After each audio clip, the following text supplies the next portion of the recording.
It's been a long winter. It's been a difficult winter. Tragedy may have stuck the NASCAR community, but the one thing that we do best is race on in everybody's memory. And what a place to get started. We're 3 days late, but we're not $1 short. Welcome to Bowman Grey as we launch the 2026 NASCAR Cup Series. Clash practice and qualifying coming up. The field broke into 3 groups, 3 8-minute practice sessions per group. Final practice sets the top 20 starting positions for the main event. Rest of the field moves to the last chance qualifier race. Hello everybody, welcome to JB Motorsports and USN. Myself, Joshua Birch, and Josh T alongside me. JT, here we go then, launching into a brand new year, and we'll have the timings up shortly with everything going on. But NASCAR in 2026, how excited are you? Absolutely. Hello everyone, welcome along. This is an awkward camera angle because my screen is down here. Camera's up there on top of a monitor, so it is what it is. You'll just have to look down on me, or I'll have to look up and not look at a screen with all of the stats on. It's been a difficult, very, very difficult off-season for NASCAR, but we are back, and, well, some of the difficulties going to carry on over into the season, I'm afraid. Denny Hamlin has retore his shoulder that he had a couple of years ago, and that was while he was searching through the rubble of his parents' house. Retore his shoulder, decided not to go for surgery because that would take him out of multiple events. So he's going to I've heard he's going to try the whole season before he has an operation. How that goes, I don't know. Larry Mack is on our screens. That is when we know NASCAR is back. Snow still on the ground, and I hate to be the guy of bad news or good news, depending on if you like or not like snow. Snow is forecasted. Yep. NASCAR have rescheduled this event on a day where we have snow. Well done, NASCAR. It is what it is. If that snow falls, that is a whole another topic. But snow is forecasted. How heavy it is, how frequent it is. It's from around 3 p.m. So we'll get practice and qualifying done. Last chance qualifier may be interesting. Worth to remember, we do have wet tyres. We do have wet tyres, but only for damp conditions. If it is wet, then we will not be running. However, I have been waffling for a good 2 to 3 minutes. JB, over to you. This is your channel after all. Yeah, get off. I know we're on USN, but get off. It's my turn. Yeah, right. We're underway for the first session as well. Costa's setting in the top time at the moment with a 14.443. Just to explain, as JT mentioned with this snow, if we can't run tonight, the latest we can run is Saturday evening. That is the last chance we can run the Clash before it has to move to Daytona. That's another option. We'll bring you all that throughout the next 6.5 hours. Meantime, though, let's head down to Fox Sports for the practice group stages and join Mike Joy, Clint Busher, Clint Busher, what the hell am I on about? Over down then. Let's go down and back to the team over at Fox. The brake pedal feels different. The way that the teams do things are a little bit different in those nuances. And this race is super important for that 7 team to be able to get all those things worked out before they fire off in Daytona.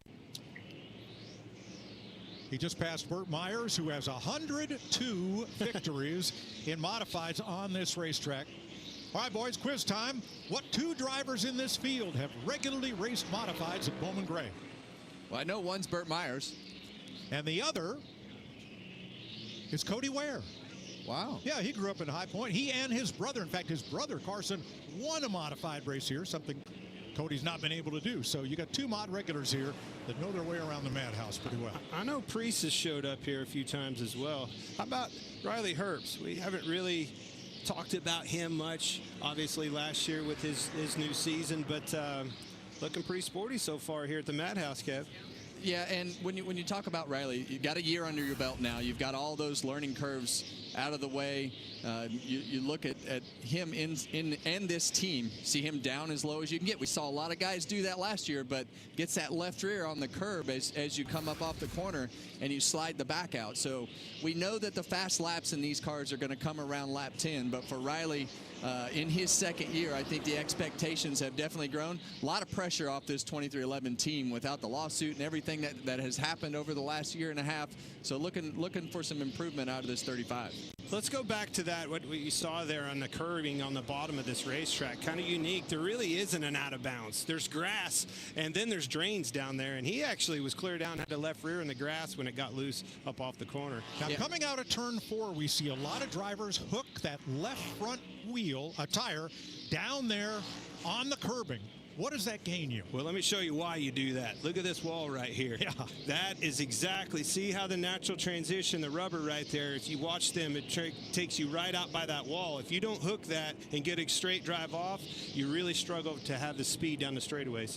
And we saw 2 different styles last year, Mike. You heard me talk at the opening about wrapping that curb, and you see the 16 car here of AJ Allmendinger kind of up in the middle of the corner. I think the 2 ends they vary a little bit because of that notch out in the wall. You want to be straight up off the corner to be able to get the power down to make speed.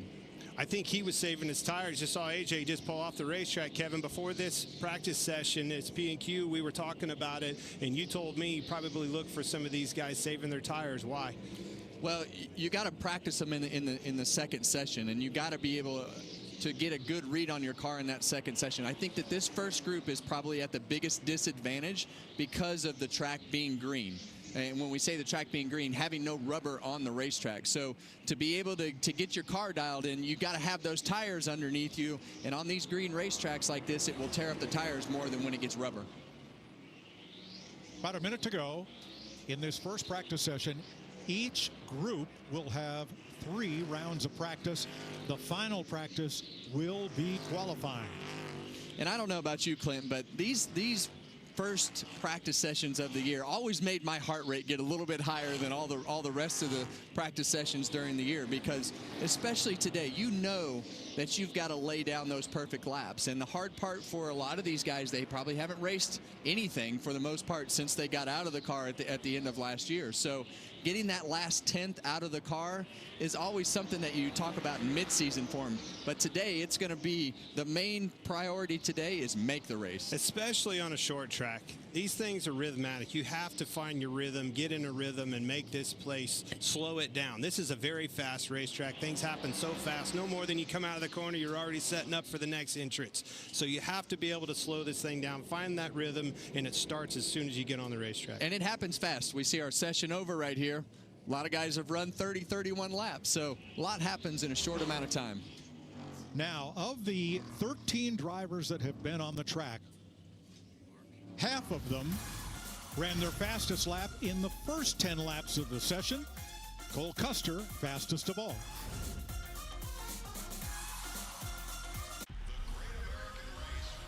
Yep, indeed. Fastest of all then, JT, as we get started. Not bad, actually, at a 14.437, but we're expecting to see these times really rank up as the day goes on. Yeah, of course.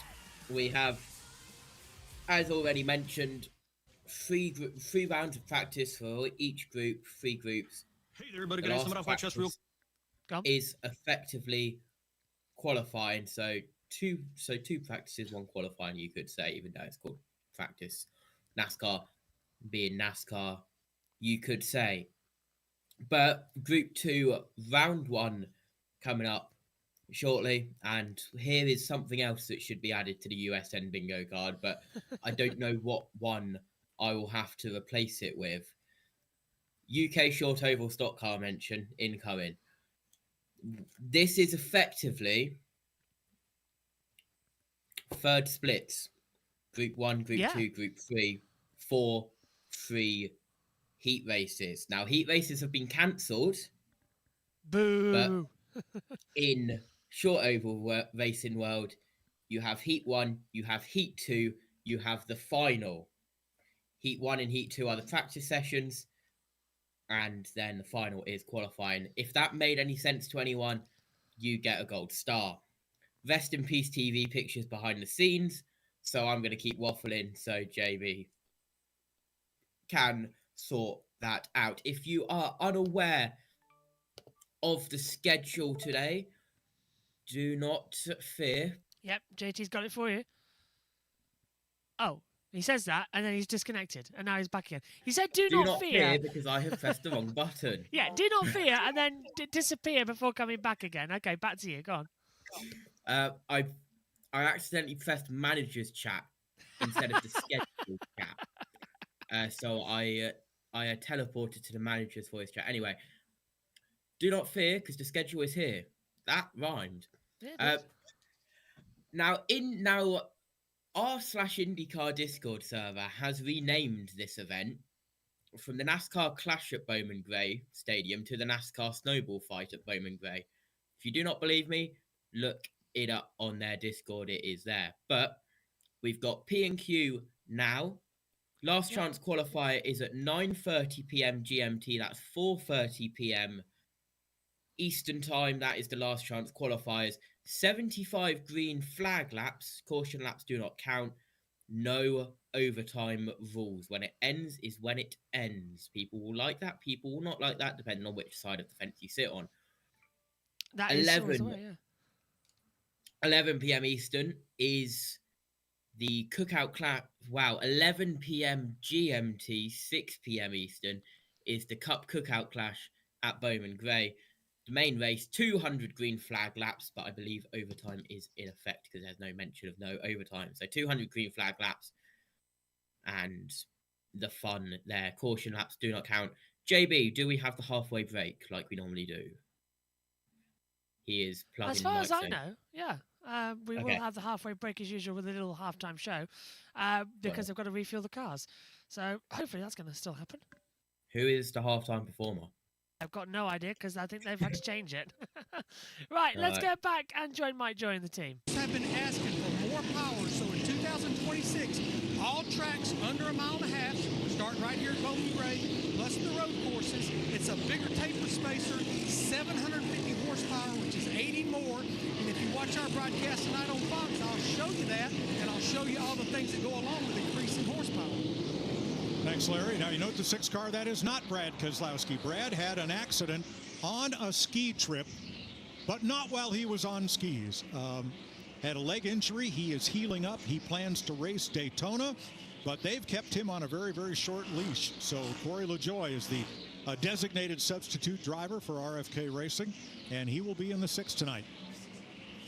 Well, Corey obviously has a lot of experience, and as you see Brad here going through his rehab, tough time of year to have to do all of this and be ready. And obviously missing this race gives him an extra couple weeks to be able to put himself back together. So we hope Brad gets.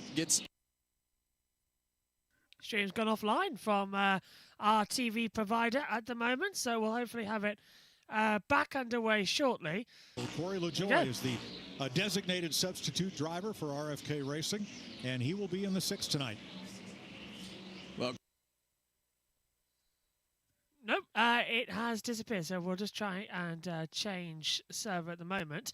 JT, good times coming through from everybody. We're not expecting too much of a differential to begin with, but still Chris Buescher with a 14.324. Yeah, so that's the fastest right time. there, we ran. Go on. Do we have it? Yes, I think we do. Awesome. To see that on the Here's side of Austin Austin. Dillon. He's been really good on these short tracks. We know that he won at Richmond the last couple years, so we expect him to do exactly what he's doing right now and have decent speed. Man, that thing does bring back a lot of memories. That was my teammate, first teammate, Mike. Wow. Right there, it looked just like that, didn't it, Kevin? It did. It's gone again.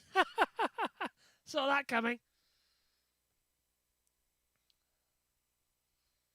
Well, we're waiting as it seems like everyone's is just having a usual thing with our DW12 because the first few sessions are not on. Where is that leaderboard you have displayed? I'm struggling to see a leaderboard on my end. The leaderboard that we have access to, I can't share. I like the aggression it's the early media out of one, Alex Bowman. sadly. All right, But let's check with Regan. it's on NASCAR.com. You'll have one. Gregson, one of the only drivers to actually hop out of your race car after that first practice session. What did you think about the racetrack, your car, and your new crew chief?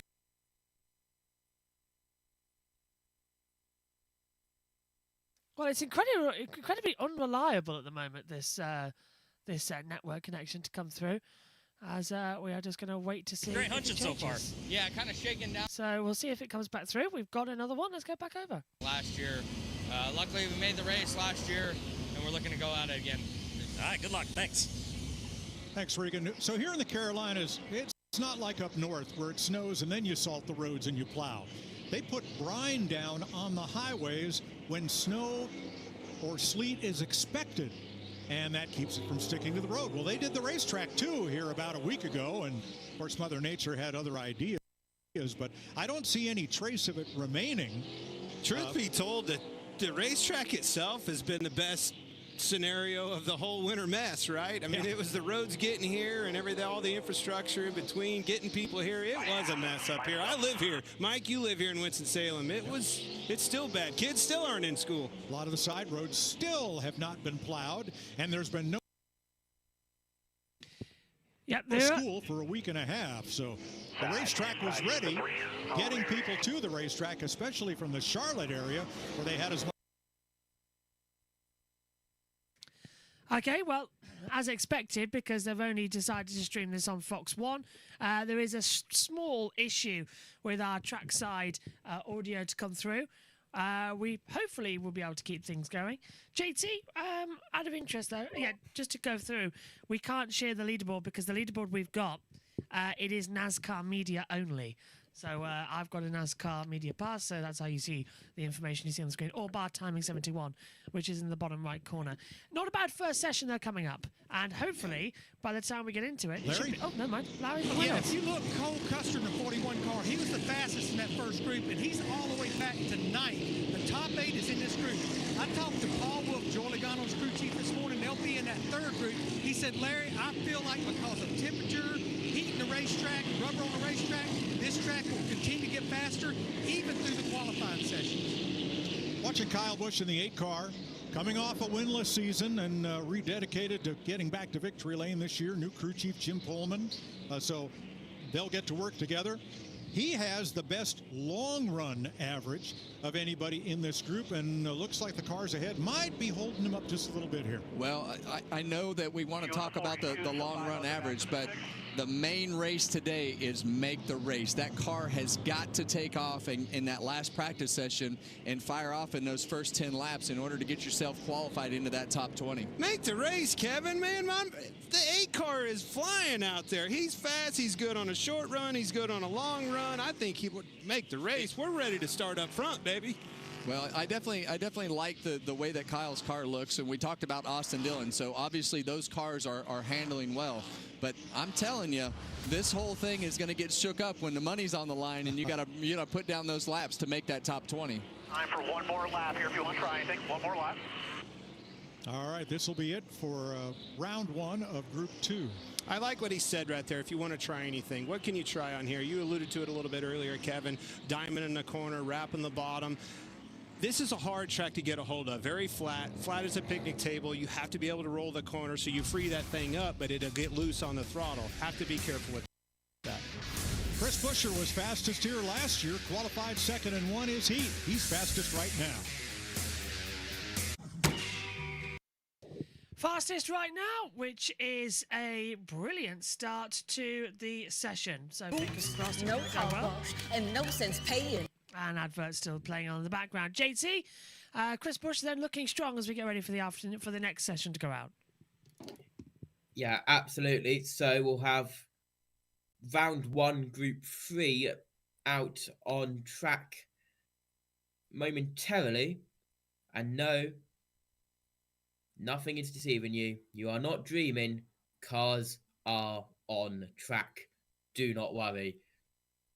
You are not in a dream. So, third group coming out soon. We've been going for 20 minutes and we will have another 8 minutes for the third group. And then we'll go back to group 1 for their second round. Then group 2 for their second round, group 3, so on. And so on, just 8-minute sessions the whole time round. A lot has happened in the NASCAR world, JB. No more lawsuits. No, all done, settled out of court. Yeah, that was a surprise. All done, and they'll move it to the basketball court next or something like that. Do not worry, USN viewers, college basketball and NBA continuing to come your way. What an incredible plug that was. Well done. What else do we have?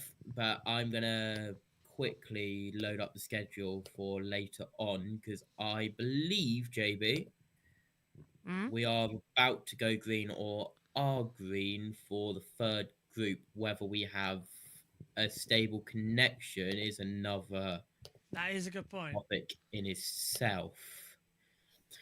I will scroll down on the list, and regular USN viewers will be happy to know we have been mentioning about A+ rated ox car. Sorry, go on. We have been mentioning having a USN bingo card. That has now officially been made, do not worry. Bingo cards. And, that'll be introduced in to the normal NHL, NFL broadcasts when me and Matthew or Seth are together. JB is doing absolute chaos behind the scenes. It's the same session days, isn't it? Just trying to bring everything together. Final group going out. Projects happening. I tell you what is though, JT, very interesting about this front size as well is the fact is that we have got into information that if you had by some miracle had the Championship 4, they're still going on right now. Yeah. Right, let's go back. We've got the Bruce. Let's join up with Bald Joey Logano. For Joey Logano? Well, we did have him, then it went. That's so annoying. That was an incredible name plug from It's sleek. Joy. But when you talk about Joey Logano, you think about a winner. And when I think about these types of scenarios, and we talk about him last year, you know, and getting their team back on the track, and you see the 45 car, Tyler Reddick, right behind him. The 22 car in itself, those are the guys that perform when the lights are the brightest and early in the year and can figure things out. And so Joey is just one of those hard-nosed racers that's he's not afraid to use the bumper, and we talk about Fords and all that. They don't care about all that. They're problem solvers, and they figure it out, and obviously he has the championships to go behind that. So look for him to be a contender tonight. Yeah, just like they were last year. Both of those cars right there were very fast last year. Chase Briscoe has speed. Ooh, Ross Chastain just pips him for the fastest lap so far. Again, in white are the drivers who are on track now. Drivers from the earlier groups in gray. I'm excited for Chase Briscoe this year. Obviously, unbelievable first year out for Joe Gibbs Racing and Briscoe, the pairing there. But I think you're going to see a lot of noise out of him, see him in victory lane several times. It just might be tonight. The hard part about what they did last year is that intensity, that enthusiasm, that preparation. Nothing else matters going to the racetrack. How do you carry that enthusiasm into another year and every single week? With our point system, as we get to Daytona, we'll explain that more. But with our point system, getting those finishes and grinding out those days and not having those DNFs and them being in their second year, that carrying that enthusiasm and intensity on a week-to-week basis will be more important this year than it ever has been. That's a great point, and it can go either way. We've seen it in early, the first year out, come out like gangbusters and then fall off, or struggle a little bit and just keep getting better like a glass of wine or a bottle of wine, if you will. Well, let's talk about that, because you fellas have both won championships in different forms of racing. What's the difference in driving between winning you're in and no bad days? Well, I think it's a big difference, in my opinion, because those bad days, and we'll talk about Kyle Larson having a lot of DNFs, and we'll talk about guys that can grind it out like Joey Logano and Ross Chastain. Both of those guys are grinders. But how do you not put yourself in a position where you're going to wreck, and where you would have put yourself in that position before and not caring, right? Because you have some mulligans, but now you don't have any mulligans as you go through all those points matter, as much as I know that you, my friend, don't like to hear that. Well, in my opinion, that's changed over the years. When we grew up racing, you did chase points. You took care of your car. You had to get it to the end. It was always about, especially when I raced in the weekly racing series of NASCAR, it was all about the year-end points fund money. That's what funded our following year. And to be able to do that, you had to be able to finish every single weekend without a doubt, first and foremost. There goes the glitch again on TV pictures. Not really holding up some good standards for later on, but hopefully we'll have a smoother connection for the last chance qualifiers race slightly later on today. It's going to be quite an interesting runaround when we eventually do go green. I must admit, though, it's quite interesting that it's still breaking after all these years. And he's got a crew chief who knows, maybe better than anybody here, how to make good days out of average days. Oh, 97 just Shane Van Gisbergen into the Fast Five. One to the 97, then it's right away again. Now, Denny Hamlin ran a slow lap and then picked it back up again. Yeah, I think he's just looking for a hole here. He actually came in and then went back out. This car was really strong last year. I look for him to make some noise here tonight. Obviously, a lot of... Yeah, the 97 bumping into the back of Denny Hamlin there as well. Hopefully we'll have our TV pictures and audio connections stabilized a lot. It's just having a bit of an issue. Really good race car driver. Well, hungry. They got one taken from him last year. He's got to be more hungry than ever to put some of this to bed. Probably going to feel good. He's had a tough off season, obviously, for so many reasons, and probably feels good to put that helmet back on and get out of. Well, and as a race driver, Clint, there's nothing better than being inside the race car. Therapy. You only focus on what you're doing while you're sitting in that seat. Denny Hamlin's a prepper. He's one of the hardest working guys in the garage. I think that'll be interesting to see where he's at from a preparation standpoint as you start the season. But these little bull rings like that, these are right in his wheelhouse. We know how good he is at Martinsville, well, pretty much anywhere. But we know his bread and butter through the years has been a lot of these short tracks. So we look for him to do just like he did last year and be in contention as this evening goes on.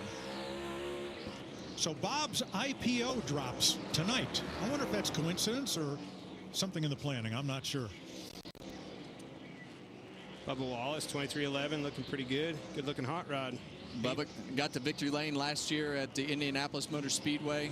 I think that there's some of these guys like Bubba that are in that territory of needing to be consistent winners, not just every once in a while. I think that we saw a great year out of this team with the crew chief change and everything that they did. And you can't beat experience in this sport, Mike, and you're never going to overcome that. So another year of going through the things that you went through in the previous year and being able to put yourself back in that seat with most of the same group of people, that matters to be able to have that experience. So we're looking for Bubba to get to victory lane a couple times. I know that's what they want to do, but they definitely knocked a big one off the checklist last year at Indy. And as you said near the top of the show, less distractions this year. The lawsuit has settled. It's gone away. So 23-11, front row. Let's concentrate on winning and running well without any of those distractions. I want to point out right here on the pylon, if you look, manufacturer battle. Obviously, with Chevrolet having a new body out here this year, Kevin, in 2026, it's really no distinct advantage anyway. You got a Chevy there, Toyota, Ford's in the hunt here, kind of all over the place, mixed bag as far as speed within the manufacturers. Clint, we're at Bowman Gray. The only advantage to having a body is hoping it's still on there when we're done. You ask him. I watched this race. He was telling me, do not mess this car up. It matters, even at 10 mile an hour. Ross Chastain, quickest. So Ross Chastain tops that one as we get the full field doing it. Chastain keeps his time for the first session. JT, what you got for us? I was going to show you something behind the scenes, but someone didn't look up at where the Discord is on the on his millions. Might be a good idea if I do not press the mute button while speaking. Have you seen the newest Lego thing coming out, JB? Is it Michael Schumacher? Yes, it is. I have. Believe me and Nina are waiting for it. Is that including a little Nina waving a checkered flag on the start stand? Yes, that'd be nice as well. I could literally see you get... Hang on, because let's just see what's going on with Comcams here. What's he up to? You could literally get this set with... I've broken it. Oh. You could literally get this set with the lights. Do the lights actually activate one at a time? And put Nina there. You could... Right, no, it's like... Oh, I see. Holographic. But yeah, you could literally... Oh, Fox are showing their AI advert again. And put small Nina there. For new viewers who have no idea what the hell we're talking about, World Lego Day, Nina made a mini Marshall. Nina. Yeah, and JB wants it for some reason. Must also point out that Nina's also A, member of the team, B, my partner. Just to get that out there, in case you don't know. Just in case. Yeah. That makes it even more strange. JB wants a mini Nina. What, a little Lego Nina? They look fantastic. Yeah. Anyway, are we going to have a Lego me? I could hold the lip mic and all that lot. Be fun. Do Lego make a lip mic? I know they make a microphone. I don't know if they make a lip mic, but either way. I don't think they make a lip mic. Well, they make a headset. We can always get a headset and a microphone, so we'll do the best of both. Anyway. Yeah. Go on, up to you. Group 1, Run 2 coming up next. And my screen is still yellow. The laps and rundown is the most helpful screen right now, isn't it, JB? Well, I'll show you all what we mean about the laps and rundown screen on our monitor now. That's it. It's blank, bar one bit of yellow. Not the easiest to get used to out there. Definitely, the only thing that works is the elapsed time. Yeah. The leader, the yellow, how many cautions there's been, and the current lap. That's the only thing that works. When we get to the last chance qualifier in the main race, that will be full of information. Yeah, so be sure we'll have that on our screens as well. End of the first. Ross Chastain is top as we get ready to go for the next one. Let's head back down to Fox. Out for their second practice session. A number of these cars, I would say 50% of the cars in this group have actually swapped over to sticker tires, and I'm seeing some other cars as they're just coming off of the racetrack in groups 2 that have done that as well. Why would you do that? Well, that's the importance of qualifying that we're going to see here when it comes time for the third session. Go ahead and use up the tires right now, because if you don't qualify good, you may not have to worry about the main event later on, Larry. Yeah, Regan, I'm a little confused about putting a set of stickers on right now because you've got these 3 sessions, and you definitely want a set of stickers for that session 3 you're qualifying. If you don't get in the top 20, you want a set of stickers for the last chance qualifier, and then 2 sets as far as the clash itself because you're going to change at the break. So I'd be a little concerned about putting a second set of stickers on here. I agree, Larry, and I like your 2001 NASCAR on Fox jacket. That's very cool, that logo. It's nice and warm. That's all that matters. You got it. All right, we have a little pause in the action because the track crew is dealing with weepers in turn number 3. That big berm to the end of the grandstand the snow pack that has been there. Well, snow melts. It's got to go somewhere, and gravity works. Yeah, and this one right here is about exactly where the right side tires are, so that one's problematic for sure. And a lot of that snow too is in between those barriers, in between the wall and the safer barriers. So, a lot of that is just going to sit there and leak. So it's definitely something that the drivers were mentioning. So they're going to address it, and I would assume that it's probably not the last time they will address it. Temperature today about 40. Is going to continue, and so will practice right after this. Exhaustipate. I know you said that on Talkback. Yes. But where? Edinburgh Oh, Castle. yeah. I went. Yeah. That's the reason I sent it to you. How cool is that, though? Yeah. If anybody hasn't been to Edinburgh Castle in Scotland, I highly recommend going. Edinburgh was one of the most peaceful places I've ever visited in my life. Literally. Rumour has it JB is still stuck in the prison. No one knows that context, do they?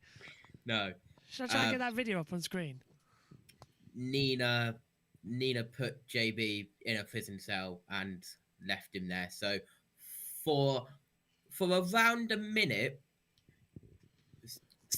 our senior managers were free of JB, which was the best minute of all of our lives. I can guarantee that. I'm trying to get it up on the screen now, actually. Okay.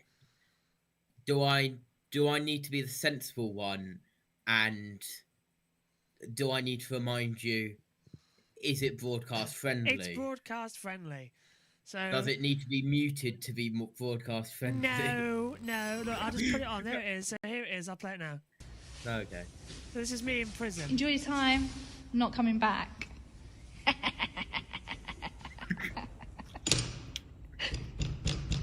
No, serve your time. See? Nicked.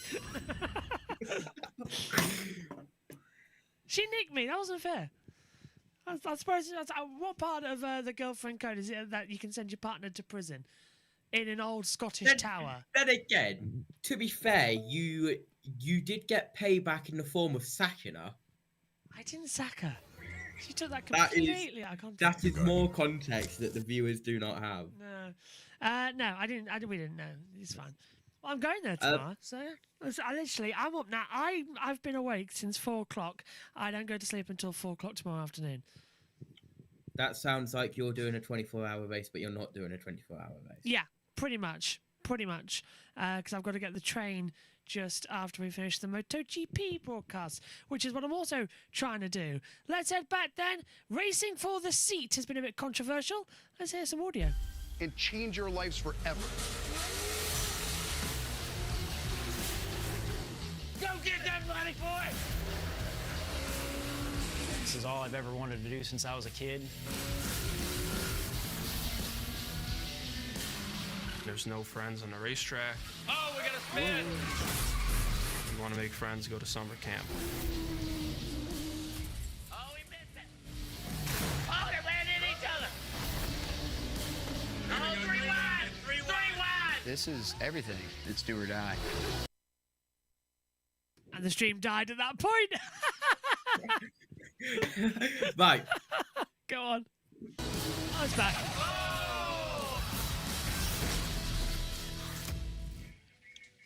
Van race for the seat.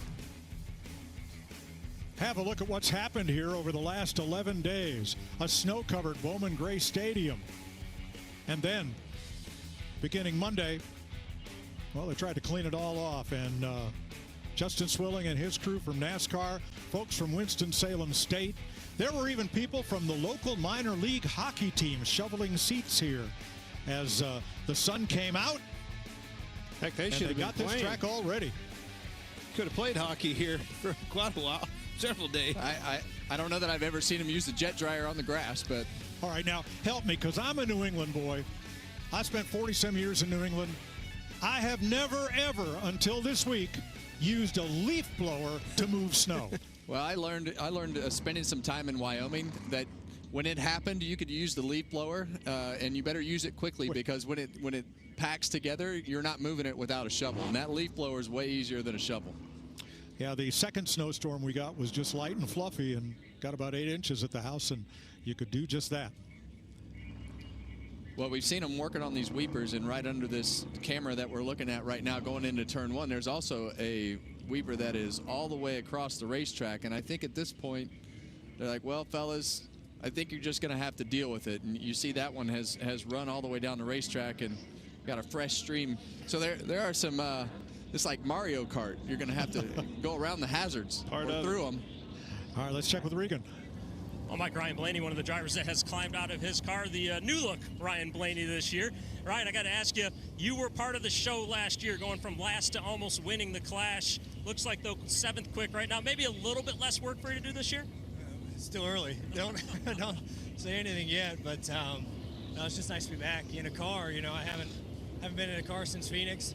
I didn't do any testing in the wintertime, so it's nice just to get back in the swing of things and all that stuff. But, yeah, I thought it's still early. Track's still laying a little rubber down, so it's just going to get a little faster and faster.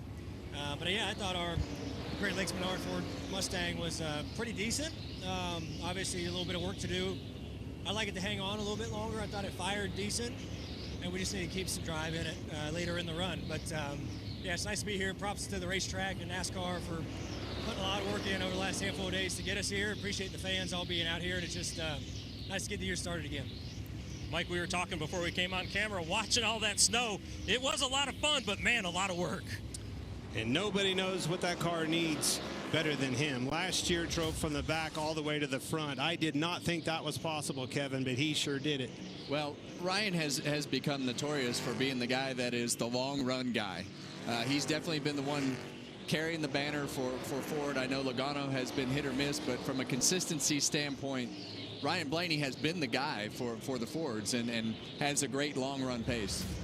All right, now earlier we talked about drivers putting on sticker tires for this session. We kind of questioned that, and Larry, as always, has answers. Well, Todd Gilliland in the 34 car, he's one of the drivers and teams that elected to put the stickers on. I talked to his crew chief, Chris Lawson. I said, Chris, the math doesn't work out with only 5 sets of tires. He said, Larry, we're worried about one thing and one thing only. Our fire-off speed on stickers. We've got to get in the top 20 in that third session. He said, we'll worry about the race when we get there. He said, we can start the Clash on some light lap scuffs. Well, there's your different agendas right there in a nutshell. And Kevin, you alluded to it earlier. I think some of these teams we have to make the show first and foremost, and certainly Gilliland in that 34 car. That's goal number one.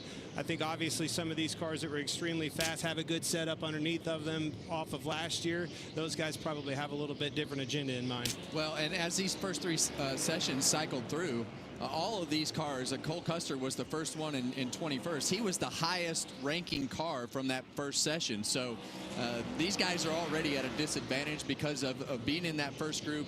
And the main part of today, you got to make the race. So I see where they're coming from on making sure that their car will fire off so they can qualify well.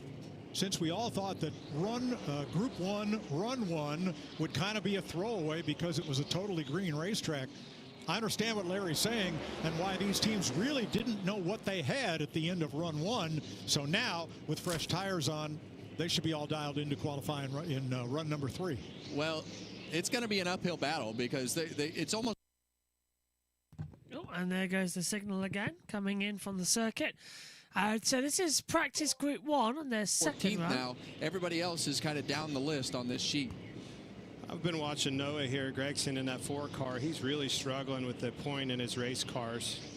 Doesn't really want to roll the middle of the corner. But let's give some props to Ricky Stenhouse Jr. He was here with Gilliland shoveling snow beforehand, and I was watching him a little bit earlier. I had a big lock up and slid up the racetrack, struggling with the handle. Here it is right here, getting into 3.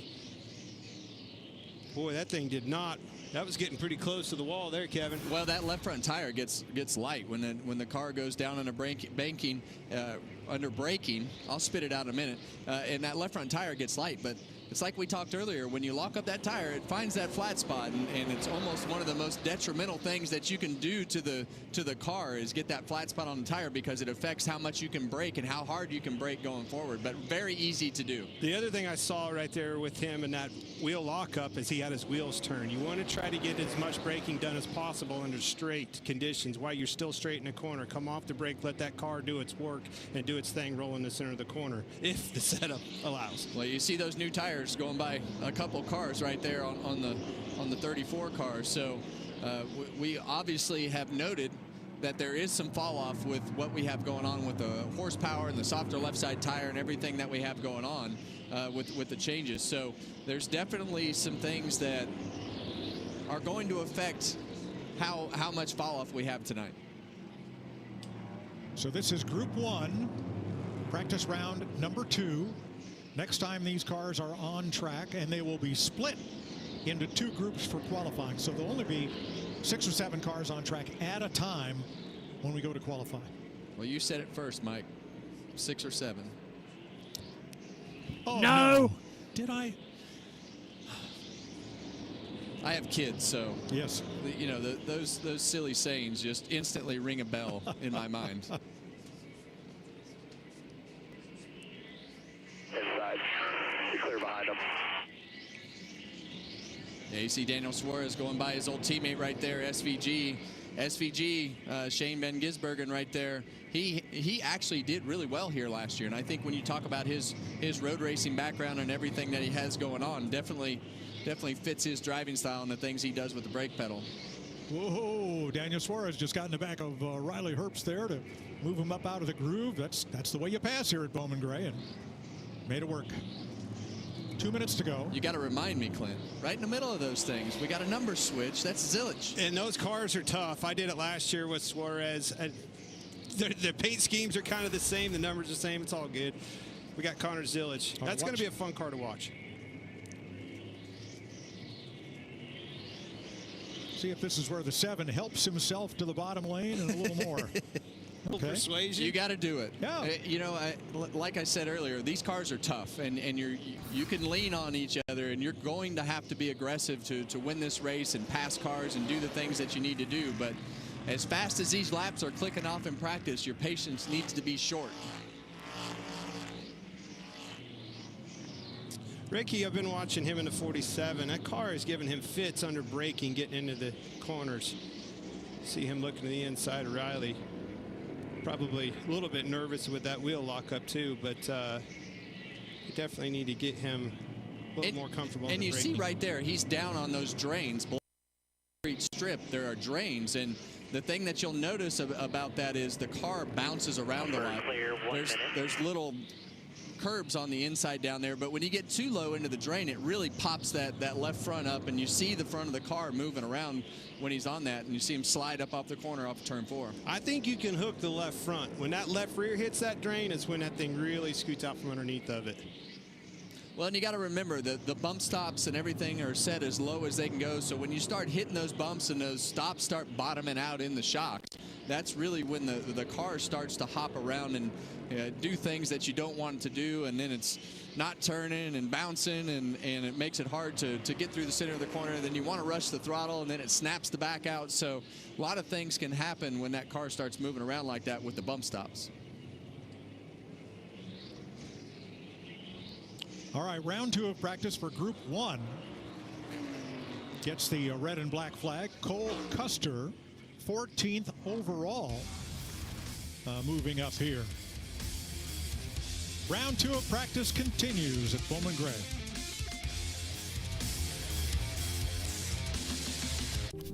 Not bad times then as we start. Let's have how everybody starts. Have you ever considered winning the Daytona 500? You've never won a 500 yet, have you? Maybe you should drive a little faster. Brad Kozlowski adverts on the screen right now, which is hilarious.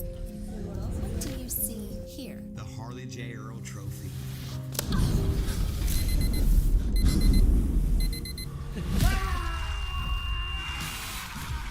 Well, JT, I think Brad Keselowski can be annoyed for another year because I don't think he's going to be able to get it this year driving, still recovering before he gets to Daytona. Yeah, well, you say that. Now that you said that, it probably will happen. I'd be very surprised if it did, honestly. But if anyone could do it, it'd probably be him, wouldn't it? Yes, will Ryan Preece join the Space Force once again is the main question. Update on the Space Force. Unfortunately, we had a little bit of hope. That hope is now gone. We will not be having the Artemis 2 launch to the moon during the Daytona 500 week. I know how to make slick-looking goggles/glasses. March. Sorry, that sounded... Hello, American advert. How are you? Yeah. But yes, no big orange rocket launch to moon during Daytona 500 week, unfortunately. Really upsetting, that, actually. We were looking forward to that. Still, we'll keep on. So, Group 2 and qualifying 2 is about to go underway. What are you laughing about? Matthew Owens has just sent me a message saying, how many times do I ask you questions and your first thought is, quote, this guy is so stupid? Well, see that coming. Quite often, actually, but still. Oh, hello, Jack. Welcome to the broadcast. That's the perfect introduction. Jack, welcome back, mate. How you doing? Welcome to 2026. Doing better than I expected, actually. I've recovered quite well, actually, I feel. Yes, you were sick. I'm delighted to hear that you're not sick now as well, getting into this. First of all, what have you made of, frankly, a horrific off-season for NASCAR? I don't think I've ever felt so empty coming into a NASCAR season after the off-season we've had. I mean, just some terrible, terrible tragedies. Obviously, there was the lawsuit, which, in my opinion, should have been settled before it even got to court. I think would have been the better option. But at the end of the day, I think the team's getting a settlement, aka winning. I think that overall this is going to massively benefit NASCAR, personally. I think that overall I really want to see, and realistically I think NASCAR's taken a few W's. I mean, I think bringing back the oval is a great move, personally. As much as I love the oval, I think it's had its day. I think bringing back the oval is a better move. The other parts of the offseason, the Greg Biffle crash, just absolutely tragic. Like, I remember I was just waiting with some people in a Discord server, just like getting updates, because I just couldn't believe what I was reading. And Michael Annett as well. Oh my God! Another one that so much, and Dennis Hamlin, of course, as well. It's just yeah, that's just terrible. Yeah. Just a terrible. I don't think I've ever known a worse off season. There are lots of tributes coming at Daytona 500 as well in the pre-race ceremonies, so stay tuned for those. Jack, we'll catch up with you in a little bit. Let's head back down to the Fox team for practice group 2. Later on today. Larry? Yeah, Mike, I'm at the mercy of looking over the wall and seeing if I see stickers on the tires when they first came out. I'm not going to say he's the only one, but the only one I did see stickers on is that 17 car of Chris Buescher. Buescher looking for even more speed. He's now up to 10th overall, and Kyle Busch has jumped to 6th. Great lap for the number 8. Well, they need a big year, and you know, I think for our sport in general, getting Kyle Busch back in victory lane would be a huge moment as you see him hit the fence right there. That's what I thought I saw. Yeah. Sure did. And those are the types of things that when it's going good, we've seen happen in the past that you got to steer away from, right? Like, you can't make those. It's been those one mistakes, whether it's from Kyle, whether it's from the pit crew, whatever it is. But on a day like today where you see the speed in the race car, you just got to be able to go out there and make it happen without any mistakes. Did he get in the wall? Oh, yeah. Yeah, sure did. Going in the corner. Just trying to get his arc as big as possible. but it shows you how tight the corners are here. Oh, got it pretty good. Well, I never really have noticed how far out until that camera view right there, getting into the corner, how much that wall kicks out. So that is definitely not something that's hard to do. Now, Kyle Busch is one of the cars that put sticker tires on for this session. Regan has more. Yeah, Mike, there was actually a number of cars in this session that put stickers on. You just mentioned Kyle Busch. Larry mentioned Chris Buescher had stickers. We've got the 3 of Austin Dillon, Austin Cindric, and the 6 of Corey LaJoie, the 54 of Ty Gibbs. A lot of guys opting to go with this plan of putting the sticker tires on it. I can tell you, I'm doing a quick glance of Group 3 that's about to go back out after this group right now, and every car I've looked at so far in Group 3, sticker tires. It just shows you right there, Kevin, how much that wall does, even in turn 3, come out much like it does on the exit of 4 as well. Well, I think what we've done is underestimate what they are thinking as far as what the most important thing is for today. We were right, but I think that the teams are alarmed by making sure that they make this race and how much more important qualifying is today, because it's not like you're going to start in the back, Mike. No. You're going to put your stuff in the truck and go to the house.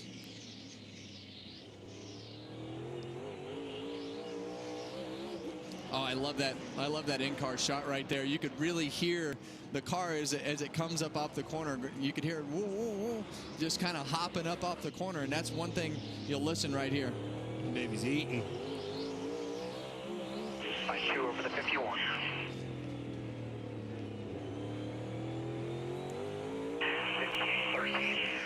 And what we were talking about earlier with those bump stops, a lot of times you'll get the timing of those stops and it'll not sit on those stops correctly in the back of the car, and that's what'll make it buck like that. And that's the biggest problem, is when you can't accelerate and get that drive up off the corner, those cars will start to hop like that. He's also, well, he slid up in the water here, but he was doing it off of 4, and he's getting that left rear tire down on that grate, what we were talking about, the drain, and that's doing it. In 1 and 2, I noticed that it wasn't doing it, but that's those bump stops like you were talking about, as that thing hops through the bottom of the racetrack off the exit of turn 4. Austin Cindric, 22nd overall. Well, notoriously in the past, we've seen this Ford group, when they don't have speed and then they put their cars in qualifying trim, typically pick up more than a lot of the other cars. So it'll be interesting when we get into this third group. This isn't a normal qualifying session where you just have 1 or 2 laps. You know, your fast lap today is going to be somewhere between 8 and 12, which that's probably going to, once we split these groups up into 2 groups for the last session here, that's probably about all you're going to get. You might get 15 laps, but the money laps are going to be, you know, that 8 to 10 lap mark, it looks like, with what we're seeing on the tires.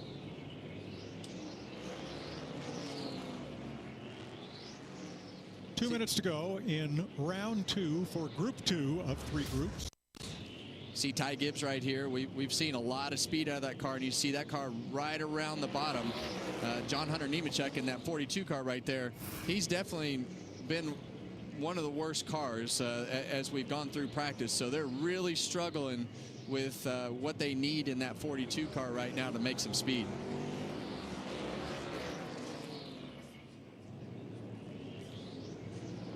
And it's, when you get to a racetrack like this, the times are so close, and you know, John Hunter Nemechek, his fast laps of 14:58 and the quick times of 14:25. So you're not you're splitting hairs, and that's what we talked about coming on to the broadcast, was how hard it is to get that last 1/10 and a half out of the car. Sometimes it's the driver, sometimes it's just getting the car right with the heights and the stops and everything that goes with it, just to get it to drive right. So the fine-tuning of drivers and cars and everything, that last 1/10 and a half is tough to get. So Alex Bowman is 3rd quick in this group in this session. Chris Buescher fastest, Kyle Busch 2nd, Bowman 3rd, then McDowell, Gibbs, and Hocevar. The picture is starting to get painted for me, guys. You look down that leaderboard here, there's some guys that are in trouble. 0.2 of a second quick time that is for this qualifying scenario that we're fixing to see here coming up is a lot on a racetrack like this. These guys are pretty nervous if you're over here on the right side of this board. Yeah, and you've got some, like you say, you've got some big names over there. We expect Ryan Priest to be fast. He's a great short track racer. You've got Josh Berry, great short track racer. Connor Zilich, in the 88, I got to remember that, you know, he's learning and has a lot of things going on. So there's going to be some miracle laps. Yep. There's going to be some miracle laps in that last session of guys that are going to surprise us. But there's going to be some names go home from this deal. So some of these teams have work to do, and others are finding speed even when they're finding the wall, like Kyle Busch.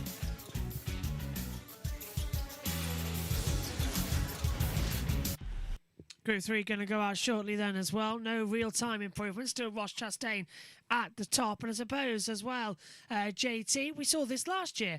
Your first time, usually your fastest time, because the tyres get slower and slower. There we go. I can successfully find the unmute button even when my Surface laptop is lagging. Don't understand why it's lagging, because it is plugged in, which you would think, JB, plugging it in would give it more power to do more things. I would think so, yeah. It is what it is. It might be because I have the image editor open still from when I'd made the USN logo. However, I have just closed that, and instantly it stops lagging. Look at that. JT Waffle is absolutely strong today. It is. Just quickly, the race start time in America for the last chance qualifiers. JT, you've got the times of when we go green, and we need Eastern time because people are asking. I want to say last chance qualifier 4:33 Eastern, 9:33 UK time, and I want to say main event 6:20 p.m. Eastern, 11:20 GMT. However, I am just getting Bob Pockrass up because he did post them, and I should probably not scroll past it because that would be a bad idea. Yes, probably would be. But I don't think I scrolled down far enough, actually. Just getting all set then to get going. Just a reminder to everybody, there's going to be a couple of new NASCAR shows on this year on JB Motorsports. There is. Tell me more. There is going to be the Media Day wrap-up. So basically, we'll get all the sort of news stories from around NASCAR and put them all in from the media debrief sessions. And they'll be published. Also, we are going to be extending the practice and qualifying streams. So we'll be going on air much earlier, and we'll be catching up with everything going in with all of the latest media sessions. And that's also the same for the Trucks and O'Reilly's series, who will be having more interviews as well. So basically, you'll be hearing more from NASCAR's interviews and more from the drivers this season, using our media pass to full thing. Go on. The answer to your question and the answer to my question is, can JT remember times that he's read earlier on in the day? Yes, he can. 4:33 p.m. Eastern for the last chance qualifier, 6:20 p.m. Eastern for the main race. Confirmed, that is 9:33 p.m. GMT UK time for the LCQ and the main event at 11:20 p.m. But I am going to be quiet because Chase back Elliott. out on track.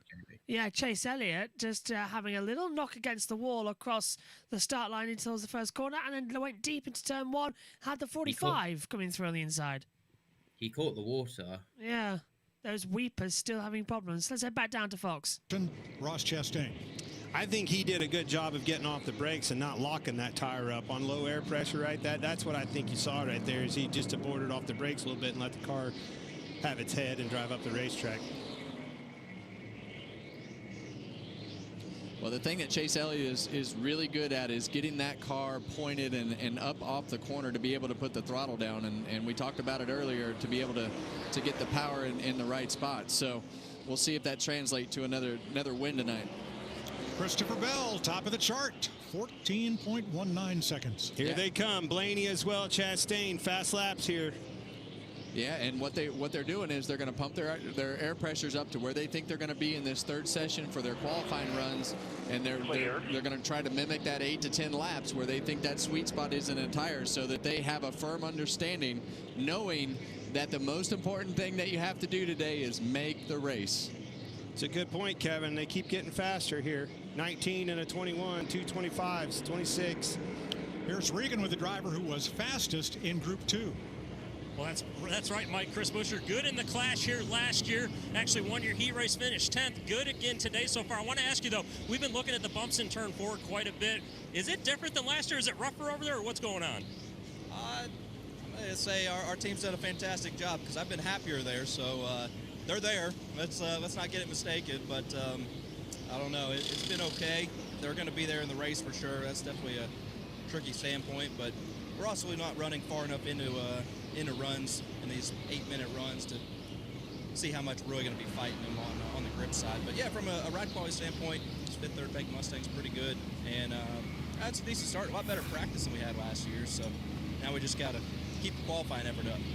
All right, good luck in qualifying in a few moments. He is 7th overall, as the top 6 positions filled with drivers from this group. Although the fastest laps by Chastain and Reddick were set in the last session, not this one. And you make a good point, Clint, as they have these tires. There goes the lag once more. Don't worry, by the time we get to the last chance qualifiers race, we'll have our normal television pictures, hopefully, back in operation, so we won't have too much back to them. To what they think they're going to qualify with. Those fast laps are coming a lot sooner. Sure are. That's what we're seeing there, coming fast. But that's what you have. We're going to have these cars on the racetrack, only 4 minutes to be able to take off, and that's your qualifying lap. The fastest lap of that practice is going to be how they line up this race and send you home or make the race. Very important. A lot of challenges. This racetrack, what are the hard things? When you're trying to make a lap around a place like this, overdriving the car. #1 mistake. Yeah, if you overdrive the car to the entry of the corner, that ruins the center of the corner, which pushes the exit around. You've got too much wheel into it, and that's when you see those snaps on the exit of the corner when you try to put the throttle down. All because of the entrance. Do not overdrive that car. Bell, Blaney, Briscoe are the fastest in this round of practice.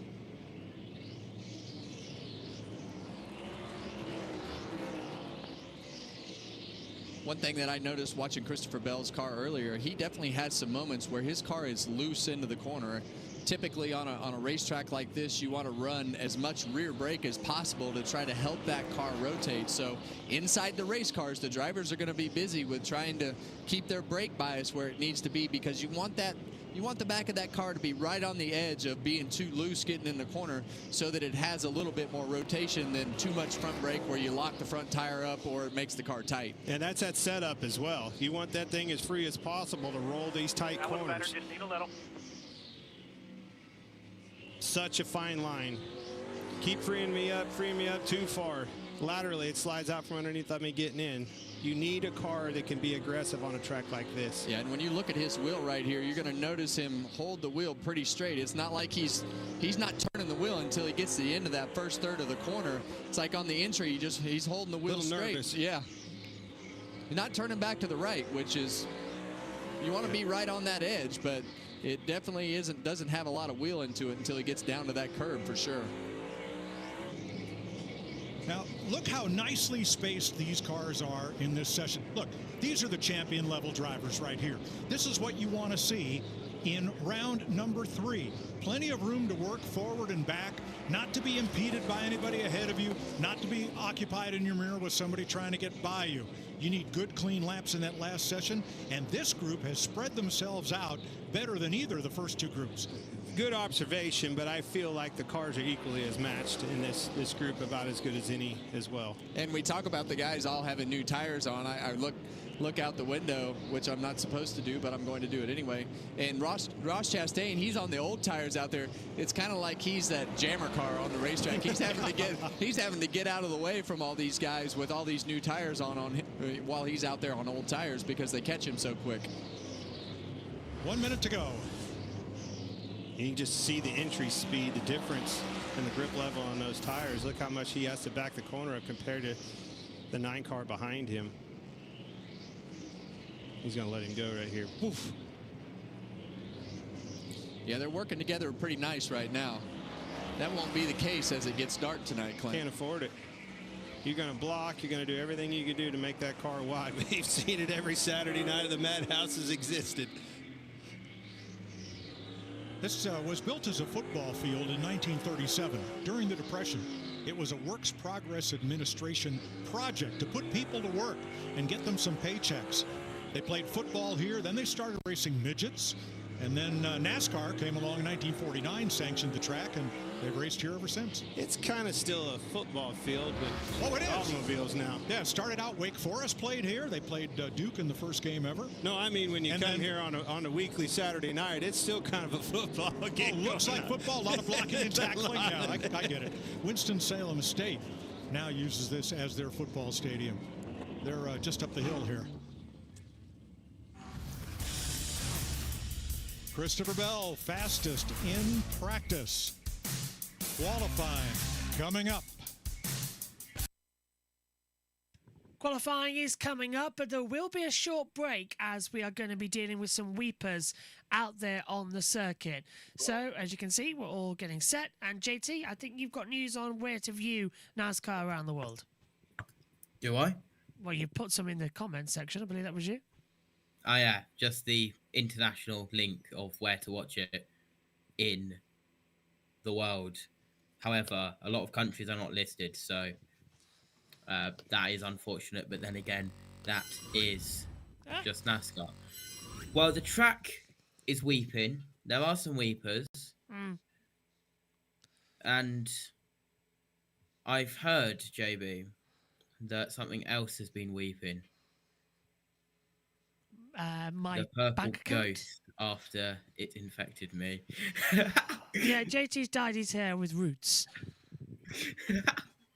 Yeah, that is the wind up of the week from JB's side. Yeah, to wind me up, by the way. I just want to point that out. we all winded him up that I was being infected by the purple ghost. Didn't even twig until he told me. And yeah, now it explains why you were talking with everybody else. Jack, what did you make of that practice session then? And now we're going into qualifying. Who do you think is going to make it through automatically? Bell fastest. Well, obviously the big three. The big three teams, I think, are pretty obvious. The Penskes, the Joe Gibbs, the Hendricks. I think maybe one of the Spires could probably make it through, probably Hocevar. But realistically, I'm going to be honest with you, track position doesn't matter as much in this track. Like, at the end of the day, this is Bowman Gray. This is the Madhouse. It brings out the absolute worst in drivers, as John Hunter Nemechek found out last year. Sadly, that was the case as well when he got a bit angry alongside.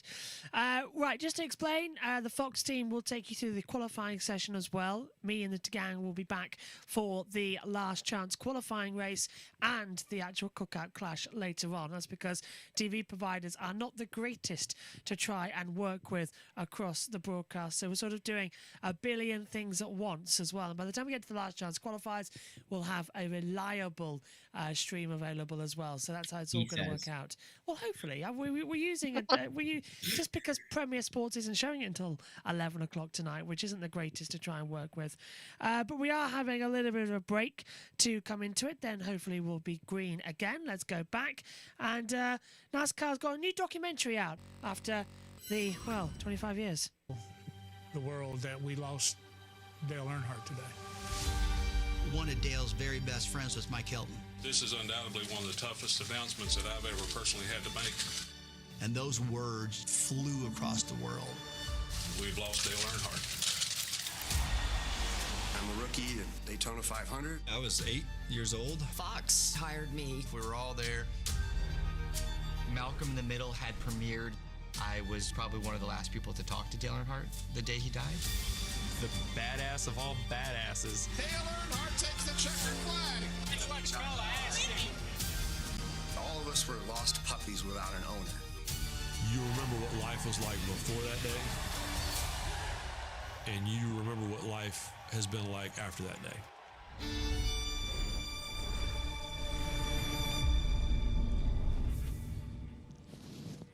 The show premieres Thursday night on FS1. It's not about the race. It's not about the crash. It's not about the telecast.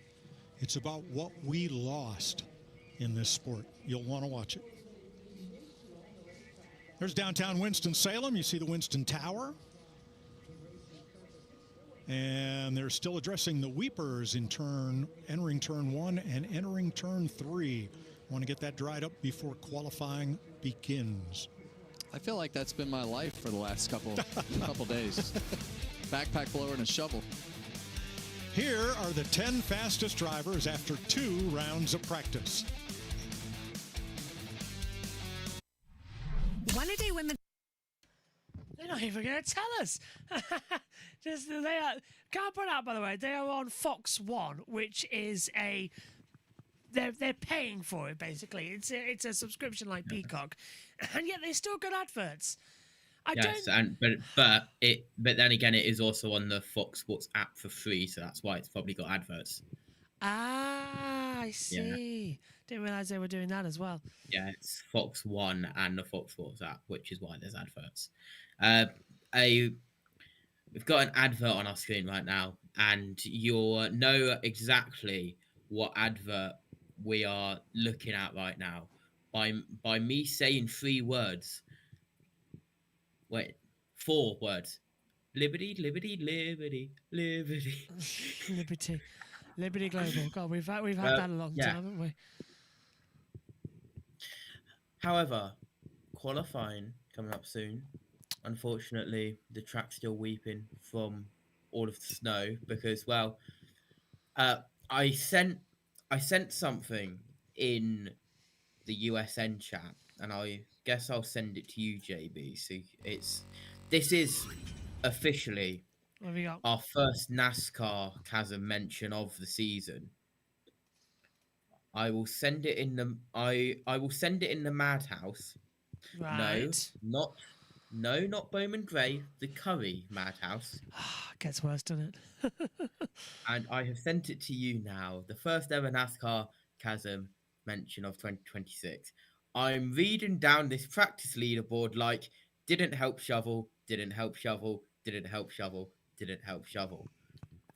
Yeah, pretty much. But it was who was it? Chastain. But then it was a little bit of a change coming through as well. Blaney as well, wasn't he up there? No, wasn't there. I know Gilliland and Stenhouse were helping shovel. Who didn't help shovel? Who did help shovel? Did Ryan Blaney help shovel the snow? I'm trying to work out what's available. Station. Well, let's have a word. Todd Gilliland did. Salem State Ricky student. Stenhouse Jr. did. Coming through. Minor league hockey players, they all came out to clear the grandstand of snow so that we could run. Well, there you go. Fox told us exactly who shoveled and who helped. We're getting ready for the warm-up to begin here for quality. Let's go back and join the Fox team. Warmest day of the last 2 weeks and out onto the racetrack. Not too much of that is going to impact competition, but entering turn 1 and entering turn 3 up in the outside groove are going to be a couple of wet spots there. Larry Mack? Yeah, Mike, of course, tonight is all about being good on the long run. You guys have been driving that point home, but now this practice here, it's about a short run. It's about cutting that qualifying lap. What are some things they may adjust? They'll probably pump the air.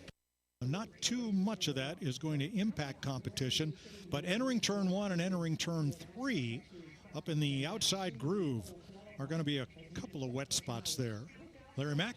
Yeah, Mike, of course, tonight is all about being good on the long run. You guys have been driving that point home, but now this practice here, it's about a short run. It's about cutting that qualifying lap.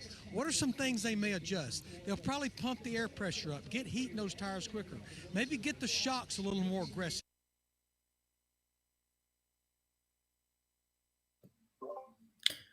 Larry Mack was there. Not too much of that is going to impact competition. We are now stuck in an infinite loop. However, JB has just walked into the commentary box You and leave for 5 seconds. What's happened? For me. Why did you leave? That is what caused it. I was talking about earlier. I think you've got multiple agendas in this group right here. The agenda is let's get in this race. These guys, a lot of these cars are back in the back half, that right side of the sheet, if you will, and Ryan Preece is one of them. This 60 car, he was a good car at that. Cole Custer, his car is extremely fast. You see right there, but this is the one that needs to pick up. He was all the way down at 27th place.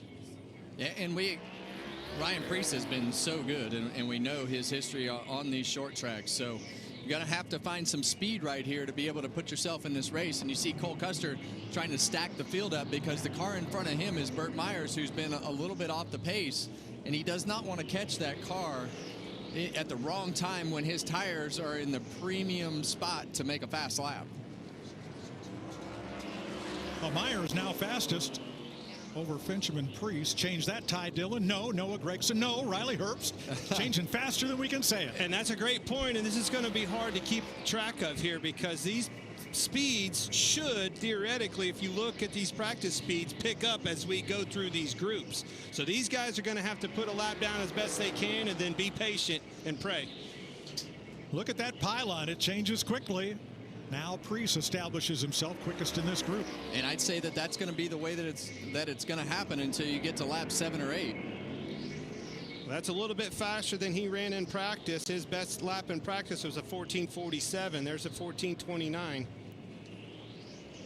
Well, and that's the art of these qualifying fast laps, is being able to, some of these guys are really good at being able to find a little bit in their car that they didn't have while they can have those fresh tires on there to be able to pick up some speed. So car looks tight to me. He's struggling to keep it down on the bottom of the racetrack. I know he's probably diamonding the car a little bit as well.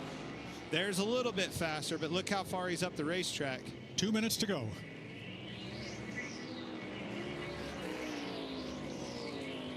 Well, this is a lot of times this is the way it goes. You see some guys, you're going to see some guys that had really good practice speeds, some guys that had really slow speeds, but there's nothing like the pressure and having to make it happen when it counts. And that's what's happening right now with this group. You see Cole Custer down there in third, Ryan Preece. We talk about him being down the chart, at the top of the charts. Now Cole Custer, he has caught Burt Myers. That's the last thing he wanted to do, was have to deal with another car during this session. And that's why he was trying to get that spacing at the beginning of the run, but he would almost been better off starting right on their bumper just to get some heat in the tires, because now he's in those money laps and he just wasted one. Well, 2 of them, actually, in my opinion, because he didn't get him past. So now this is the first time that he's had a clear opening getting into turn 1 where he could hold the car out. That was 2 laps wasted. A lot of goodie out of the tires. Minute to go. And we think they're beyond the point of putting down another fast lap. So there's Preece out. As they're on lap 11 right here, we think that window is somewhere between 7, 8, 9, to get those fast laps in. So we're well beyond that point. It doesn't take long for them to click off.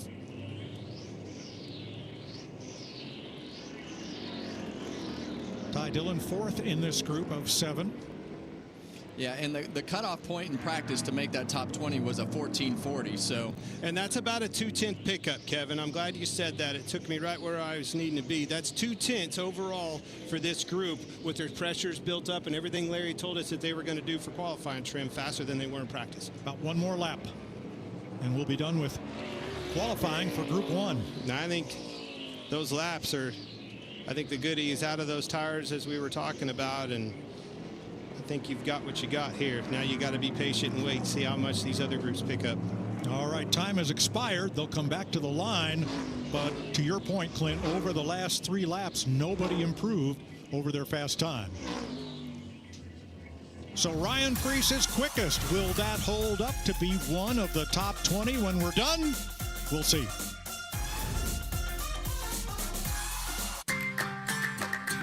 Yeah, the top 20 automatically will qualify. Then we'll have to have the next 18 go through the automatic rundown as well for the last chance qualifier with 38 cars in contention.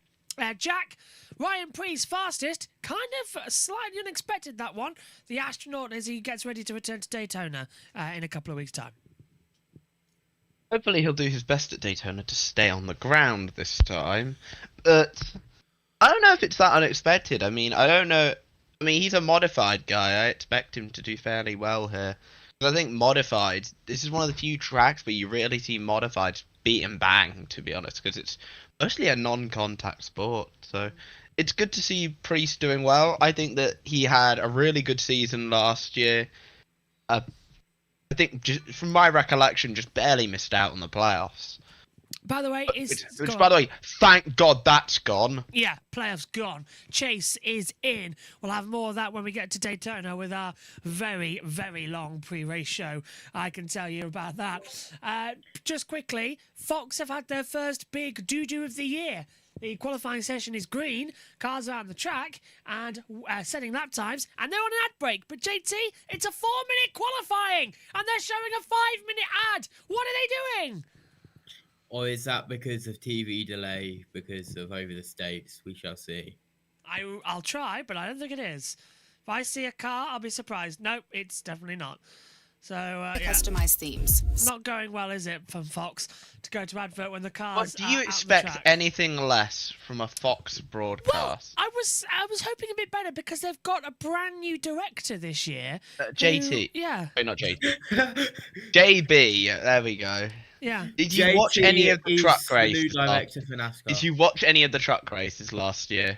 A couple, because I was in the box producing them, yeah. That should tell you the average experience of a Fox. Oh, Jamie Little will not be in lead commentary a lot this year. And also, we will not be partnering for all of the races this year with our Radio NASCAR team. We've got a new member joining us. Josh Henderson is joining to lead the Truck Series and some Xfinity Series races as well alongside the team, as we've got a brand new voice to hear from the trucks. So we'll have a new commentary team partnered up with him as well for those races. Let's head back to Fox. Track for its qualifying session. What's it going to take to be in the top 20 when this is over? Connor Zilic there with work to do. Yeah. Daniel Suarez jumps up. And we've seen Zilic have a couple of pretty big lockups already. And the other thing that's a little bit deceiving on our lap count right here, good lap by Connor right there, puts him P2. But these guys took about 3 laps slow. So a little bit deceiving. So really, they're only on about lap 5 right now. That's a good point, but I think you still need to be in a teen right here to be comfortable or even feeling good about your chances and staying out of that LCQ. Now bumping will begin after 20 cars have taken to the track. And Connor, you're keeping an eye on him. It's almost every single time now, like you talked about earlier, Kevin, that once you flat spot that tire, every time you get in the corner under hard braking, it finds that flat spot. And you see AJ Allmendinger right here, P5. 1 minute to go. It looks like at this point, everybody has started to go the other way on their tires. So, you know, it's really about that lap 8 mark that we talked about. Is kind of where it jumps over the edge of being faster. 45 seconds, so 3 more laps. And as we would say a lot of times, at this point, you're just out there burning gas. Right. You might see somebody pop off a miracle lap here and there, but for the most part, the goodie is all gone, as you would say, Clint. Yeah, but you got to keep hope alive, Kev. You can't just give up on hope. Hope is a terrible strategy. Dangerous strategy. That's a terrible strategy. So Zilic and Suarez fastest in Group 1B. It's in a racer. You have to try. Racers just can't help themselves. You're going to try. If there's an opportunity, you're going to try. Yeah, like the last lap for Connor there was over 4 tenths slower than his quick lap. His left front tire is very angry. Session is over. His square. No longer round. And it's a little bit hard as we see Ryan Preece and Connor Zilic up top from this first session of cars that have been split up into 2 groups here. But it's a little hard to know because Group 1 has been at such a disadvantage with when they went on the racetrack, how they put their tires on, to know where you need to be until we see this second group run and know what the pickup is going to be with some of those cars that have already put on new tires. All right, Group 1 is done, 13 cars. We'll move to Group 2, and again, we'll split them in half. So there'll be 6 or 7 cars. There you go, you said it again, Mike. Well, I think Stop definitely, it! you know, going back to what you just said. It's not funny! Somebody's going to have to stand out here. Looking at this practice sheets, I mean, these were the cars that were at the back half of the sheet. Somebody has to bring you up on this you know, as well? separate themselves. Is this just the decline of Fox again on the commentary team? Is the fact is that they keep bringing this up? It's not funny. It's really stupid. Hold on. Let me set the story straight.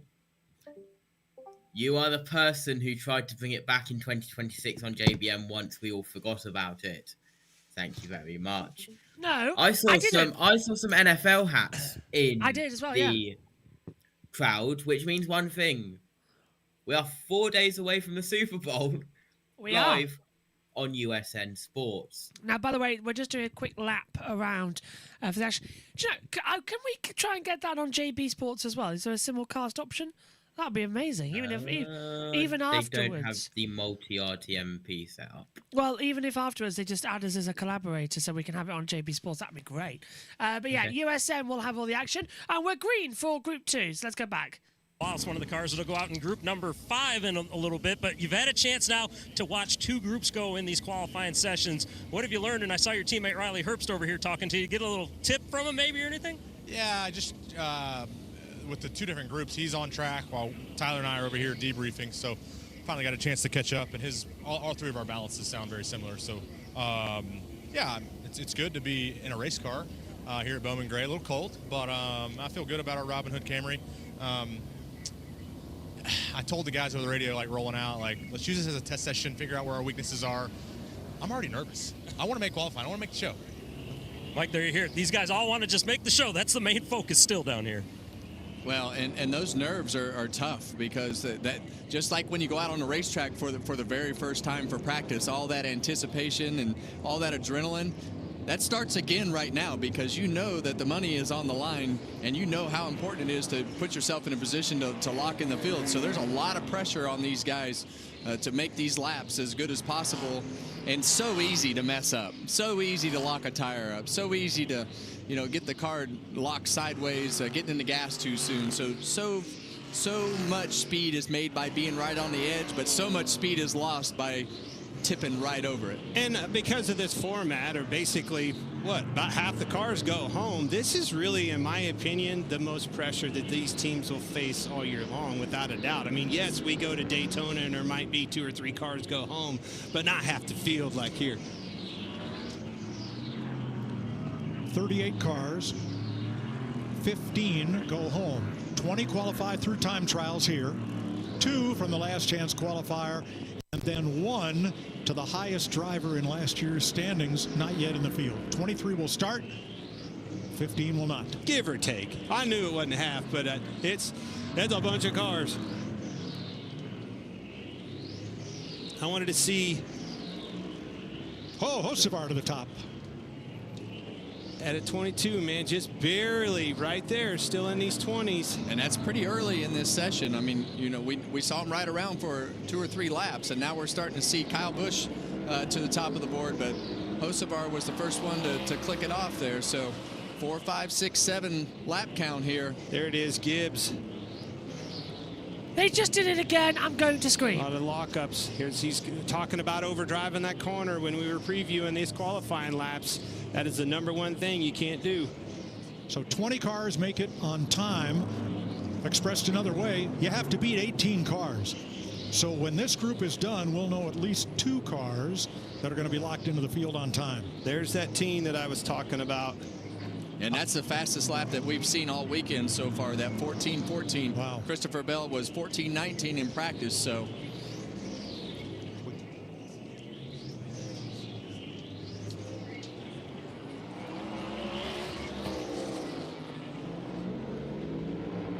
About a minute and a half left. He laid off. Yeah, and right now, when you look at that lap by Ty Gibbs, there's a couple of these guys that put themselves in a position to pretty much lock themselves into the race. So 20 cars have gone so far. My math is bad, Mike. Well, that was my point. Yeah, go ahead. You add it up then. Gibbs and Hocevar can lock in right here. Well, he told us just a second ago there's 15 cars that are going home. I want you. So look up here, and like you look at Zillage, Suarez, Priest, those guys are nervous. They're in trouble.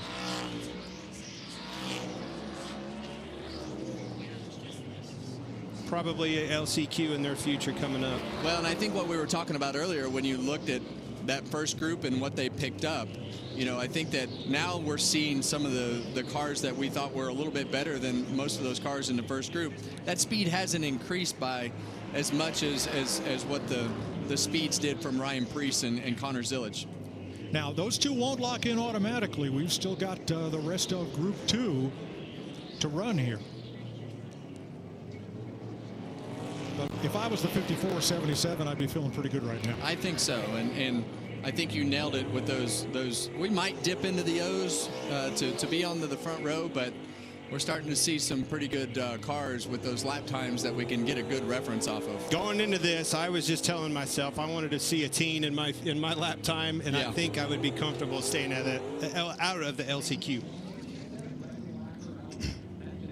Pretty happy. I felt like I had a little bit more pace.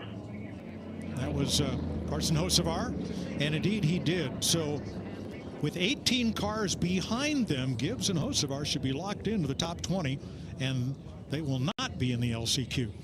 Well, and you heard Carson reference right there. I felt like I had a little more speed in the car, and as a driver, that's the first thing you start doing.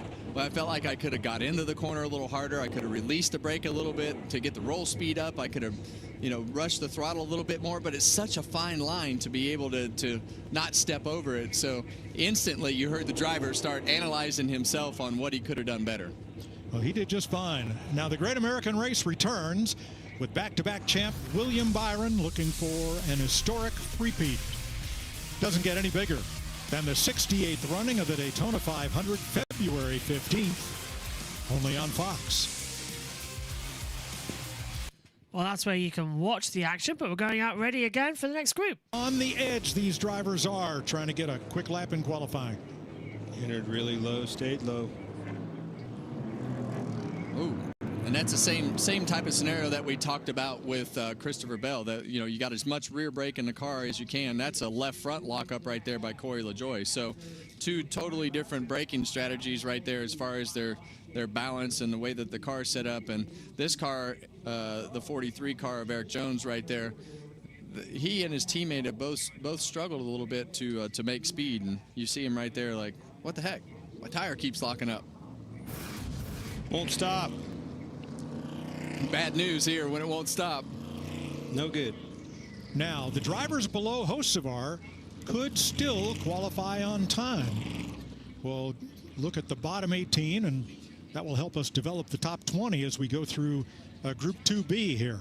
Yeah, for me, it's not the go home yet. It's the staying out of the LCQ, and that Preece, Zillage, Suarez right in there, 4th, 5th, and 6th. Those guys are, I think they're on the bubble. So what do you think the bubble is going to be? You think it's going to be that low 20? I think it's going to be a low 20.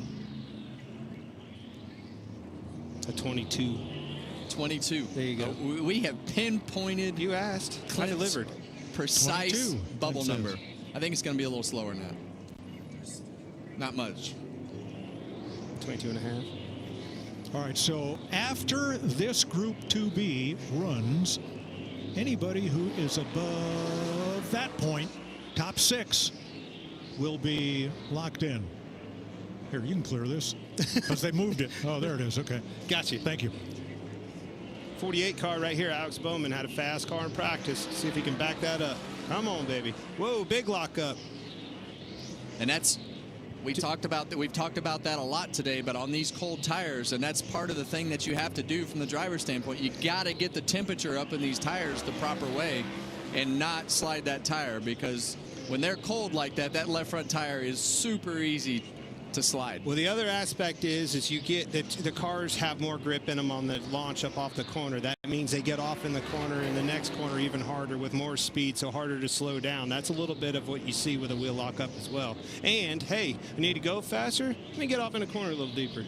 Well, and you see Josh Berry right here, and before we put him on the camera, he had 2 big lockups getting into turn 3, a little bit loose right there under braking into turn 1. So he's definitely battling that car. He knows that his speed was not where it needed to be in practice, and this is the time you just let it all hang out and see what happens and hope that it sticks. Here's a look at it. These tires are really sensitive to temperature and making the maximum grip that they need to adhere to the racetrack. So you got to creep up on it, but you got to go. It's a fine balance. Austin Dillon, good lap for him. He was at the Bay, was 20th on a sheet at a 14:40 in practice. Big pickup there.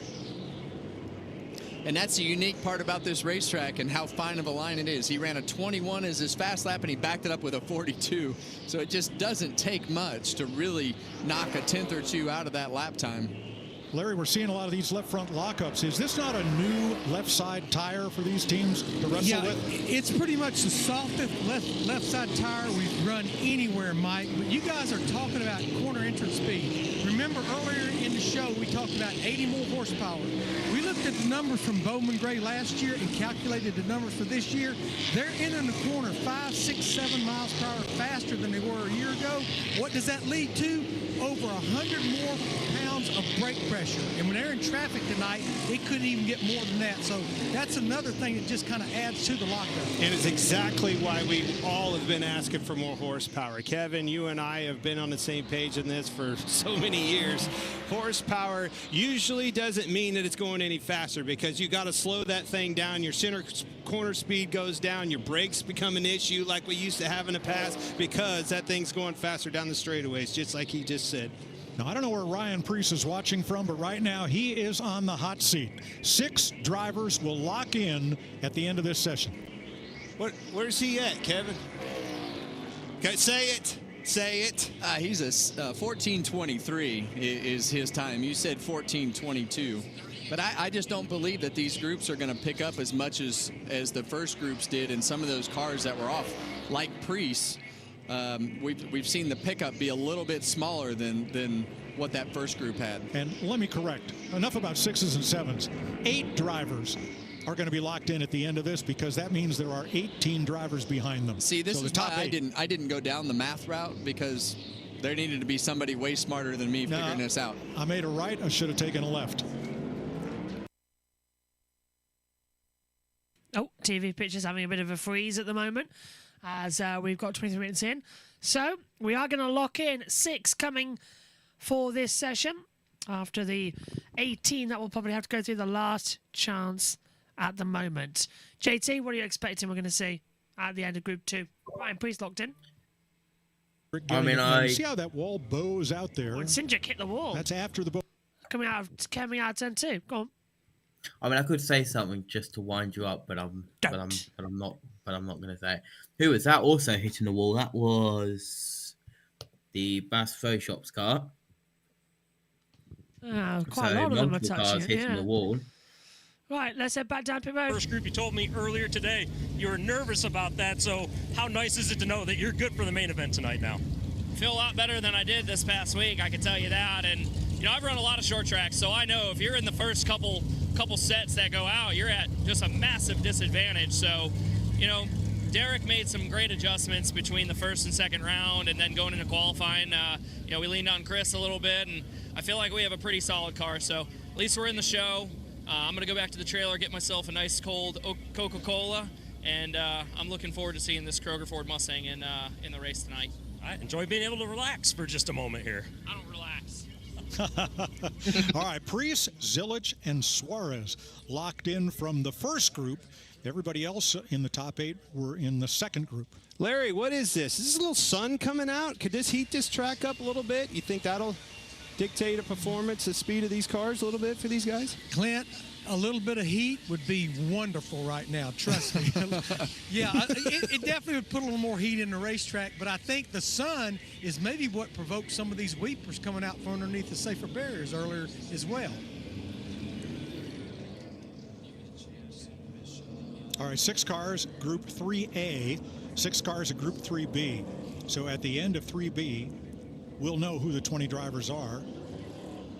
One thing that I noticed when we were looking at those shots of those guys getting up next to the wall, if you look right here, Clint, there's a little at the end of this wall. If you could just pan down, there you go. There's this little puddle right here, and it's like they get right next to the wall and they hit that little puddle right there, and it kind of makes the back of the car step out when you get too close to the fence. You can see where they've just barely been touching it before that up in here. Just a little bit, just a kiss. Yeah. So maybe my my statement of that being perfect when it's right up next to the wall isn't quite right because it's all wet. Quite a bit of water right there for sure. And that's going to really upset the entrance of your corner when you get down to turn 1. Stay out of that. And that's where a spotter can help you. He needs to be paying attention to this and saying, hey, watch these weepers, keep those tires dry. Yeah, and from a driver's standpoint, inside the race car, when you go out of the pits right there, when you know you're in a situation like that with these weepers, you got to know where they are. I'm also watching turn 1, and it's got 2 of them that are starting to inch down the racetrack, and that's getting these guys to where, if you look at that, the entrance of this corner is getting more narrow. They're having to drive that thing straighter into the corner than they want to. You want to be able to hold it out, but you can't because of the weeper. That is going to dictate the rhythm that you knew of this racetrack before you went out here. You couldn't have timed that any better. You were drawing on the screen as Ross Chastain was shooting up the racetrack right in your mark. We had a conversation. So at the end of this group, my math teacher next door tells me 14 drivers will be locked in. I don't know if I would trust him with the math, but well, with another 6 in the final. He's all we've got, so we'll go with it. Keep an eye on this 22. 5th already. Yeah, and we talked about these Fords and the speed that they can make when they get the tires pumped up and go into these qualifying sessions. That's a little bit more than a lot of the other teams can make. They have some things that they do to the car. Big lockup, got loose. I don't know if he hit that wall right there. But it was a good lap for him. I think he just drove the car and got off the corner really well. That lap before that probably put him in the show. Maybe not where he wanted to be at a 19, but I think that'll get him in the show as far as the not having to be in the LCQ. So looking at the top 14, all the drivers on track right now are in the top 20, will be in the top 20. I think when I start looking at this group, Reddick, you saw him, Chase Elliott, last year's winner. He wants to be a little higher than where he's at right now. Hard to win this thing if you're further back than a single-digit starting spot, in my opinion. Well, it's definitely going to be tough to do what Ryan Blaney did last year and come from the back of the field into the fence. Whoa, look out. Yeah, he hit the fence right there off of turn 4, and then when you pull that thing back off the wall, those things are snapping sideways. Chase Elliott is 5th. That one actually got into the tire a little bit. And that cost him 1.6 seconds against his fast lap. Yeah, I think he just backed it down right there. Probably scared the crap out of him. Had to do a quick check to make sure everything was clear. Everybody's in this group. All 6 drivers are going to make it. It's just a question of where will they start. And the only one that's outside the top 6 is Joey Logano. He is currently 9th. The others up there. And Van Gisbergen in 11th. The goal is to start in the top 2 rows because that's where the winners have come from here at Bowman Gray and at the LA Coliseum. And that's exactly what I was talking about with this car right here, Chase Elliott, and why he was trying so hard. I don't think that 19, it's not those top 2 starting rows like you talked about. And I think it's fair to say in qualifying, you're willing to take a little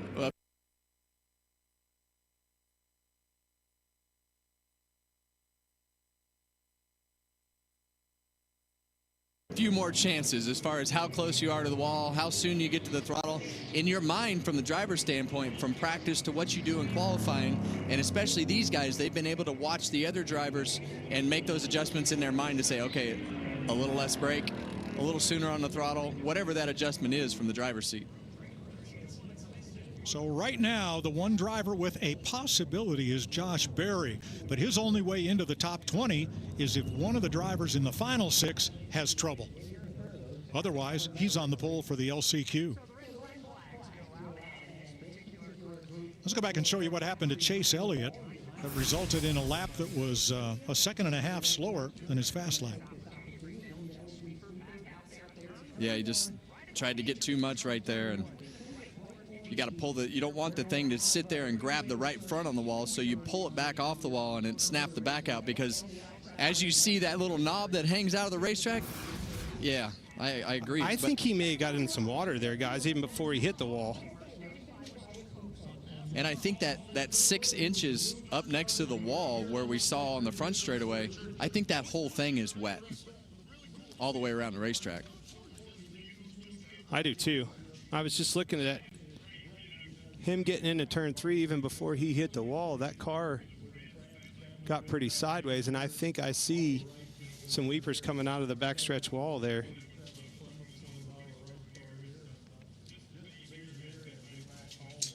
You know, to put this in perspective, more snow fell here in the Triad over the last week than at any time in the last 22 years since they've had this much snow. They got 3 or 4 inches last week that caused the first postponement, 8 to 10 inches of nice and fluffy that was pretty easy to deal with, as we showed you the video earlier. That's that weeper I was talking about. I think Chase Elliott got his right rear in it, and that slid up into the wall. All right, final group here. And this will determine the lock-in for the top 20. Right now, everyone down to Ryan Preece, Zilich, and Suarez is in the top 20. You're going to be a mile off, Clint. Mile? Yeah. It's going to be a 24 instead of a 22, so that's light, that's light years. It is on a track this small, isn't it? It is. Green flag waves for 4 minutes. Well, if you're sitting in Josh Berry's shoes, these are nervous times that you're sitting back there depending on one of these guys that are on the racetrack to not go faster than you. And I look at the numbers and the drivers and the teams on the in and on these cars. Slim chance that that doesn't happen. I think if you're going to be on the pole of Bowman Gray Clash right here, it's going to have a 0 after that 4. 1, 4, 0 something. Man, you're to the 100 today. Yep. And it's going to probably happen right here. That's the most details I've heard out of you in a long time. Good looking hot rod. This is officially Clint's favorite car. Paint scheme. These weepers are going to continue to be a problem, though. They're going to have to stay down the straightaways. That crowds their entrance. That takes some speed out of that. These guys are going to have to navigate around that, and it's only going to get worse. And I would assume that the spotters and the crew chiefs have fed all that information, especially when you talk about the Hendrick cars and the 9 car getting in that water. So they will be fed a lot of information. Christopher Bell, that last lap into turn 1, had a massive lockup. And nobody has yet run a lap. Bell's loose in the top 20. Well, loose in the entrance of the corner. He was in practice, wasn't he? Practice, that's right. All right, Larson's in, Hamlin's in. Keep an eye on this Blaney off of 4. Way in. Byron up to the top of the board. Larson picking up. Another lockup out of the 24, William Byron. And they're all just going for it. I mean, you know that you went in there plenty good the lap before. You know you have to get everything that you can getting in the corner, and it's just, you got to find that edge. And there's a bunch of them smoking the tires. And then the next lap, you go back and you make that adjustment as we see Larson up to the top of the board. All right, they're all in. All 6 of these drivers are in the top 20. The top 20 is set. It's just a matter of where will they start. Not a great start for Blaney. No, 16th. We watched him drive all the way through the field. Looks like he's going to have to do that again. Well, it's a miracle doesn't happen. It's way better than last year. Yeah. He's not going to have to start last, so won't be far in front of that unless he picks it up. He started last, and by halfway, at the halfway break, he was in the top 10. Didn't quite get to the lead ever, but heck of a show for the 12 car. Well, we know this car is usually takes a little bit longer to get going than some of the other cars. That lap he ran a 22, lap before a 21, so still some speed left in that 12 car to pick up just a touch. 1 minute to go. Blaney stuck in 16th. His last lap mirrored his best lap within 100th, but no improvement. Well, I still feel like that Ryan Blaney on the long run will be a car to contend with everything that we know about that group. I'll tell you what, these cars are pretty consistent right here. Look at the Gibbs boys. 3rd, 4th, 5th, and 6th. all within 5/100ths of a second. I'd say them things are pretty close setup-wise, wouldn't you? Yeah, well, and that's on the short tracks. We've seen those Gibbs cars be really good, but you look at they're very consistent, but at the top of the board is still those Hendrick cars of Kyle Larson and William Byron. So. And you talk about the top of the board, that's a 13 with a 7 against a 14 with a 0, 14, 5, 14 with a 7 and a 9. I mean, that is amazing how tight those lap times are. The 4 Gibbs cars are within 0.5 That's 5/1000. Sounds like we're calling pro stock races. Yes. And qualifying is done. We now know the top 20, and we know who will get the provisional starting position as well. Well, you mentioned those Hendrick cars, Clint. You look at Alex Bowman down there in 25th. Didn't get to the flat, but it's pretty tight racing. I think we're in store for a good one. And there's how the main will line up. 2 Chevys ahead of 4 Toyotas. 5 Toyotas and a Ford. Chris Buescher, the first Ford in that group. Chase Elliott, defending winner, back in row 6. Daniel Suarez anchors the top 20. And right now we know that Alex Bowman is the highest driver in last year's championship points. And he'll have a spot in the feature. Kyle Larson is fastest. We'll check out the LCQ lineup after this. Yep, so it is going to be Kyle Larson on pole position for the Cookout Clash, alongside William Byron, Ty Gibbs, Chase Briscoe, Christopher Bell, Denny Hamlin, Bubba Wallace, Chris Buescher, Ross Chastain, Tyler Reddick, Chase Elliott, Carson Hocevar, Kyle Busch, Joey Logano, Austin Dillon, Ryan Blaney. Shane Van Gisbergen has made it through in qualifying, so well done to SVG. Ryan Preece 18th, Connor Zilich 19th, and Daniel Suarez will be the last in 20th.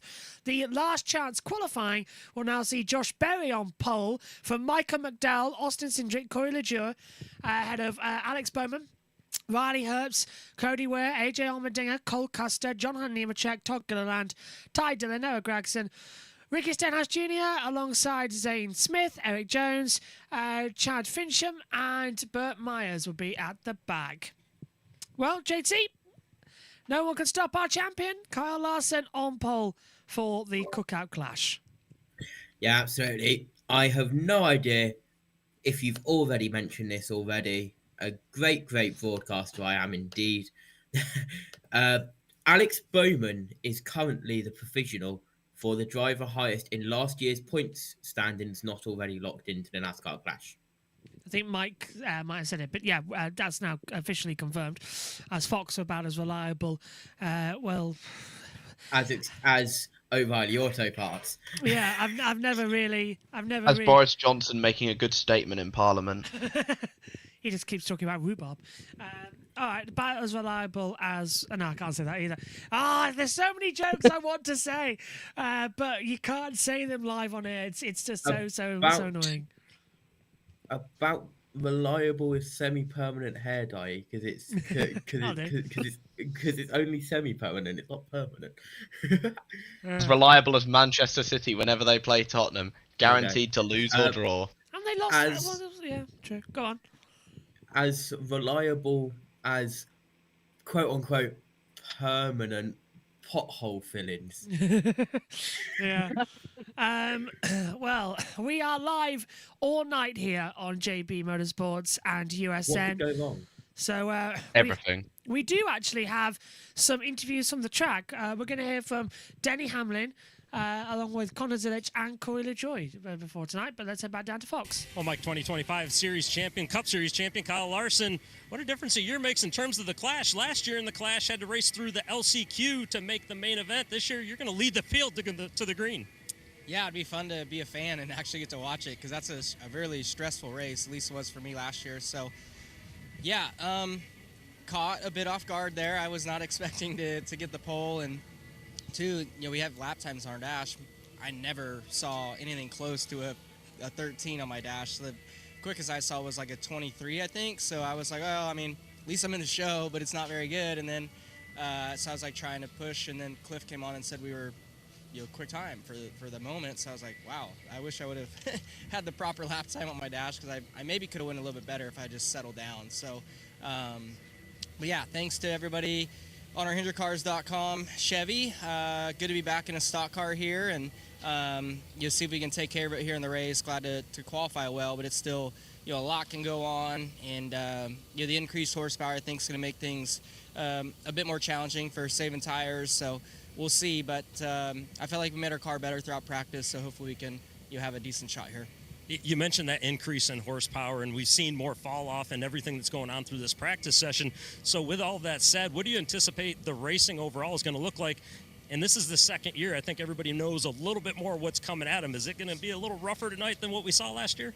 As far as rougher, I don't know. I mean, it depends on kind of when it starts and who's in it, and then everybody kind of gets carried away after that. But as far as the horsepower and all that, it definitely, I mean, I feel like you can tell a little bit here from what I remember anyways. So, yeah, we'll see. I just imagine, to be just, you got to really, watch how you're loading the tires on exit, which is not something I'm good at doing on these style of tracks. So we'll see. But I don't think you're going to see much different, for at least half the run. But, hopefully the tires get hot and wear out a little quicker, and guys are struggling, and you'll see some, comers and goers. All right, Larry Mack, Kyle Larson's going to lead him to green. What do you got for us? Yeah, Regan, I'm here with rookie Connor Zilic. Connor, you're going to start deep, 19th, but the key word, you're going to start. You're locked in. You don't have to worry about that last chance qualifier. Yeah, it's going to be nice being able to watch the last chance race from the grandstands and not have to be in it. So that was our goal coming into today, was just to be able to make it in the show and lock in. So yeah, grateful for the entire Trackhouse team. We've worked really hard this offseason to get everyone up to speed and get everyone ready. And yeah, good way to start the year. Well, Mike, a couple of weeks ago, he was racing in the Rolex 24. Now he's going to race at the Madhouse. Yeah, he nearly won it within a second and a half of his team going to victory lane. Well, LCQ coming up. Kyle Larson's excited about it. Connor Zillich's excited about it. What do you think? Well, to take a couple, I think you got to put the bumper to them. You got to start up front. You got to be aggressive. Well, I look at the front of this LCQ, and you've got Josh Berry, who was obviously pretty aggressive last year in that race, and Michael McDowell, Cindric. So you got some guys at the front of the LCQ that are definitely going to be pushing and shoving, and you're going to have to push and shove. You're going to have to be aggressive to get yourself in one of those top two spots. I think Alex Bowman, I think his car's a little bit better than what he showed in qualifying. Watch for him to make some moves. Sorry, he's a provisional. He ain't going to be in it. Don't worry about him. But it'll be a battle for those 2 spots to make the main event. All right. We'd like you to go to your local Fox station where you will see the LCQ at 4:30 p.m. Eastern Time, followed by the NASCAR Clash at Bowman Gray. It's all coming up tonight on Fox. Yep, and we're staying live here on JB Sports and USN, so we are not going to go anywhere. JT, how long we got until that last chance qualifier? Around about an hour? Exactly an hour until the green flag, yes. And I did not realise that we were on JB Sports. I thought we were on JB Motorsports. So I said we're on JB Motorsports. Did I say that? Ugh. Anyway, look, moving it's been on. a long time. Because last time I said it, we were on JB Sports and USN. We're on JB Motorsports and USN. Go on. Yes, moving on. So an hour to go. We've got the top 20 in the main grid, and we have the grid for the last chance qualifier. Yes. If I remember the graphic from like 10 seconds ago, are Josh Berry and Michael McDowell front row? Looks like it. That's going to be very entertaining down to turn 1. Jack, what do you make of that one then? The last chance qualifier is going to be quite explosive, just like it was a year ago. I always think the last chance qualifier is better than the actual race. You got guys battling for that. How many spots is it in the last chance qualifier? Is it like 2? Just 2. Top 2. Yeah. Spots, that's it. Yeah. To get into this big clash race. I don't know. What's the purse for winning the clash anyway? Like, I have no idea. It's a lot of money. But the main ones... You're going to make me look up on Bob Podcast, aren't you? Yes, I am going to. Please do that. But shout out specifically, in my opinion, to the Trackhouse guys who got all 3 of their cars in, including rookie Connor Zilic managing to get in. Fair play to him. A guy who has, to my understanding, never driven on this track before. No, hasn't. So this would be a first time for him to get out there. He hasn't even In done any anything. series? No, not even in the modifieds. Nothing. Just he's never ever. Yeah, you can drive done modifieds. No, because he was offered, wasn't he, to run around here in a hot rod, but didn't even do that. So he's got no experience, and he's made it through, which was impressive. Okay, right, we will take a little break, but you at home are going to be seeing all the media interviews from today so far, and starting with Denny Hamlin, the man who arguably many said should have won last year's overall championship. He was literally 3 corners away, and then it all disappeared. It's heartbreak, and he's had a winter from hell as well. But he sat down earlier on in front of the media, and this is what they had to say.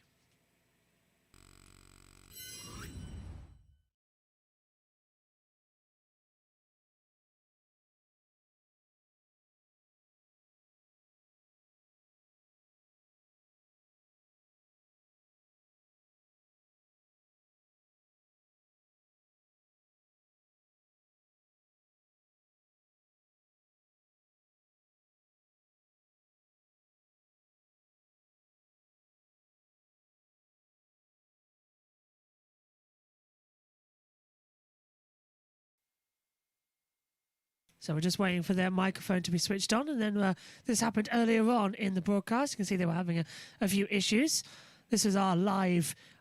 This is what we just got given from NASCAR, so we hadn't had time to edit it coming into it.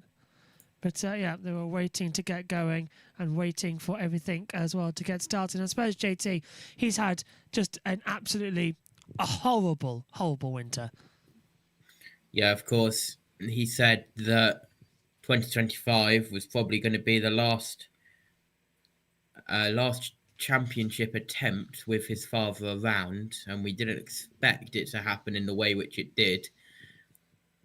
Unfortunate, very sad, a lot of tragedy in the off-season, and NASCAR having to move on, having to live with it, just like they had to do 25 years ago. Of course, we've got that documentary coming out. It's going to be on the fans. Yeah. I hear audio. There wasn't audio for quite a long time. See from him, Denny last year.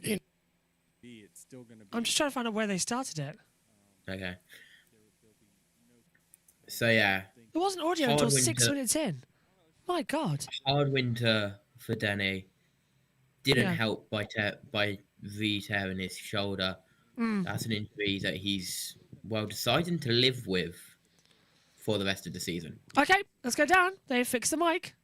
I don't think any one restart will define it, even though it might change who the champion might be. It's still going to be, the 2 or 3 most deserving guys when it comes down to that final race. So I certainly was happy to see where it ended up, and definitely in full support of it. Tim Moore Motorsports today. Denny last year in Riley Herbst's rookie campaign, it was a little bit tough. Just, I'm wondering from your perspective as an owner, what are you wanting to see from him this year to say he's taken a significant step forward in his growth? Well, we got to see better performance for sure. I think that, certainly, where the 35 was running last year was just not up to, what we expect. And, but we have we signed a multi-year agreement with Riley because we want to see where it goes in the second year. And certainly I want to see, gained in performance, needs to be challenging inside that, top 10, top 15. That's where we expect our cars to run. And certainly the more experienced guys than Tyler and Bubba, they need to be competing for race wins more often as well. Got Alan here, then Deb, and I think we have one in the middle as well. Alan Cavana, on the competition side of JGR, filling the void for Chris Gabehart no longer being there. How is JGR doing that, and what is that void for you? Yeah, it's a little different. Used to having Chris there, but we also have had the experience of Wally Brown that's been in that role as competition director for many of the heyday years of JGR and their performance. I think he can step in there and do the role he never left. So, which is, he was always in those competition meetings, so he can just kind of pick up that quarterback role. I think that he got to observe some things that Chris Gabehart did last year that he can refine, and even he admittedly said that, I think that was a good direction. I can pick that up from where he left. So I'm confident that JGR can they have so much depth within their race team, then they can find a way to make it work. Go to Deb. Deb Williams, Auto Week. Congratulations, Deb. Thank you, Danny. I appreciate that. To go back kind of to the chase element here, Charlotte Motor Speedway announced they're getting rid of the Roval and going back to the Oval for that. How do you feel now about that change and the fact there won't be a road course in the chase now? I mean, I don't think there'll be any secret. It's all positive for me on these types of changes. Bigger sample size, less road courses. Given my history, those are all positive for me. But beyond myself, we need to talk about the sport, and the sport is that oval racing is, and the next gen car, especially mile and a half, has been its strength. I was part of that battle with Chastain and Byron in the 600, and just a fantastic race. Nobody could hold the lead. You get out in the lead and your car was just handled terribly. You get out second and it was actually better. And so it's just that racetrack is too good of a racetrack to not have.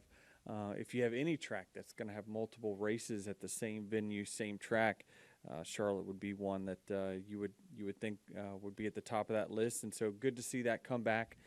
And I think that certainly it's going to be on the fans to make sure you show up and support that. I think the drivers, for the most part, are certainly supportive of that change back to the oval. It's what we are. We're oval racing. We have been. And while I definitely appreciate the changes that we made over the last few years in the road courses and going to different venues like Charlotte or the Chicago Street Race, which I thought was a positive for the sport. We look like we're heading back to more of our roots, which is, I think, a good thing. Do we have something in the middle? Yep, we'll go right here. We'll go to Matt, then Kelly.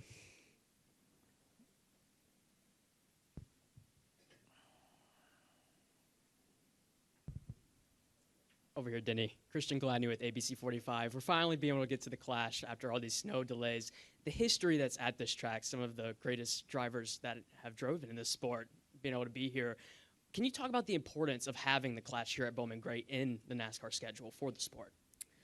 Yeah, I think why I can just tell you why it's good for the teams. One, it's a good warm up for them to get their race weekend type of routine going.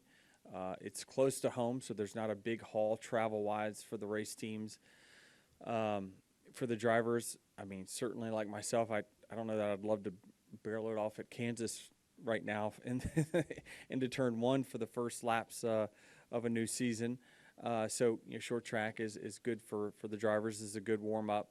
But obviously, it's this is a racetrack that is embedded in the NASCAR roots, and certainly feel like that the move here. While we were doing the short track thing in LA, and I thought that was a very good event, it's more feasible and more economically viable for the teams to be here close to home on a very similar racetrack, and then you're also kind of giving back to the short track community up here in Winston. Go to Matt.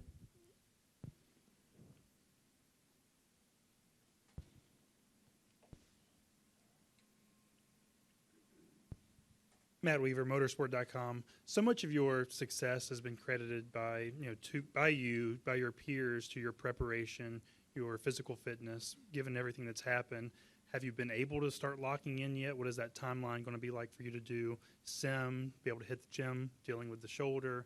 How much of that is going to be an inhibitor early this year?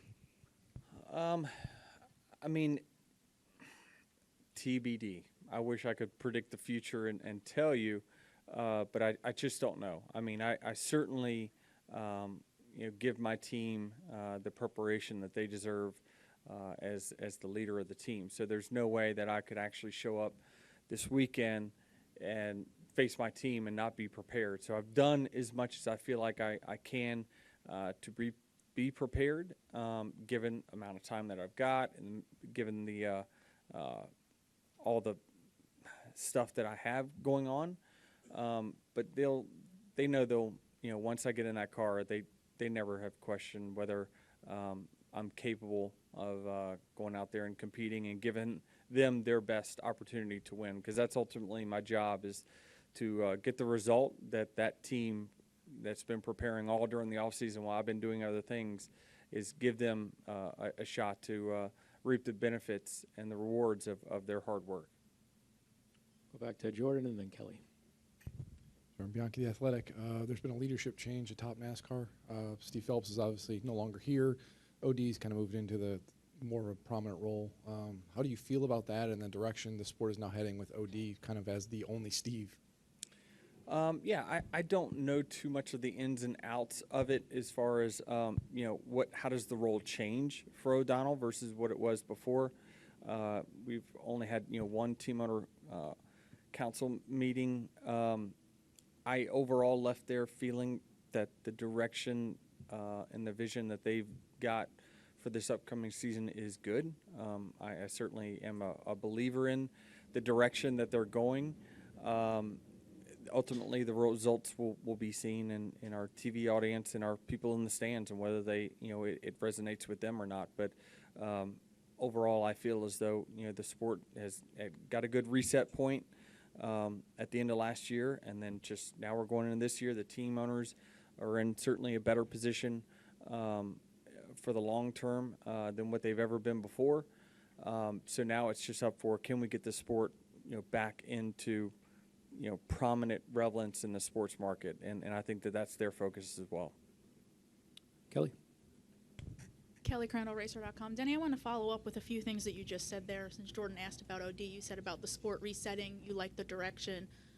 A comment O'Donnell had made to me during the Chase announcement was that his focus and NASCAR's focus is working on the relationships in the garage, getting those back with the industry. So with everything you just said about how you feel things are, can the narrative, or I guess if you want to use the word relationship between the industry and NASCAR, can we see maybe that's going to change now a little bit after the last couple of years where it felt like there was two different camps here, right? The team owners were unhappy, the drivers didn't like the playoff format and all of this. So do you think maybe we'll have a little bit of a different narrative now around this sport this year?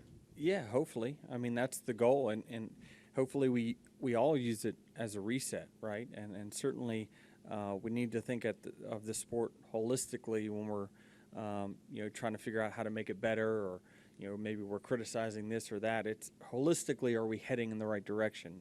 One moment might not be exactly the way we all want it, but is it generally heading that right way? And so I think that's the way that we need to look at it.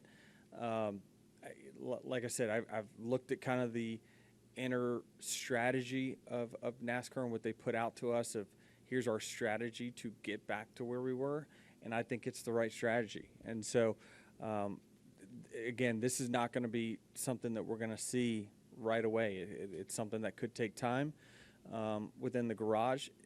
The proof will be in the pudding, right? Is that being more collaborative is something that the sport and the teams have said they wanted to do for the last decade.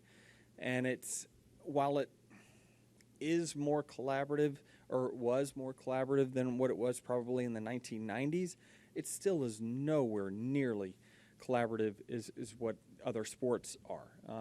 When I talk to Curtis Polk and many others that have been in other sports, and even other owners that have had interest in other sports, their ownership meetings are totally different. They're all figuring out, hey, how are we going to create more revenue? Here's what we're thinking about doing. Where we're just so cutthroat on what's best for our team, and this team doesn't like this splitter, or this team doesn't like this transact. It's all just dumb stuff that gets talked about that doesn't push the sport forward. We have to talk about things that are going to grow the sport collectively, and everyone has to get on that same page, and hopefully that starts January 1 of this past year. We've got time for one more, and we'll wrap up with Bob.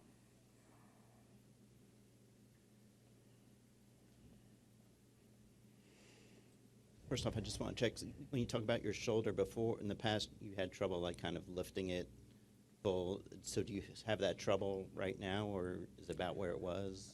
I don't right now. I don't right now. If you could look into a crystal ball, I would think, as the year goes on, it just kind of depends on certainly making sure I'm doing the things out of the car, keeping the range good, keeping the strength good to kind of get to that November date where I can work on it and get it fixed again. Limiting, honestly, the things I love to do, I'm going to have to just, that's not going to be a priority during the season, unfortunately.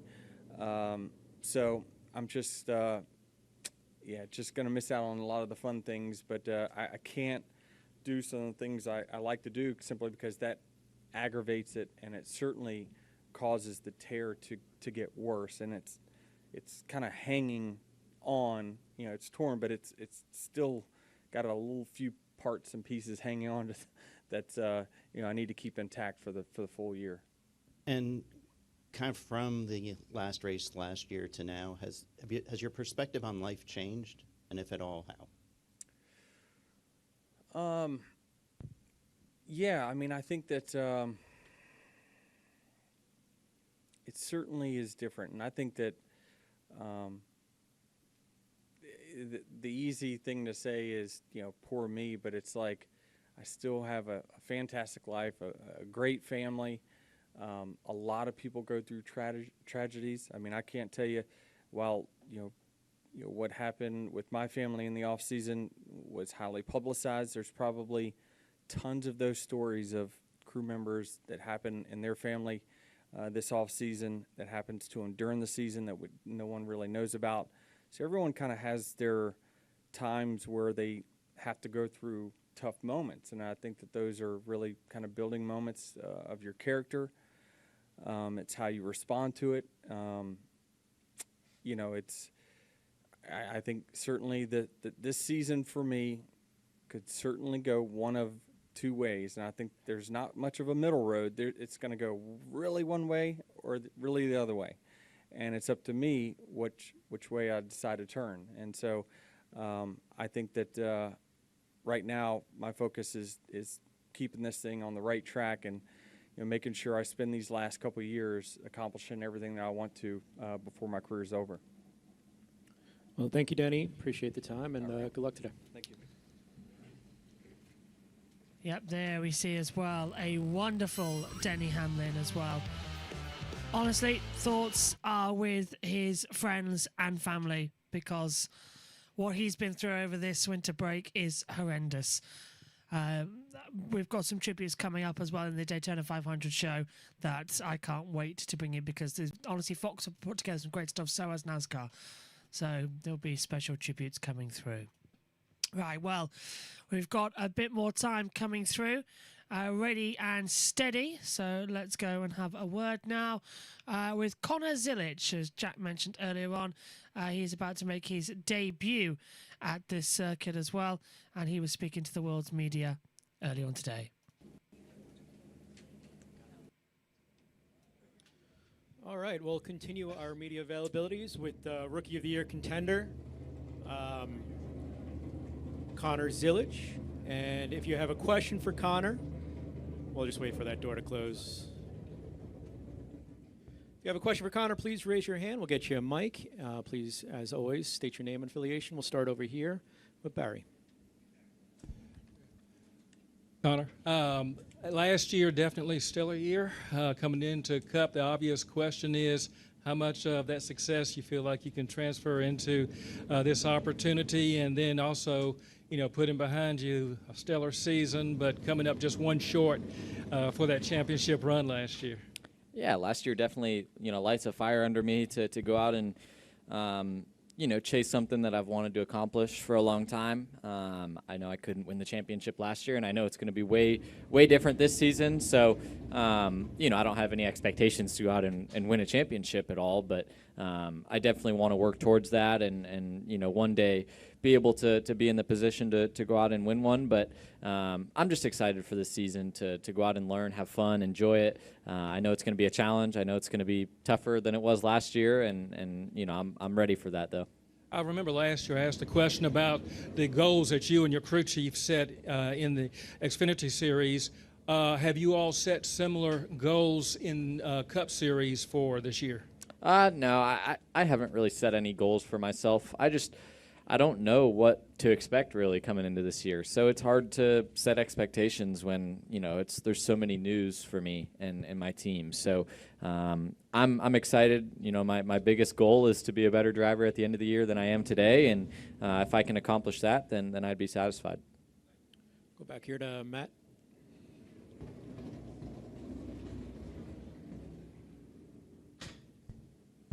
Matt Weaver, motorsport.com. Every Cup Series veteran says there's nothing that can really prepare them for once they get to this level, and I'm curious, what has been the best advice, and from from those who have done it, that you've kind of reached out to say, hey, what do I need to do to be like you guys? Yeah, I mean, I think everybody I've talked to has told me that it's going to be harder than I expect it to be, and I think after 10, 15 guys that have done it, have told me that, I think that's when it finally starts to sink in and you realize that, okay, maybe these guys aren't lying to me. So I definitely, I've gotten some great advice from a lot of people, but overall I'd say the biggest thing is just to not let the stress and pressure of racing at the highest level overcome the amount of just life lessons and the enjoyment of living out your dream. I think that's for me the biggest thing is I no matter how hard it gets, no matter how many bad days and good days there's going to be, to just remember that you are living out your childhood dream. You made it to where you want to be, and just remember to enjoy it. Go to John and then Tim.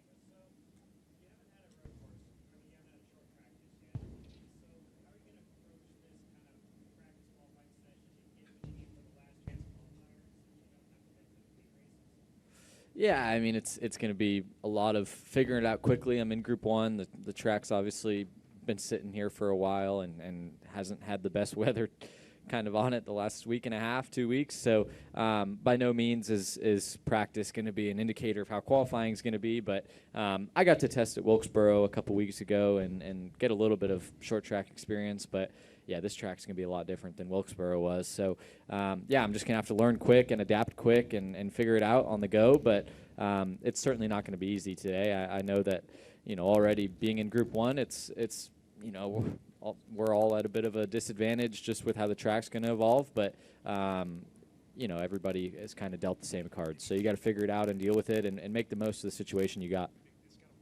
Go Tim and then Deb. Tim Moore, Motorsports Day. Connor, you kind of just hit getting the test at Wilkesboro and so on, but my question is more of, Bowman Gray is a different animal from, let's say a Martinsville where you got experience at last year. Is there any way you can prepare for the level of physicality this track provides, or is it just you go out there and see what happens? Yeah, there's no way to prepare for it, right? You can go on iRacing, and I'm sure that iRacing would probably be pretty similar to how it's going to be today with everybody hitting each other, and that's really the only way to pass. It's hard to pass here without making contact. So it just leads to being a physical race, and I think everybody knows that coming in. So that's why you don't see tempers flare. Obviously, people get upset and you can get mad, but at the end of the day, it's expected. So it's bound to happen. You can't let it get to you. You can't get emotional.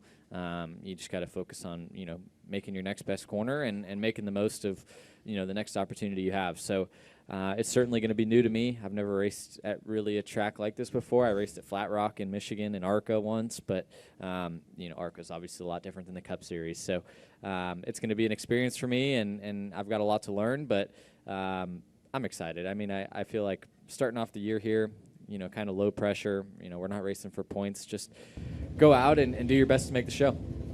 And you kind of mentioned earlier you don't have expectations going into this year in regards to goals, but now that you have had time to reflect on last year, is there anything that you felt like you struggled on the most that maybe you want to get better at for this year as a driver? Yeah, I we all have our struggles, right? And nobody's perfect. And obviously I feel like there's things that I can work on. I feel like last year I was, there's a couple tracks I struggled at, and I feel like I did let myself get a little bit too comfortable at points. I knew my cars were going to be good every week, and that can lead to having that expectation that no matter what happens, I'm going to go out and contend for a win, and I think that's a bad mindset to have. So, obviously that's not going to be the case this year. I'm not going to have the expectation to go out and win every week, so that's going to change. But I feel like just making sure that I stay hungry no matter what's going on is important, and I think that that's going to be more so the case this year with the fact that I'm going to have to catch up to the guys that I'm around, and I know that going into it. So, I'm ready for that challenge. I know it's, I've got a lot ahead of me. I've got a lot of races ahead of me. I got a lot of experience and lessons over the next 40 weeks, but that excites me. Go up here to Deb. Deb Williams, Auto Week. Connor, we always hear seat time's critical. You can't get enough seat time. But you've already been in the Rolex 24. You finished second there. So already having that in there, how does running the Rolex 24 help you prepare for what you're facing now? Yeah, I don't know if it really gets any more opposite than the Rolex 24 in a hybrid hypercar versus coming to Bowman Gray in a cup car, but it's good to get all the muscles warmed up and get back in a competitive spirit. That was my first time racing at the highest level of IMSA, and I'm going into my first year in the Cup Series, which is the highest level of NASCAR. So it was good to get that challenge, and I struggled at first in that, just like I expect to have to learn here as well. So I'm just excited to go through it, right? I've got a great team around me with Trackhouse and everybody. So, did the Rolex prepare me for today? I wouldn't say, those two correlated all that much, but the experience of racing at the highest level and having, a lot of great people around me and surrounding me at that race is definitely helpful. And the more experience like that I can get, the better. So, I'm excited for this season. I got a lot to look forward to with a great team around me in Trackhouse and great teammates with Shane and Ross. And, just excited to hopefully make the most of it. Any final questions for Connor? Go to Alan. Alan Cavana, to the point about practice, it's been a few years since we've had any practice and all that stuff. I assume teams have adapted to that, but drivers coming up, what does allow you to close the gap, if at all? Is it sim? Do you still watch tape? What can help a young driver now that we've had a few years of maybe you can look back on? Yeah, I mean, it's tough. There's not really an answer to that one. I'm 19 years old, and 15 years ago, you'd say the way to make up the experience is to just go pound laps each week and be at the track 4 days a week and test every day. But, nowadays there is no way to make up experience, right? Everyone runs the same amount of laps each year.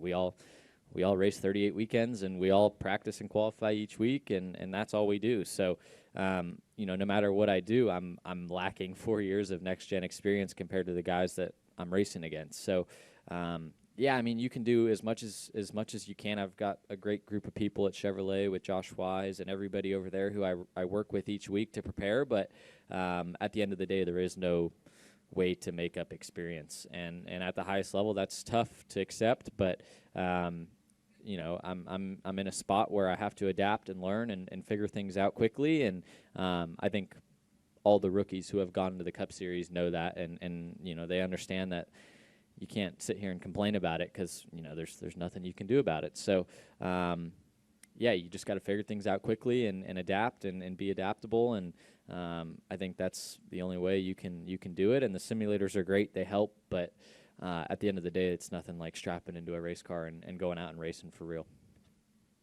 Anything else for Connor? And we'll wrap right here in the middle. Right here, Connor. Christian Gladney, ABC 45. You talked about how tonight is a low-pressure situation and kind of wanting to navigate, don't let the highs get too high, lows get too low. I'm curious, with making this transition and leap, what are specific advice that you've received from, veteran drivers or other people across the sport when, embarking on this rookie campaign? Yeah, I feel like I touched on it a little bit, but yeah, I've had a lot of people tell me that it's gonna get old quick. It's not gonna be easy. You're gonna have a lot of bad weeks, and you're gonna lose a lot more than you're gonna win. So I feel like I've had a lot of great advice. I want people to be honest with me. I don't want people to fluff me.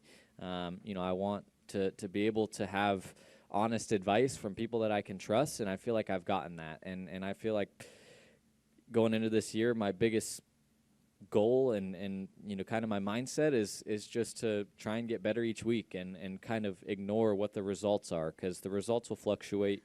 You'll have good weeks and bad weeks, but if I look back on the year and I say that I'm the same driver today that I will be in November at Homestead, then that's when I know that I've done something wrong. So I'd say the biggest advice and most the advice that I've heard the most is just to have fun and enjoy it, and don't let it get don't let the moment be too big, and just always remember to try and have fun, because if you're going to be here for a long time, you can get burnt out quick. If you are too hard on yourself. I appreciate it, Connor. Thank you, guys. Good luck today. Connor Zilic there talking to the team as we look down at Bowman Grey. Slightly sunny on our Google Earth transmission than what it was earlier on. We have our starting grid, and I hope if I press that button it takes us to where we need to be. Yes, it does.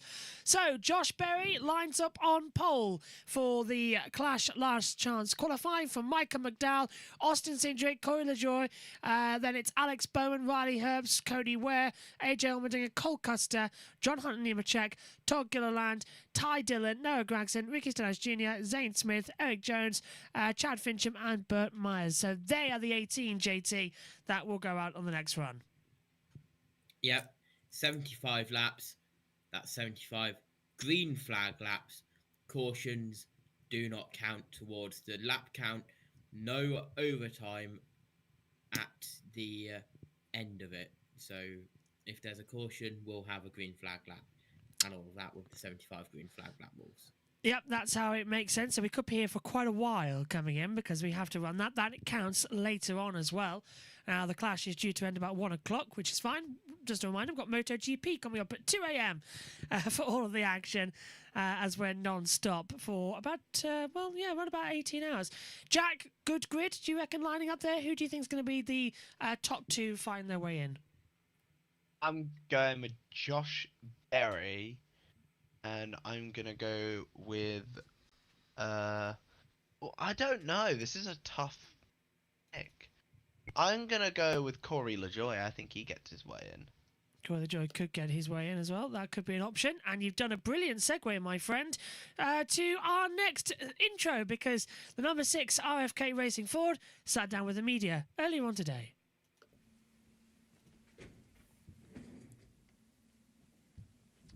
All right, we are now joined by Corey LaJoy, driver of the number 6 RFK Racing Ford. If you have a question for Corey, please raise your hand and we'll get a mic to you. Who wants to lead us off?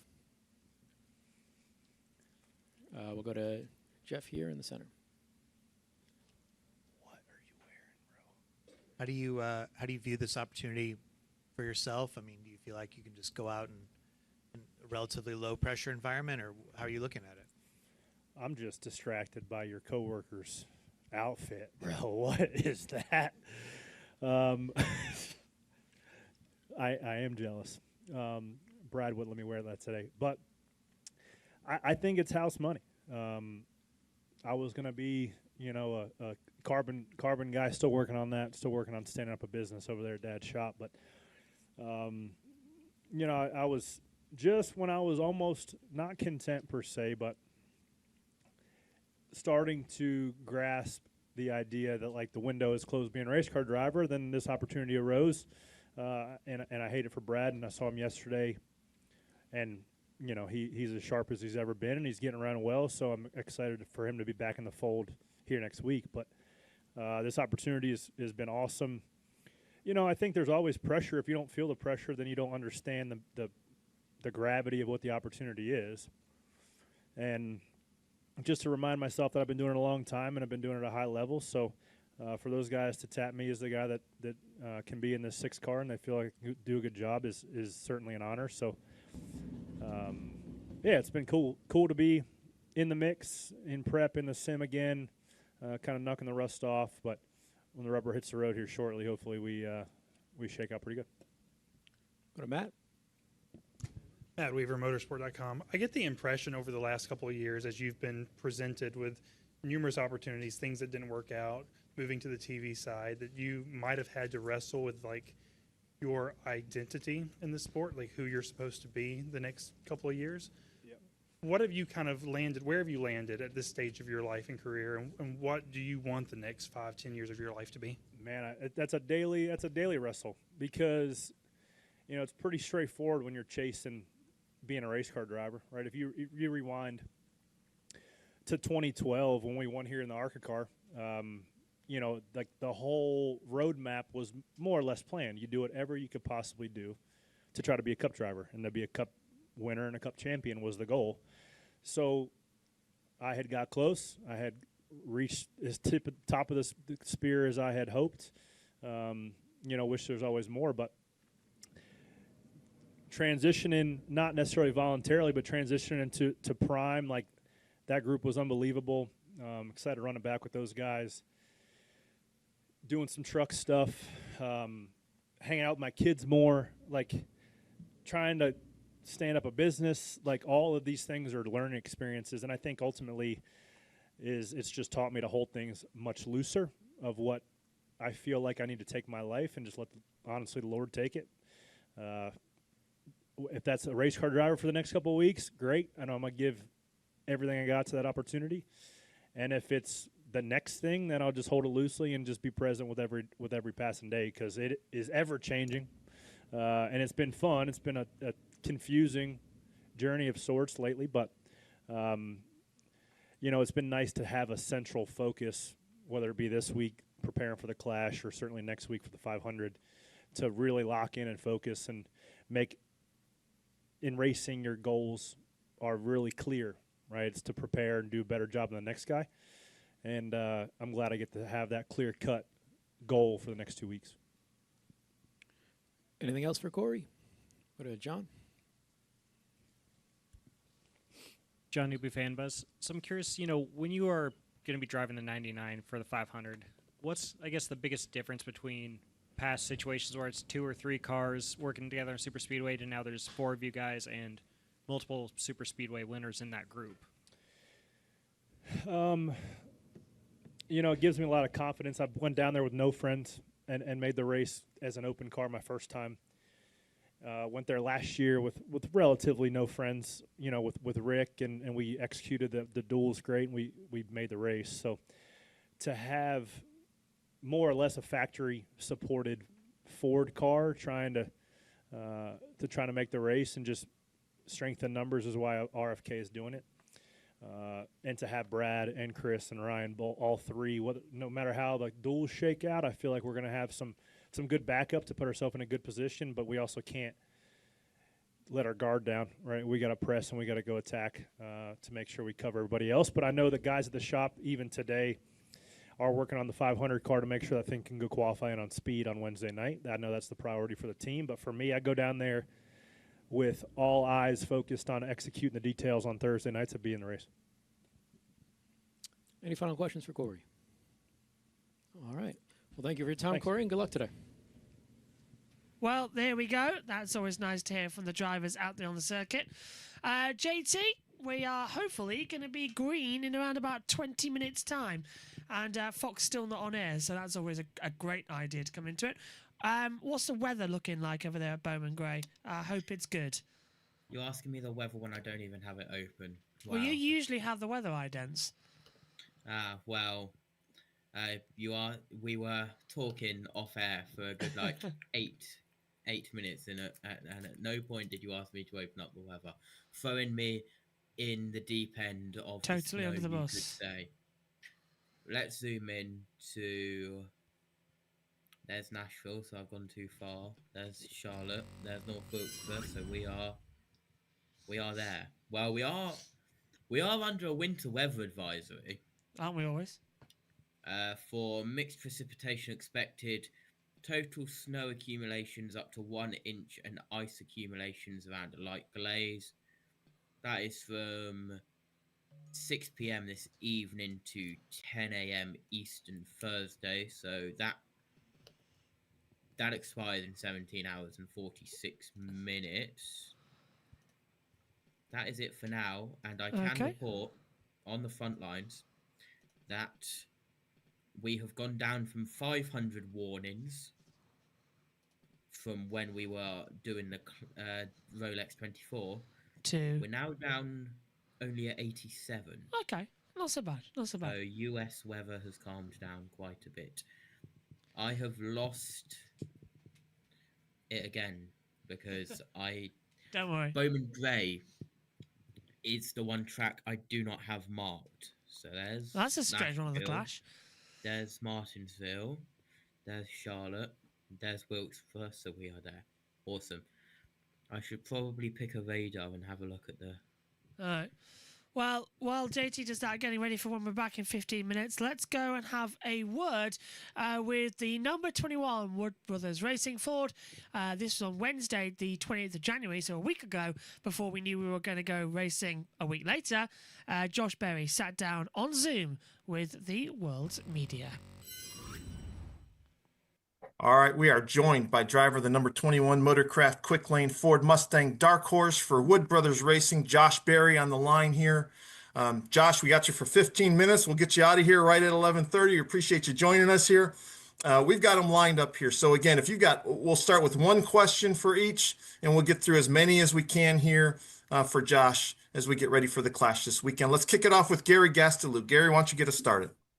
Hey, Josh, season's kicking off this weekend, but how are you feeling about how it's going to end with the new playoffs format? Yeah, I think it'll be interesting to see how, if things change with how people race and how they think and how it evolves throughout the season. But obviously, consistency is going to be more important, which I don't think is necessarily a bad thing. And I'm excited. I think it makes each race mean that much more, and that's what they're trying to accomplish. So it should be fun. All right, let's move over to Eddie. Eddie, you're up next. Go ahead. Hey, Josh, Eddie Kalegi, Motorsports Today. Obviously, the win early last season, playoffs didn't go the way you hoped, but a lot of positives for the program. So how do you feel about the trajectory heading into year 2 here with the Wood Brothers?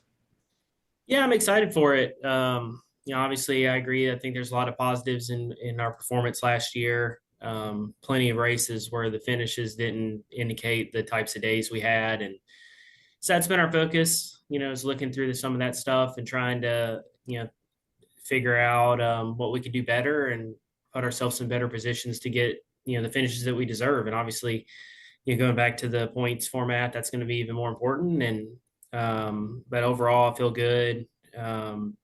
This is really the first year since I've been in Cup or Xfinity that I've really had the same group 2 years in a row.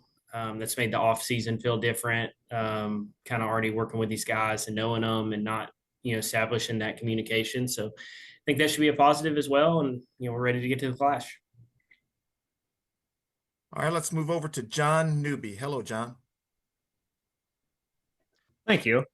So Josh, talking to a couple drivers at that test at North Wilkesboro a couple weeks ago, they were still getting adjusted to the new digital dash, and they're worried about it being kind of distracting in the early go-ins. I was curious, where do you guys stand after taking part in that test and having a bunch of hours behind the wheel? I didn't notice too much of a change. I mean, it's got, some LED lights that could be used to shift lights if you wanted to, but overall I feel like it's pretty similar. It seems like it works quicker, like faster, it's better quality. So overall, I think it's all good, and really I haven't experienced any issues. We ran pit road a couple times there, just practicing that, and felt good about everything. And overall, I feel like it's ready to go. Perfect. Thank you. All right, Steven Toronto, you're up. Josh, there's been a lot of talk about the weather for this weekend and the possibility of snow hitting Bowman Gray and potentially altering the schedule of this race.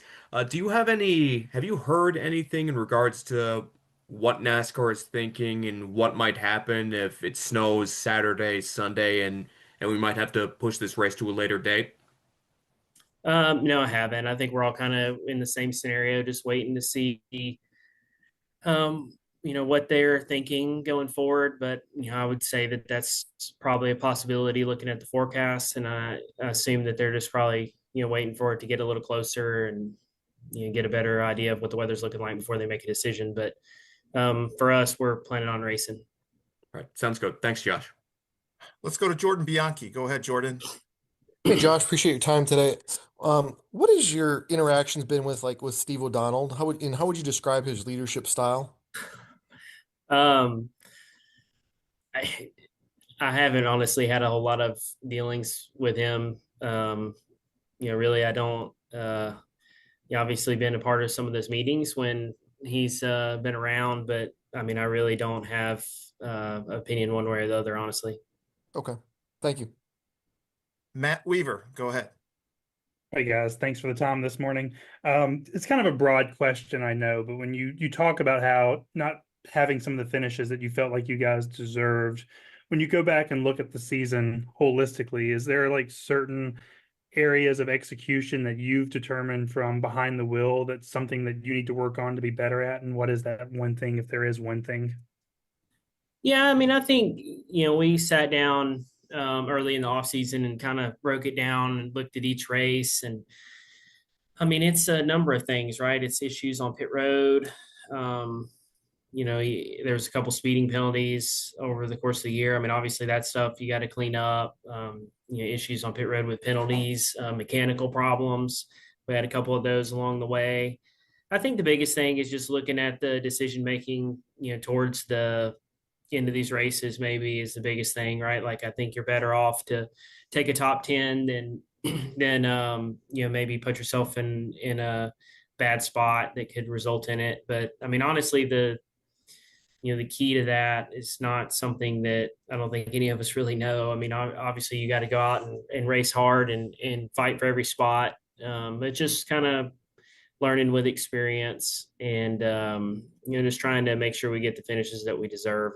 But the biggest thing I think is just limiting your mistakes. And like I said, we had a handful of those over the course of the year that, hopefully, like I said, hopefully we can clean up and, get the finishes we should. Thank you. All right, Scotty Powell, go ahead. All right. Hey, Josh, thank you for joining us. You talked a little bit about it. This is like the first off season you've been able to work with a group that's not changed. So does that boost your confidence as you head into the 2026 season, knowing that you don't really have to get reacclimated with the folks that are new to the program? Yeah, I think so. I think it helps us put us in a better spot. Obviously, the last couple of years in the Cup Series have been with two different organizations. Now going back to this and having the same group, same crew chief, same engineers, really same everybody. It just kind of feels more fluid. Really, it doesn't feel like you're starting over and learning each other as much. And it's made the off season feel a little bit longer, a little bit more refreshing because you're just not doing as much, random kind of things that you got to check off during the off season. And I'm excited for it. I feel like me and Miles have had a really good relationship, and now Miles is going into his second year as a crew chief as well. So I know he's only going to keep getting better, and feel like we're poised to have a strong year. Thank you, Josh. All right, Scotty, thank you. Let's go to Brian Mino. Go ahead, Brian. Josh, Brian Mino for Victory Lane Network in Latin America. You and the team looked fast on the short track last year. Do you think that with the new horsepower package this year, you have a chance to win more race? Yeah, I mean, obviously the short tracks, I feel like we had good performance. That was probably our strongest last year. I think that it'll be interesting to see how the horsepower package changes things. But ultimately, yeah, I mean, we feel strong in the short tracks. We're on board with the power change. I think it'll be a good thing for racing. And yeah, I feel like we can go out and win at short tracks, every time we go there. All right. Thank you. Good luck in the clash. Bailey DeFore. Go ahead, Bailey. Hi, Josh. Bailey DeFore with Breaking Points, and thank you for joining. I appreciate it. Considering how different Bowman Gray is and your successes here, plus the freezing cold temperatures, how does all of that go into affecting your preparation for the weekend? Yeah, I mean, the weather's going to be interesting to follow, obviously, from just the schedule side of things and how much track time we get or don't get, if that becomes a factor. I think from the biggest thing is just prioritizing getting heat in your tires early in runs, early in practice, obviously qualifying. I mean, that's the biggest thing that stands out when it's cold like this is just, making more of an effort to do that. But really inside the car, it doesn't change too much outside of that. Thank you. Samuel Stubbs, go ahead. Hey, Josh, I wanted to ask you about Daytona. It's your second 500 with the Wood Brothers this year. There's always kind of, I guess, an inherent pressure whenever you race the Daytona 500, but that organization has won that race 5 times. Do you feel there's, I guess, more pressure whenever you climb into that famed number 21 Ford for the 500? Yeah, for sure. Obviously, they've had a great history there, and it's a race that we all as drivers put pressure on ourselves to go out and perform well and hopefully compete for the win. I mean, it's the biggest race of the year, and obviously being a part of the Wood Brothers and Team Penske, their cars have always been really strong at those races, and being able to capitalize on that is something that's obviously really important to us. So hopefully we can go do that and avoid all the trouble, be there at the end and give ourselves a shot at it. Thank you. Stay warm this weekend. All right, let's move over to Brandon Stone. Hello, Brandon. Hello there, and hello, Josh. Good to see you. When I think about the story of why the last chase format was invented, it's for stories like what you did at Vegas last year. And then to see NASCAR change that and basically try to push away those stories. I'm wondering how that affects your feelings on the playoff change when victories like yours can be so life-changing. Yeah, I mean, I think that, obviously it's a different format, but, first-time winners and first wins in this sport have always been something that's really popular and make for great stories. And there's no reason really that the playoff format changing should change the feeling that you get from when you have a first time winner or underdog story type deal, kind of like I guess we were last year. Obviously now it doesn't include an automatic berth into the playoffs or the chase, but still it's a great story, and there's still gonna be a lot of storylines to follow throughout the season as it evolves and as that changes. And I think that relying on consistency a little bit more is probably going to put the best guys in the chase at the end of the year. And we as a team, obviously we feel a little more pressure going into this, knowing that we got to execute week in and week out, and to me that's not a bad thing. Excellent. Thank you very much. All right, going to try to squeeze in a couple more here, Josh. Let's go to Jackson Freiberger. Go ahead, Jackson. Hey, Josh. Thanks for joining this morning. Quick question for you. As someone who came up through short track racing, what's one specific way that you'd like to see NASCAR continue supporting grassroots tracks such as Bowman Gray? And do you see room for rotating these exhibition events to other historic short tracks like Hickory, New Smyrna, or the Fairgrounds? Yeah, definitely. I mean, I think they're off to a great start, obviously, with the investment they made into Bowman Gray, and then, SMI with North Wilkesboro as well. That's a great starting point, right? And I think that there's definitely room in the, with this exhibition clash that we could go around to some different places like the ones you mentioned and make an investment in there and improve their facilities and bring a really big event there. So, I mean, I think that's the biggest thing that they can continue to do is just, support these tracks. And I think that, it'd be really cool to kind of see this race evolve into, traveling to some few different short tracks every couple of years, and they can make for some good stories. Thank you, Josh. Apologies to Claire, but I'd like to get Bob Francis in here for the last question, if that's okay. Go ahead, Bob. Thank you, Dan. Hey, Josh, thanks for the time. Bob Francis, Go Full Throttle Racing News. So outside of Las Vegas, is there a particular track or weekend you're most looking forward to in the 26th season? Yeah, I mean, I think there's a lot of them. I think there's a lot of places that we were really strong last year. Obviously love going to Martinsville.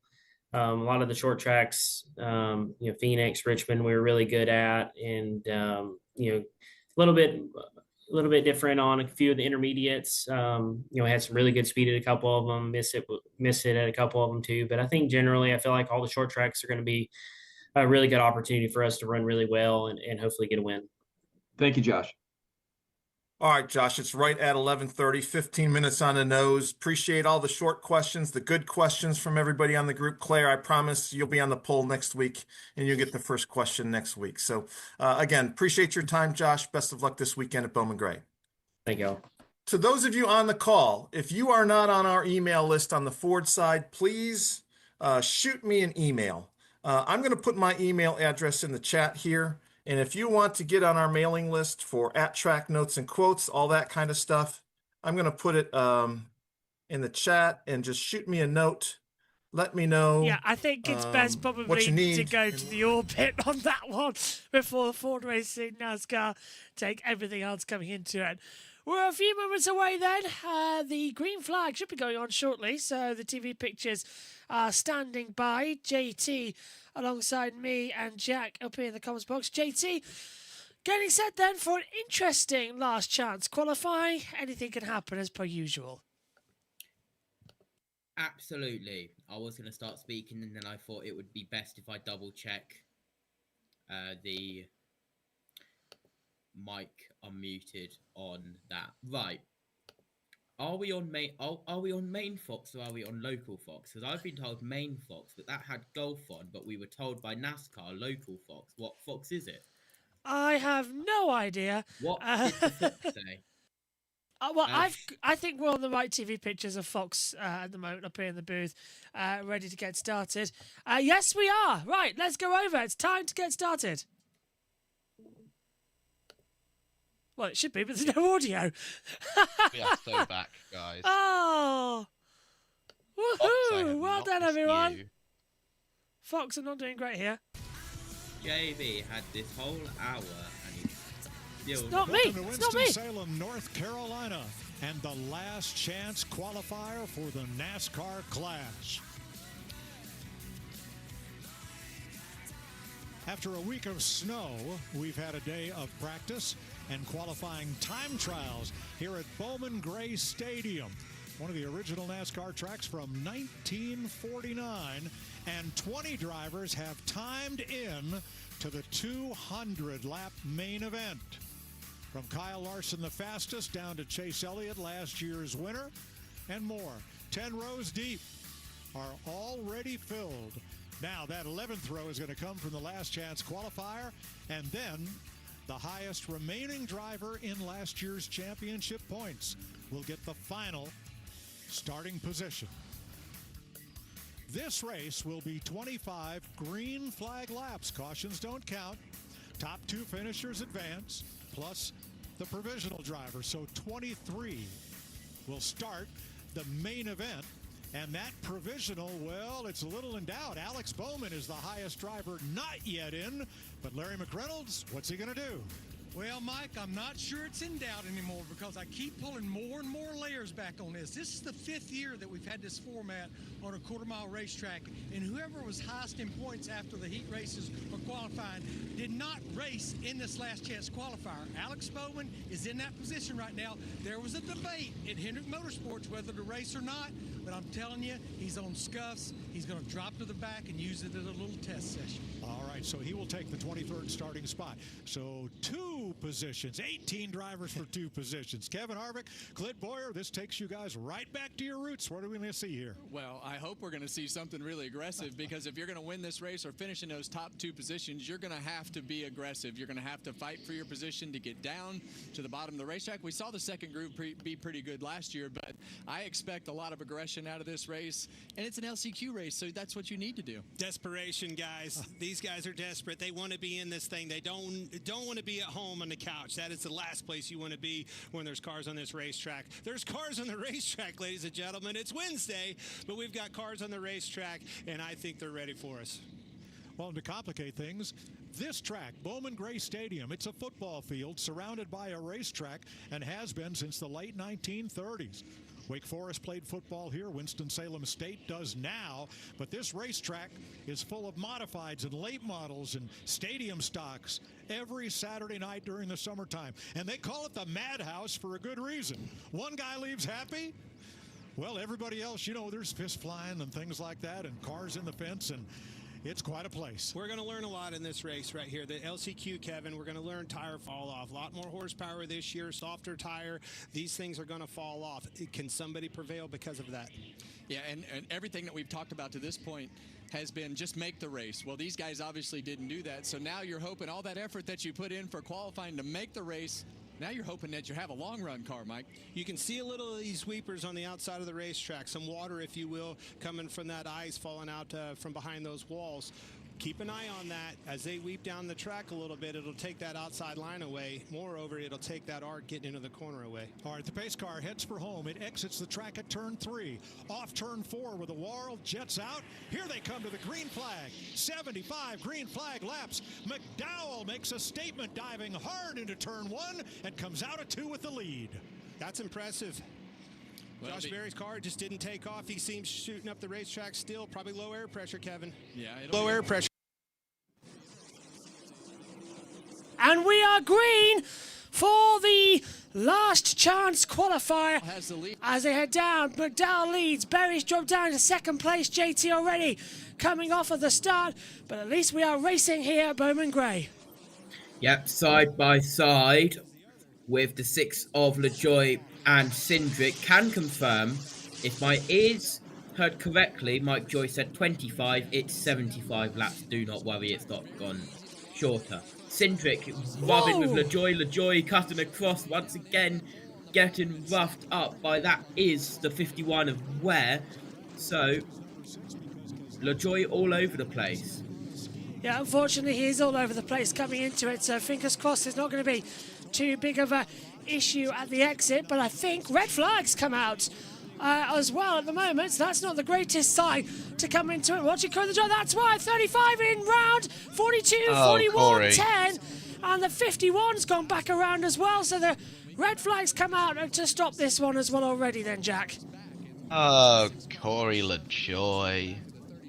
Of all the things he had to do, that was I have not missed you, Corey. not expected, that one, to red flag. Talk us through that, I'll Jack. explain. Yeah, basically what happened here, if I saw it correctly the first time, it looks to me like Corey LaJoy just absolutely plows into the 16, and that sends the 35 around. That collects a bunch of other cars. Cody Ware somehow spins it himself. One of the guys who definitely took a bit of a bigger hit in that was, in my opinion, Cole Custer. It is weird seeing that 41 at a Chevy, though. My goodness. I'm so used to it as a Ford. JT, sadly, that does bring out the red flag to stop the proceedings at the moment.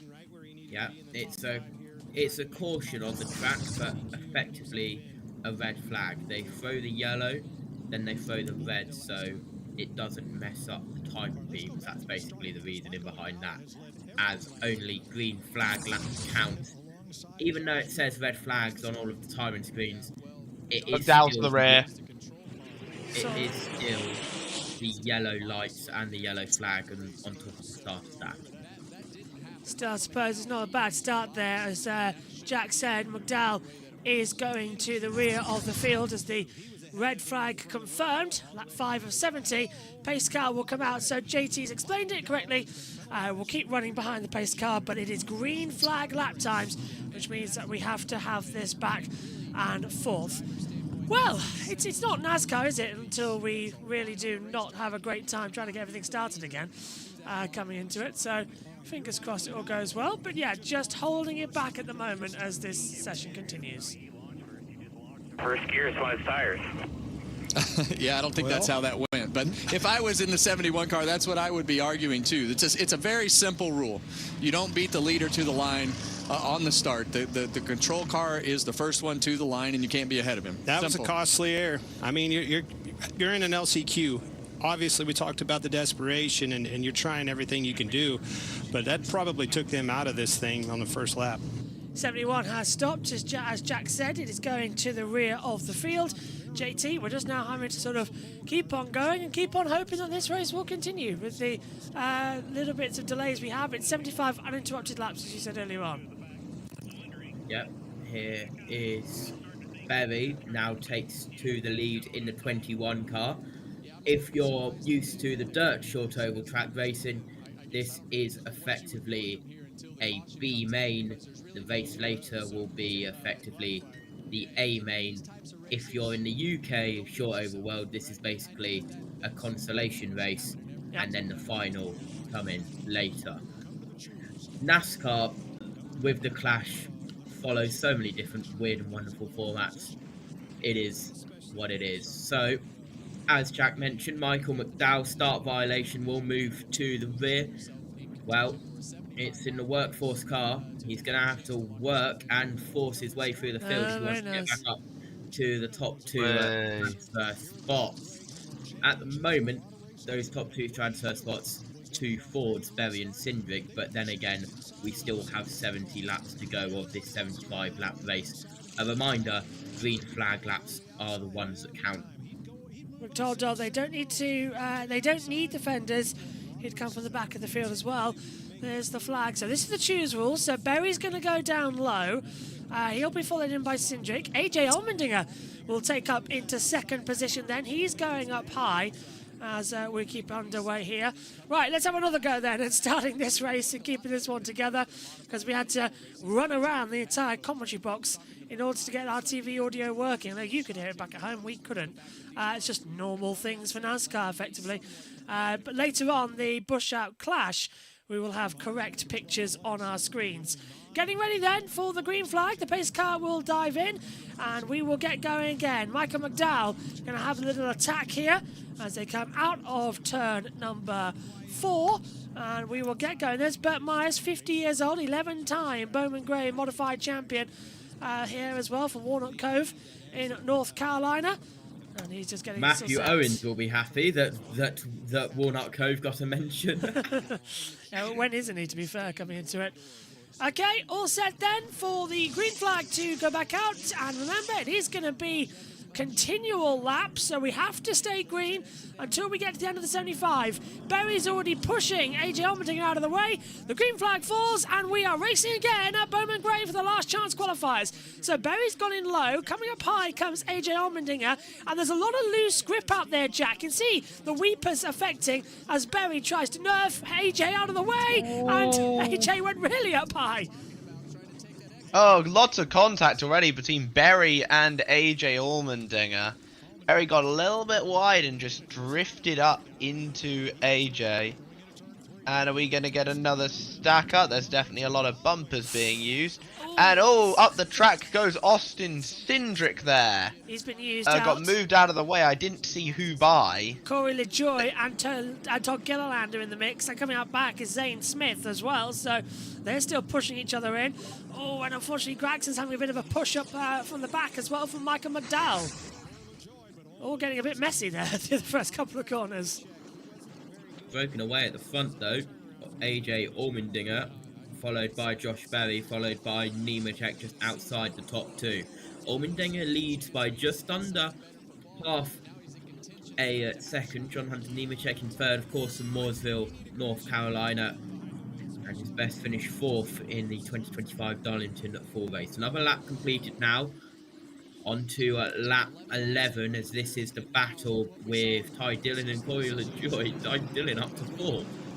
Brilliant stuff from Ty Dillon. Remember, only the top 2 in this last chance qualifier get the chance to be racing in the Clash at Bowman Gray. So that's Allmendinger and Berry at the moment. Everybody else will get going. And look at the aggression coming in now from the back of the 6 of Corey LaJoy, punching out of the way Ty Dillon. And that's Corey LaJoy up into 4th position, Jack. But Dillon's not going to let that one go ever so smooth. He's still pushing him like absolute crazy. Yeah, I don't know if Dillon would appreciate that, but Corey LaJoy moving up the field, up into 4th position. I did say he had some good machinery under him. Nemechek trying to catch up to Berry here, and there you can see, surprisingly, there you got the 66 there of Chad Fincham, who locked up just now. Yeah. Driving for Garage 66, and another lockup there. Goodness me. You normally see those in F1. Oh, come on, give him some more screen time. Yeah, Fincham's actually not doing too bad at the moment, but we're keeping an eye on Josh Berry at the front. One win last year at Las Vegas as well, and he is pushing the back of AJ Allmendinger, coming out of turn 3 and 4, trying to get on the inside line into turn 1. Allmendinger's gone up high, Berry's on the low line, and he gets through. Short track racing has his advantage. Josh Berry leads here in the last chance qualifying race. This is proper stock car racing, this. Oh, it's brilliant, isn't it? Using the bumper to the full advantage, and yes, once again, viewers, this is me talking about UK short oval racing. That'll happen a lot in the Clash, as it did last year, because this is basically UK style oval racing in NASCAR. Lap 19 of 75, and thank you, Fox. Oh, it really annoys me that Fox decides, let's go off air in order to try and make things a little bit easier and go to the ad break, because that's the last thing we need. Of course, there's no international pictures just yet. That doesn't come on until later on for the main, 30 minutes. for the main race. So we're just sort of stuck on every other server trying to find out what's going on, and we don't even have our driver tracker for this event, with it not being an official. I don't think the driver tracker, JT, comes on until the Daytona 500, because I don't even think it's on for the Clash, which is next week. I don't think a driver tracker would be particularly useful at a track like Bowman Gray. No, it's pretty much like... I don't think you'd ever lose track of anybody there. No, there's 18 cars out, and to be fair, I wish there was a webcam that actually updated live. Leaders are about to hit lap traffic, apparently. Oh, great, and that's with 49 laps to go, so they've lapped Cody Ware and Cole Custer. Just a reminder, by the way, the lap times here are 15 seconds long at an average. So you can imagine how quick everybody else is, that they're getting up to the back almost immediately, and then they're just trying to keep it going. It's one of these events where everything's going to be chaotic. Just to bring you an update of what's coming up then on JB Motorsports and USN. On JB Motorsports, we have all the action coming up tonight from the MotoGP and their third and final day of pre-season testing from the Sepang International Circuit. That's at 2 a.m. UK time until 10, and that's live on JB Motorsports 2. Next week, we've got the 3 days of the Formula 1 pre-season testing from Bahrain, and that's also live on JB Motorsports on this channel. And then we'll also have the Clash and practice sessions and the Duels at Daytona coming up on this channel as well. And I'll be linked up with USN once more. So Matthew Owens will join us, and Josh Henderson will be around. Caution's out, I think. Caution's out. Right, well, my timing screen's still got a green flag at the moment. I've had a tweet that says that apparently Riley Herbst got turned by Cole Custer. Well, we've got our TV pictures back, still got green, so there's no yellow just yet. There's Myers on the inside line. He's under attack. There's the 66 on the outside, so he's dropped back again. That's Chad Fincham, as you mentioned earlier on as well. In a bit of contact, there goes on the inside. That's Ty Dillon getting ahead of Austin Cindric. Still keeping an eye on him. Top 2 advance to the main event. We already had our 20 confirmed earlier on. And just throwing in again. There's Josh Berry. He's led 18 of the 29 laps so far. So far, so good. So we've stayed in green flag conditions as Berry laps Riley Herbst, and AJ Allmendinger's staying right with him here. Well, who's going to get in to play at the Madhouse tonight? That's the big question that we're trying to answer. And right now, it's Josh Berry. Right, this is the replay, Jack, that you were on about. There we go. This is what I meant. So the 41 but on yeah, the Cole inside. Custer to the inside. And in all honesty, yeah, he does kind of turn him. No caution there for Riley Herbst, though. I think he bounced back, hit didn't him, he? and Yeah. he kind of tapped the wall and kind of saved it. Saves himself. That's a lot of damage, but man, Herbst has been used up this race. He's going to be used up again, look, because he's still getting beat up there by Burt Myers as well. So Bowman Gray, ladies and gentlemen. the Madhouse gets madder. Wonder who is going to lose their cool tonight as the event goes on. good in the weather right now, which is fantastic news. So we'll get the last chance in. Hopefully, as well, we'll get everything else in for the biggest run later on. So, biggest move since the restart. Michael McDowell at 5 places, Alex Bowman 3, Corey LaJoy 2, Ricky Sternheis Jr. and Eric Jones 1 apiece. As we take a look, here's the 71 then, trying to look on the inside of the 43, so McDowell on Jones, JT, and still losing a little bit together. Yeah, absolutely. Now lap 36 to 37 of 75, so halfway signal will be given if they even do that in the last time qualifiers made at the crash. Which is completely different to what we have in the UK. Yeah.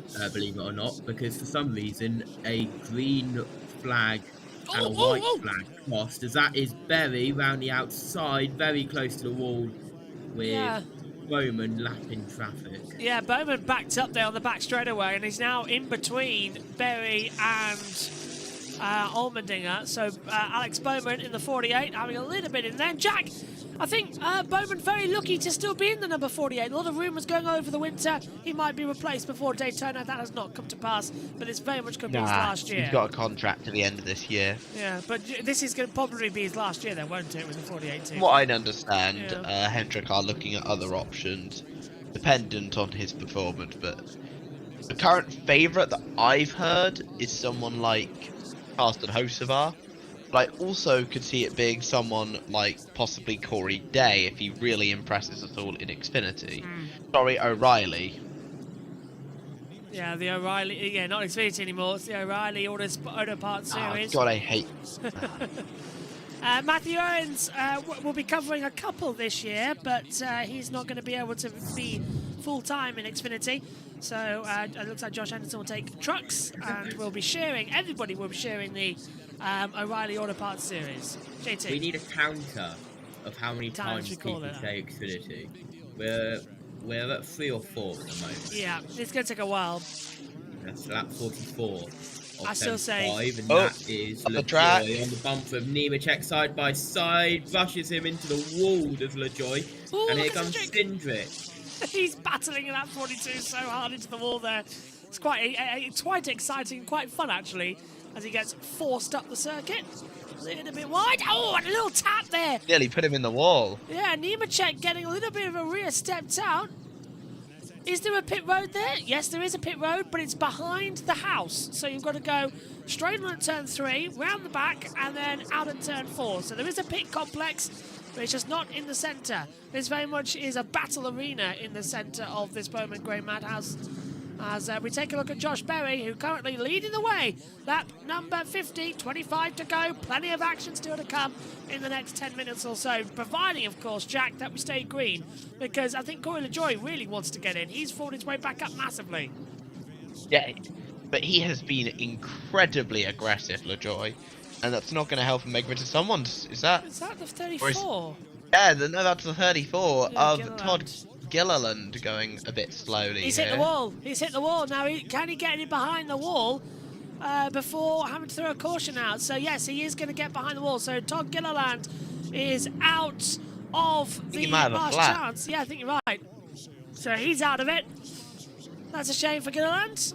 As it looks like, I'm no weatherman, JT, but it looks like it's going to snow there. It looks like the clouds have drawn in. I can see slight snow clouds around. Nothing on the radar, good. But a little bit of fog as well starting to come in. It is meant to rain, so it is meant to snow a little bit later. Do you think we'll get away with this one? Yeah, it's going to be very close. Still, we've got about I've never heard of a NASCAR race being stopped due to snow before, I don't think. The last time it happened, I believe, was 2019? Maybe 2018, just before COVID? Really? Yeah, I think Matthew Owens was telling us about it a few before. So there's a few. Yeah. This lap traffic's now starting to cause a lot of problems, as well as Allmendinger trying to find a way through on the inside line. And there goes now passing through the 35. Feel bad for Riley. He is everybody's. Well, if they were in prison, he's the one who they make drop the soap. JB. Okay. You can now see now that you've seen Brisker F1 in real life, you can see how much it actually relates to it. Yes. And do you reckon as well that maybe we should have done Brisker F1 rules for Bowman Gray? Oh God. That what, just full contact, you can put whoever you want in the wall. Yeah. You can stop, you can follow people. That would be chaotic. That was LaJoy brushing the wall on the front straight. Well, just the end of it, he's pushing to the limit. Arguably, it never stopped Matt Kenseth from doing it. I think he's got a little bit of a hero, Matt Kenseth. That was the most Brisker Formula 1 stock car move ever. 18 to go. Well, actually closing up on that because our TV pictures are about a minute behind on what you see back at home on your monitors. Not our fault. We'll hopefully be up to date later when we get ready for that. It's just we've got to wait until 11 o'clock for our TV pictures to actually come available. It's only on the Premier Sports app though, which is a little bit annoying. Yeah, I think the gap is like 15 seconds compared to... that's not too bad, though. We get away with it quite a lot. It's just a lap that will be behind.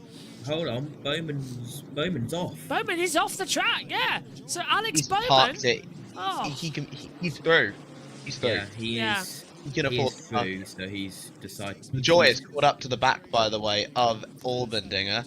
Let's see how aggressive LaJoy decides to play it. Very aggressive. Up the track he goes. Bang, bang, and I am coming through whether you like it or not. So, Josh Berry from Corey LaJoy, and then Austin Cindric. They are all battling it in as well. And now, Allmendinger's getting forced out. Through goes Cindric. So, for AJ, it doesn't look like a place is going to be his in the event later on as well, JT. Berry, though, 3 seconds ahead. I think he might have this one. Yep, Alex Bowman saw how aggressive Corey LaJoy was like, and it's like, I'm already qualified now, I am out. Cindric trying to chase down Corey LaJoy and giving him a little bit of bump for Cindric, not as much as LaJoy and Allmendinger. My God, wow.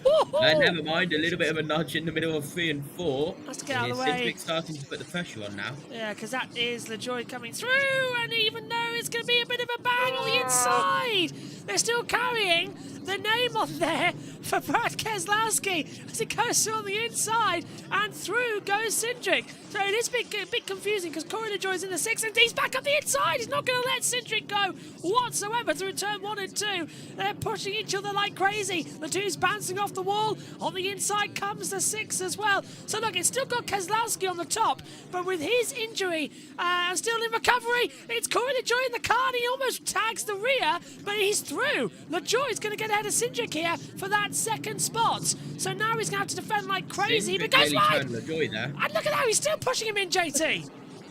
Fantastic. LaJoy keeps trying to cut across, and Cindric very nearly turned him. They're still side by side. This is going to be very close. This could get physical. Cindric nudges him up wide, JB. If they go wide and either them in the wall, Allmendinger is through. So they've got to be very tactical about where they want to go here. Cindric's back through. Cindric's into second position. He's gone ahead. He pushed Corey LaJoy up wide. Now LaJoy's back on the inside. Right, going next time. Yeah, but running out of lap times, and Keselowski's almost tacking the outside of Cindric. Who says you can't have racing at Bowman Gray? This is fantastic. Can we have a cup race here, please? No. Coming to All-Star, baby. Go as they exit turn 4. And Cindric was wide in the mid-corner, so that's allowed Corey on the inside. It almost looks like Corey's playing with him. He's not putting too much speed down, JT.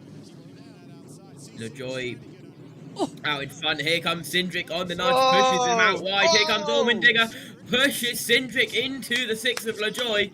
It is bumper cars here at the Madhouse, and it is still LaJoy around the outside, but Cindric has the inside line. 4 to go, coming to 3 to go this time, JB. Cindric's on the low line. He'll keep it through. LaJoy's going to get forced out wide, but he's still got the momentum as they come through. Trying to keep the advantage. Josh Berry 6 seconds ahead at the moment. Look at Allmendinger, Hayesville battling. 2, 3, 4 all together as they try and have the go. Cindric's on the inside line. Can he get ahead as he comes out the last corner? It'll be white flag in the air for the last lap of the last chance qualifiers. Only the top 2 go through, plus the top on the points from the last runs. That will be Alex Bowman. He's going through. It looks like Berry's going through. So it's all between Cindric, LaJoy and Allmendinger as we come through. Josh Berry takes the checkered flag. He wins the last chance qualifier here at Bowman Gray. But who's going to be in second position? Allmendinger, he launched on the inside of the 2. The 6 goes high, and the 16 pushes the 2 through to the clash. Cindric's through to second place. That was epic. What a start. That was a proper last lap, last bend. There's a thumbs up there. I think they enjoyed that. They definitely enjoyed Not that. sure the car owners did. Tightest, toughest, flattest quarter mile. Yeah, that was brilliant. Josh Berry takes it. So he'll be in the clash along with Cindric and Alex Bowman. They make up the 23 that will go racing in around about 90 minutes time here at the Madhouse. Cindric as well, that was a great run, and I agree with what Jack said. They loved that. There was thumbs up everywhere, JT, and that was proper. That's what we see at Briskers. Good, hard racing, and everyone just has a laugh. Yeah, that was proper racing there. Everyone has good fun until Tom Harris turns up and has a little bit of a incident with a couple of other drivers where they get payback. Anyway, so that is on board with Jones, who finished 10th and was the first car a lap down, pulling into the garage. So Josh Berry, Cindric 21st, 22nd. Here's a replay, JB. Look at this. Oh, that was amazing. So, because I think so, Corey LaJoy's on the outside through 1. Cindric's on the inside, and he holds that line, and then he's going to get a big bump into that last corner coming in from AJ Allmendinger. He'll knock in then to the 6 of Corey LaJoy, and then Allmendinger cut, because he locked up as well, Jack. He couldn't get through on the inside of Cindric, so Cindric just ended up going with a clear track in front of him. Was absolutely incredible. That is the kind of racing we came back to Bowman Gray to see. Absolutely, and they seem to enjoy it as well. Fair play to them. I mean, unlike the guys who race here normally during the week, they're not paying for the damage, so they're fine with it. Wow. Right, let's head down to Fox. Win or the way it ended. Wow. Regan. Well, Mike, Josh Berry, just watching our camera there and seeing the finish, he said, wow, that got wild behind me, but it was pretty easy for me. It did look pretty easy for you at times, but you had to get some position back early on in the race. Your crew chief, Miles Stanley, said this thing was going to be really good on the long runs. Was that the case? Yeah, I feel good about it. Honestly, just struggled a little bit on the restarts, cold temperatures locking the left front there, and got it locked up a little bit under AJ and washed him out. But once we were able to settle in and get some heat in the tires, I felt good about our car, and I think we can make a few small adjustments, make it a little bit better. But obviously, don't have great track position starting in the back here. But it's a long night when you don't make this race. So I'm glad that we were able to put both our cars in. Second year in a row that you've had to race your way in, so you've got experience starting in the back. What's going to be the most important part for you? Is it to get spots early, or are you going to want to just try to get spots as it opens up? Yeah, I don't know. I think it's going to be a little bit different. It definitely seems like there's more fall off. Obviously we saw it stretch out a good bit right there. So, just managing the tires probably early in the run and just trying to stay patient, right? We're still at the Madhouse. All right, it's the Madhouse, Larry, and definitely got a guy back there that experienced the Madhouse fully for you. Yeah, I'm with Austin Cindric, who finished second. Austin, how about that battle with Corey LaJoy, and Allmendinger wouldn't go away? Yeah, no, it was about as fair as I think that could have gotten for an LCQ, so I appreciate Corey racing hard, and obviously we advanced in, but long road ahead, starting last with some scuffs for the final here, but happy to get the Freightliner Ford Mustang in the show here, and enjoy kind of round 2 here at Bowman Gray. This is a very cool place. I was happy with how the car held on for a long run. Kind of had to save my stuff after I got punted out of the way there early, so seemed to play out reasonably well. Glad it went as long as it did, it's fun. Good way to get started. You got a top 10 finish last year. If you take what you learned last year, I know it's a little different tire, but what did you learn in that 75 laps that you and Brian Wilson can maybe adjust on? I know it's going to be a long journey to the front, but what did you learn? Yeah, definitely some of the wear characteristics of the tire. it's the same right side tire, and I feel like that definitely dominates a lot of the characteristics. But so I think a lot of some of the same from last year. I mean, I don't talk about added horsepower. I don't think I got full throttle the entire race there, except for maybe when emotions got high. So past that, it was pretty interesting to try and manage. Hopefully, didn't get too much damage there, and like I said, try and have a good final here. Well, Mike, I think it's going to be fun watching these guys try to come from the rear. Absolutely. I mean, Austin Cindric is in the main event, but boy, he had to work hard to earn it. When we come back, we'll get you ready for the 200-lap clash. Here are the drivers that transfer in from the last chance qualifier. Yeah, that's Josh Berry, Austin Cindric, and Alex Bowman there as well, Jack. And, well, we've got a great season ahead of us if that's the racing we can expect when we get to short tracks. Wow. Bowman Gray is a very, very unique track, I have to remind people. That is true. It is the shortest, I think, track that we go to in the season. So, yeah, interested for sure to see how this is we're gonna see how short tracks run for the rest of the year. But I will say that was incredibly entertaining. I can't wait for now 200 laps of that getting underway at 11:30. That's going to be absolutely mad. Fingers crossed it's going to be a clean race as well. That's the one thing, excuse me, we do want is good, clean, honest racing fun. As the access will just continue to grow, and we will hear from the team out there shortly, ready for all of the action from the Fox Sports crew as we gear up. So after 75 green laps, Josh Berry, Cindric, and will advance in as well as Alex Bowman. JT, Bowman didn't want to wreck the car. We see that every time. He was top of the points. He was through. Didn't want to wreck the car, saw what was happening with the fleet at the transfer battle, didn't want to get involved and caught up in someone else's mess. Smart move to say he had already qualified. Yeah, so that's how it stands at the exit of all of that. We'll go into our main monitor and just take a look. See, that's how it all was run, really. Just 2 lap leaders with AJ Allmendinger leading for 11 laps and Josh Berry leading for 64 of the 75 duration coming into it as well. So we kind of know there's a few more things lined up as we get ready to go green flag running in around about an hour and 27 minutes time. And we will be live. We'll stay with our TV colleagues from Fox Sports, and we'll also be providing some more video highlights from all the action. Right now, I think we'll go back down to Fox. Welcome back to Bowman Gray Stadium. Josh Sims alongside the Daytona 500 winner, Jamie McMurray. The last chance qualifier is in the books. Josh Berry gets his way in, as well as Austin Cindric. But we saw some beating, we saw some banging. That's what we expect when we get to the Madhouse, right? Oh, yeah, it was a lot of fun. I mean, ultimately, that's why we're here, is to see that type of racing and the discipline for both Cindric and LaJoie, not to just wreck each other, but to race and move each other out of the way. Really fun to watch. Got my heart racing. I hope we get to see a battle like that tonight for the win. Yeah, those battles were great. So let's not waste any time. Let's get it back to the garage. Check in with Regan Smith, who has the guys that just missed out on getting into the main event.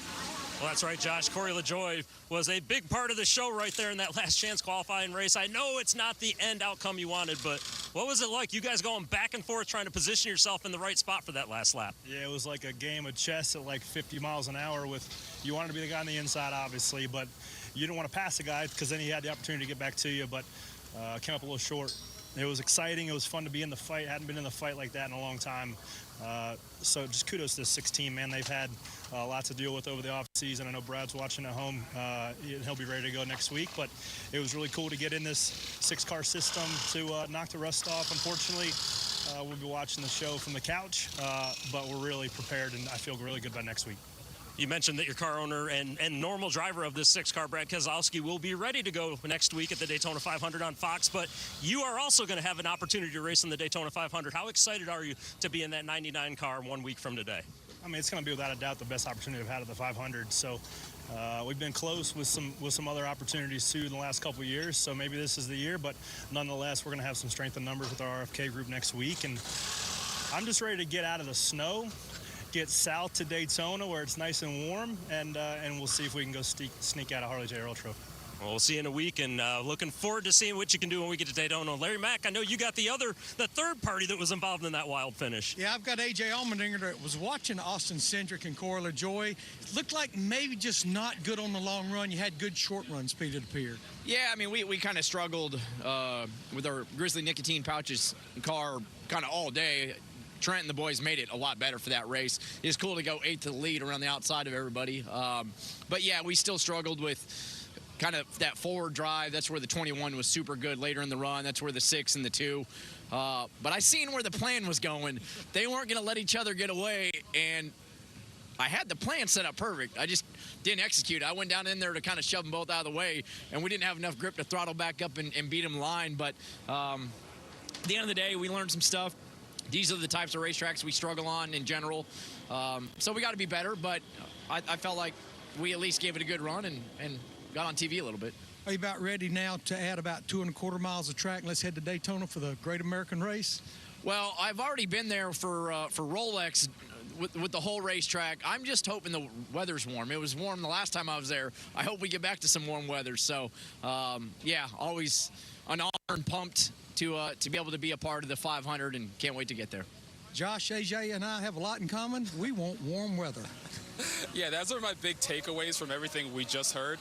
The drivers want to get to warm weather, and also the smiles on their faces. I know deep down inside they got to be feeling some kind of way of just missing out, but good to see a smile on both their faces. What was your takeaway? Yeah, well, first off, it's so weird that we're racing and there's snow. Like when we see the aerial shot, it's crazy that we're actually being able to run this race. Kudos to the track to get this ready to go. If you look at that, it's a record amount of snow has fallen here in the last week. But I thought Allmendinger, as I listened to his interview, I thought he was in the perfect position at the end. What's really hard as a driver is to know how hard you're going to hit that guy, right? Like, it's not something you do every single lap. And AJ, you don't just want to wipe everybody out. You're trying to do it with a little bit of discipline. And I think if he could do that over again, it would have been a different outcome. But that was so much fun to watch, Josh. It was so much fun. I think we should take another look and see how that last chance qualifier just rounded out for you fellas and ladies out there watching this. And yeah, the snow, it's been the story all weekend. It's gone. Thankfully, it's in the distance. But how about Michael McDowell off the top? Oh, so frustrating. Jumped the start. I know he tried to plead his case, but as Harvick said, it's kind of cut and dry. You see contact here from Custer and Riley Herbst, sends him into the outside wall. Didn't bring a caution out. The guy in the middle you see right here, Burt Myers, has won more races here than anyone. You see Hunter Nemechek moving him out of the way, getting him off the bottom. And then we got the battle here for second coming down towards the end, and this was just absolutely incredible. I know the fans love this battle. Oh, so yeah, I mean, absolutely. That's why you're at this type of a racetrack. Josh Berry had no idea what was going on behind him as he went on to win the LCQ. 2 years in a row, he's been able to race his way into this race. Hopefully the things he learned last night. Where's your, you need camo, I can tell you right now. It's coming. I'll find it. It's coming, all right. I mean, the fans are going to have something for me, right? They are, for sure, absolutely. They might even help you out and get you something. Well, it's good to see all the fans getting ready for the main event. Yes, the warm-up to the season. They're not cold. They're just excited. Josh Berry is going to be part of the clash here at Bowman Gray. We'll get you ready for it after this.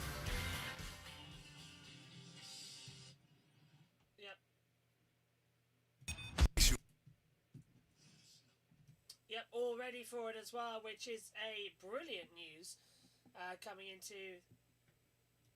Yep, there we go. If I pick up the right microphone. Yep, all ready then to come into it today for what's going to be a fantastic session. You can see we're going to reset the clock and get our full grid lined up. And then we will be underway in around about an hour and 20 minutes time. Jack, I don't know if you're with me out there as well, but... The guy I feel sorry for most of all is Riley Herbst. He was used out there quite a lot. He was battered, he was bruised. It was not good news at all as we come into it. Let us know what you think in the YouTube chat as well. And if you're watching us on JBMotorsports YouTube, JBMotorsports Twitch, or on USN, good afternoon to you all as we get set. And Matthew Owens will be with us for the clash. Well, hopefully, if it goes on a little bit later, he might join us at the end of it. And at the Daytona, the Jewels at Daytona will be there, ready to go as well. before the, what was it, 2 weeks' time, we'll be underway for the brilliant running once more of the Daytona 500. JT. Can someone have a word with Fox, please? What's happened? What have they done? That's twice I've gone downstairs to show my dad what happened in the LCQ race. And that's twice I've come upstairs to Fox on an ad break. Please give me time to go downstairs and show my dad stuff. Thank you. Moving on. Yeah. Must admit, even I was a bit worried. So we've got an hour and 6 minutes, correct? Yes. Awesome. So, and that's we'll be live throughout all. What channel are they on right now? I believe they're on Fox, your local Fox channel stateside. Then we'll have Premier Sports. If you're watching the UK, Premier Sports will have it on the app only, and they'll get a replay tomorrow. I'm looking forward to actually tomorrow. That's right. Let me see if I can... I get a day off. Oh, do you? Well, I say that. I have what I have to do is do the MotoGP till 10, and then I'm on a train to Nina for 4 hours. Yeah. And then I get to about 3:30, and then I just get to collapse in bed for about 4 hours. Let's go back down to the team. To the main event. And those drivers were, of course, we talked about Josh Berry getting his way in, Austin Cindric as well. And then Alex Bowman, by the points provisional, gets his way in. That's why you saw him drop towards the back off the start of that race. And standing by with Alex Bowman, the 48 driver, is our Regan Smith. Well, Josh, that's right. Alex Bowman did drop to the back at the start of the race and played it safe. You knew you were already locked in. Maybe a little bit of question mark before then if you were going to race or if you were going to ride. Obviously, you chose to ride. But you had an opportunity to go make some changes and adjust on your race car. Did you learn what you need for the main event coming up in a little while?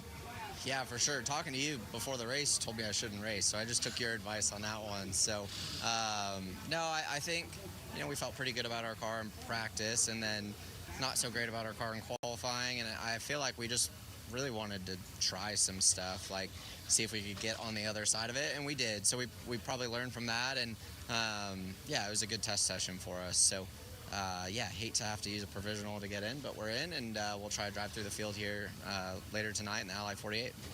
Now, I want to give you a little bit of good news. Number one, you should never listen to me because I'm standing here behind the microphone, not a steering wheel right now. But last year, Ryan Blaney also took the provisional to get in. He raced his way all the way up to second, almost had an opportunity to win the race as it got to the end. So how do you play the race out now? Where do you want to get the positions? How quick do you have to get those positions, do you think?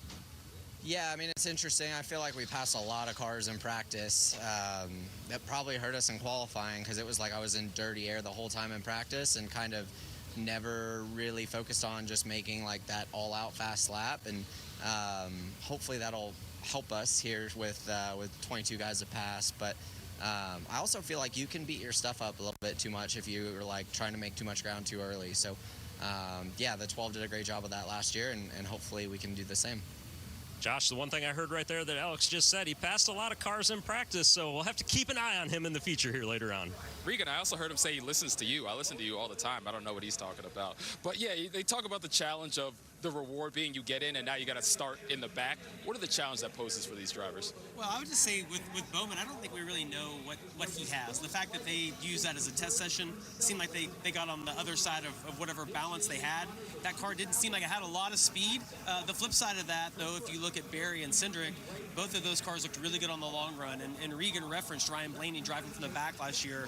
Penske in general is always good on the long run. If we get a long green flag run like we did last year, 80 laps towards the end, I think you could see those guys be able to move forward. But I don't really know with Bowman because I didn't see the speed that he needed in that race, but I didn't expect to either because of the circumstances he was in. Yeah, it'll be interesting seeing how things play out. Of course, it'll be exciting if any of those guys start making moves during the course of this race. And yeah, the fans are getting set. We are closing in less than an hour away from the start of the clash here at Bowman Gray. Alex Bowman will be in it. Stay tuned. Got no idea if that means that they're done or not, really, when it comes to these things as well, JT. But what did you have for us before that? What has happened to your Discord mic? That's me not muting the right mic. Okay. Incredible. I love how Fox said, yeah, that they're under an hour away when it's actually an hour and 2 minutes. They're talking about they are under an hour away until their pre-show. Yeah. Don't know whether they're going off air. I'm assuming they're going to do some sort of switch over from Fox Local to Fox National. I don't know how they're going to do that. Yeah, I don't know either. And we've got to do that same thing as well. So I'd like to know if I need a VT or something to throw over the background. Just a quick reminder. Sorry, I keep mucking things up because I know NASCAR you don't care, but I've got a lip microphone. If you don't know what that is, it's a Coles 4104 lip mic. Oh, here we go again. That is now in number 1 slot on our bus mixer, where our handheld mic is also, because it's the same connection side. And the headset mic has now moved to number 3. So I'm instinctively pressing the old button for the handheld mic instead of the new button because they swapped around. That was a good way to flex. You have a lip mic, JB. Well done. Yes, I do. I've got it. It's got the windshield on it at the moment because I've got to protect it. Oh boy! What's up? Do you know why? Somebody at SSGV. Oh, okay. SSGV. Do you know why they postponed? It snowed. It was the most snow we've had in Bowman Grey in a number of years. One of the worst winters.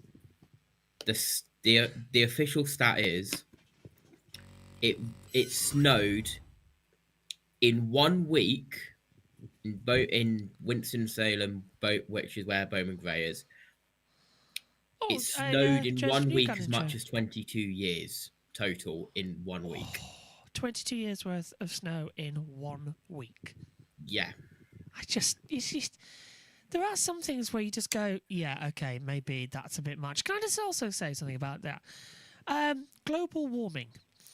Oh, here we go again. No. How can it be global warming when it is so cold at the moment? Have we just gone the other way? Does that affect it? I need somebody who's a scientist. Call a scientist. It is an effect of global warming. Well, then we have freezing weather. How does that work? It's how it's more extreme in the summer. So then, as it gets more extreme in the summer, it gets more extreme in the winter. Well, isn't that I don't know, a good thing? Right. It kind of balances itself out. The way the global air circulation works is the way it moves around air. And we all know how the southern hemisphere is in summer at the moment. Australia's getting 50 degrees Celsius. It's insane.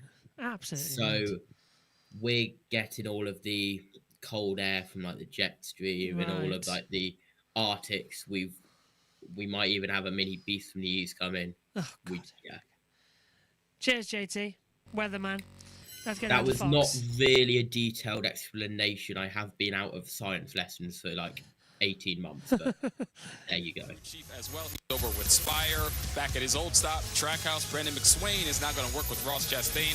Jim Pullman pairs up with Kyle Busch coming up from the O'Reilly Auto Parts Series. And Randall Burnett leaves Kyle Busch is working with the new upstart rookie sensation Connor Zilic. And let's head to the garage and check in with Larry Mack, who's with one of those guys that made a move in the offseason. Yeah, I am a new face in a new place. Daniel Suarez, new organization, new number. But, buddy, you're in the main show. You get to race tonight. That's right, my friend. Yeah, I'm very proud of this team. They've been working very, very hard all off season. It's been a lot of fun. For me, it's like going back to school. When you get to know all the new classmates and the new teachers and everyone. It's been a lot of fun the last couple months with Spire Motorsports. Yeah, you're doing a great job too. And no, just excited to be here. The car has been good. I feel like there is a couple small things that maybe we could have executed a little bit better, but overall the pace of the car has been good, and hopefully we can make some spots here in the main race. Well, you're going to start 20th at the quarter-mile racetrack. We know this tire has some fall-off. How do you navigate that right there? Have you ever been patiently aggressive? Is that what you do? I think that's exactly what American's cruise ship should be telling me on the radio in an hour or so, Larry, because a tire that falls off a little bit more horsepower, that's gonna have to bring a smart race car driver right here for tonight, because it's not gonna be just about going fast. It's gonna be about managing your stuff. Yeah, it's Chili's. Carson is playing here with me, but no, overall, I'm proud of the group. I think we have a good piece, and it's gonna be a management race. 200 laps is a long race, and I'm really looking forward to go to battle with this group. But Josh, I think it's another driver with a lot of bounce in his step and a smile on his face. He's ready to go racing.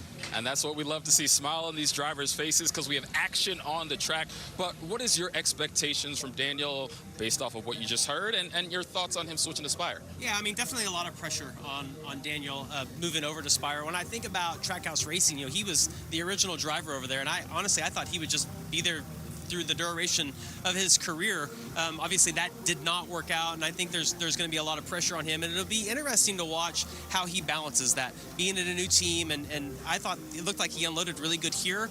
This race means nothing, right? It's racing for a win tonight, but it's great experience for he and Ryan Sparks to start working together. I think Spire is one of those teams that is on this huge climb right now. They are spending a ton of money, hiring all the right people, doing all the right things. So the one thing that I think is a positive for Daniel is that he's at a team that is investing and trying to get better every single week. Yeah, excited to see what he does this season as he moves on to Spire. His replacement over at Trackhouse was the rookie Connor Zilic, who caught up with our Kevin Harvick during the offseason.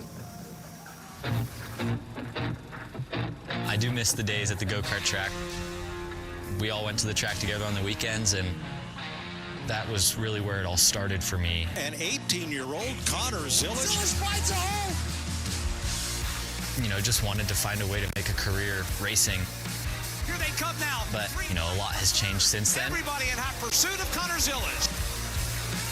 How did you get into racing? How did all this start for you? Honestly, I didn't come from a racing background. My family never raced. My dad was a car guy. He had a Corvette he would take to the track on the weekends, and my dad ended up buying go-karts, and it started out as a hobby, and then we started traveling to Florida, and one thing led to the next. It'll take an act of Congress to stop him now. You know, I never expected to become a NASCAR driver one day. Connor Zilic to the back straightaway for the final call. Flawless day for the youngster. When did you think that I could make a career out of this? I think the very first time I thought, man, maybe I am, you know, better at this than I thought I was. I was 11 years old, and I ended up winning the World Championship. And after I won that race, I started to realize that, you know, this was a dream of mine. Well, we're here to officially announce and welcome Connor Zilic in a multi-year deal in the NASCAR Cup Hardest Series. transition in racing, going to the Cup Series. How much of that have you started to realize? Yeah, that's definitely something that has become new to me, is just the amount of time and the amount of commitments that I have, that expectations are just tough to manage. Yeah. I don't know how you would travel to the track. I had a jet. Yeah, I'm not there yet. Yeah. And I just want to go have fun, honestly. You know, there's a lot of guys that talk about getting burnt out and not enjoying it anymore, and I don't want that to be me. I'm so young. I want to be able to go to the track and say that I'm having fun and truly mean it. The summer of Connor Zilic continues. Let's make a couple laps. I'm going to give myself 5 seconds. I think that's fair. You've raced before, right? All right. Green flag. Remember, gas on the right, brake on the left. I didn't sign up for this. What a move. Oh, yeah, I'm screwed. Checkers are in the air, and Connor Zilic is. Did I win? 2 seconds. Hey, that's not 5. That's not 5.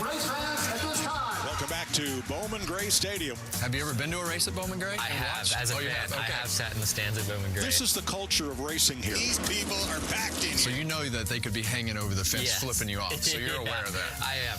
I'll try not to give them a reason to flip me off, but if it happens, I'm prepared for it. It certainly is a very cool place to kick off our year.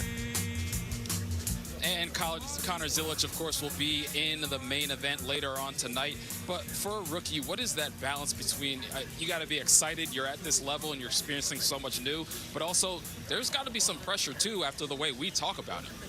Yeah, and Josh, it's a huge step from the O'Reilly Auto Parts Series to the Cup Series. It's just everybody's good. All of the teams have funding to do what they need to do. He's an exceptional driver, and I think when we get to the road courses, I sense he could be the guy that challenges Shane on the road courses. They just a great talent there. the ovals, he did really well last year, but this is just a different level, and he's been exceptional at every level of racing he's done, but this will be the biggest jump he's taken in his career. Yeah, excited to see how it plays out for him. We're going to step aside, take another quick pit stop, but on the other side, we'll be joined by the man who is on the pole for tonight's event, Kyle Larson. Stay tuned. Yep, Kyle Larson coming up shortly then here on the channel. JT. Press the right button, Birch. That is so instinctive as well. That is really getting annoying. I'm going to have to swap them back at this rate, aren't I? That is really, No, really getting annoying. keep it like that. It's funny. It's because I keep pressing the wrong button. A quote-unquote professional broadcaster here. Look, I've had years of it being the handheld mics on the third button, my headset on the first, but now I've got a lip mic, and that's my one, and I'm actually using the headset that Nina uses. I have to remember it's on 3, so it's difficult. Sure. Right, go on. Sure, buddy. Just saw a commercial there, an advert, we call them over here in the UK, for the 2026 World Cup, and it's time to tick off 2 more things on the USM bingo card because, well, 2026 World Cup mention, which will be won by the United States of America. These United States, you could say. There is a third one. Okay. What in the... You have no idea what I'm talking about, do you? There's the grid for the cookout at Bowman Gray. The clash is on. Kyle Larson will line up on pole from William Byron, Ty Gibbs, Chase Briscoe, Christopher Bell, Denny Hamlin, Bubba Wallace, Chris Buescher, Ross Chastain, Tyler Reddick, Chase Elliott, Carson Hocevar, Kyle Busch, Joey Logano, Austin Dillon, Ryan Blaney, Shane Van Gisbergen, Ryan Priest, Connor Zilic, Daniel Suarez, Josh Berry, Austin Cindric, and Alex Bowman. Can I stop you right there? Yeah, go on. We bring you breaking news. What have we got? Frederick Rasmussen is back in Omi's room. If you were with us during the 24-hour race at Daytona, you might remember Omi's mouse. It is back in the room, apparently. This is your NASCAR Clash at Bowman Gray update, sponsored by Omi's Mouse. That's just made my night even better, I think, coming into this one. I quote Omi. Fred's in the room, I think, was about to sleep, but it started scrunching paper. So yeah, that is Omi and his mouth. Are you okay there? Teeth again. Okay. Let's head back to Fox. Kyle Larson, he's looking for a second championship. You just can't sleep on Kyle Larson. What can't this fella do with a race car? You put that kid behind the wheel of a race car and he will get the job done. Kyle Larson for the lead. Kyle Larson wins in Homestead. Dominates. Kansas, check. Can anybody catch Kyle Larson? Kyle Larson has won the 2025 NASCAR Cup Series Championship. We are joined now by the 2-time Cup Series champion, Kyle Larson, who ends the season hoisting the trophy, starts the year by going out and getting the pole here for the Clash later on tonight. So how do you make sure, like drivers in the past that have been on the pole for this event, that you come home with the win?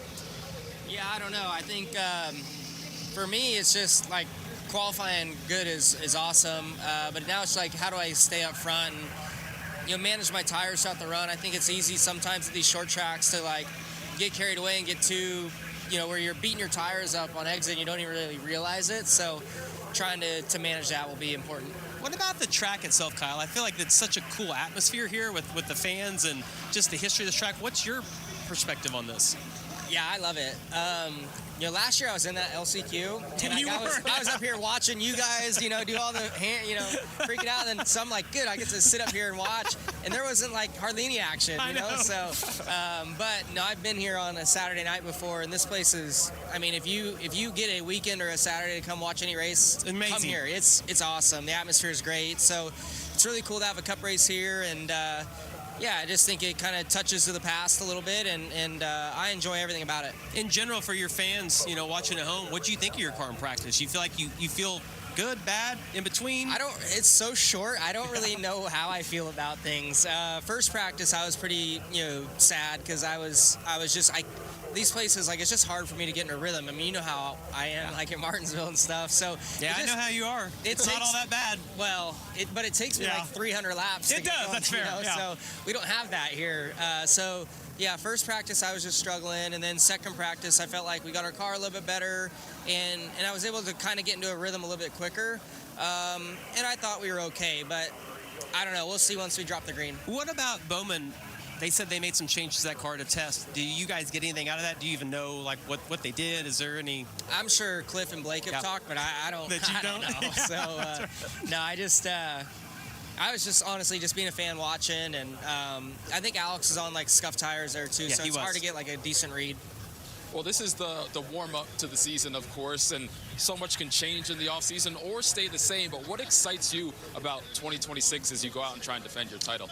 Well, I think there's a lot to be excited about. I think, one, obviously the format, I think is something new and different. I've never raced anything other than the playoff system, so I'm excited to kind of see, how we can be and if we can be consistent in those final 10. And then I'm also just excited about the schedule. I think I'm really excited about the 2-week stretch of San Diego to Sonoma. California kid myself. I've never, although I'm from California, I've never been to San Diego outside of doing the promotion stuff. And then I've never driven along the coast to, You can do the trip? Yeah. We're going to do that. So I'm really excited about that. We'll have to plan it out, go to some cool spots, and just be with the family and have fun. What about, we're 2 weeks away from the Daytona 500. I think it's 2017-18. You lead on the last lap, run out of fuel. You think about that? I mean, I know you're going to get asked that a million times over the next 2 weeks, but Daytona 500, biggest race of the year. Yeah, no, that's really the only time I've ever been close to winning there. So, but you've gotten, I feel like you downplay your ability on those type tracks. But recently, every time it gets to the end, you're in a really good position. Yeah, no, I mean, I feel like I've actually, like the opposite. I have to like remind media people that we are in contention, Yes, we might finish 30th all the time, but, which was good, last year. We didn't win one, but I think we had like the best average finish probably on the super speedways. So I feel like over the last 3 years, we like know what it takes to run up front and win. We just, haven't done it yet. So hopefully we can, execute again and position ourselves even better and have a shot to win. But yeah, it was definitely cool to lead the Daytona 500 coming across the white close flag. to the end for sure. Yeah, I was young and I was just happy, and then like now it's been so long, so I'm like, man, I hope that wasn't like my only opportunity to win. I'm sure it won't be. Well, Kyle, we always appreciate your time. Good luck tonight. Yeah, good luck. Yeah, thank you. We'll see you in the Daytona 500, of course, as you try and get that first one. And speaking of the Daytona 500, folks, we're just 11 days away from the Great American Race. Big day for the Great American Race. 500 miles from history. Get the season started off right. Flag, green flag. Showtime at Daytona. They're more wide. Hard. Oh, they're in the wall. Oh, no. Checker is waving. Let's go, boys. Daytona 500. February 15th. Coverage begins 12:30 Eastern on Fox.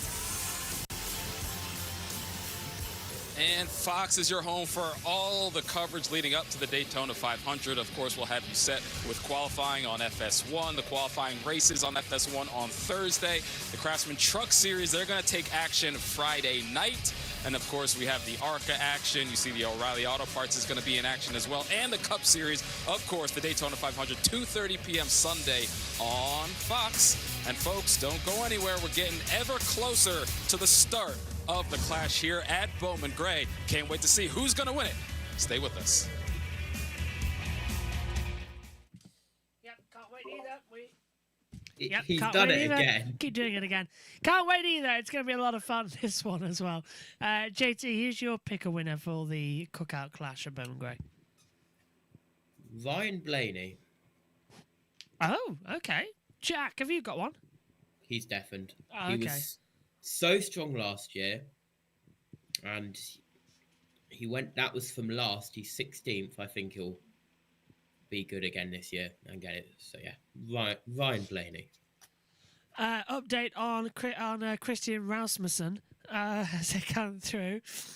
Fred, yeah, Omi says he's sleeping with the light on this evening, so that's a good sign, I think, for our poor little soldier.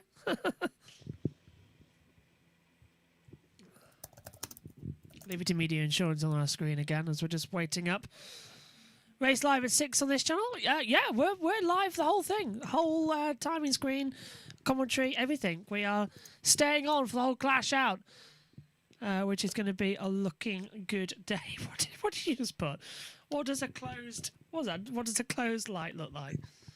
Because he said I'm sleeping with the light open, so I'm asking what does a closed light look like? Lights out and away goes the mouse. Okay. Omi really hated what I was saying, by the way, about how if mice get really confident, they would come up and take pieces of your hair to make a nest. So he's convinced that he's going that they've taken out some of his hair. Yeah. Okay.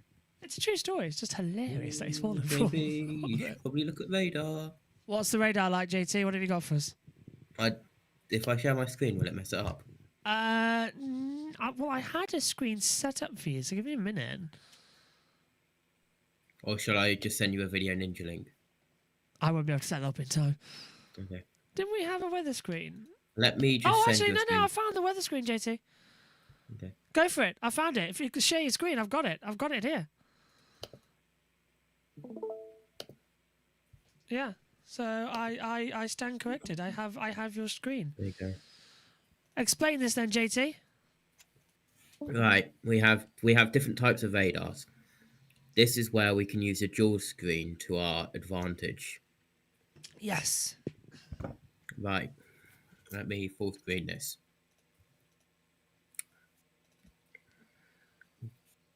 I have got a video. I've got a video ninja link on here apparently. Oh, do you? Yeah, apparently. I should have probably. Well, fix that and show us later. Let's head down to Fox. 8 years old. Fox hired me. We were all there. Malcolm in the Middle had premiered. I was probably one of the last people to talk to Dale Earnhardt the day he died. The badass of all badasses. Dale Earnhardt takes the checkered flag. Let's go, All of us were lost puppies without an owner. You remember what life was like before that day,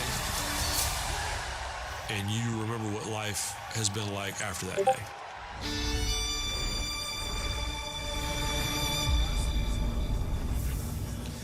We've lost Dale Earnhardt. 25 years later, premieres Thursday, February 12th, following the NASCAR America 250 Florida Duel at Daytona on FS1. And folks, it may be a cold night out here in Winston-Salem, but those cars are going to heat things up in just a little bit.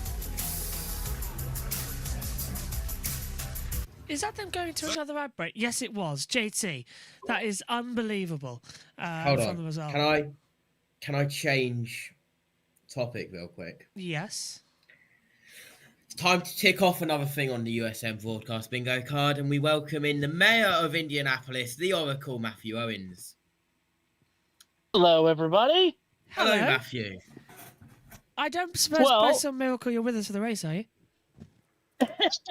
So, no, actually, something else has been, something else has happened here that I was not anticipating. This is totally out of my control, but I'm absolutely happy with it. I am only about a 10-minute drive from Winston-Salem normally. I am in Greensboro, but something has happened tonight. I am heading out from Greensboro, and I'm heading into Winston, and I think I'm going to make my way to Bowman Gray tonight. Is anything going on? Yeah. I don't think so. There's some form of a race going on in around about 20 minutes time. I've heard a lot of snow, Matthew. Yes, tons and tons of snow over the last 2 weeks here. But you know what? It's going to stay away tonight, and even if it doesn't, we're going to enjoy it. Yes, I'm heading out to Bowman Gray right now. I better get to it. Wow. Okay. Well, hopefully you get some. Well, just join the box and give us a camera if you get a signal, mate. That'd be nice. But you guys have been hard at work for goodness, what, 4 hours now? Wow. Just over 4 hours. Yeah. Yeah. So, well, big hello to everyone watching and listening. A big thank you to you guys as always, and I'm excited to get to Bowman Gray. I have not been to Bowman Gray. Oh my goodness, in at least 15 years. But I have been a handful of times for the Saturday night races, and it's a glorious place. And you want to talk about a place where there's no such thing as a bad seat. There's no such thing as a bad seat at Bowman Gray. You can see everything no matter where you're at, and you can feel everything. And by that I mean the cars, the intensity from the drivers, and the intensity of the fans. And the fans, of course, is something that Bowman Gray is so famous for. So I'm looking forward to tonight. It's going to be cold. You guys know me well. The cold does not bother me. Cold never bothers yeah. him anyway.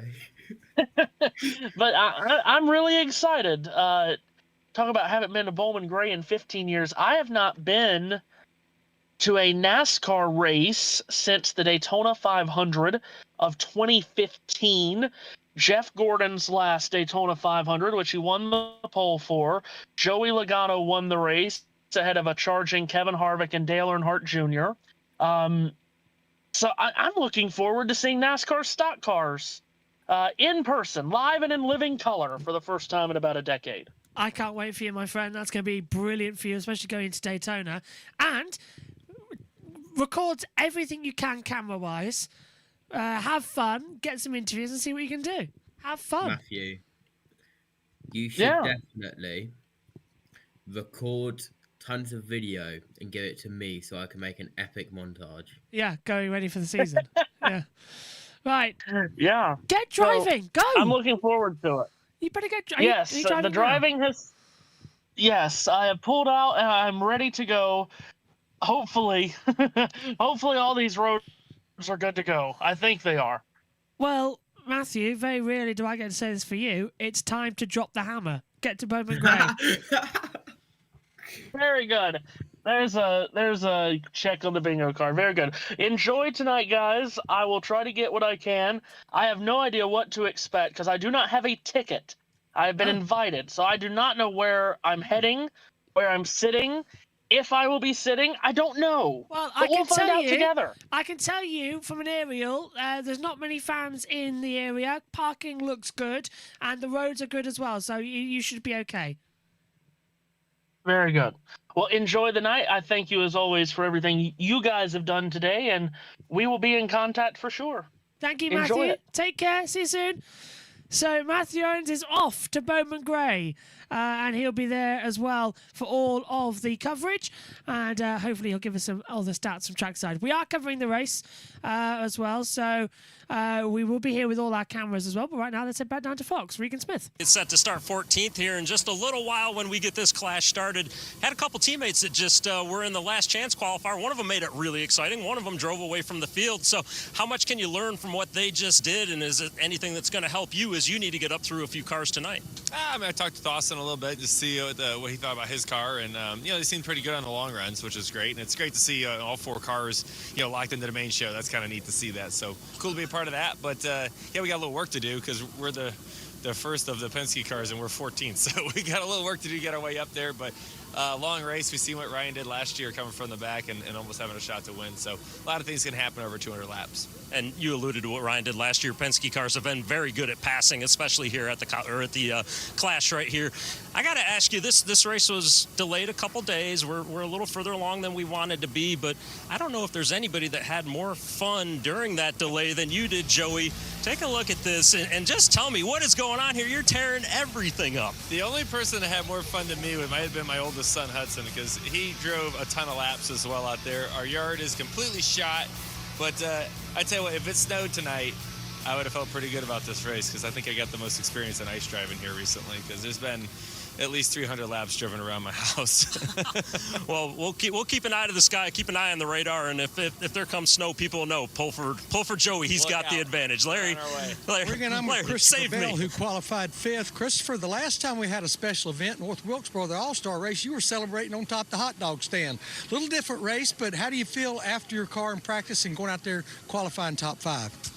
Well, I didn't think that was the stat you were going to bring up. So you say that to me all the time. Hey, thanks for making me feel good. But I think the Mobil 1 Camry has plenty of speed in it. It seemed like our long run wasn't quite as good as some of the top cars out there. So, yeah, I don't think it was driving super perfect there, and I'm sure that I can do things a little bit different inside the car to help myself on the long run. So, really going to focus on my driving technique here.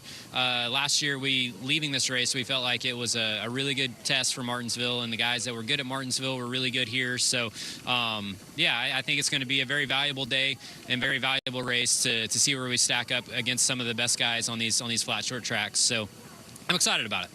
Knowing that you're going to have to run 2 100 green flag lap runs, tire management to fall off, what can you do to help that situation? Well, I haven't been able to find the magic button yet, but certainly going to try some more things inside the car to, try and make the tires live. And there's a couple guys that really succeed at Martinsville, and it showed up here last year too. So, yeah, just trying to get better, to close the gap on them, and it's a great test. We're not getting points tonight, so we can leave it all on the track. One thing that is very unique is the ability or the not adding fuel in the hot dog break there in the middle of the race.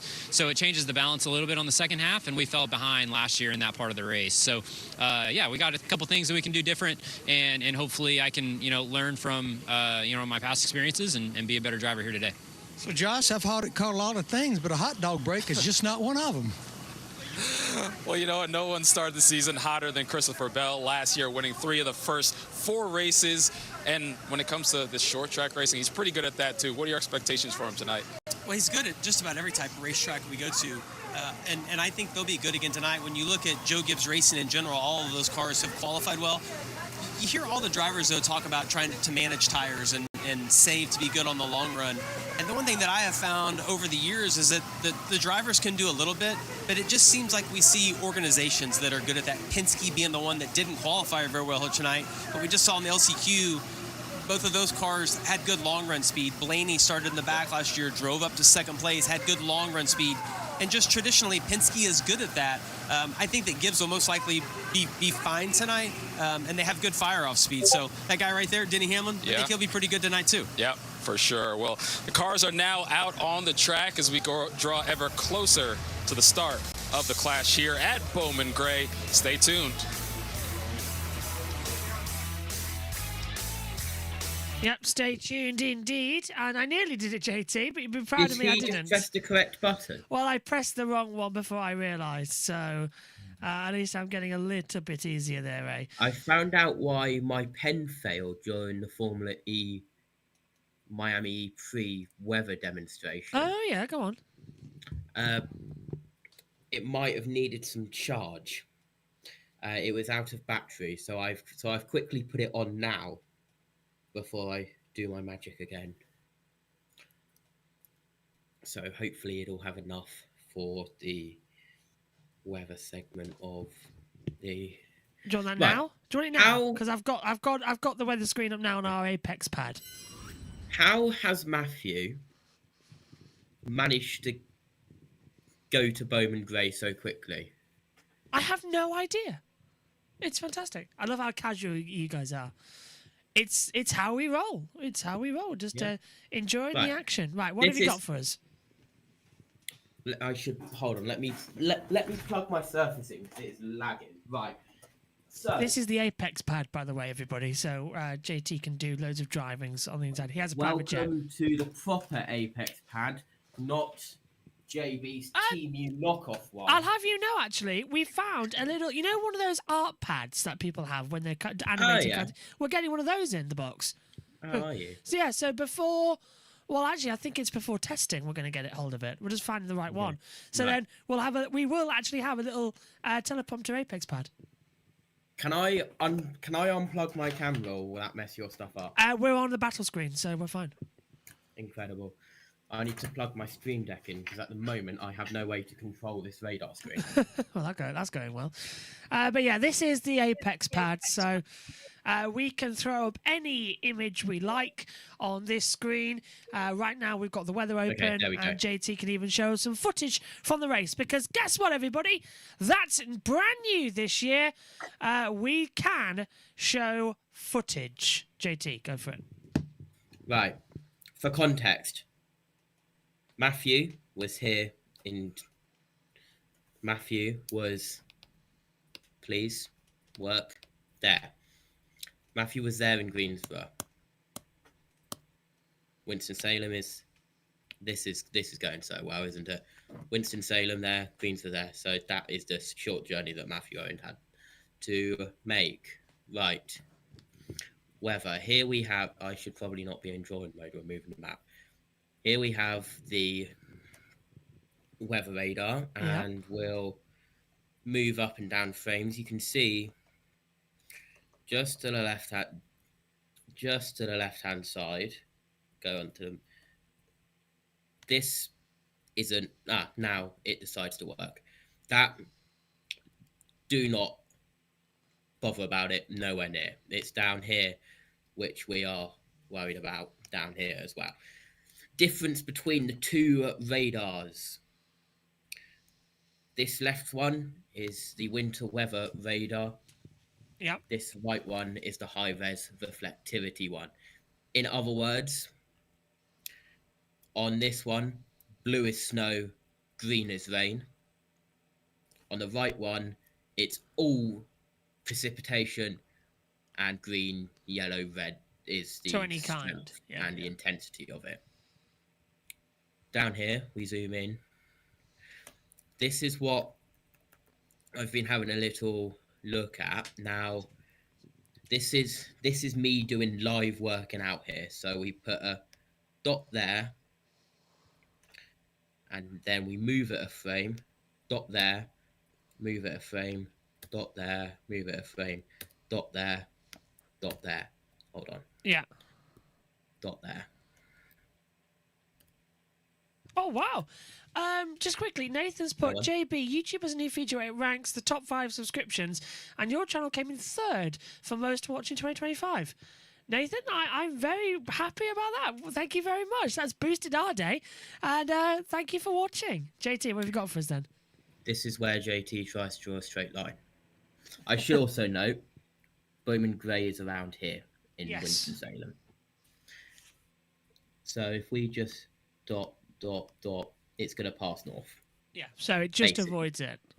However, this one down here, that is going to hit the circuit. It's just started to form right there. Yeah. Also note how it's green over here, which means it's rain, not snow. So we do have wet weather tyres. Yes, we do, especially for this event, actually. They've got 3 sets. Yes, to race in the damp. Keeping an eye on it. Overall, not a big concern at the moment, and not really a concern in the long run. It's just something to keep an eye on and to have in the back of our heads. Oh, look at that! It is where I am. Salisbury. Hey. The American one. The American version. However, let's just say we're glad we're not racing at Martinsville. Ooh. That's a lot of rain coming in there and snow. And you can. This is just an example here. Yeah. You've got green, which is snow, and you can see how it's gone like checkered pattern. I see. That means that it's mixed precipitation, I do believe. And then if I go out of that, you can see how you've got rain, snow, and I believe that last one's hail is the right one. I can't go in the drawing tool, but it's there, and there. Can you tell I love this app? Yes, the Apex pad is a brilliant addition for this year. We can also do this. And we can go out of that, zoom. Plot exact distances away, yeah. Because Bowman Gray's down here, isn't it? You've got it bang on where it is on the surface. There it is, Bowman Gray Stadium. Your knowledge is impressive. Can you tell I've been looking at it on radars previously? Yes, I can. Zoom out. We're a few moments away from handing over to Fox for the start of our pre-race coverage. It's a good job I'm nearly done then. Yes. Measure tool. Please. Thank you. Ooh, it's getting close, isn't it? 18, 19 miles away. But as I said, not a big concern at the moment. That was the first time, JB, we have properly used the dual feature of Radar Omega on the channel. I love it. I think it's great to come into it as well. Yeah. It's basically it's the same map view, but different radars. So, for example, when I'm tracking tornadoes, one would be on the high res reflectivity, that one, and the other one would be on high res velocity, which is basically that shows the velocity and the spin and the motion of the tornado. That is how I track tornadoes, is using the dual view. And that's going to come in handy this year with NASCAR, by the way, with no doubt we'll be tracking rain at the ovals, as well as God knows how other many things we're going to have to go, yep, that's not going to go well. Is also not on the oval, and we know how the weather is at that fall Charlotte at times. Yeah, so that's going to be a long night ahead of us, so probably will be the 600, actually. But yeah, I will keep an eye on this. Now that we've got this on, that is the winter weather advisory that I mentioned earlier. Yeah. All of central North Carolina expires in 16 hours, 1 minute for mixed precipitation expected, total snow accumulations up to 1 inch, and ice accumulations around a light glaze. Be prepared for slippery roads. Slow down and use caution while driving. If you are going outside, watch your first few steps taken on stairs, sidewalks, and driveways. You do not want to be ending up on You've Been Framed. British people will get that reference. I don't know about Americans. These services could be icy and slippery, increasing your risk of fall and injury. That is the end of JT's segment, and I've just got a message from Matthew Owens for an addition to the bingo card. Let's say hi to our good friend Christian Malley. Yeah, hi Chris, if you're watching. Right, we are almost set then for the start here at Bowman Gray, and we will be handing over shortly now to Fox. You missed this? So did we. Let's go! And ooh, it feels good to be back.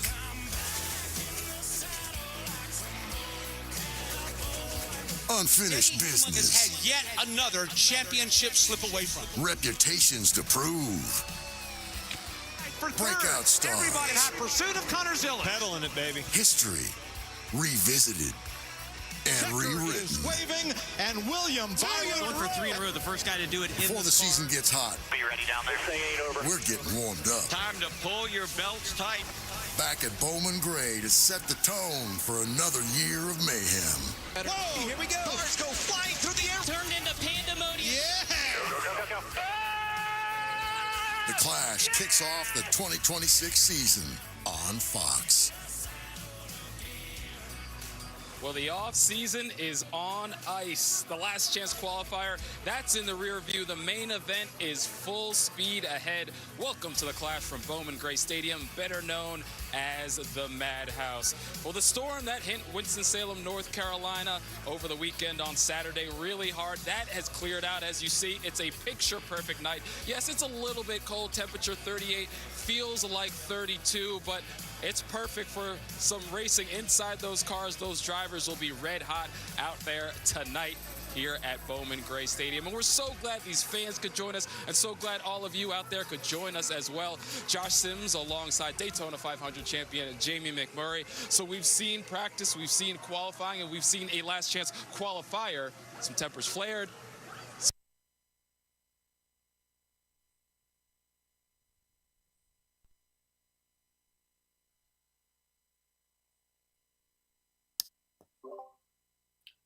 where we did have TV pictures, So but a it just new winner here in reset the to Clash? our Well, normal there's so many TV unknowns. pictures back to Fox.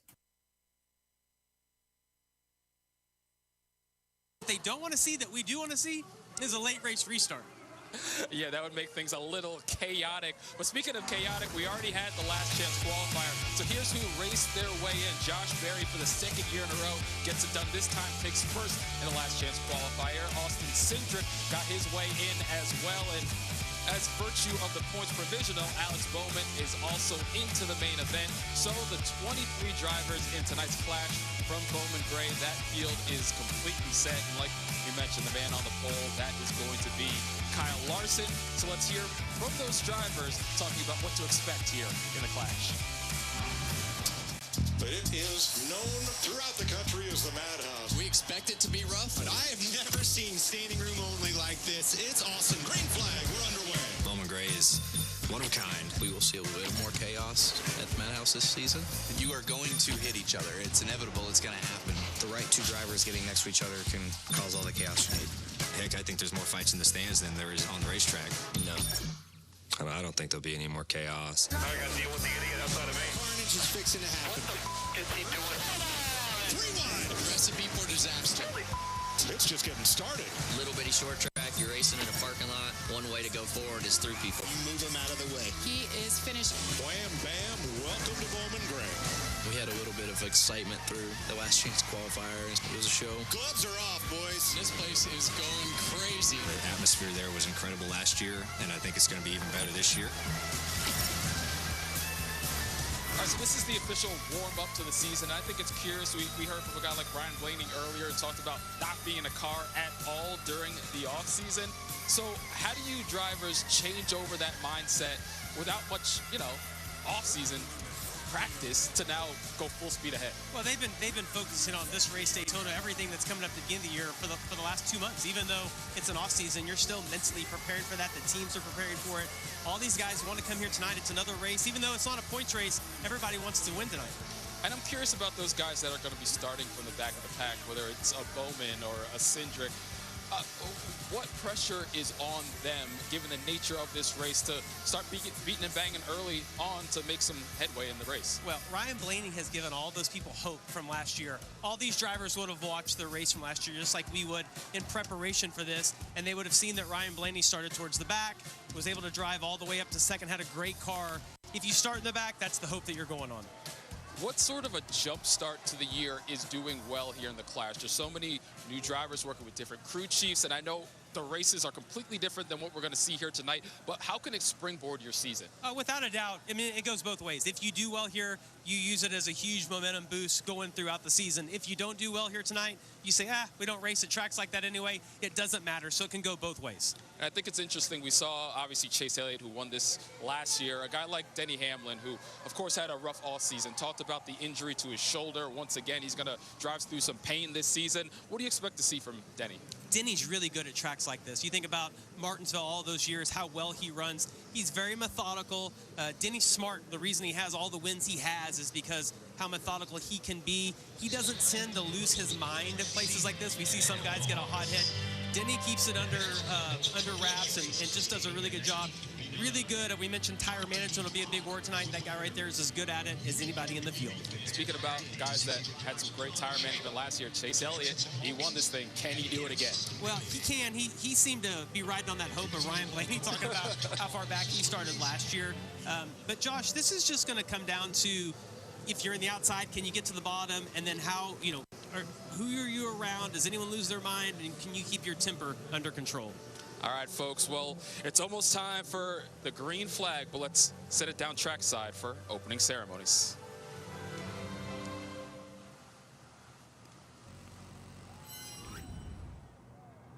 During this past off-season, our sport experienced a heartbreaking loss of some truly special members of the NASCAR community. We ask that you hold their families and friends in your thoughts and prayers and join us in a moment of silence to honor their memory.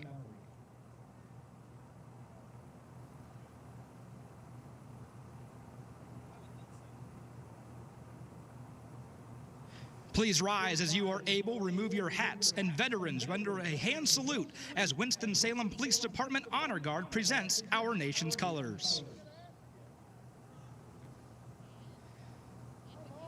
Here to offer tonight's invocation from Winston-Salem Police Department, please welcome Chaplain Daniel Hippolyte. Heavenly Father, we come to you today with great excitement and anticipation for this race. We thank you for this wonderful day, this wonderful city, for every driver, crew member, and official that has taken place in this race today. We thank you for every person that worked together to make this race a reality. As we were able to bind together as one to make this a reality, may we bind together as a people. We pray for protection and safety for everyone. In Jesus' name we pray. Amen. Here to perform our national anthem from Winston-Salem Police Department, please welcome Officer Florette Gregory Phillips.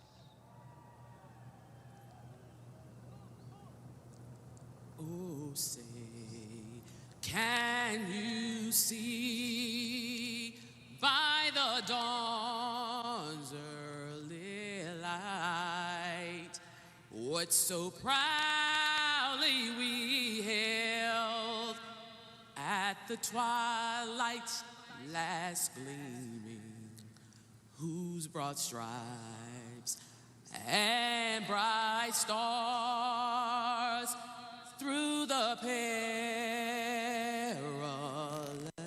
fight over the ramparts we watched were so gallantly streaming, and the rockets red glare, the bombs bursting in air gave proof through the night that our flag was still there. Oh, say does that star-spangled banner yet wave over the land of the free and the home of the brave.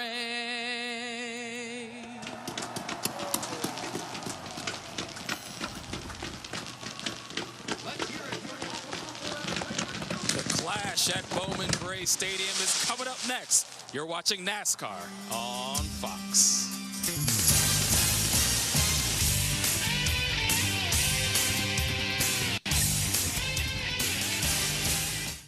Gearing up for what's going to be a very interesting run. Who knows what is going to happen? And let's hope it's going to be good. Josh Berry and Austin Cindric, they finished 1-2 in the last chance qualifiers to transfer to the clash. Alex Bowman has transferred in on points paying positions. Well then, JT, here we go again. Time to go racing. Fingers crossed it's going to be a good season for us.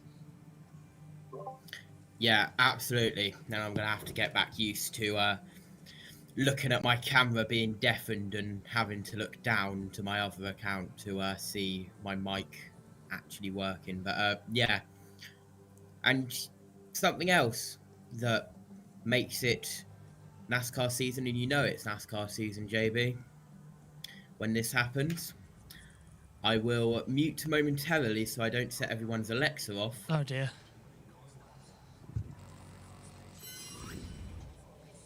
And we have the caution light back, and we have the green back, and we have the red back. Oh, they're just the best ones. The devil. Devil may care. Incredible. However, I do need to put the backlighting on so it looks better than what it currently is. But I will do that when we next go down to Fox. I like what they're doing with the blue and red, however. Yes, Bowman. I do too. Yeah. Now, JT, we do have the ability to show some footage this season. So that's going to be quite handy for replays and such from social media. So if you, on your Apex pad, want to get set for some, just you can go search Bob Potcraft Twitter and all sorts of that. You can play that and play the audio through if you want to. So, yeah, we've got a lot more coming up this year on JB Motorsports. The redness is getting all set to go there, and the atmosphere is building. We are almost set to go for the clash at Bowman Grey. Hello to Adam, who says, howdy, JTJB. And Jack, give me Kyle Larson for the win. Enjoy. Hopefully that's going to be a case. We want to know your picker winners as well. Get in touch with us here on the channel and let us know across them all. So this is going to be a lot easier. And just to confirm to what footage we can show, anything that the social media put out from Fox, anything from anybody. So we have got full permission as well. And in between, you'll also be seeing some more action in terms of race highlights. Let's go back to Fox. Carnage is fixing to happen, folks. The madhouse will go absolutely mad. And this place is going crazy. Are you not entertained? Wham, bam, welcome to Bowman Grey.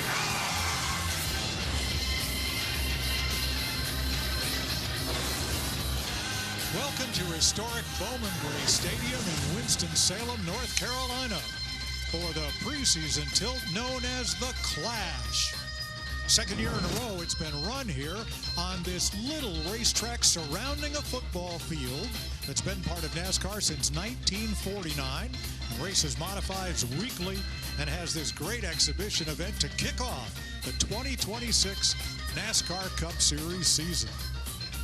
Welcome to our broadcast booth. I'm Mike Joy, along with Kevin Harvick and Clint Boyer, who started out racing on short tracks much like this one. In the last chance qualifier, we've already seen a whole lot of beating and banging, and now we've got 200 green flag laps straight ahead. Well, I want to see this battle up front. I know that we've talked about how you need to qualify up front to win this race, and we have two teams.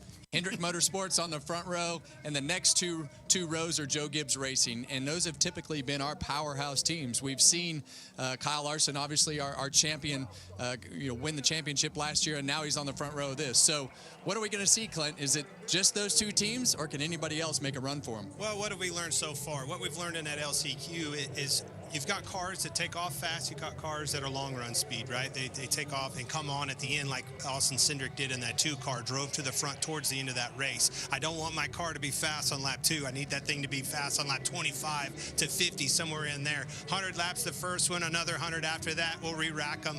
But I'm telling you, this is the madhouse for a reason. This is going to be a good one, folks. Well, we're going to see contact, side-to-side contact to maintain position, bumper-to-bumper contact to pass. Well, you're going to have to be aggressive, and if you're going to win this race, you're going to have to protect yourself at certain points, and you're also going to have to push your way forward at certain points. So lap traffic will be a key in this as well. Can be done. We learned that last year. Ryan Blaney drove from the trunk all the way into the back, all the way up to the front. Didn't quite win this thing, but it can be done. Keep an eye on a car like Ryan Blaney. Last year's winner, Chase Elliott, starting a little bit further back than he did. So going to be a good one. I'm excited. It's going to take tire management, it's going to take strategy, and it's going to take aggression to prevail tonight. Let's go trackside. We do not submit to the forces of man or nature.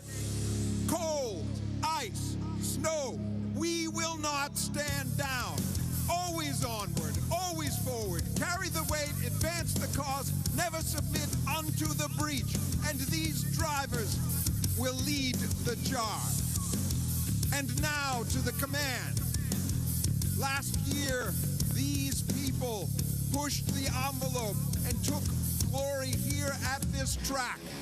I present Brandon Ward, Chase Robertson, Brian Sykes Jr., Brandon Brendel, and a name synonymous with racing tradition and hometown pride from Cookout, Brewery. Drivers, start your engines!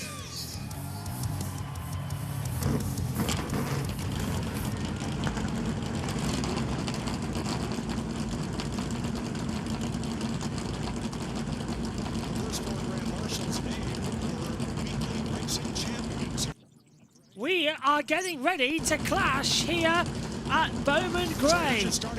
So this is how they line up then. Row 1 sees the total of Kyle Larson. He's on pole alongside William Byron. Row 2 sees Ty Gibbs and Chase Briscoe. Christopher Bell and Denny Hamlin on row 3. Bubba Wallace, Chris Buescher, row 4. Ross Chastain and Tyler Reddick, row 5. Chase Elliott and Carson Hocevar line up row 6. Kyle Busch and Joey Logano have row 7. Austin Dillon and Ryan Blaney, row 8. Shane Van Gisbergen, row 9, alongside Ryan Preece. Row 10, Colin Zilich and Daniel Suarez. Then Josh Berry was the last chance qualifier winner. Austin Cindric was the runner-up. And the points provisional was Alex Bowman. He lines up on row 12 on the grid. Well, we're all set then. Drivers, start your engines here. And up in the commentary box, I'm Joshua Birch. Alongside me is Josh Turner, and Jax is down there as well in the pit lane. JT, this is it. It's time to sort of kick off the 2026 NASCAR season with the Clash. The exhibition race getting all set. Should be a good one. Yeah, absolutely. Absolute multitask mission happening here behind the scenes in the commentary box, making sure we actually have some decent timing monitors so I can actually commentate a race decently. But anyway, engines have been fired. I'm trying to, JB, do the smart thing of only having one column on show because it's only 23, yeah. one column. Yeah, I know what you mean. Unfortunately, it seems like not wanting to hold on. Oh, JT might have found wanting it. to play ball. Excellent. Good things. That is some jiggery pokery behind the scenes. I have checked in the USN Sports chat, and we can officially tick off something from the bingo card. Oh yeah. We say hello to our good friend Christian Malley, who excellent. says, hi to everyone. Enjoyed my 36th birthday. Happy birthday, Christian. And watching it on Sport Digital 1 Plus here in Germany. Take a look at Christopher Bell here as well, and a few others. That is, I believe that's the.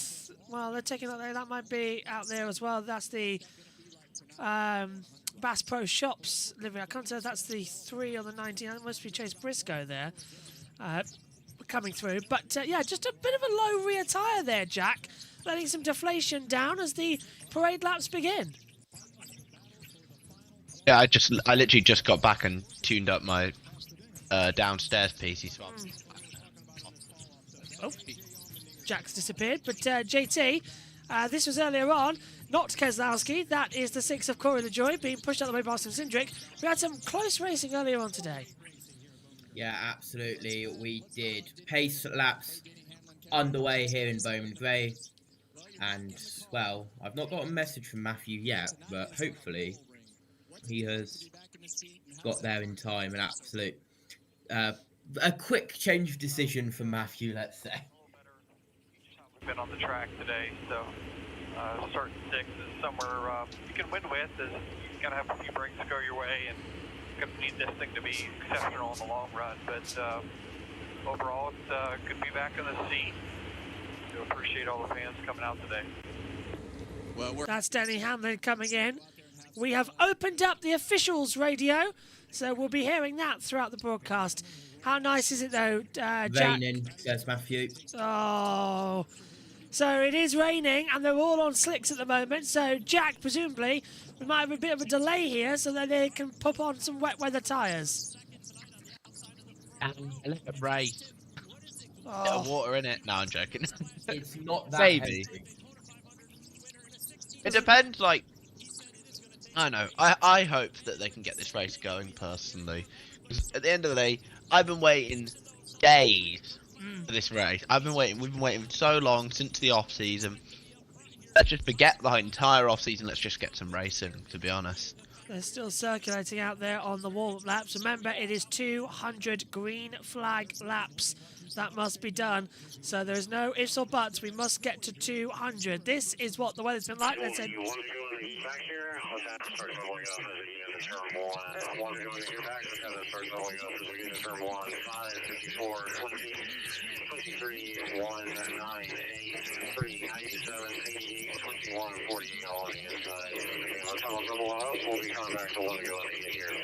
And one final reminder tonight, free pass is in effect. We'll send the free pass after we get the field bunched up. We'll still up behind the caution cars. We're ready to release one for turn 3.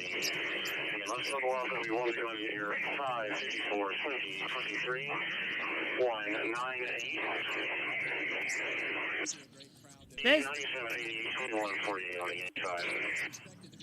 Well, there's the information, JT, that we wanted. It's 1 to go at the line, which means we are about to go clashing in 2026. 1 to go. Lights on, all these come back to the green. There you go. 1 to go signal, JT. Starting to double up on the back straight, and well, the official's radio is not that out of sync. With our TV pictures, that is good to see. Well, that's going to be a big relief. We're all set then, ready to go for 2026. It's the exhibition race here at Bowman Gray. Kyle Larson and William Byron taking it out of the last corner. Happy New Year. Happy New Year from the officials. It's time to go. Stand by for action. Green flag. We are clashing at Bowman Gray. Good start, though. Larson cuts down low in front already of William Byron. Kind of expected that. Chase Briscoe trying to go on the outside, but Byron's locked up and already shoves him out of the way. We're underway. 1 lap complete then, JT, and we got through that okay. And now Briscoe trying to go around the outside of Byron. Why have a green call from the officials when you can have a Happy New Year green flag call from the officials? We're still side by side. That is the 54 and Hamlin. Hamlin around the outside. Gibbs down the inside. Down in towards turn 1 we go. Just got the 20 of Bell and Busher in 17 behind. The 19 just in front up in 4th place. We are just starting lap 4 of 200 already. 15-second laps around here. And I'm delighted to say that Premier Sports this season, they are in sync with our timing towers. So they are live as we get the 11. Look at the inside of the 17. There's the 20 coming through as well. So already Chris Buescher, Jack being sent out wide. Denny Hamlin's getting aggressive out there and is trying to hold that inside line. I think everyone's going to be a bit calm at first, to be honest. At least I hope so, guys. Please don't disappoint me, but I think everyone just usually keeps it calm at the start of the race. Just, you know, just drives around, gets used to the track, gets used to the grip. It's towards probably the mid part of the race, I think we're going to see people starting to get a bit more aggressive here. Yeah, no, I expect that really, don't you, JT, as well, as we've got to get 200 laps complete in green flag conditions, so there's no ifs, no buts. It all has to sort of remain on the same delta times. And so far, it's looking good as the 20 pushes up the inside of Buescher in the 17. Has also been confirmed by Bob Potclass. We do have a competition caution on or around lap 100, as in previous years. On board with Christopher Bell, as you mentioned, gets a little bit of a nudge from Buescher in towards turn 3 and 4. We've got a bit of a train of 5 cars forming. And, well, it's a longer train if you count the gaps in front of that as well. So, but meanwhile, side by side in the mid-pack, that's getting spicy. Ryan Blaney round the outside of Chase Elliott. Logano round the outside of the 77 of Hostfar. That is mid-pack for 11th, 12th, 13th and 14th. Oh, and the 9 already getting sideways. Elliott almost touching the back of Logano, and they are doing that. Little lock-up also coming in from Carson Hocevar through turn 4. Smooth start, but Logano's got to give a little bit of space here as well, Jack, because the last thing he wants is to be out of this race very early doors. We've only been racing for 3 minutes. Actually, it's only pre-season. It doesn't really matter. You might get a nice paycheck after this, but realistically, it doesn't really matter. You don't need to be racing stupidly hard. So, yeah, I assume everyone's been told, lads, just keep it clean. Yeah, just keep it clean. We've moved over to our battle do monitor. Corey LaJoie shenanigans. Don't want any of that coming through. But I think it's so far so good. That 13 of 200. We're continuing to push on nicely. A little bit of a look up the inside. Here comes Bowman then. He was in on points. He's side by side with Suarez. Go on. lost timings at lap 9 on my screen anyway. I've got that is true. I shall refresh. It looks like the timing tower's gone down on us, which is not the best news. We do have a backup monitor somewhere on here, which is always good to have, coming in on lap 13. Thank you very much, coming as well from timing 71. So it looks like our timing towers have crashed on us, which happened last year, I think, at the Clash as well, JT, if I'm not very much mistaken. Yeah, meanwhile, Berry and Suarez, of course, new car, new team, moves from the 99 to the 7. Round the outside of the 21 of Berry, refreshed on my side, and we are back up to date.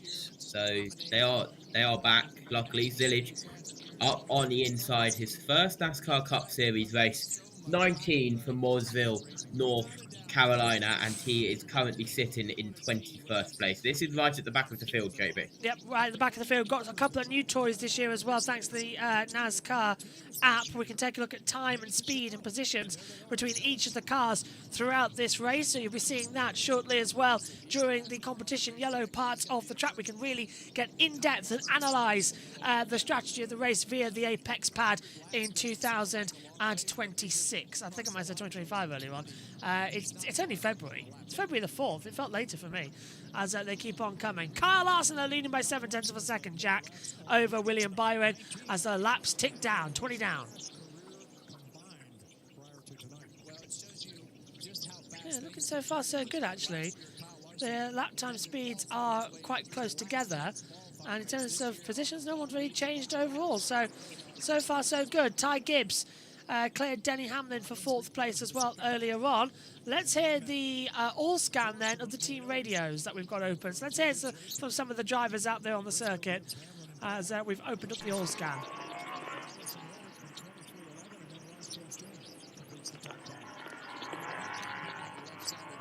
Someone's left their mic on in the car. Yeah. That is it. That is exactly what that is. And that's Hamlin going out there as well. It's matching his throttle traces. well, that went well, not. Well, that's There's not much a better sound than a NASCAR engine. We've kept the officials open as well on our monitors up here in the commentary box. There's Kyle Larson. He leads He's out the by a race. second.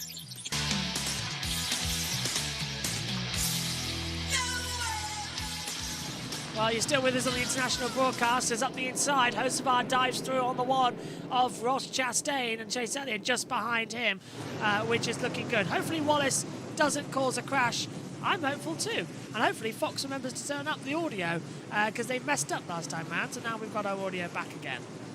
I believe this is on board with Denny Hamlin. We've chosen the front bumper cab of Denny Hamlin in 5th position while they are on commercial break in the US. In other words, that's where they go to commercials and the TV director has a little snooze as they just stick it on an onboard camera most of the time for the international feed. We're lap 29 of 200. We are past 10%, and that is Cindric at the back of the field, just circulating round. And still Cindric, Suarez and Zillage battling out at the back of the field. Cindric and Suarez and Cindric and Suarez have gotten past Zillage, so Zillage drops from 21st to 23rd. Now back in the midfield, this is Ryan Blaney, Joe Logano, Austin Dillon and Ross Chastain. Larson has caught the back of Connor Zillage, so the delta between them is 12.6. Last lap time was a 14.6, so there's 2 seconds at the moment, but Larson has caught the back of Zillage, so we're already going to get lapped traffic starting to interfere in this clash as we look at Logano holding back his teammate Ryan Blaney. So the two Penske's running in 13th and 14th position as well. As just a little tap there, Blaney gives to Logano out of turn 2. Yeah, kept giving Ryan Blaney kept giving the bumper to Logano through turn 4 the last couple of times around, and a little nudge in turn 2 that time by as well. That is not good news. What have you got for us? That's better. I just got a device connection failed on my special light behind me, but it is back. JT, flipping the system. when we go competition yellow, I want to have a look at that radar. If Matthew says it's raining already, really want to have a look and see what that weather forecast is going to be like on the Apex pad. Right. Coming up shortly as well. Lap 35 of, well, lap 36 now of. You can 200s. see a rain spot on the camera actually. Yeah, I can see that coming out of that last corner as well. So there's more data flying through. JT, we actually have weather cam up now, ready for you. What have you got for us? So this is how it's been. You can see how it's formed, how it disappeared, and now how it's formed. Yeah. At the bottom of it, I'm expecting this is what we're getting. And it's flying right in over the circuit as well, yeah. Yeah. I'm assuming we've got the first couple of spots of these two. Excellent. Cheers, JT. On weather And radar. that is proof that I can do a quick weather update, viewers. During an ad break, yes, it is. So Larsen still in by 0.572, so he's keeping up there. Who are we riding with now? Well, that's Larsen ahead of us. It's Byron. Is Byron, yeah. 4/10 at the moment. Go on. I know I'm king of waffle, but I'm also king of keeping stuff short when needed. If I need JT to waffle, he can do it. Yellow, yellow, coming out. And that'll go red on our monitor. Not sure why as of yet.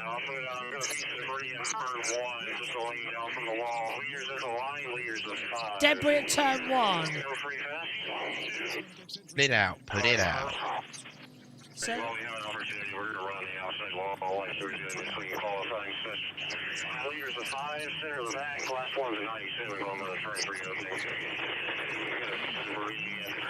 We're going to go 1, laying off the wall, we're going to be able to chase it.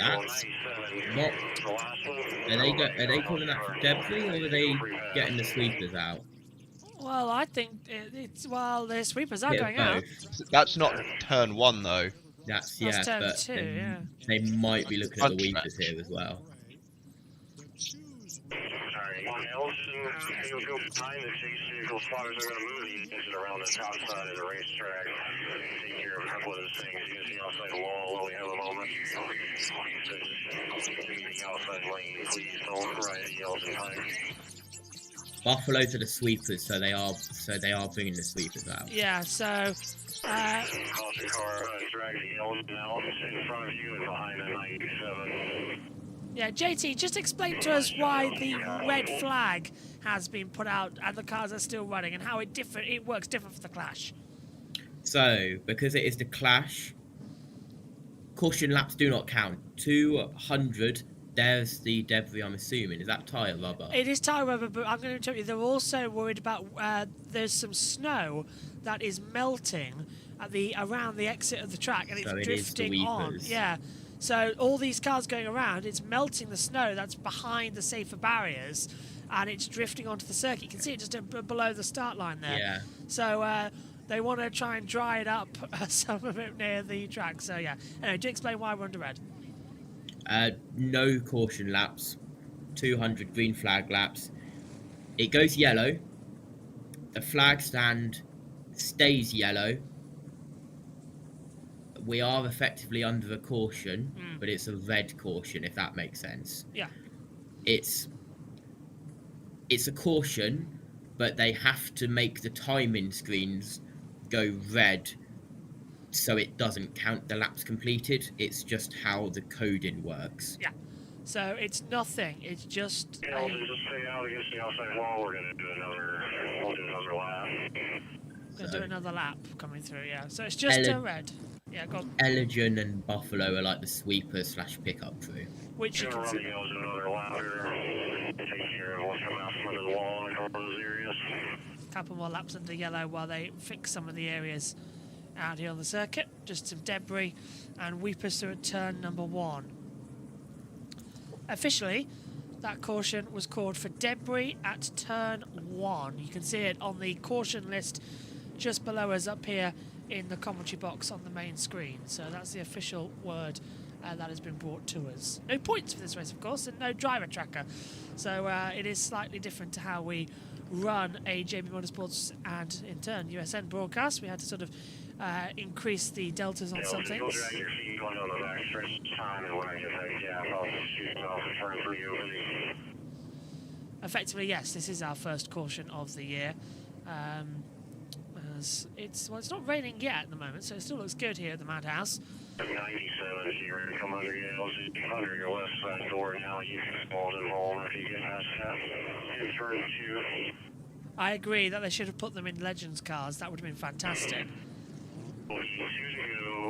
Love me some Legends cars. I heard 2 to go. There we go. That is the call we need. You're back with us. If you're watching on Fox over there in the States, Wednesday the 11th of February, we are live with practice and qualifying from the Daytona 500.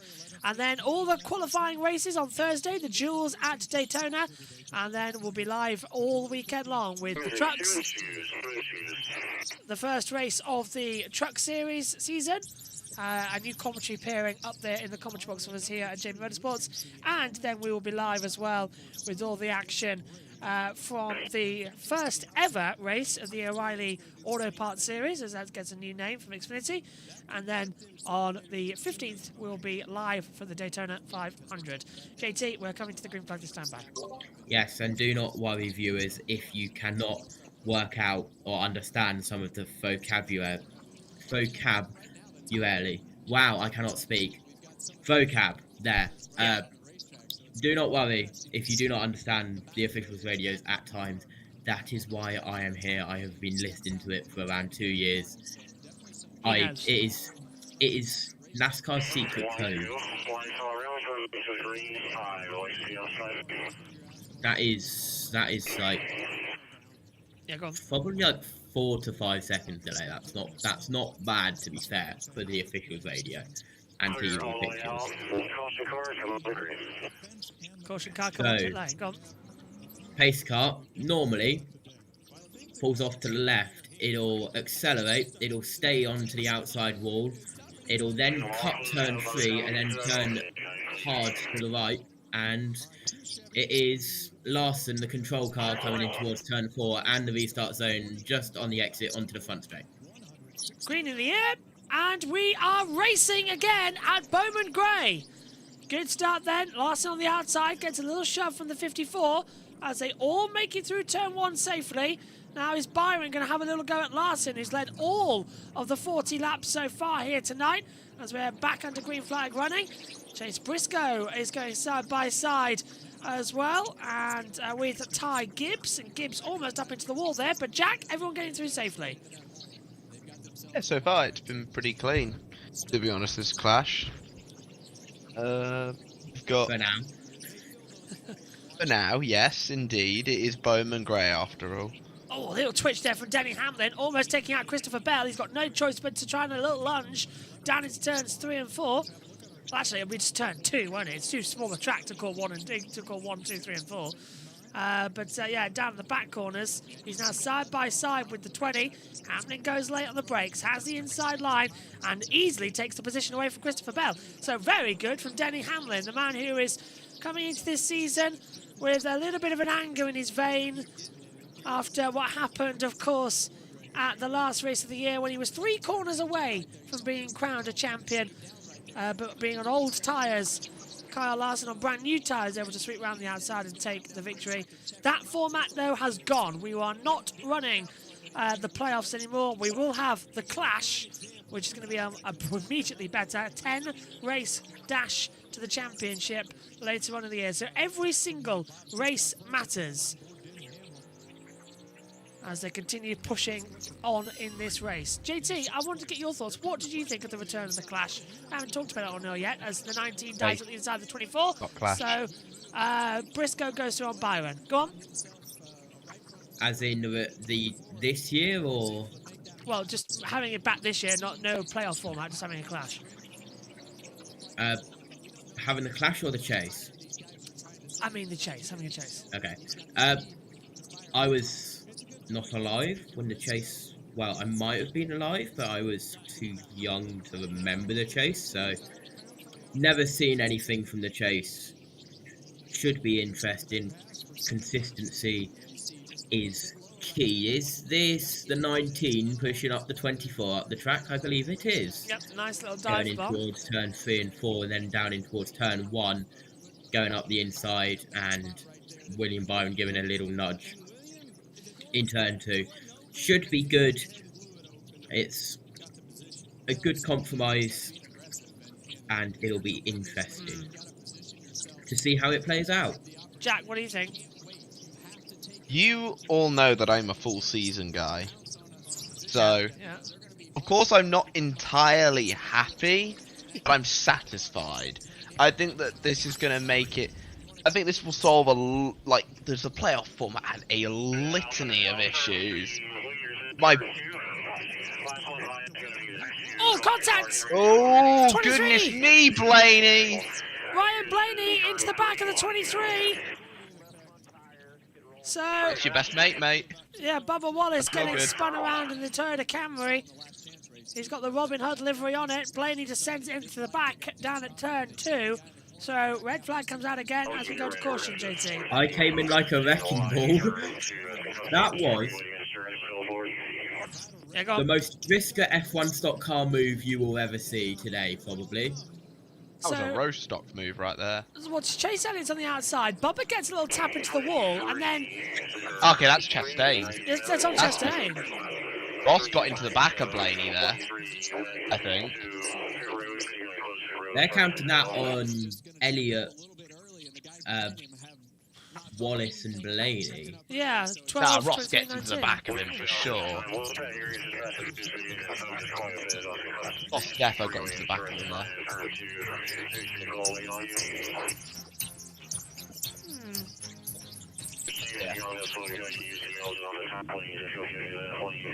So they're bringing the sweeper out again.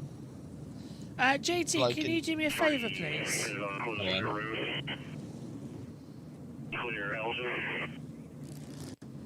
Do I need to check anything, or? I need to give a roll to Kataru, who is Josh, and I can't seem to do it. He's in race control audio. Drag him in, so he can have a listen. Will I continue with my Yes, do go on, Jack. chase stuff? Yeah. Because I realised what was going to happen straight away, so I just paused briefly because I knew that someone was going to get sent. Yeah. But yeah, basically my stance on it is, while I am not entirely happy, I am satisfied. I think the chase genuinely solves so many issues from the playoff format. My biggest problem with the playoff format was that it ruined feel-good stories. It did. It ruined Dylan's win at Richmond in last year. Not the 24 one where he killed the field, the 25 one. It ruined SVG all his wins because people were going like, oh, what he doesn't deserve. I don't like that. I really don't like that because I try and treat each race independently. It's like, wow, this is great. This guy's absolutely annihilating everyone on the road courses. You know, or wow, Dylan just won at Richmond 2 times in a row. What an excellent drive. I don't want to have to be sitting here talking about stupid win and you're in. Well, I think it's great. Yeah, that was what I said that right at the back of the year when Byron won in Daytona. Everyone said, "Oh, he's in now," and it was one of the things that everybody always got a clash with. It's like, "Oh well, you win it, you win it." It doesn't really make sense. Now we can actually treat wins like wins again, rather than just playoff places. And I'm really happy to see that. I'm very surprised that I'm very surprised that in all this time, we never had the situation where there was more than 16 winners in a year. Like, imagine if we had more, instead we have to bump. We had 16 in 22. Yeah, it got close then, didn't we? And It's 16 in 22, but Kurt Busch withdrew because he got a career-ending concussion. Ryan Blaney was the only guy who got in on point. You back with us on Fox over there stateside as we are getting set for a restart. We've been under a red flag since lap 53 for a contact at turn 4. That's the race control officials you're hearing behind us. It was involving the 12, 23 and the 9.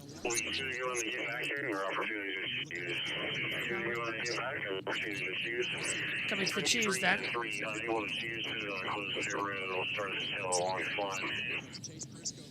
Yeah, so coming to the choose.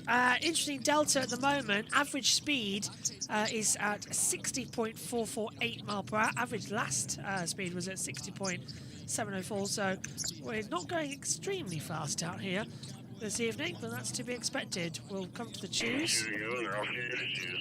2 to go, come to the choose. Of course, because of the nature of the circuit, we can't do 1 to go with the choose. It has to be 2 to go.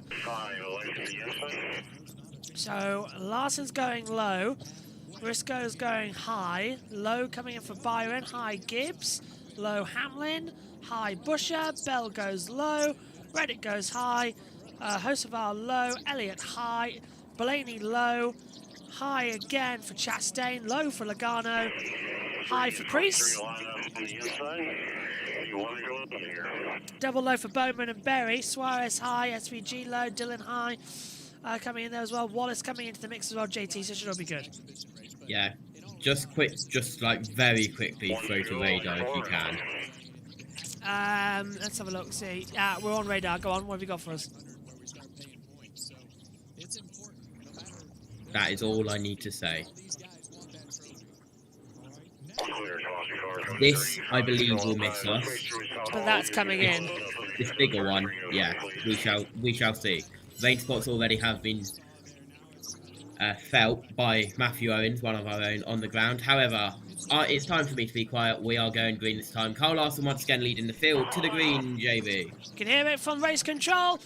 It's been given the green, and we're racing once again here at Bowman Grey. So, watch out for Larson down low. We're getting a punch from Byron behind.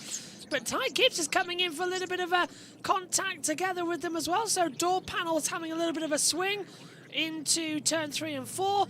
The 19 still trying to hook around the outside. We know that's a faster line as well. Look at the speed he's coming out of turn 4.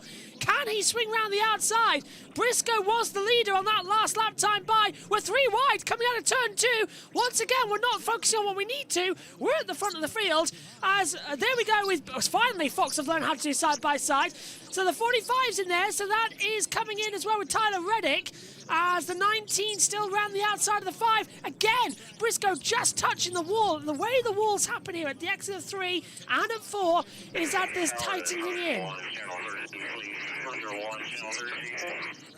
Some more race control officials coming through as Larson tries to come in. That was because the 19 has become the leader and the 5 became the leader. So you'll hear the change coming through. Briscoe's trying to go around the outside. But at the moment, Jack, they're just not being able to split away. The track's so small, they can't get an option to overtake. Now Briscoe's going to have to fall in because Byron's coming to attack. Yeah, this is what Bowman Grey does. It doesn't really allow drivers to really get away from each other. And what Byron's doing now is he's trying to cover off his teammate. He's just trying to cover him off a little bit, make sure that Briscoe cannot get behind him, because then Briscoe can do the Bowman Grey special bump and run, and there's a bit of contact there, although I feel like I'm going to be saying that phrase all night. Yeah, get that one ready for a soundboard, it'll save your voice. Byron's just door banging Briscoe, and he's made his way through JT, exit of the entire lap. And here comes Ty Gibbs in the 54, trying to sneak away through. And Denny Hamlin again right at the back. Can he get a bit of revenge on Carl Larson for what he thought was the biggest injustice he's had in his career? Quite possibly, but he is in 5th and Carl Larson is in 1st. Byron has kept up with Larson a little bit more than what he previously did. Larson, after the first green flag, got out to 8 to 9 tenths of a second before the first caution / red came out. But now Byron right on Larson's rear bumper, JB. Yep, and is Byron going to be able to take the lead at any point here as well and try and find a little look up the inside? Larson's playing this incredibly cool. He's led, well, quite a lot of these laps actually. Let's have a look. Larson's led 61 laps. But Chase Briscoe did lead 3 officially a few moments ago. As I hope Jack's okay. I heard something smash there. Unless that was JT. No, that was my phone falling off. That wasn't me. Leaning off my monitor. Hope you're okay. Briscoe. What happened? And it started flying around the line. Well, that's not abnormal. With these cars, they have a lot of tendency to change how they handle. Yeah, I was just wondering as well, because the 19 reporting that he can't stick to the line, it's drifting out from underneath him. So that's kind of expected. We saw that a lot in practice earlier on during the 8-minute segments that they were having. The tyre wear was sort of getting to them already. Lap 67, 133 to go. When I go to lap 68, so we will have a break as there goes Ryan Preece up the inside of Ross Chastain, and around the outside, Josh Berry trying to come into a little bit of a mix here. This is over, I believe, 13th, 14th and 15th positions as we take a look to the leaders at the front there, JT. Larson leading from Byron and Briscoe. And then coming in, actually, Ty Gibbs now in the mix. Oh, and Byron bumping the back of Larson. This is about to get spicy at the front, quite possibly. Byron just starting to use his bumper a little bit on Larson, but they have to be careful because they are kind of teammates. So yeah. Oh, and here we go, William Byron absolutely using a bump and run move on Kyle Larson in towards turn 1 and 2. Byron is now alongside, taking the lead, JB. There's the new leader, 24, as they cross the controls. So Byron now leads. Larson's going to get shoved out because there goes the 19.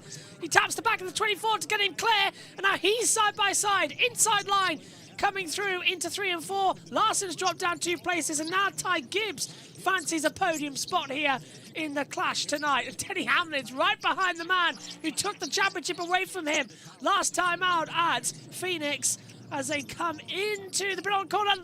Hamlin setting up the inside, and now you can't help but get excited. Come on, Denny, what can you do around the outside? Larson's right there, but Denny's looked fast all night, JT.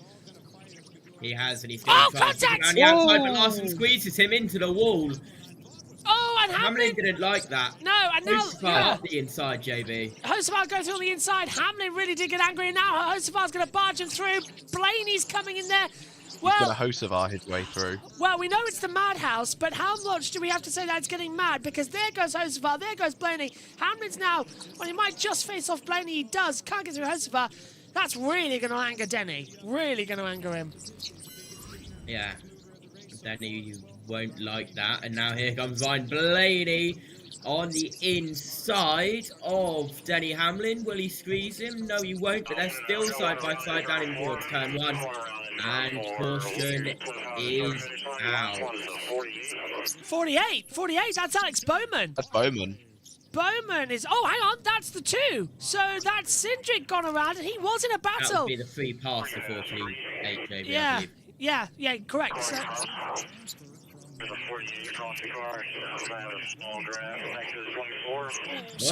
whoa, Austin Cindric. Cindric coming on right in the middle of Zilich. Yeah, that was intentional, or I don't know. Byron's been given the lead of that one at the control line. Right, here we go. So Cindric's battling. Is that with Shane Van Gisbergen in the 97? Yes, it is. Oh, SVG. Oh, Shane. He thought it was a V8 supercar race. He'd do that in a V8 supercar race, wouldn't he, though? Yeah. Just completely dive bombs on the inside and then forces him I feel around. like Cindric's just a bit slow off the corner, to be honest. Yeah. He looks a little bit slow off the corner. Maybe that's just me, though. But that's a really weird place for that sort of contact to occur. It's a new number for SVG this year, the number 97. Ironically, it's his dad's racing number as well coming into it, as they've swapped over at Trackhouse, and it was his in Supercars, yeah. Yeah. So he's been reunited with his favourite number. That's because Connor Zilich has taken over the 93. Do you want radar up, though?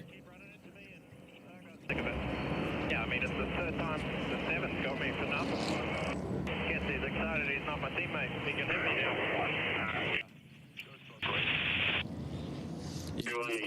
So SVG got sick of it, JT. That's why he punted him. Interesting. What have you got for us on radar? So, this is the frame that I last showed you. Yep. This is the frame now. Slowly coming in. This has increased intensity a little bit, but as predicted, yeah, go on. Is not going to hit the circuit.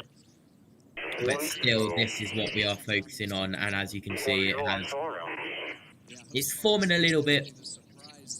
I'm going to say it might get a little bit of a sprinkle. That would be nice. You can see how it's just slowly approaching. Anyway, we are on 1 to go. Yep, getting ready for the restart then. As we will go again. Pace car comes in. Byron now the leader. Our third caution of the night as we will come into the last corner. Green flag is given and we are racing. Yes, it's go. Round the outside, here comes the 19. Can Briscoe get ahead of Byron? Not seeing much there. That was a late green actually given back from race control. It went green, red and green again as they come through. Byron sweeps ahead. He's closed off the 19 and shuts the door down to turn 1. Now we've got Hocevar battling with Ryan Blaney and Denny Hamlin as well in that little mix. Trying to see if that's Christopher Bell on the outside line as they come into it. Yep, and Blaney going around the outside of Hamlin. Hocevar now on the inside line of Larson. And the top 3 are pretty much now got ahead of each other and have caused the line effect, JT, as we watch Hocevar battle with Larson and Hamlin battle with Blaney. Yep, Hamlin on the inside, Blaney on the outside, Hocevar on the inside, Larson around the outside. Hocevar's got past. There we go. And is now clear, but here comes Denny Hamlin up the inside of Kyle Larson. A little bit of rubbing, but not that much. But very nearly pushes him into the outside wall, actually, JB, so I eat my words. Hamlin did actually, at the exit of turn 2 of the last lap, he did push Larson very close out wide and almost hit that little barrier that comes out. He almost, and Larson does hit the wall. Larson hit the wall. Larson did hit the wall that time coming out of turn 4, and that's lost a position to Blaney. He's loose, and now it looks like Bell's going to get through on the inside line as well. So Larson got rattled by that and loses 2 places. And he hits the wall again, coming out of that last corner. Sort of used it that time, JT, to bounce himself back across the circuit a little bit. Here's a replay of him touching the wall exit of 4. That's quite a big hit. Oh, gonna be on That's a whack. Suspensions can be damaged quite easily with those safer barriers because they're quite hard on the side on impact. It's Briscoe. Briscoe looking to the inside, gets a little tap on Byron. Still tries to force it into turn 1. That's a beautiful move from the 19. There's a new leader. Well, and here comes Gibbs on the inside as well of Byron. Well, I'll tell you one thing. Hocevar's coming in as well, looking ever so nice for third. Well, Chase Briscoe... And he doesn't play nice. No, Chase Briscoe did come in. Yep, it's raining now. Yep, okay, well, that's going to be great. As JT said, that's going to affect us. Well, Briscoe did say, watch out for me this year because I'm coming in with a lot more mentality to have a good, strong fight. As, Hocevar sliding at the exit to Byron. That's going to end up in contact. Hamlin was going to go for a move there, and Hocevar's practically relying on Byron to turn him around the corner. What I'll assume they'll do here is they'll try and get it to the 100 lap competition caution before decide anything. That's about 5 more minutes of action with a 15-second lap time. So not too surprised about that as Hamlin again on the inside line. Hocevar's so slow off the corners though, Jack. Byron's got so much more drive. He's in a Spire car, to be fair, so he's not got the same machinery these lot have. But to give credit to Hocevar, he's been very quick. But he's also not afraid to get his elbows out and be aggressive. That's what I've learned from years of watching Hocevar, is he is about as aggressive as they come when it comes to racing, and isn't really that bothered about making friends. Byron's very close there towards the wall as Hocevar's on the inside. He clips the grass with 2 front wheels as well. And Hamlin just drifting off further back. Byron's on the outside. That leaves the door open. Look at Hamlin pushing the 77 around the last corner.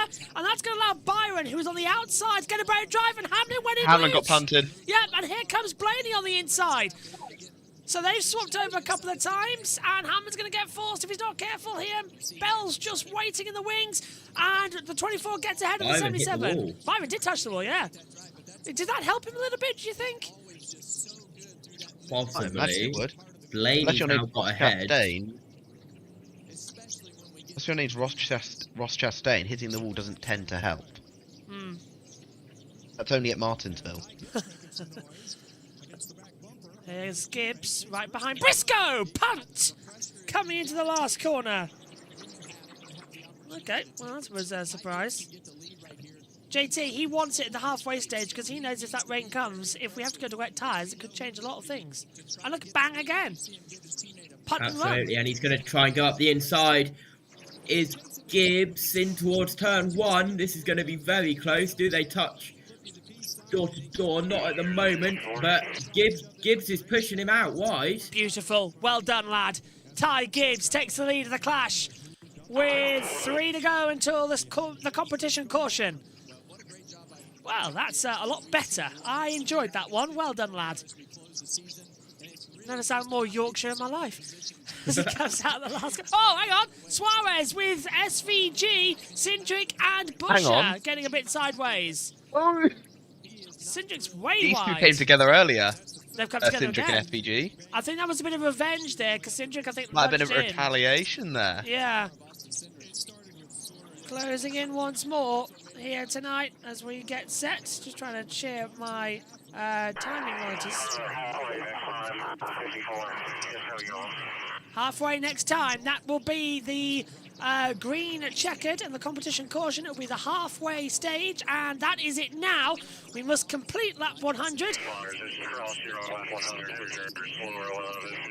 Ty Gibbs will be the leader. We're waiting to go for it. There he is, Ty Gibbs. We'll go across the line, and at the halfway stage, we'll go to competition caution, and Ty Gibbs leads as we get the green checkered wrapped up. There's the halfway break, so it's the blue flag and green flag together, JT. Right. Does NASCAR use the green and blue and short oval and everyone else use green and white? Yeah. Got it, okay. That's new to me. Yeah, because even Ram Race for the Seats used the green and white.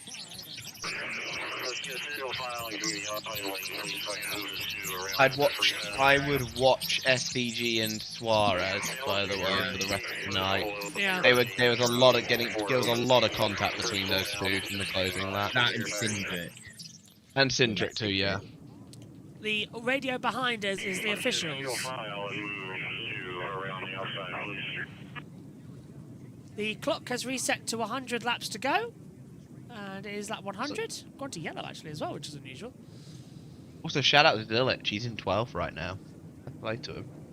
Yeah, we may as well run through the order, actually, while we're at this break. Ty Gibbs is leading from Chase Briscoe, then William Byron, Ryan Blaney, Carson Hosfar, Christopher Bell, Denny Hamlin, Joey Logano, Ryan Preece and Kyle Larson. I've just opened up the radar. Yeah, Bob Potcross done the same thing. After that, it's Chase Elliott, Conor Zilic, Josh Berry, Ross Chastain, Shane Van Gisbergen, Chris Busher, Bob Wallace, Daniel Suarez, Tyler Reddick, Kyle Busch, Alex Bowman, Austin Dillon, Austin Cindric. JT, I'm going to go to that weather screen because we could have some snow. This is just rain. I've got... JT, quickly look at what I sent you. I don't think I can read out Suarez's radio message. It's on Discord. On the air, yeah, I've just sent you it on Discord. I don't think I can read that out, you know. Okay, yeah, I would, as a senior manager, and as JB doesn't call me, but also kind of head of production because I do a lot of the production stuff. Yeah, I can't think of a way to censor that appropriately, so okay, I'll just say... I will help you out with that. The Suarez radio read I'm going to kick his bottom. Tell 97, I'm coming for him. Yeah. Right, Vader. Okay, so gonna have some Becky Hill song references in here. I will warn you already. This, if my pen will want to work, please. Amazing. This, I'm not bothered about. Nah, it's gonna pass the circuit. It's just that centre bit, isn't it? This, no, I'm gonna do not bothered about. Yeah. This, some side effects. Yeah. Minimal side effects. Little bits coming in. Intermediate side effects, probably. Not bothered about.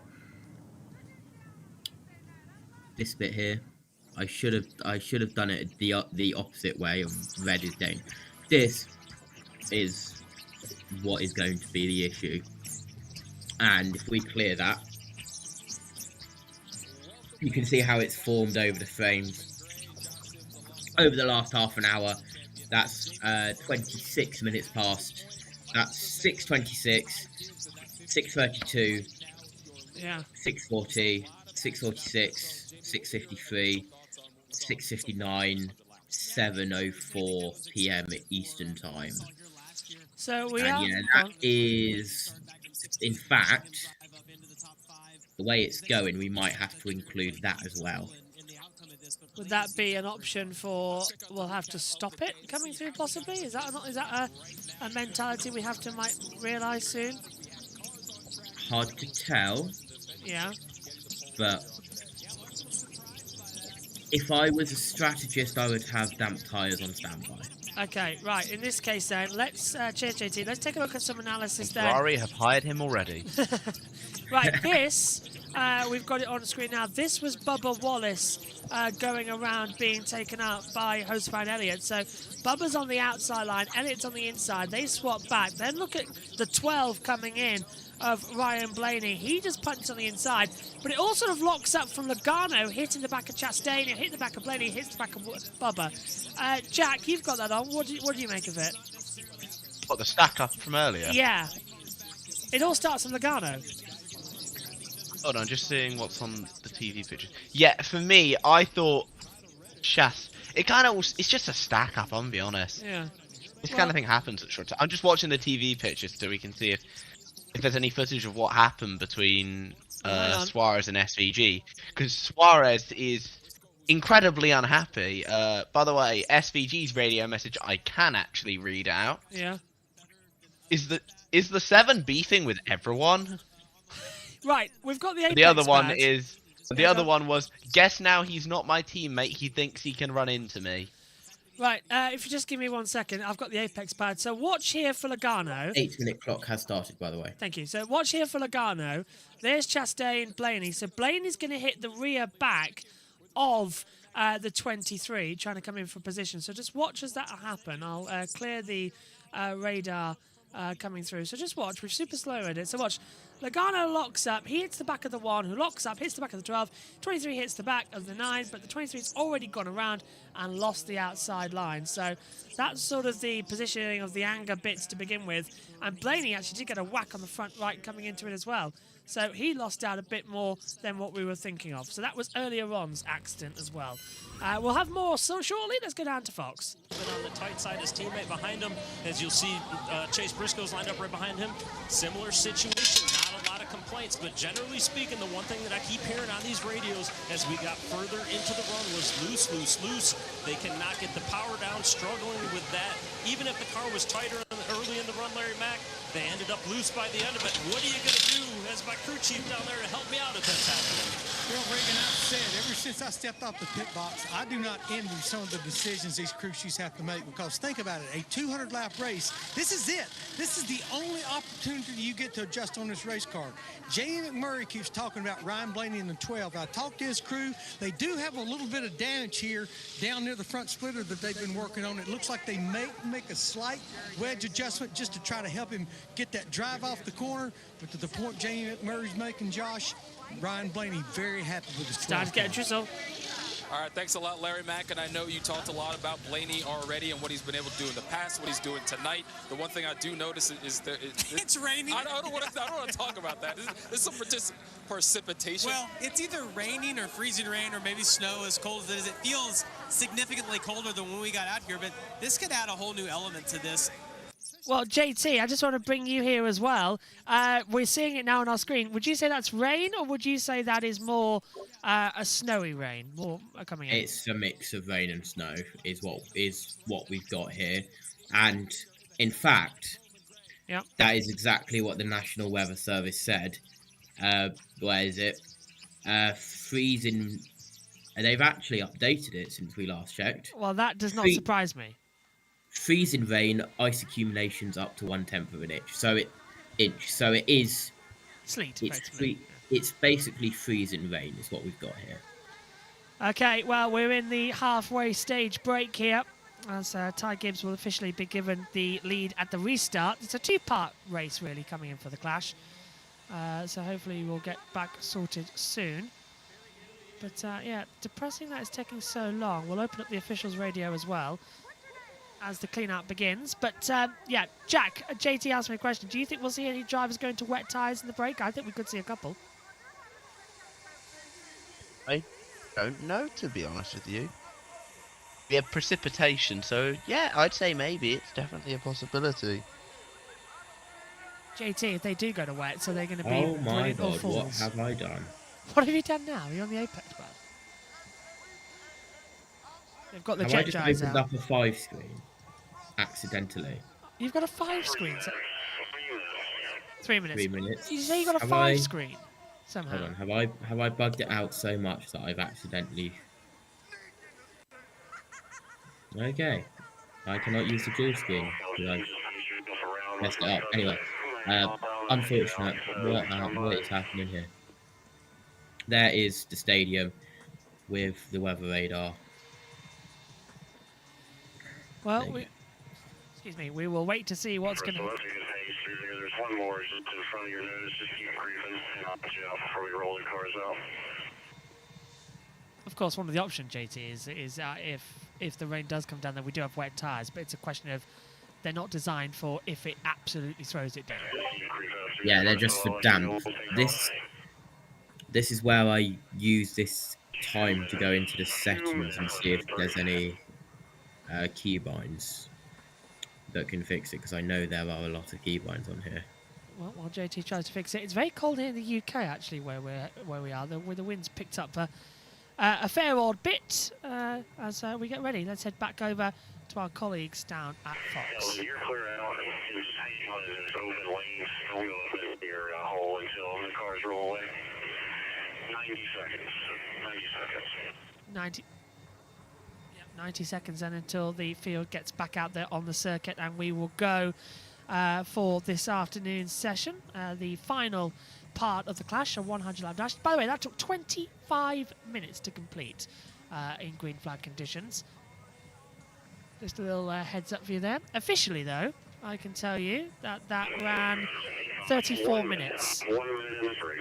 1 minute left on the Yeah, so we have been running so far for 35 minutes under these conditions. Back to Fox. Welcome back to the Clash at Bowman Gray Stadium, Winston-Salem, North Carolina. Bowman Gray was a president of R.J. Reynolds, and when he passed, his estate donated 30% of the cost to build this stadium. The state picked up the 70%, but they named it for him, and they've been playing football and racing here ever since. That was 1937. This is 2026, and we've got NASCAR Cup cars on track. Now, in the first half of this race, the biggest movers forward, Josh Berry +8, Ryan Preece +9, and Ryan Blaney +12 positions. Let's see if we can find it. Hey, Ryan Blaney, Sport and the boys up in the Fox booth. You got us? Yes, sir. I got you. Well, buddy, I come with good news. Last year we were here about this time. We started last, and we were up to 10th. This year, we started 16th, and we're already up to 4th. We're doing a lot better. What we got for a hot rod? Well, I appreciate that. Doing a little better. Yeah, I think you said it. We got a pretty good hot rod. Menard Great Lake Ford Mustangs. It's pretty good, and seems to last a little bit longer than most, and just about, see what we can do when we kind of restart here. But I hope Bubba isn't too mad at me. I tried to relay the message I got pushed, but yeah, it's been a fun night so far. Hopefully we can keep it going. Well, tell me what you've got figured out. Obviously, your car looks really good on the long runs, as you just said, but it really rolls the middle good, and you can put the throttle down well, make all these passes. Yeah, just, really good race car. 12 boys have given me a really good piece, and makes it a little bit easier when my car can kind of do what I want it to do. So hopefully, we're just as competitive and can put together another solid 100 laps and see what we got. Give these fans a hell of a finish. I like it. Good luck out there. Thanks. Thank you. Ryan Blaney currently 4th. Now, not everyone is as happy and satisfied with the way they've been raced as Ryan Blaney. Here is the radio on Daniel Suarez's new ride.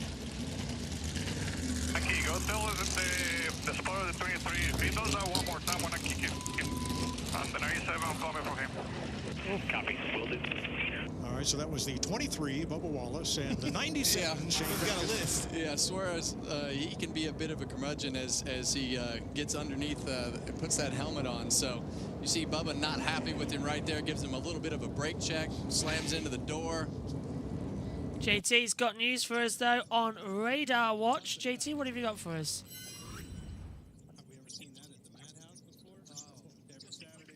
It's here. Rain. Yeah, your racetrack's still good. Racetrack's still good. We've just heard from Race There Control. we That's go. good news. Bubba Wallace has got some tape, speed tape on the front left of his car. Him and Daniel Suarez had a bit of a coming together under caution. You know, your spotter is kind of... Can hear the radio there from Bubba about what that was about. But yeah, coming into it as well, it's raining. It is really raining now. So we'll see what's going to happen, as you can see on JT's Do we weather know if forecast. any cars put on wets? No timing information has told us anything about that. How's the racetrack that way? Yes, sir. We're starting to lose the track. Oh, no. NASCAR reporting that they're starting to lose the track. This is not the news we were hoping for. Bob Podcast report, it is sleeting like ice pellets. We're seeing it now on our monitor, actually. Spotters are not happy. Into the pits, and they'll put on the treaded tires.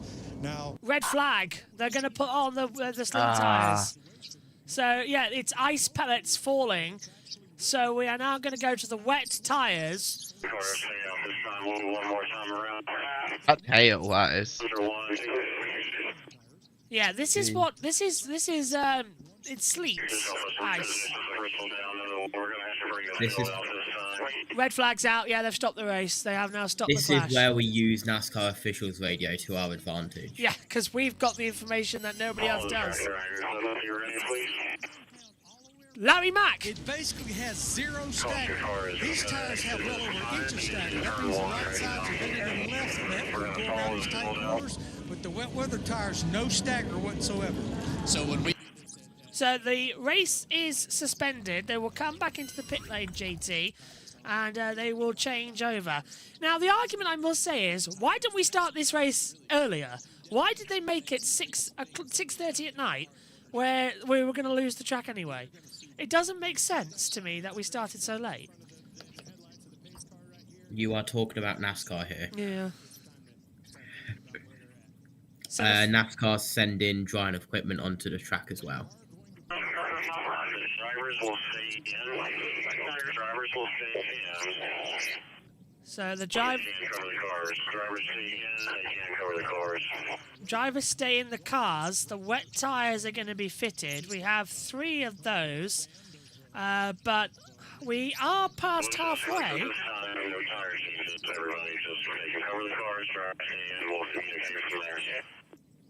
Also worth to note, Yep. from the wonderful, wonderful world of NASCAR Twitter, up to you whether that is sarcastic or not. Oh my. The good side of NASCAR Twitter, from Seth Eggert. Friendly reminder that a NASCAR National Touring Series race has never been cut short by snowfall or by sleet. It Nor is, yeah. has a NASCAR race ever been run in the snow/sleet with Goodyear Racing's wet weather tires. Whatever happens here is a first. Well, it is sleet snow, and it is getting more snow as we come into it. The race is stopped, so the drivers are staying to the car. They are covering the cars, JT. So NASCAR has lost the circuit. They are covering the cars. They're not even going to put on the wet tyres. So it's really coming down now. So we've lost it. So this is stopped, effectively. Wonderful. Well, what do we do from here? The track, we can go green if we get the wet tyres on and it closes up. The jet dryers are out there, but... well, another problem is, JT, as well, this rain's also going to melt the snow, and then the temperature... Did I miss? Did you need me to come out there?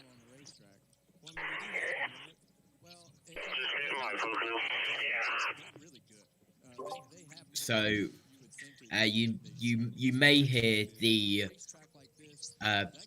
NASCAR officials talking about Pocono, Martinsville, Daytona, Darlington, all these different tracks. Each one of their jet dryers is from a different circuit. They follow NASCAR around, so you have there's water. You have the Daytona jet dryer, you have the Pocono jet dryer. I've seen the Martinsville jet dryer here, so that is basically effectively their call sign is the track that they're from. For example, there is the Martinsville Speedway Buffalo. Huge jet dryer that's out there on the circuit. That is known as Buffalo, not Martinsville. However, it is confusing. So we are suspended as the sleet, snow, rain comes down here. Let's head down to Fox. I saw the same thing. Obviously, there is precipitation falling, some sleet, some rain, as you guys have already said. But these rain tires behind me, it was like a swarm of people with rain tires coming running from the garage area and bringing the tires out here towards this pit road section that we have set up. So all the cars you'll see right now do have the rain tires ready. The crew guys and the tire guys in particular, we're airing them up, getting them ready, getting them to the pressures that they want to have them on. And everybody is standing around the race cars back here right now. And they are devising plans. They're coming up with what they want to adjust, what they want to do when they do finally, if they do finally put these rain tires on. So discussions underway back in the pit area as we await the decision of NASCAR calling it a wet weather race or not. Now, I just said put wet weather tires on, JT. Did you? It was a bit muffled for me, but yeah. Seth Eggert can confirm, based on the research with the available data, another first has happened. Yeah, wet weather. This is the first ever sleet delay in the history of NASCAR 3 National Touring Series, because all of the others were snow delays, not sleet delays. March 2022 at Las Vegas was the last time we had any sort of snow. That was a confirmation from Bob Potras, what you just heard over the radio. That was a mandatory switch to wet weather tyres. Saw that coming. Right, let's get that down, folks. Chase City. Snow tires on the car as well. I can promise you it did not handle good. If we get that amount of snow and we have to put these cars out here, it'll be a handful. But it was certainly a lot of fun. And the one little secret about that video I never try to tell anybody about is I did throw that race car in the ditch later on in the day. I felt really bad about it, and it was extra slippery, though. It was snowing too hard. Hey, Regan, I'm seeing some work being done here. I think they're putting them babies on. It does sound, Clint, like the tires are going on. As you can see, the wet weather tires, all these teams are jacking the cars up right now, and they will be getting these tires on, and whatever adjustments they can do with these tires, they'll be doing them right now, and I'm excited. I think this is going to be fun. So NASCAR has declared it a wet weather race. That means the teams are obligated to put these Goodyear Eagles on at all four corners. Now, this is not just for riding around under caution. They will race on these tires until the track is dry, at which point NASCAR will again throw a caution to bring everybody in and put them back on slicks. And these are the perfect conditions for these tires. Really light rain. I know we've got some sleet, but the cars are tough. And I think it's great that we're just going to put them on there and go, because having driven these tires before in the rain, sometimes when that groove will dry, it'll actually run faster than it will with the slick tires. So this is a great Goodyear tire, plenty of grip, and these are perfect light rain conditions that these tires are built for. So Larry, I have two questions. One, what adjustments will be made? And two, do any of these cars have defrosters to keep these windshields clear?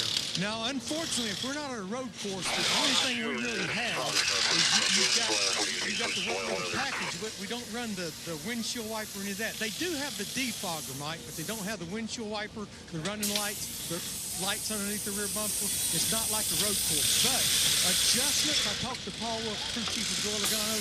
He said we have to get very aggressive with adjustments. You have to free the car up. Once again, because the point we were talking about, no stagger. And we're going from over an inch of stagger to zero stagger. He said we'll take wedge out, we make air pressure adjustments. But one thing he did tell me, wherever they tested these, the drive off is really good. A lot better forward bite than the dry slick. Yeah, that's great information, Larry, and that is 100% correct. Having been in the car before with these tires on, the drive off is really good.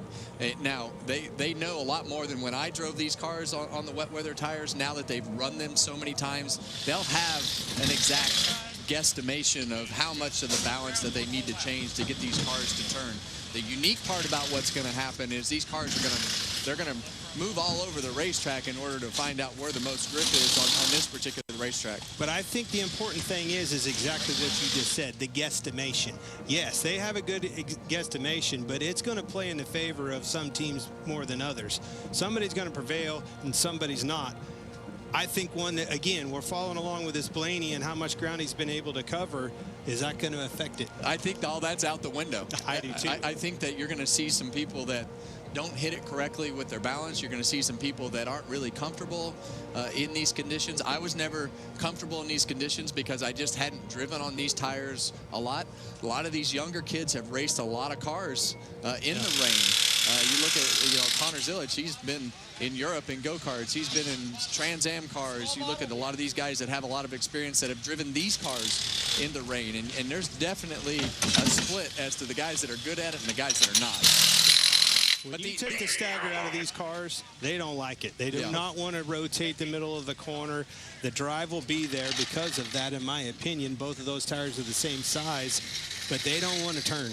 Yeah, and you look at somebody like SVG, who's got a ton of experience. I'm hearing 1 minute. That's great news. It's not a downpour. This is the absolute perfect condition for these tires. So I'm really excited that they're one more lap and then we'll head out to turn 3 ramp before the cars roll out. kind of inconvenient, but I'm not so sure that the race isn't going to be better.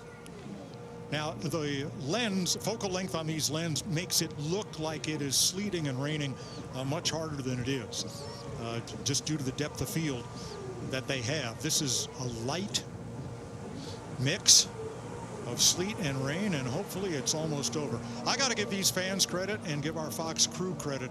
Our folks have been here for 11 days trying to get this race run, and those that are outside in the camera positions and in the pits, a hardy bunch. And even though we rarely get snow here in Winston-Salem, maybe an inch or two every 2 years, you know, they're ready and they're prepared for it. And it's even a tougher time these 11 days because all the facilities, everything's been closed. Nowhere to go, nothing to do. Oldest NASCAR races of all time. Yes, this will make the list of NASCAR's National Series. There are the coldest we've ever had, 31 in 1990. That was at Richmond. Trucks at Martinsville, 2018 at 34. The O'Reilly, which was Xfinity, back in 2006 for Bristol, 35. It's 1936. Bowman Gray, though, Cup race, 1964, 37, same as Texas, 2018. Okay, we are going to refire JT, which is great news. Yes, absolutely. Through the labyrinth of behind-the-scenes signals between me and JB, which you guys cannot see. Very entertaining, and we know that it is a NASCAR race, and we know the NASCAR season is back when there are millions and millions of signals of engines refiring and countdowns being distributed around the commentary box. Cars are back out on track. Hey. And, well, let's race in the sleep for the first ever time. Oh, when you think you've seen it once, you see it all over again. This is going to be chaos. Jack, what do you think we're going to see? Surely more cautions now with the track like this. Bowman Grey. Madhouse. You want to see the radar, however? Yeah, go on. Give me a minute. Once it's gone at the moment.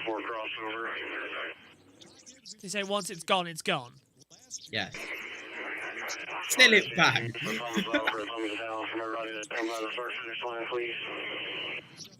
Bang, and the sleet is gone.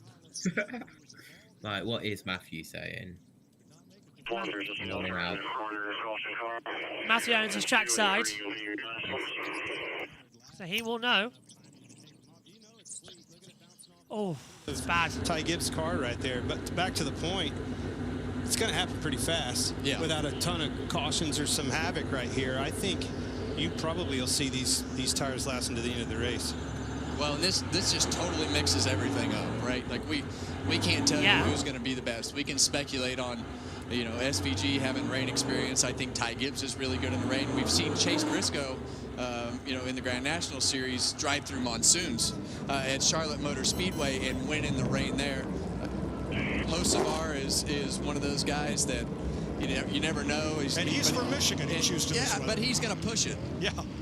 He's going to push it. Byron audio. Hey, what thumbs up, thumbs down when you cross start finish line? I mean, I don't know. It all depends on the spray, I guess, but sure, a little bit of moisture's, I don't know how different than a lot. It's still bouncing, Jet. You can see the sleet. This is the same as NASCAR drivers turning right on an oval. NASCAR drivers racing in wet conditions on an oval. This is going to be interesting once we get green. If we do go back, yeah. It is still there. We are getting sleet car, ladies and gentlemen. Yeah. I think we're not going to go back to green yet. I really don't. It's... Yeah, as they're saying, it's vision, not green. Ah, yes. I have just seen Jeff Gluck say sleet car. Yeah, I like that. JB. Yeah. Good news. What? The Dacia Sandero. I knew you were going there. We have thumbs up from the flag stand and a spotter stand. Right, let's go racing. Oh, yeah. Anyway. I've had enough of American weather interfering with our racing over the past couple. Fog for 6 hours in the Rolex 24. JB. 6 hours, 34 minutes and 17 seconds. Go Are on. you ready for moist car? Is that what it is? Oh. Moist. That's like if Moist Critical started a stock car racing series. Not the best name, is it, to come up with? Although it's a good word. Moist. I think it's fantastic. Then again, it did come from NASCAR Chasm, so what do you expect? That is his running. What a legend. So, thumbs up from the... William Byron is complaining. Why am I not surprised? Visibility is a little bad with the glare with it being nighttime. Deal with it. Blaney, I don't think's happy either. The way that light is sort of hitting is not good. We're seeing on Blaney Brian now. Priest. Yeah? Priest's team predicts they are going to go green, run a couple of laps, realise how dumb this all is, and then stop it again. Quote, I'm pretty confident I know what is going to happen. Nothing good, but we cannot see a damn thing. Priest adds, Oh my like God. I can't see the 11 number. We're on board with Christopher Bell, and you literally can't even see the car ahead of you. Because of the shine. Radio. Yeah. Well, this is a first. Blaney, yeah. Kind of cool. I'll tell you, it's hard to see. Hopefully the droplets blow off the windshield. Hard to see with all them spotlights. Good chance to try to learn something. A race in the dark. Hang on, we've having the drivers up. Yeah, copy. I mean, nothing to lose here except for a race car. That's about it. Nothing to lose here except That's Denny Hamlin. That part's true. That's Denny Hamlin saying that there's nothing to learn here. And all we're risking is... Oh, look, there's the commentary box. Hi, boys. It's a lot of rain now. I'm totally fine. Like when there's not direct land on it. Gotcha. Oh, the 45's gone off. Ideal, but I can see. That's Reddick now, just dropping back. He's trying to clear some water. When I get in the corner here and I get under the light, if it wasn't for the neon on the 19, I couldn't see him, so I'd probably run into him. But I don't know, like, it's fine when I'm out of the light on the straightaways, but then when I get in the light directly, it's tough. That's Byron. That's William Byron, who is running in 3rd position. Saying you can't even see the 19. The rain is easing off, but... Just rain because it is pulling up on the roof. Just thinking that a good chance to try to learn something. That's happening. Get better at this. I mean, nothing to lose here. I like that. Well, they cut... Feeling different, even going slow. They cut that last bit off there when he said, apart from our race car. So they've cut that bit out of the Fox broadcast there. I haven't heard anything, or I would tell you more. Yeah. Well, Byron says it's fine, apart from when they're under the light. Yeah. Nothing yet. The issue's not grip, it's visibility. So we've got the driver's audios Hello, open. F1. This is getting a bit ridiculous. Strip, very low on the straightaways. I don't know if it's any better, but they're trying it. Lads, let's just go. They can't. It's way too dangerous out there. Sounds daft to say it as crawling speeds, but it's like an ice rink, and you'll slide off. Because of the windshield being super wet, so whatever you see, don't assume that I can see it. Just let me know. Yeah. Yeah, copy. Yeah, not going well out there today. Staying on the racetrack right now. It's just the water's just staying on the track. It's not going anywhere. It's the 60 crew chief of Ryan Derek Cruz. Finley definitely doesn't want this to go. No, I'm not surprised there. So that Derek Finley doesn't want I think it's safe. No, I'm serious. We carry these things around all year. Why don't you try? That's Chase Elliott with Alan Gustafson as well coming through. Come with James Small, crew chief of Chase Briscoe. James, you were mighty good on the dry slicks, but it appears all that's out the window. Yeah, it definitely is. We've got, what do we got? Sleet, snow, hail, all in one here right now. So it's interesting. I think, looking at the radar, it's almost through. So I guess we're just going to ride around here under caution, maybe. But yeah, it looks pretty, looks like an ice rink out there right now. I know we've not picked up any speed. Has Chase commented possibly about the vision issue? The biggest issue right now is the glare, you know, with the slick track and the lights. That's more of the thing rather than, you know, we're not really getting much spray around here right now. But, you know, I think it's fine this end. He's struggling a little more up that end. Well, Mike, I've been in it 46 years, and just when you think you've seen it all, something else rears its head. Here we are, Larry Mack, 26 years in. And yes, I would say this is a first for NASCAR on Fox. The football field that includes a racetrack. The athletic department in Winston-Salem State there off to the right between turns 3 and 4. What's Kyle Larson have to say? Agree. Ice accumulation, which is kind of cool, so let's give it a try. Well, Larson wants to go. Well, Not racing at all yet.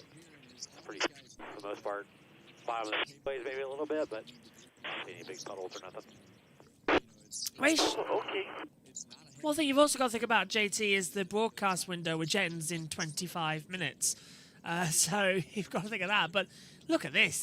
Put it in the garage. Wait it out. Put it in the garage, wait it out. My God, they really want to complete this, but it's getting in. The point is, it's not going to dry out. It's going to freeze, if anything. We knew this was coming. Yeah. That was some Christopher Reminder, Bell. by the That was way. from Christopher Bell, by the way. Yeah, yeah. This gets called off.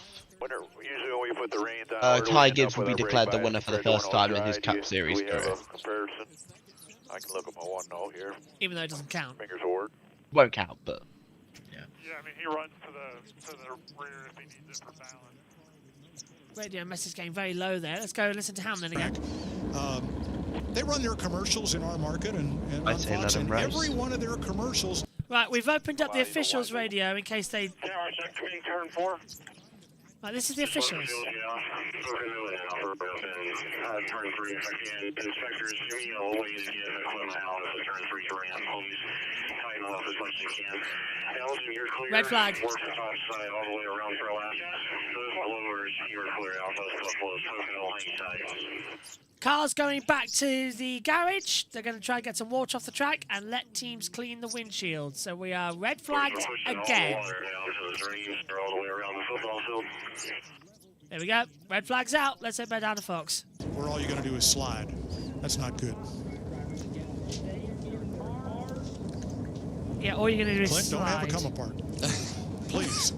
Well, I'm confused. Okay. Oh, Clint's confused here, Kev. I do know standing water. If there's going to be spray, it's going to be because of standing water. Yeah, I don't think the speeds are high enough to really have a lot of spray.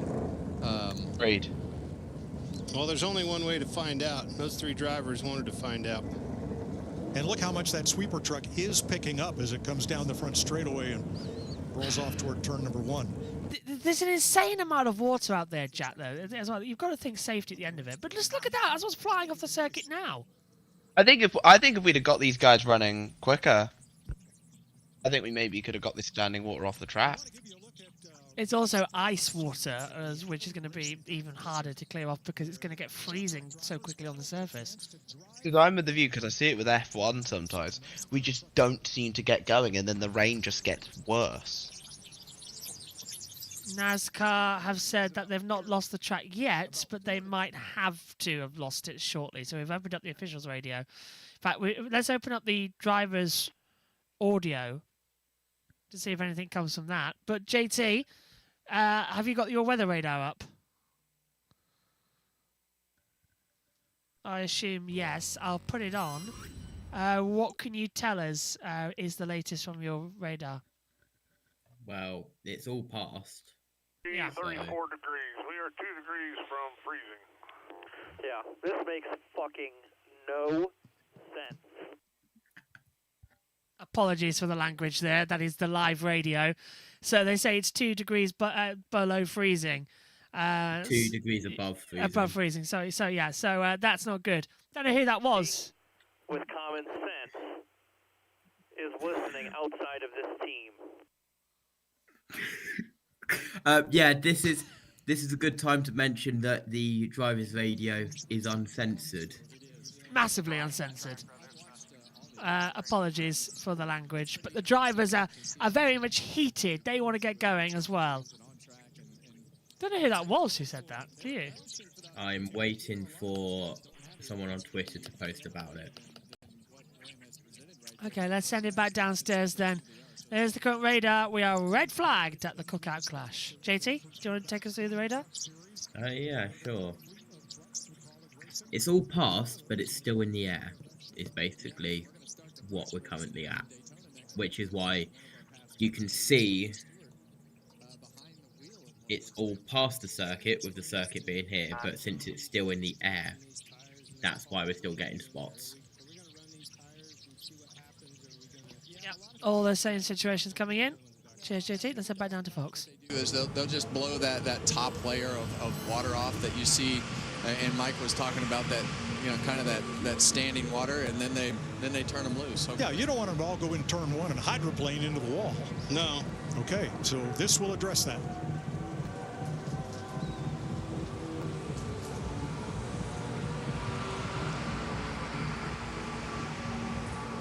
We're going to do more talking 4 then. jet dryers, 1 sweeper. Out there trying to clean things off enough that we can get cars back on track. Regan? Well, Mike, I got Randall Burnett, crew chief for Connor Zilic, of course, rookie driver Connor Zilic, but one of those drivers that the booth was talking about just a little while ago that has a lot of experience in the rain, whether it's Trans Am, go-karts, all kinds of stuff. So does this maybe play to your hand just a little bit? Up to 12th already right now from starting 19th. Yeah, we've made some good progress here. Connor's done a great job tonight, being patient, kind of working his way through there. And, he's just learning this place. I think this is the first time he's ever saw it. So the rain might fall into our hands here. We'll see how it goes. It's kind of lightening up now, so we'll just see how it goes. It'll probably be really slick on the bottom with, a lot of rubber down there now. So we'll have to see what happens. What else do you tell him? Do you tell him anything? Because this is kind of a new zone for all of us right now when it comes to Bowman Gray and this stadium racing. Well, yeah, I mean, obviously this place is tricky in the dry, and now we're going to put, rain tires or snow tires or whatever you want to call them at this point. It's kind of sleeting, whatever, but yeah, it's going to be interesting. It'll be a lot of fun. I'm sure the fans will really enjoy it. Be nice to get it over with. It's freezing out here. It is cold down here, guys, but I'm looking forward to seeing what Connor can do. Of course, all those wins last year in the series before the Cup Series here, so can't wait to see what he's capable of doing here in a minute. Larry? Yeah, Regan, I'm here with Cliff Daniels, and Cliff and I walked up and said, "What do you think?" You said, "Let's go, man, let's go." Yeah, that's right. I mean, we've got the rain tires on, we're ready to go. I think it was like 3 pace laps ago, Larson said, "Hey, man, let's just send it." So now that we have a little bit of accumulation of ice, that'd be a new thing for us in NASCAR, so let's give it a try. Well, we're going to be on wet weather tires, it appears, Cliff, and you guys jumped out there after sitting on the pole and led 67 laps. What kind of happened in the second half of that first run? I think part of what made us so good early is we could just turn so well. And ultimately, as the run went along, we just got the right rear built up too much. We're just too loose.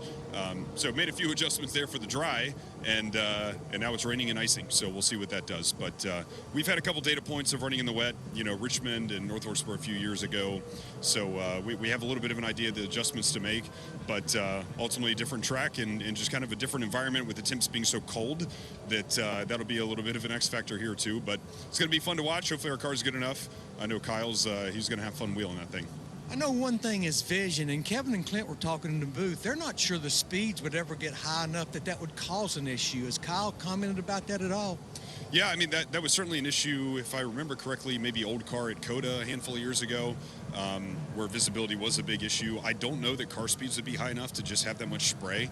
Kyle talked about on the radio with us that he was kind of hoping we get going, and he thought it would, all just kind of settle into a spot where you'd get a groove worked in, that it wouldn't spray that bad. So now that they're blowing the track, I would imagine that's certainly going to help it. And yeah, it'd be fun to go race and just see what this, this environment brings us.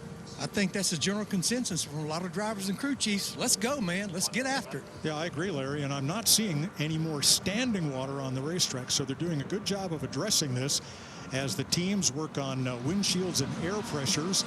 I guess there was some talk down there about sending crew chiefs out to the parking lot to get the wipers off of their street cars to put on the race car. You can't do that, but would be nice. Yeah.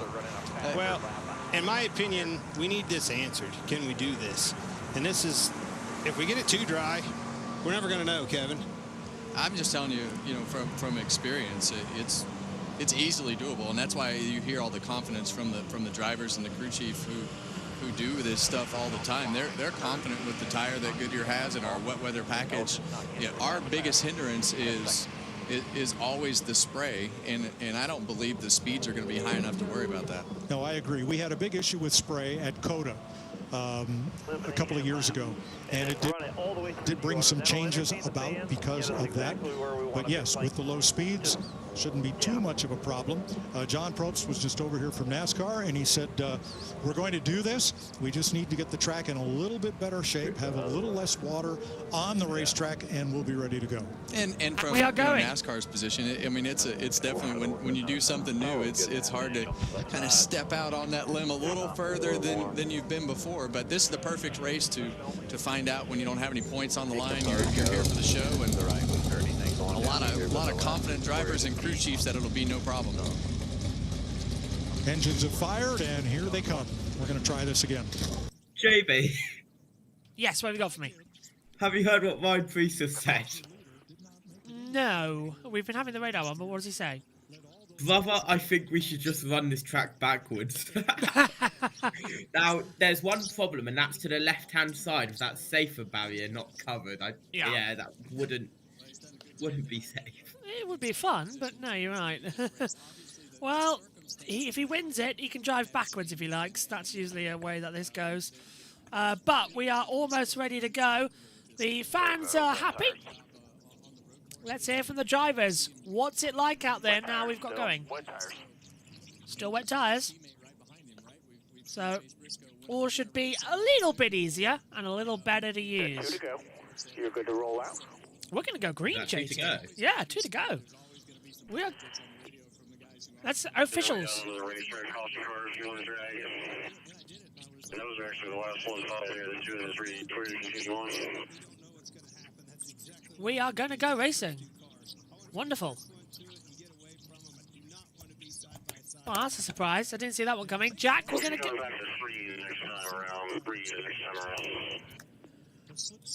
We're going to get this one going then, and it's taken us a while. It's happening, and I'm happy. At the end of the day, I'm going to quote Connor Zilic. We're race car drivers. It's our job to figure it out. Connor has a lot more wet weather experience than pretty much anyone else on the grid, considering he used to race in karting. 40 minutes, by the way. 40 minutes. That's how much it's gone through as well. As we come through. We're allowed to show clips, and we're allowed to show analysis parts, but we can't show you the whole race. No, that's illegal. But we are allowed to show clips throughout the race and anything that gets put on socials as well on our Apex pad. So we are going to get going to green. Let's have a listen again to Fox. Choose. I think pretty much looking in the lights, it's all but done. I think you're right. Double fire restart. Maybe not. No, it's still waiting. Well, it's like I said earlier. I'm still standing behind what I said earlier in this light rain with everything that we know about the cars so far, and I think that's why you hear all the confidence in the drivers. So the interesting part is what we talked about earlier, that normal groove of the racetrack doesn't have a glare on it. The upper half of the racetrack looks slick just from the way that the lights are shining on it. But with the lights here and the glare that they were talking about earlier, it's really a little bit hard to tell exactly what the surface is actually going to do with the way that the light is hitting it. The choose then.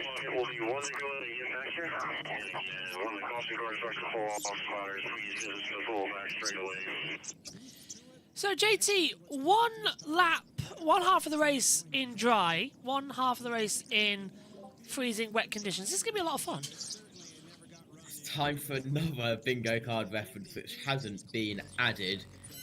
Strap in, guys. This is about to get as crazy, if not crazier, than Taylor Swift's Love Life. Well, this is...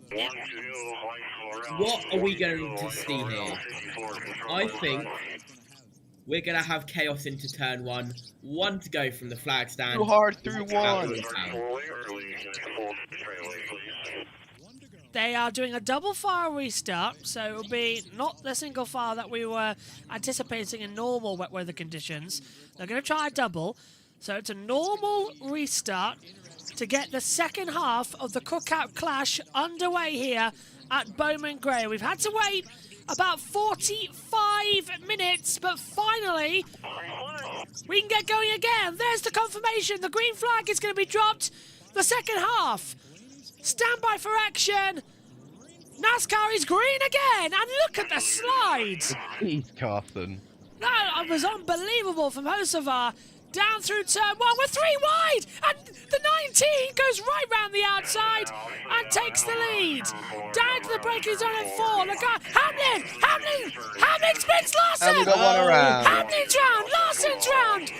The 60s round of Ryan Priest, the 1 and the 8 involved. Hamlin went round, and that tagged Larson around, and then everybody else was in there in sympathy. So, and Larson's in the wall. Our 2025 champion is stuck. They might have to refire that and get going, but JT, it's happened immediately, and they've red flagged as per normal. We got a lap. Good effort, lad. That was always going to happen, and to scroll down, and well, I saw something, and then Twitter crashed. So incredible. I saw something about this is going to turn into something like a oval turn. Yes, Speedway Digest. Well, this is about to go great or become a road return run train wreck. We shall see. Saw that coming a million miles away, didn't we? Yes. Right, well.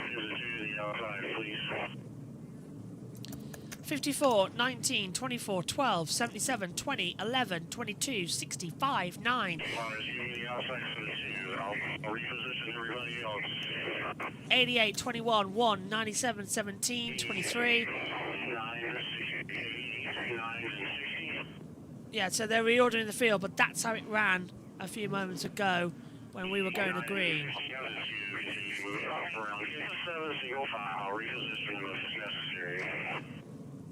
Yeah, Jack, that was just always going to happen. Good effort. Scoring indicates no lap completed. Oh, okay. I wonder if they took it back. Yeah, I thought they put it out before the lap was completed. No lap completed. I wonder if that means we'll go back to 100 laps then. Yeah, we've gone back to no data. Caution flag has been displayed, not the red flag, interestingly enough. It's always from the flags down the yellow. Yeah, now it's come back again to red. So it went briefly to yellow, then we went back to red again. So that, I believe, would be completing the lap that we didn't Looks get like sorted. it was Zilich, by the way, who sent Hamlin into Larson. Oh. Well, this is what we get when we go short track racing on a track which is very, very, very old.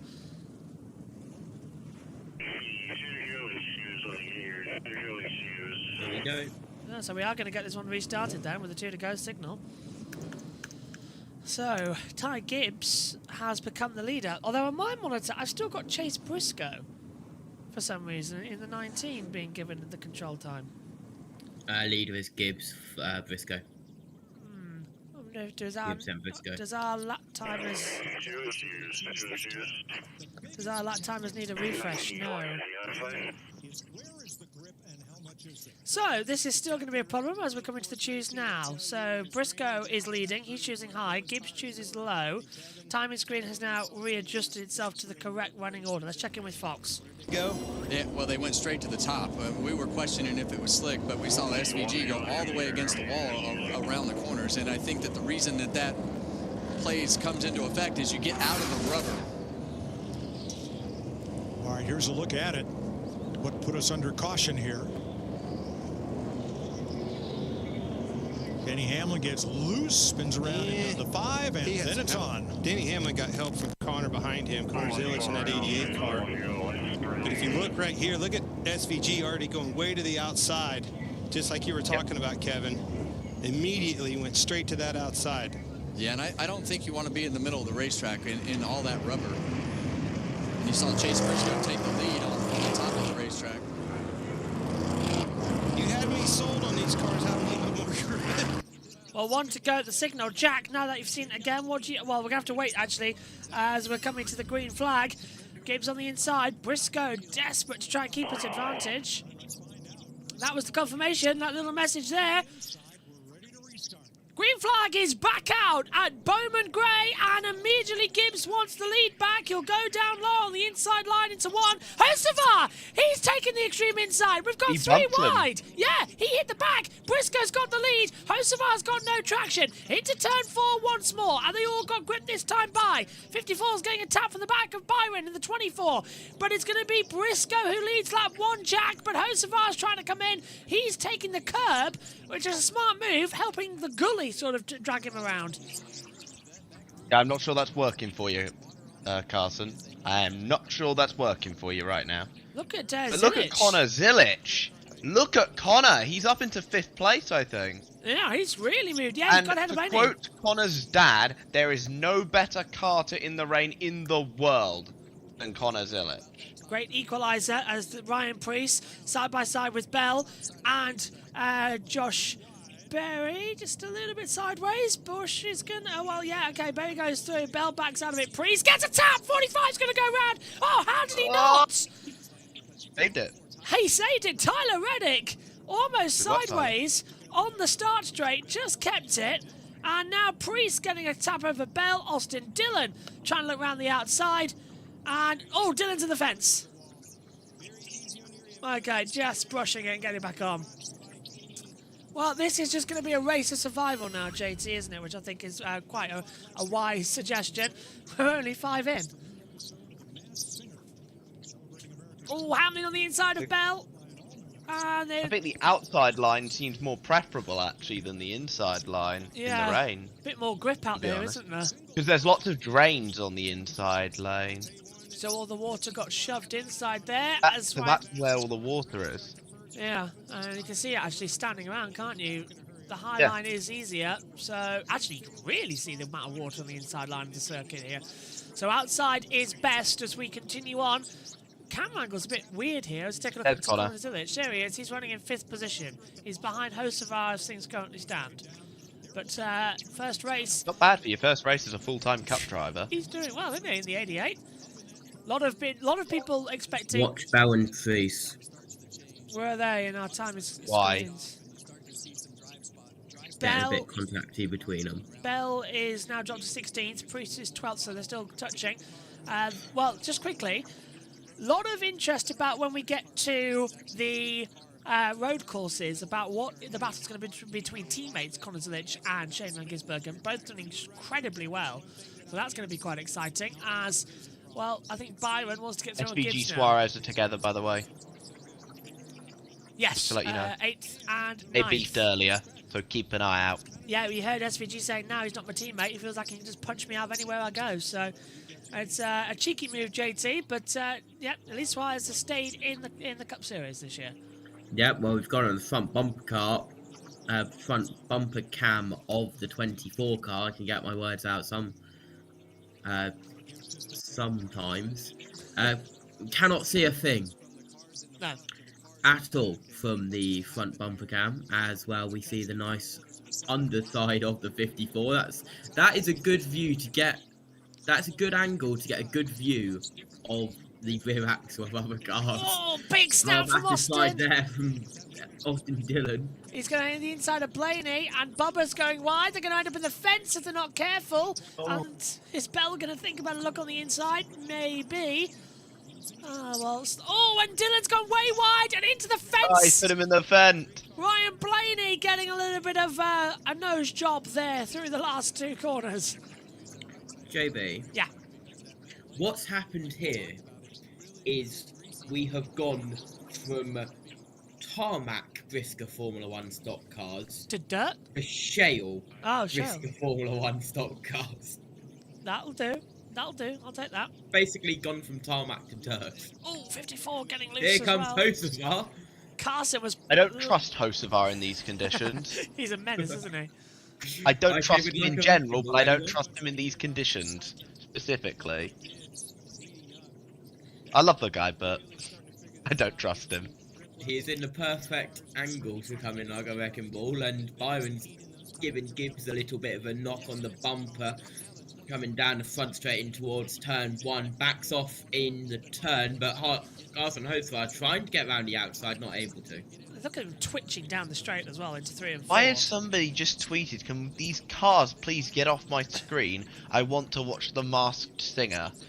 That's because we've gone past... But you're being introduced to culture, thank you very much, anyway. If you are listening stateside as well, and Fox is broadcasting this main event, so we've gone to the statewide, or countrywide Fox, but... We're running 4 seconds slower, by the way. Yeah, yes, that's it. So the Masked Singer is coming up after NASCAR concludes, just as a heads up. I'm sorry that... Look, I'm sorry that you guys are going to get distracted with The Masked Singer, but this is better. 41 has stopped. What? Oh, that's Barry. It's the 21. Josh Berry. Yeah, I saw that he was slow. Berry has stopped entry into 3. So Josh Berry has stopped, and that, I assume, if we don't get beat, the football field is not good. Let's take a look. Oh, he just got loose on his own. He just got loose on his own. did the rear suspension, I'd say that could be Josh Berry out of the race. It's coming out of 4. He's whacked it. Big hit there, Jack. He hit the wall hard. Yeah, not surprising. Yeah, he's out. I've seen a few people saying that they want the Clash back at Daytona. I can tell you one thing: teams don't want it. Not just NASCAR. To my understanding, the teams don't want it.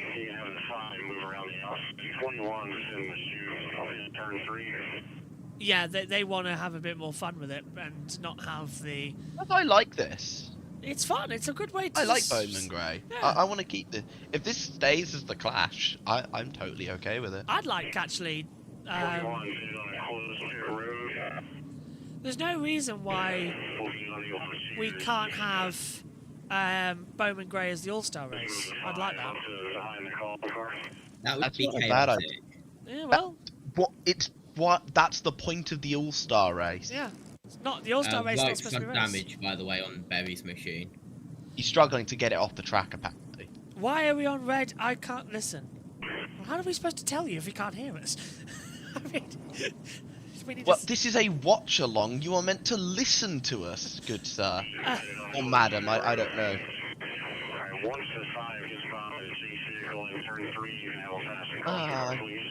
My brain's melting. You guys can go to sleep after this. Oh yeah, Wait, are we going to be done in time? Even if not... you set up the backup, didn't you? Yeah. Smart. I knew what was going to happen. So basically, what might happen is... MotoGP hear our commentary for like 30 seconds, and I'll just play race 1, then we'll be fine. Nice. I made sure it was good. I planned. I knew we'd be in trouble.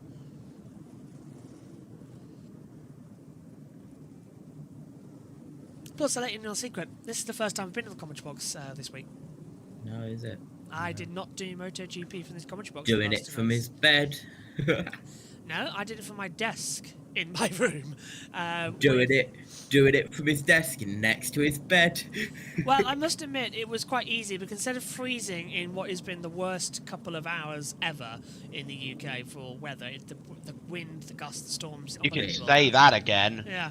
So the amount of football matches that I've been going to that have been called off is ridiculous. Yeah. So instead of coming out to the garage for 8 hours a night for 3 days, when I've got to go, see Nina and everything, and be up late, I thought I'll just do it on the laptop. So I've been able to sit in the chair, do a little link, and then go lay down and watch television. It's been great. I've fallen asleep twice, by the way, JT. You might want to know that. Oh, have you? Yeah, I got a bit bad. It's been like 10-minute intervals. I've just been like, oh no. The NASCAR account has just posted. We were green and then we were not. I must admit, though... Great powers of observation there. I believe that was coming to the choose shortly out here as well.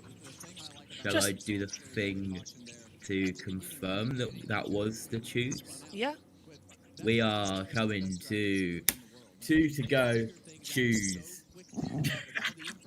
2 to go and choose. Well, we were expecting conditions like this. That was behind the scenes.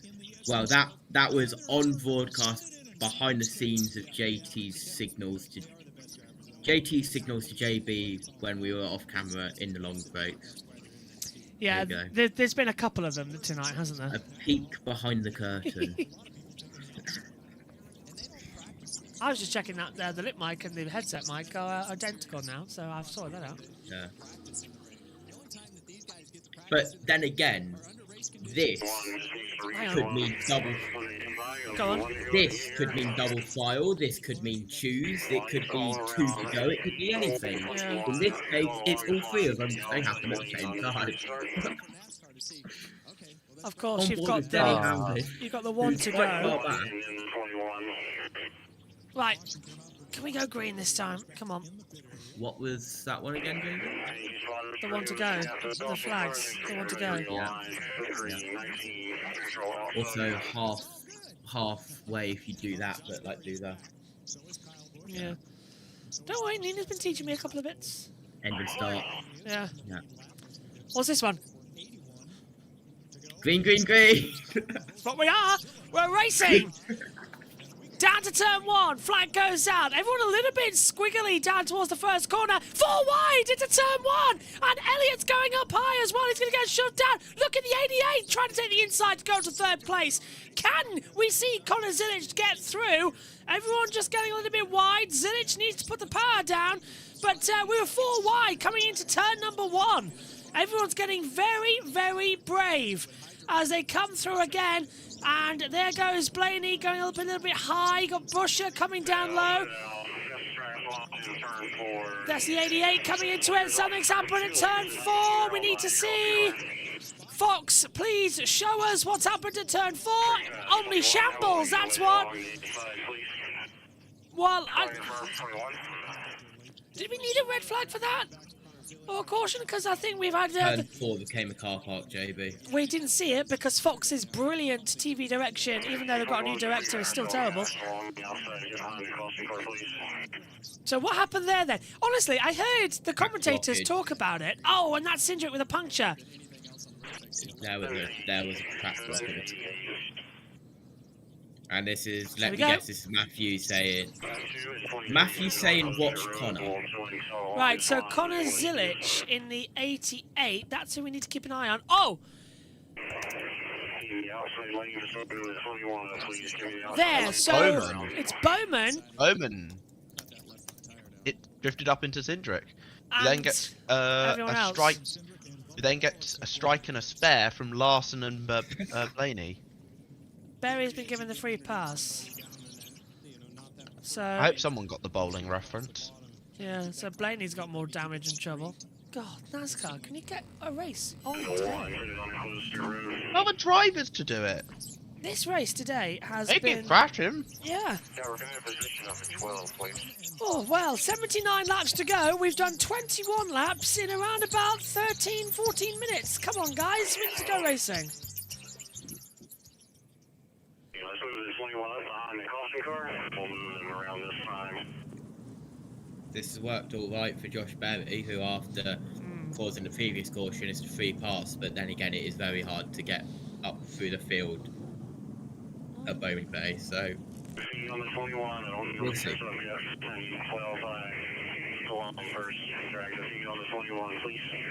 I'm watching the Twitter meltdown right now over the Masked Singer being delayed. Quite fun. Who's behind the mask? It's Stevie Wonder. Is it Joshua Birch? Well, no, is you it? can't sing. Wait, no. Who is behind my mask? It's Carson Hocevar. The purple ghost is behind my mask. If anyone doesn't know, JT's dyed his hair purple. Yes. Ever so slightly. But you can't tell, so. Purple rain. Yes. You hold on. If I do this, you can see it. There you go. Hang on. That actually came up really well. Do it again. There you go. Oh my god. There you go. It looks good. Anyway, I am blinding myself. Blinded by the light. Also, what people don't know is that this flashes red and blue. So it is basically a police light, but you can't set it to flash red and off. You have to set it red and colour. And I've worked out that blue at 1% brightness doesn't show up, so I just set it to that. Another notification for What is happening out here today? nothing. It's appropriate for broadcast, but cannot be shared on broadcast. Behind the curtain conversation. Hey, there we go. Here we go. I'm hearing... You're hearing the same thing. Yeah, so we should be green soon. Don't forget, it's 200 laps at green conditions. We've been on here for nearly 7 hours. So we've done a Moto GP, which we're about to do. I will be on air for about 16 hours. It sounds like a you problem. 23 long here. You don't foresee on a closed pit road the animals used for the longest line. Luckily, I am on work from home tomorrow, so I don't have to wake up at a stupid time to get ready to travel to college. I can just wake up at an okay time and just walk downstairs to my laptop to start college work, working from home. Time to turn it to static yellow, because look at that, we are on 2 to go. And JB, we are double file. 1 to go. Wow. Lost Singer fans in shambles right now. I must say, by the way, also watching the commentary. Something actually good. Yeah. I must say, also watching behind the scenes is our new member, Josh Henderson. Hello, Josh, behind us. I know you're watching in. Keeping an eye. He's on Deafin right now, I think. Yes, he's just taking a look about how we're doing all this. Ahead of him taking our Truck Series commentary in a few weeks' time. Cindric is told a lot of weird things are happening, so don't take yourself out of it. Strange he said, I'm trying. Wallace has gone to the garage, by the way. We are coming to the green. Apparently Ryan Priest is mad. Watch out for him. Green, green, green, green. Out Bowman Gray. Look at this. On the inside, Carson Hocevar goes in way too deep. He takes the 19 up high. And it's 4 wide further back through turn 2. Oh, and look at that. The 88's having to back up as well. The 77's in there. Can Zilic get through unscathed? Reddick's getting a tap. So Zilic. He's nearly into his teammate. The true Trackhouse through perfectly there. 24's touching the fence. Oh, Byron hit the wall. Yeah, he got shoved in by Suarez. And then Ryan Priest trying to come from underneath him as well. So, Hocevar leads with 77 laps to go, though, Jack. Hey, am I dreaming? Yes. Is my boy, Carson Hocevar, leading a race? I think you've got it. Our TV picture's still on, by the way. I just want to double check that in case I haven't gone off. Yeah, yeah. Cool, cool, cool. Strange things are happening indeed. Carson, if he wins this, how annoyed are you going to be that it's not a cup race? I have an update, by the way, just quickly to something. Go on.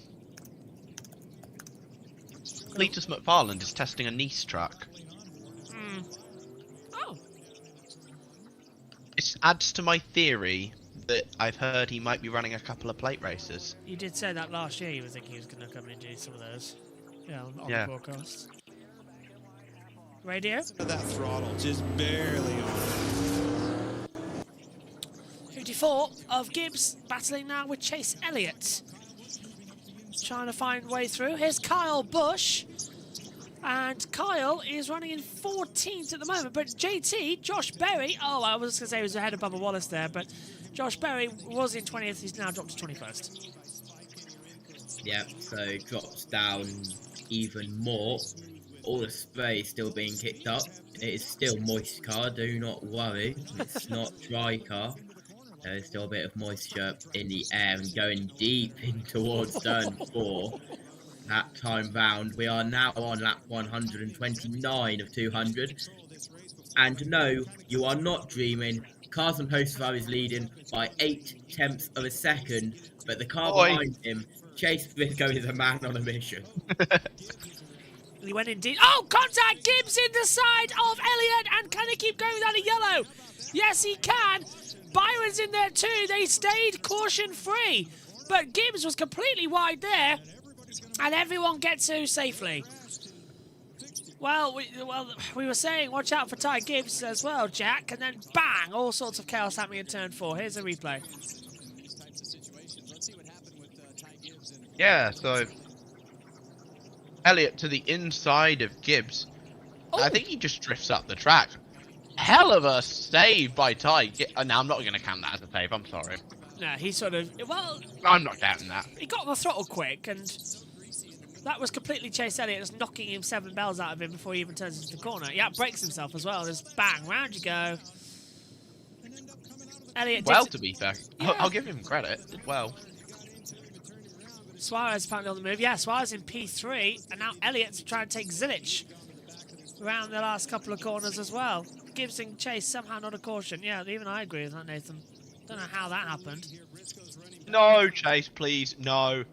No. Briscoe's right at the back of Hocevar coming into turn 1. Always music starts playing. I've got it. Well, can we do that? we need that on a soundboard for the honestly with NASCAR some of these days. How long left? 66. Lap 135. Well, Hocevar's drifting up ever so slightly. Briscoe's tapping him through turn 2. Just trying to find out a couple more places. What a cracking race. Welcome back, NASCAR. SVG's P5. If SVG wins this race, are people going to say, oh, he can win the Novels? Oh, and Blaney's round. He's rejoined. Blaney's around. That's No out of caution, turn 2. No, they are really not wanting to throw the caution, aren't they? But that was Ryan Blaney wide, JT. This is when we say in football, lads run it off. I can imagine the views right now that I have no idea if that came through or not. No, I didn't hear a thing. Okay, incredible. Officials We got radio's been quiet. 254 concurrent currently, by the way, on the views, by the way. I'm just wondering if Race Control's audio is working, because we haven't heard a thing from them. They are pretty quiet between. Yeah. Uh, Oh, contact! 54, 97, SVG. 24. SVG was centering that, and here comes Zilich around the outside. SVG? He's... Where is SVG? Oh, I'm trying to find out where he is. Oh, it's not going to be nice. Zilich on the outside. SVG! Oh, Keep it! Gibbs got into him! He still kept it, and Gibbs still trying to push SVG round. On the inside, Josh Berry, Zilich going round. Caution's out! Oh, and that's Denny Hamlin Oh, around. Hamlin! Hamlin's around and blocked the track and has blocked Blaney. Hocevar will have the lead there. Briscoe passed on the caution, I believe. Yep, I think he did. Yeah.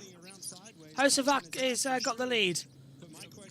Oh, well, that was a bit of a They will chaotic one. check it, but It looked like Hocevar had the lead at the time of caution. Right, what happened here? All right, here we go. So the 77 goes wide. He hits the 12. Yeah, that's got to be a caution. No, yellow flag wasn't out yet. I'm trying to look at the panels. Hocevar was the Hocevar leader. scored the leader. Hocevar scored the leader. Yeah, thank God for that. Yeah, confirmed. 77 leads. JV. Yes. Will this work? Is that working? We can hear it slight. We can hear it slight, so yeah, that'll do. Incredible.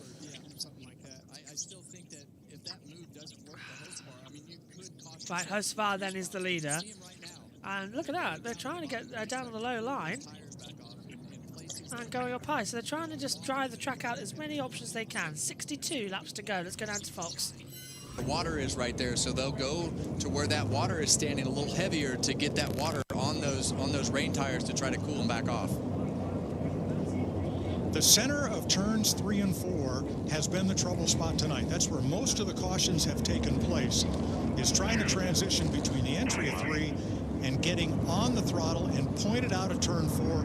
That's where we're seeing the pileups. Definitely a lot slicker down in 3 and 4 than it is in 1 and 2. And we still have a long ways to go. I mean, we still have 61 laps left in this race. And the thing that I liked about what was happening right there while they were running was the fact that you could start to see the car was handling a little bit better each lap. And when they were able to start getting that grip in the middle of the corner to get that car pointed down the hill, that's when the opportunities start to happen to pass easier. Carson Hocevar from Portage, Michigan. Look at here. Known as a rather aggressive driver among, you probably stack him in the top 5 on the aggression meter of all the Cup drivers, but he wants to win, and he wants to do tonight what Jeff Gordon and Denny Hamlin have done. Gordon in 94, Hamlin in 2006, and that's win the Clash prior to getting their first Cup Series victory. Now this track is going to pick up grip. We just saw the lights, no more precip in the air. We're going to go one more lap before they choose here. But what I'm getting at is the pace is going to pick up. The grip level is going to go up in these tires. And back to my point on a dirt track, when those things rubber up, it's a race to the front first. Has to happen soon if you're Briscoe. Yeah, and maybe Larry can help us on this, but I'm not so sure that the rain tires might not be a little bit harder than what we actually are racing this weekend at Bowman Gray with what these tires are. But the only reason that I say that is when this track dries with these rain tires on here possibly being a little bit harder compact, it'll be interesting to see what they can do as the racetrack dries. Coming to the cheers. It's kind of an interesting deal, Kevin, because as I said at the top of the show a long time ago, this left side tire, the dry, it's the softest tire that we've ever raced anywhere. But as I said, these wet weather tires, they're all the same compound. They are very soft, but they're not quite as soft as that left side. It's softer than the right side, but not as soft as the left side. So it's somewhat in between. Thank you, Larry. 62 laps to go. Thanks, Larry.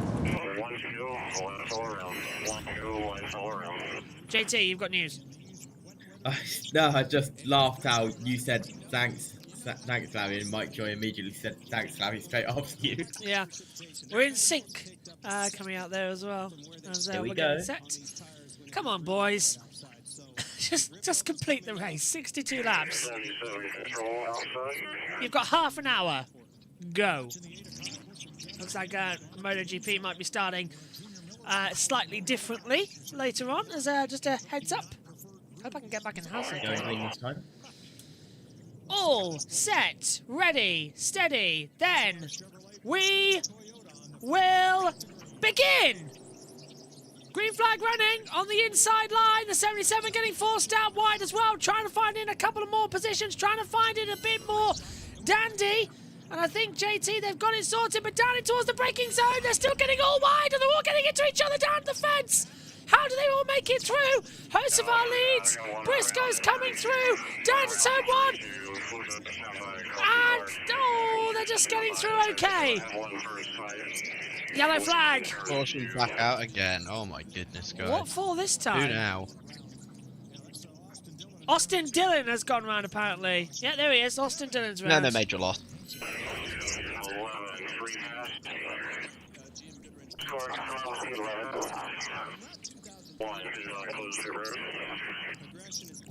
So, yellow flag out, JT. What do you make of that one? Yeah, I think in turn 2 it was that one. Let's hear there's a replay. Fox missed it. Well, let's have a look. Oh, it's going to be... Oh, hello. That's Hamlin hitting the back of the 3. Wrong single car number, Denny. Say again? It's the wrong single car number. That was Hamlin hitting the back of the 3. Too higher. What, Hamlin hitting the back of Dillon in the 3? Yeah, 2 numbers higher from the 3. I don't get what you mean. 4, 5, Carl Larson, like Phoenix. No, forget it. Oh, right, I'm with you now. That took a while. Look, I've had not a lot of sleep over the last 2 weeks. I've been flat out for 14 days. This is the last run. 16 days, sorry. This is the last run before I get 6 heavenly days off. And I can't wait. Although I think Nina's making me do something about the Cadillac livery launch. By the way, if you're wondering where where the Formula 1 launch videos have gone, we're saving them so we can talk about them during the Bahrain test. That's a very well formed excuse, JB. Well done. Well, I'll get them set up so that there'll be separate videos to come in as well during the next few days. It's just it wasn't all possible. I really need to sort my chair out. It's very loose. What have you done to it? It's just come loose over time. I haven't sorted it out. So I think the bolts guys, are loose. Can I direct your eyes? Where? To your top 7 right now. Carsten Hocevar, Chase Briscoe, Shane Van Gisbergen, SVG might Daniel just do Suarez, Ty Gibbs, Ryan Freese, Connor Zillage. The Clash, ladies and gentlemen, boys and girls. The Clash at Bowman Gray. Blaney's 22nd. There goes my pick a winner. But then again, I don't think anyone would have picked Carson Hosevar as a good winner. I had Christopher Bell. He's in 14th place, so that was my pick a winner. Radioactive's definitely going to be interesting to after this race. Radioactive. No, we're not getting Imagine Dragons on here. Right. Imagine the uproar from the Dragon if Carson Hosevar wins this race. Oh my god. Nope, he made an Imagine Dragons joke. Get him out. Just asking, is this the first NASCAR race? It's an exhibition race, so this is the Clash at Bowman Gray. Yeah. Yeah. Well, technically, no, it's not the very first. late choose some tie games. I was late. It is the first race of the season, but it's not the first points race of the season. Yeah. Also, just to confirm that to you, that means that we have the Clash at Bowman Gray, we have the Duels at Daytona, all before we go racing at Daytona. So we have about 5 races before we actually go green for point scoring at the Daytona 500. We have the last chance qualifying Even then, race. we still got the trucks and O'Reilly Auto Parts. Yeah, that's true. JT, What is that front row? Carson. Teams are now starting to worry about fuel. NASCAR chasm. Not another snow-delayed short-track wet weather sleet-interrupted fuel mileage race. Oh, for God's sake, this is getting ridiculous. Fuel mileage at the Clash. Oh my goodness. And people say that Bowman Gray doesn't deliver. This is our second year here. Who's saying that? Please tell me. Oh, this is brilliant fun. Out of the last corner. Should we go green again then? 60 laps to go. We're racing. And what a good restart actually coming in from the inside. Look at Chase SVG. Briscoe. SVG, what the hell did he come from? At the inside, SVG leads on an oval. On an oval. SVG leads. Can we just get over that? Wow. Look, I love my boy Hosevar, but an SVG Oval win, I will take that. Hosevar has his wins in trucks he can get this season. I'll be fine. Look at the contact that we've got. Ty Gibbs being forced in by Ryan Preece. He's trying to launch him into the wall. Preece keeps on and uses Gibbs as a little bit of a... Oh, is Gibbs going to retaliate? I think he is. He was looking at the inside. Look at the 88 as well, coming on there as well. He's too far back. Connor Zilic trying to get ahead of Chase Briscoe on the inside. That's going to be a bit treacherous on the inside line. He's going to hit him. He's not careful. He's gone in too deep. They're in the fence just a little bit together. Zilic and Suarez now on the inside with Kyle Busch. They're brushing together down into turn 1. That's not going to go well. One of them's going to get pinched if they're not careful. The 24's in the back. Yellow's out. Pushing. Don't know why that one's come out. Oh, Chase Elliott. He's spun round. And half of NASCAR Twitter just tuned off at the race. Elliott round the last corner. JT, we had this Blaney free pass. JT, we had this last year, didn't we? First half of the Clash went by in 25 minutes. Yep. Nicely done. Second half of the Clash. Good luck getting a sleep schedule. You're here all night. Yes. And, well, if you're JB, you're here all night and all morning. All night. All night. This is why he's not on the Masked Singer. If it's a lower song, I can sing it. I don't think we need to hear that, thank you. Here's a replay. Oh, wait, who did he get spun around by? I have no idea. I'm trying to see who's coming towards us, but I've got a feeling Fox... Yeah, I knew that was coming. He's going to get shoved around by the 17 and the 22. So it's Logano and Buscher who pushed him around. This is on board. Yeah. I think it was Logano. Yeah, I think it was, looking at that image. With a race like this, with the amount of spins, Logano had to cause at least one of them. But Shane Van Gisbergen is leading on an oval. What is going on? Clash. Before that caution, this is from Seth Eggert.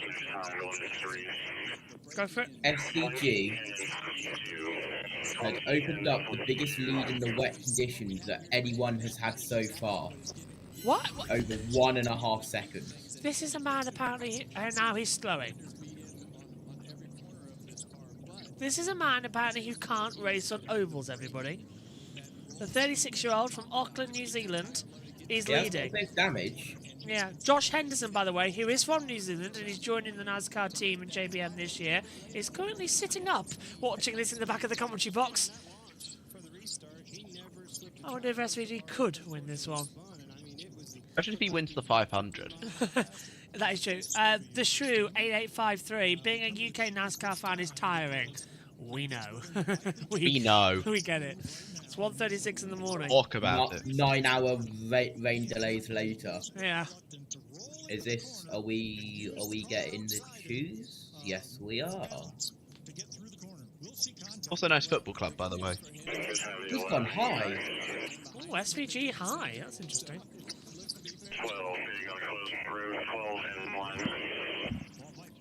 So, Ryan Priest on the inside. Oh dear.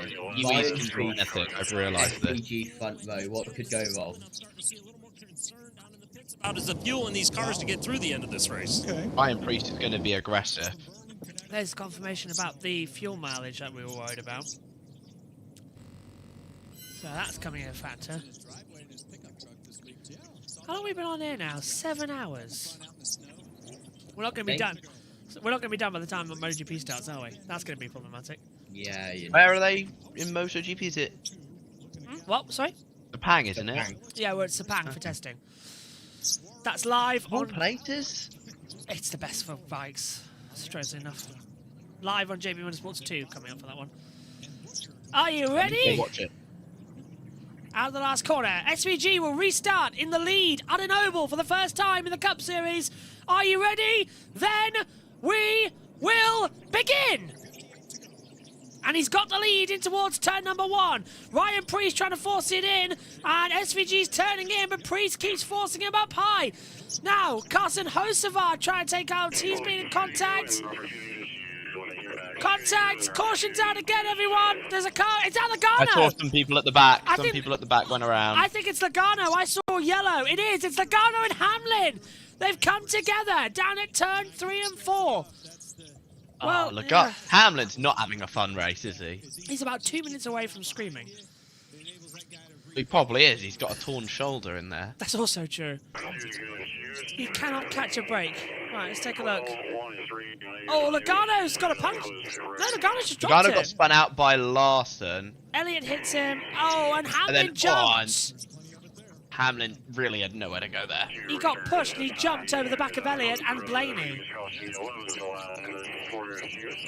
So that's not a nice hop there for Denny Hamlin. Quite a big jump there. Yeah, let's have a look. Well, the Winter Olympics started today with curling, and I'd say that was a good knock of the stone. Go on. I will say that didn't Ty Gibbs jump last year? He did here, yes, he did. Yeah, I think he rammed into, if I'm not mistaken, it was Justin Haley of all people. Yeah, he got annoyed, didn't he? And he jumped over. That was deliberate, though. Big difference. Some people in the US in the NASCAR chat we've got on Grid Network saying maybe we should start counting caution laps. I was just about to say that. Like, I remember it was a Cars Tour race at the start of last year that I was watching. It was a Pro Late Model race, and everyone was driving so badly, there were so many cautions that they just started counting caution laps. We've been here a while now, haven't we? Race started, what, 11:30? It's 1:39. That's at least 2-3 hours. Yeah, we've been here about 2 hours, I think, Yeah. at least doing this race. 7 hours total on air for everybody watching. Oh, we're just going to get one. By the way, our timing monitor now starting to look like the Catalan flag. Red, yellow, red, yellow, red, yellow. Actually, does look like yellow, red, yellow, red, yellow, red. It's now Catalan, yeah. Ryan Priest deemed leader, by the way. Ryan Priest has been scored the leader. Okay. So we got ahead of SVG then on that restart. I'd like... the thing is, like... Oh, they've swapped. I would take any of... The thing is, the entire top 5 have never won a cup race. No, so this is already better than we've had for a cup. And all this for a Briscoe win. Sorry, Chase. No. You never know what's coming. No, Cody Ware could just suddenly invade the track like Kevin LePage. I don't know if anyone else gets the LePage reference. Ooh, we've been going for 2 hours and 10 minutes, I can tell you. No, 2 hours 20 we've been going for this race. The red flag clock stands at 1 hour 36 minutes 40 seconds. The total elapsed 40 minutes 43. We spent more time under caution than we have racing by an hour. That's when you know it's bad. Right, here we go. Pace car leaving. JT needs to rush back to the box. Ryan Preece on the outside. On the inside comes Shane van Gisbergen. Green flag, we are back to racing. SVG goes low, down towards turn number 1. Ryan Preece coming high. SVG sends him up towards the fence and will get the lead back for Trackhouse in the number 97. Here comes the inside line with the 54 as they come round at the turn 3 and 4. Back to 1 and 2. So far, so good. Here comes the inside line. Oh, no! 54 gets spun around, and he collects. And he's collected by Hocevar Bush. Yep, and that's going to be the entire field being spun around and causing the exit. Ah, that's unfortunate. Right. So that was caused by Connor Zilic getting a bit too eager in towards turn 1. Another caution. So here we go, look, Jack. A little bit of a lock up on the inside. Yeah, so he tags the 54 around, and then the 77 doesn't know where to go. And actually, Busher pushes Kyle Busch into the wall before this mayhem begins. Yeah. They're all just desperately trying to avoid the contact, I think. Well, we're under yellow. And Fox... Oh, lads. I believe Fox have now actually gone to Fox Sports 1. Somebody can confirm that to me. That'd be quite nice. I'll have a look. Because I just heard them say that, on the other side it'd be the Masked Singer. Well, this is just getting ridiculous. There's more Chase Briscoe says there's more respect at a go-kart track.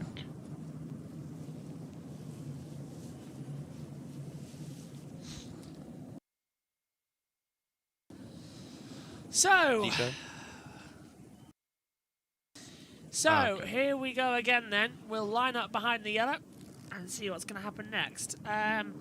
Kevin says, I live a few miles from Bowman Grey and I can feel the cars on my porch. Oh, wow. That's some speed. Good. Still under this yellow then, which is effectively a red flag because the clock stops. We've done 144 laps, 56 to go. I got destroyed. I'm done. Hocevar. Oh, Carson's out. That's such a shame. Carson He'll have another chance. He did get a big whack, though, so that's understandable he's out. But this race, honestly, 23 running, 22 on the lead lap. Well, at least one of the more destructive drivers is out of the field now. That is true. Sorry, Carson. Welcome back to Winston-Salem, North Carolina. The clash at Bowman Grey.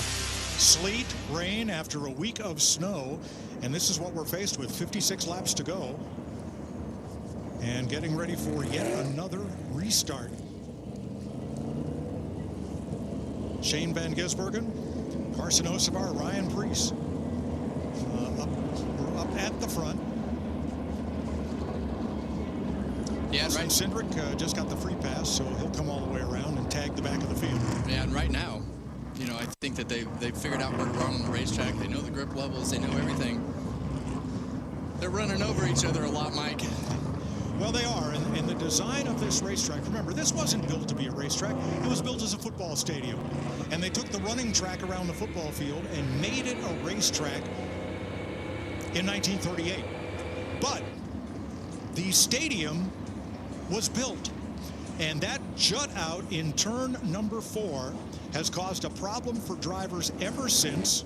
And tonight, it causes a problem for everybody in the middle of turn 3 and 4, trying to point themselves in the right direction to get off the corner without hitting that wall. And we've had a lot of carnage up there. It has definitely been the problem into the racetrack down there in 3 and 4.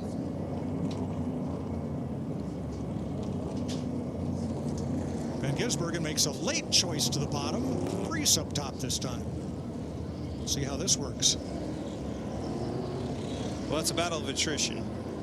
And in motorsports and anything I've ever raced, adaptation is just like what you were talking about. You got to be able to adapt to the conditions. They're not always perfect. Yeah. As a matter of fact, I hate perfect conditions.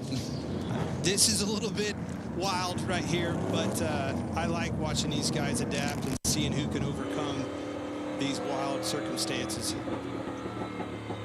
1 to go. Connor Zilic up in the second row now with Briscoe. Daniel Suarez with William Byron. Row 3. And after spinning earlier and going a lap down, Kyle Larson now up to the 4th row. Alongside Bubba Wallace, who also had trouble early. Yeah. Ryan Blaney's back in the mix. He's in row 5. Getting ready there for a restart.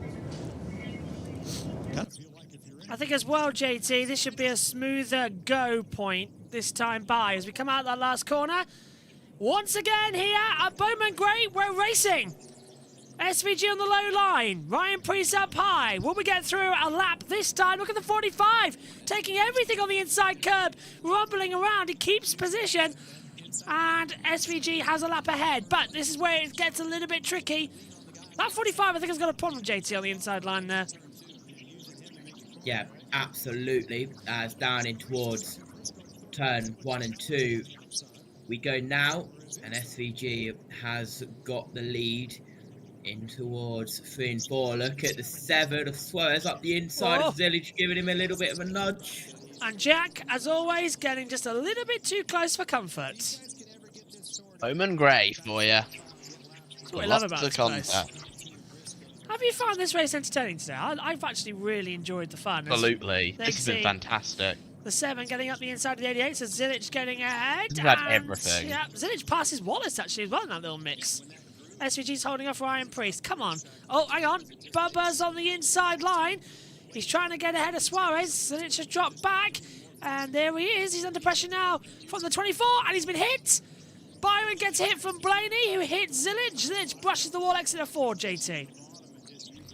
Yep, down in towards turn 1 now. Larson still behind Zilic. Meanwhile, out in front, SVG leads by 0.3 of a second. Larson pushing Byron. That pushes out Zilic wide. More contact. More drama we didn't want to see. And still they're trying to push through. Lap 150. Carl Larson's got problems. Larson is struggling. He's dropped down, so last year's champion effectively is done for this one. And if he's going to bring a caution out, that'll be really annoying. But he's Bubba Wallace is P5. Barely running. It's barely running apparently, he's opposed, so. You stay green with 50 to go. Yeah, less time remaining now, JT, but that car looks done. Yeah, it's still going slow, and caution not yet out, but Caution's out now. Yeah, saw that one coming. They had to get it out. They couldn't leave it. As soon as they saw the problems out there, they knew this would be a yellow flag situation. So the caution comes out. We will now wait to go again. Right decision, do you think there, Jack? Sorry, I wasn't listening, to be honest. Right decision, do you think there, to bring out the red flag? Oh, absolutely. Can we stop counting caution laps? We would be done by now. Said it was barely running. Now he's got it refired. Said he's out of fuel. He just said on the radio. Oh, he's out of fuel. There's a fuel jug. He's trying to limp it into the pits. He's out of fuel. So that fuel watch, JT, you're on about is true. Don't believe it. Fuel. What's the rest? 99% of teams have told their drivers to save fuel. Oh my God. Larry. Track, but all these caution laps we've run, just all the fuel's gone. We've run 152 laps of green and 133 laps of caution, which doesn't count, but it certainly contributes to the fuel burn. They must not have put the fuel in it. Yeah, they should be. So they've really mucked up here. They've really mucked up. Bush and Reddick have gone as well behind the wall. Oh, so the amount of caution laps we've run, they weren't expecting it. Pit road. Didn't it, Larry? Larry Mack. Well, on a half-mile racetrack like Bristol, you can run almost 175, and that's twice the distance as this. But I think you nailed it. These guys are more and more not filling it full of fuel because they don't want to wait. Yeah, because running part throttle as we were for a whole lot of these green laps on a wet track wouldn't contribute that much to the fuel burn if you started with a full tank. Well, I bet you it's weighing heavy on a lot of these crew chiefs' minds now. Are we next? And how do you calculate the fuel mileage for a track like this, and especially under, you know, caution conditions, and with the weather and the throttle response, everything you've done, you really haven't been putting the throttle down on a normal lap. All right, let's listen to William Byron and team. Yeah, I think that the way many yells that we've run, we likely will run out as well if they all do something at all. Oh, wow. I don't know that everybody can make it. Well, gasoline weighs 6.5 pounds per gallon. How much do you have to leave out to make a measurable difference in the way the car runs and handles? We're back to that math. Well, no, the point to that is, though, that's a lot of weight, and it dictates the handling characteristics one way or another accordingly. So exactly what you said is why they're doing it. But we just heard from the 6th place car, his teammate, Byron, right there, they're thinking they're going to run out too. The question is, with this many laps left, why wouldn't you just bite the bullet and take the fuel now? Maybe they'll be the first one to it. Well, I'm not sure you can. That's a question for Larry. Larry, could you pit now and add fuel? You could, Mike. You could. You can do normal pit stop procedure under caution, not lose a lap.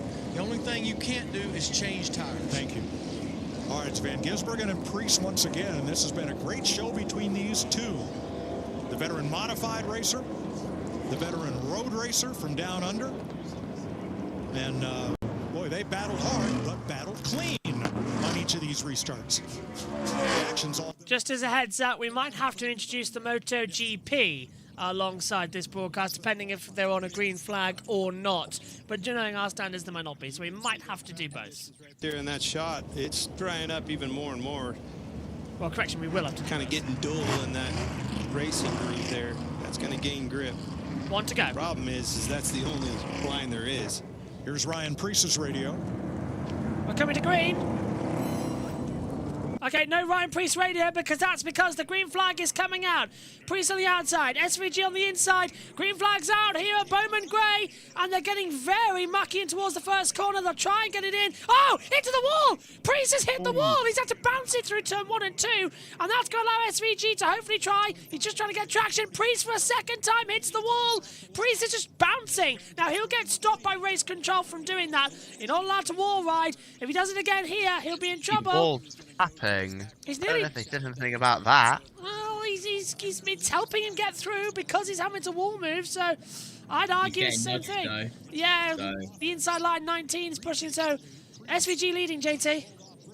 Yep, around lap 155 of 200, and I'm now starting to regret not getting a bottle of water out of my mini fridge during that last portion, because talking for so many hours, it dries your throat out, believe me. Go for it. Across the line, SVG leads by 1/4 of a second to Priest. Gives him a nudge, JB. I'm going to take 4 steps that way to my mini fridge. Go for it. We're on battle screen anyway, as we come I into it. already got my lemon iced tea, so I think I'm fine. Oh, SVG getting out wide. Ryan Priest underneath at turn 4 and takes the lead. That was good from Ryan. Dives up the inside. Look at this on the 7 of Suarez. He's trying to get past on Byron. Little looksies on the inside line. Little try. Just holding back the push. And he is also through. So a nicer move. That's a spicy and meatball that we are watching out here this evening. Suarez pushing up to 4th position, JT. Yeah, down in towards turn 3 and 4 now. Ryan Priest across the line, down into 4/10 of a second. That didn't help at all. It might just be that the air is really drying in this Yeah, room. it's But not nice here either. Go on. no, it is what it is. 41 laps to go. Now, as we go on to lap 160, it's now 40 laps to go. 40 to go in this interesting, confusing season. Already as we start the run. Is reporting snow. Really? I can see water on our side, but no snow. slowly swirling in. I hope he's enjoying it, because I definitely am. This is a fantastic event, and he's witnessing a great welcome. Briscoe, right on the back now, the 97, trying to find a couple more places to have a little bit of a ding-dong. But we've got 38 laps to go, so they're going to keep in together. I've never said this before, but I could do with a caution soon. If anybody fancies just putting a yellow out, let me know. With 37 Austin, to go. we got a mission for you. Yeah, I could do with one in the next 3 minutes if that's possible. I didn't specify which. Oh, SVG just got moved up the track. Yep, and here comes the inside line from Briscoe, and he's turning him in. That's going to be tight. I don't want it to be SVG. That's the last thing we need. Oh, we've got a yellow. That's not my fault. Yellow's out, and that's SVG being moved up the field. He'll continue through, so who's gone around and where? There goes the 24 on the inside line. Oh, there we go, it's Elliott. Another one stopped. It's another Hendrick. And I reckon he's out of fuel, you know, because look, he stopped trying to come into the pits. So the clock stops. I'm one of the teams. I'm coming into pit for more fuel now. Yeah. I'd also do the same thing. So... That's another Hendrick. So if you're listening in America, this race will conclude on Fox Sports 2. Next on Fox, The Masked Singer. Unfortunately.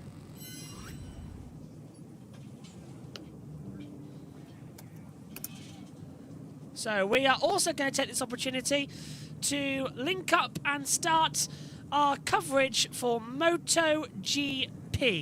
So I do apologise that we're going to have effectively me commentating on a bit of two things at once for a second. Fully prioritising the dual stream excellence of this commentary box to do so. And if you do want to listen to the MotoGP testing once you're done here, that's going to be live on JBMotorsports 2. Field backing up. Set up redirect. If you can do, yeah, that'd be nice. Right, let's just play the intro. And then we'll get going. This is on-air production, by the way, chat. Yes, so I do apologise, but we're going to have to sync up momentarily with MotoGP to do a dual introduction broadcast.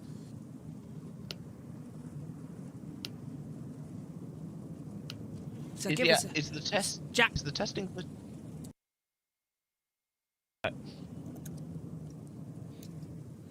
Well, hello to everybody now watching on JB Motorsports 2. This is Joshua Birch. We're currently covering a NASCAR race at the moment, so we are dual broadcasting the commentary. Welcome to the Sepang International Circuit for Day 3 and the final of the pre-season testing here at Sepang. Hello, everybody. Well, me, JT, and Jack are currently commentating on the NASCAR event, the Clash at Bowman Grey, which has overran massively. So we're in the comm box, but we're having to start JB2 getting ready as well. So the green light's going to go on in a minute's time. We will get that all set up for you as well. And whilst me and the team commentate on the NASCAR, you are going to hear round 12 of the MotoGP season, and you'll hear the Czech Grand Prix. And welcome back to everybody listening on JB Motorsports at NASCAR. Are we going to get any live coverage of any NASCAR racing this season? Yes. Yes, confirmed. We're doing all of them. We're doing all of them. But we are back in operation, and we've got one to go from JT's signal as well. So thanks for that, guys, by the way. Your help there in the booth. Jack, what do you think we're going to see in this one? More chaos, more out of fuel. And hopefully more SVG. This race is absolutely insane. Question to you just quickly. Is the MotoGP broadcasted like on network TV anywhere? No. We're the only ones. Going clean. Although you can watch the last hour on After the Flag on MotoGP.com. Green flag is back out. We're racing here at Bowman Grey in towards turn 1. Ryan Preece leads. SVG's got the 90 on the inside of him as well as they come out of turn 1 and 2. Down to 3 and 4. Oh, and SVG's got loose. SVG's been hit round. SVG's spotted from the entire field. And now there's contact. He's hit by the 20, by the 12. The 88's gone round. Zilic is round 2. Somebody go and chase Briscoe out of the stadium. He has just caused a lot of people a lot of hassle. Yellow out again, red out again, the 97 having more damage. He and Zilich, both track houses to the back. What on earth was that coming in from Chase Briscoe though, Jack, on the inside line? He just got a little bit over-aggressive.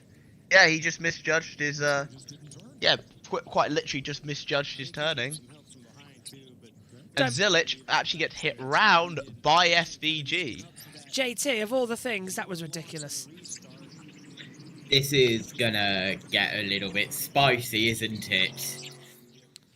SVG won't have liked that. Chase Briscoe better watch out. Yeah, of all the problems, this is not the way we wanted this race to go down. We're still in a sort of hold period as the yellow flag still stays out here. And we will hold again for more continued action. Jack, I don't know whether to laugh or cry, to be honest. What do you think? Getting a bit ridiculous now, lads. Can you learn to drive? Like, you're meant to be... Guys, you're meant to be some of the best stock car racers. Oh, Reddick's coming, I think, for fuel. Oh, okay. So... Wait a second. Are they... I'm not sure if that's Are they changing tyres? Yes, they are. They are changing Do you tyres. think they're putting slicks on, or do you think they're putting new wets? I'd put slicks on, wouldn't you, JT? I don't know if they're allowed to. I haven't heard anything about them changing from a wet race to a dry race. No, if NASCAR have detected that as a good, we're good for also, they should be there. No more weepers we're hearing, so we should be good to go. Okay. Okay. Well, this is just getting even more mad. I don't understand what's happening anymore with these series. We are yellow to red, yellow to red. Let's check in with NASCAR on Fox. Well, we've definitely battled a lot of elements here on a Wednesday. Wet racetrack, well, it's dry now.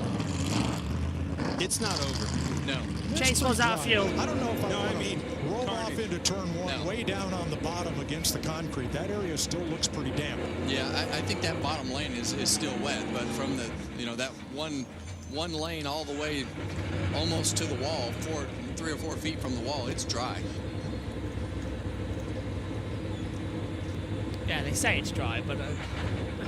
Well, most of those cars are not as pretty as how they started the day here. This is what you were talking about right here. You can see where that middle to outside line is really buffering. It kind of dull, if you will. That bottom's still shiny slick. And that's why you see when they shoot the bottom, they start sliding, lose the front, lose the rear, and that's when the 8 tires turn better than 4. Choose is coming. Start happening. Next time back. As this picks up, Kevin, walk me through these cars not having stagger. We know that they made adjustments accordingly because of these tires. But as the grip level picks up in this track and it's no longer wet. Go for it. There's beef between Bowman and Hamlin apparently, but Matthew Owens is reporting they just hit each other. Oh, for God's sake. They've got to bathe themselves now, boys. Come on. It's getting daft. This is all getting daft. Like a light switch when it finally does. What's interesting about a wet weather tire, when you have tread blocks like this, it's kind of like a razor blade, and it's not the depth of the tread. That doesn't determine traction. It's how sharp that edge is on the corner of each of those tread blocks, kind of like a razor blade. When it's sharp, it works really well. And once it gets dull, not so much. One of the things I want to go back to, more importantly, is the stagger that we're talking about. It's not a grip thing. It's a balance thing. Those things don't want to turn. You need that stagger, the right side tires being taller than the left side tires. That helps it roll through the corner. And when you take that away, it's the balance of the car that goes to the front, and they do not want to turn. And the drier it gets, the worse the tire gets. Definitely not a grip thing with that. It's a balance issue. Have you ridden a snowmobile? JB? Yes. All cars to pit road. Why? To refuel. They are allowing everyone to come to pit road and refuel their cars. Right, I don't agree with that, because now everybody who has been caught out by being low on fuel, that now doesn't. It's a negative effect now. That's a bad decision in my book. Right, red flags out. My question on that though, in my opinion, it's punishing the teams for underfueling the cars. That too. That too. We didn't expect this to go on for so long, though, this race. That's another factor. No one did. No, this is longer but than it's last also year. Bowman Gray. When you look at the weather... Yeah, that's been a factor. How long And the have we fact been? that we can use wet tyres. Boys, this is coming up now on the level of a 3-hour race, which is what we would have normally for a opener of a normal cup race. That's insane. For what Do we was- have the officials radio? Not anymore, no. Okay. Oh, actually, will- maybe. Yes, we do. Officials is on thank now. you. I'll get the countdown and I'll do the fun behind the scenes stuff. I can't switch it off now, though. Once it's on, it gets a bit tricky. Right, let's have some radio. Down to Fox. One way or another. They've got their own engine company. They've got their own valve spring company, and you wouldn't believe all the teams and all the forms of racing they supply. They do some government work I can't tell you any more about, but it's very, very cool how he has built an empire. And for a guy who started here at age 14 slinging bags of peanuts in the grandstand of Bowman Gray, I'd say that's quite an accomplishment. Well, I don't know why all empires work, but I know why that one works. Kevin and I have both been there. My dirt shops were there. I was there Fuel early in the only, morning. I no was there tyres, late no at night, adjustments. and there was only one common denominator you always saw in the parking lot. It was a black Tahoe in there. It didn't matter if it was 5:30 in the morning or 10:30 at night. Richard Childress was there working. That looks like a slick tire to me, Mike. Good point. I think we're going to let this track dry out. Move back to the slicks. Now we're going to need more adjustments, right? Oh, wait a second. Now, I thought we were stopping for fuel only. Let's double check here. Now, it looks like they... And NASCAR down in the garage is telling us we have to go back to wet. Yeah. They're going to put the wet weather tires back on. Regan? Well, Mike, just to update you with what you're seeing on the 77 they actually came in and put slick tires on. The problem with that is you are not allowed to put slick tires on these cars right now because the track has not been deemed a dry racetrack by NASCAR. So then we saw the 45 car come in. They tried to do the same thing after they saw the 77 car do it. NASCAR would not allow them to put the slick tires on. Now the 77 is actually having to change back to the rain tires right now. So a little bit of confusion down here as to what was going on. That is all on top of the fact that now we're down here to get fuel for all the race cars that need the fuel to get to the end of the race. So a lot of craziness happening back here on the outside of the madhouse in the pits. Yeah, JT, you said it just a second ago. This stop is purely... 7, 12, 3, 1, 48, 17, 11, 20, 22, all cars, 2, 24, 23, 21, 97, 24, 45. That's the restart order, I would assume. But JT, you said yourself that it was only supposed to be fuel this stop, not wet tires. Fuel only, no tires, no adjustments, no repairs, no nothing. Literally just putting fuel in the car, this stop was.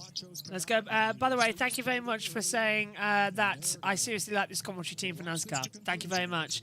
Yeah, so we are live throughout the whole season as well. Let's check in again. Penske's refilling their cars up. Let's listen. Tires would have the grip. Felt pretty confident that they would figure it out, but it's turned into a bit of a destruction derby as we've gone through the race with them running each other over. Teams and drivers are angry on the radio. That's for sure. Now, we have a lot of programming coming at you from Daytona next year, and here is a special you're going to want to see. Here's a look at We've Lost Dale Earnhardt 25 years later. A powerful new original documentary about the race that forever changed NASCAR and American motorsports. Pressbox, can you hear me? Yes. Okay. Well, how do you tell the world that we lost Dale Earnhardt today? One of Dale's very best friends was Mike Hilton. This is undoubtedly one of the toughest announcements that I've ever personally had to make. And those words flew across the world. We've lost Dale Earnhardt.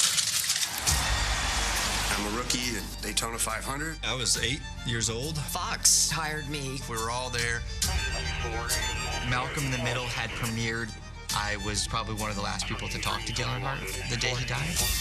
The badass of all badasses. Dale Earnhardt takes the checkered flag. It's what's called a ass. All of us were lost puppies without an owner. You remember what life was like before that day, and you remember what life has been like after that day.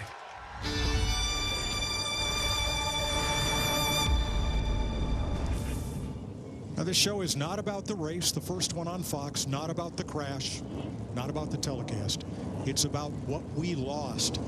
And I want you to tune in to see we've lost Dale Earnhardt 25 years later, Thursday, February 12th, following the duel at Daytona on FS1.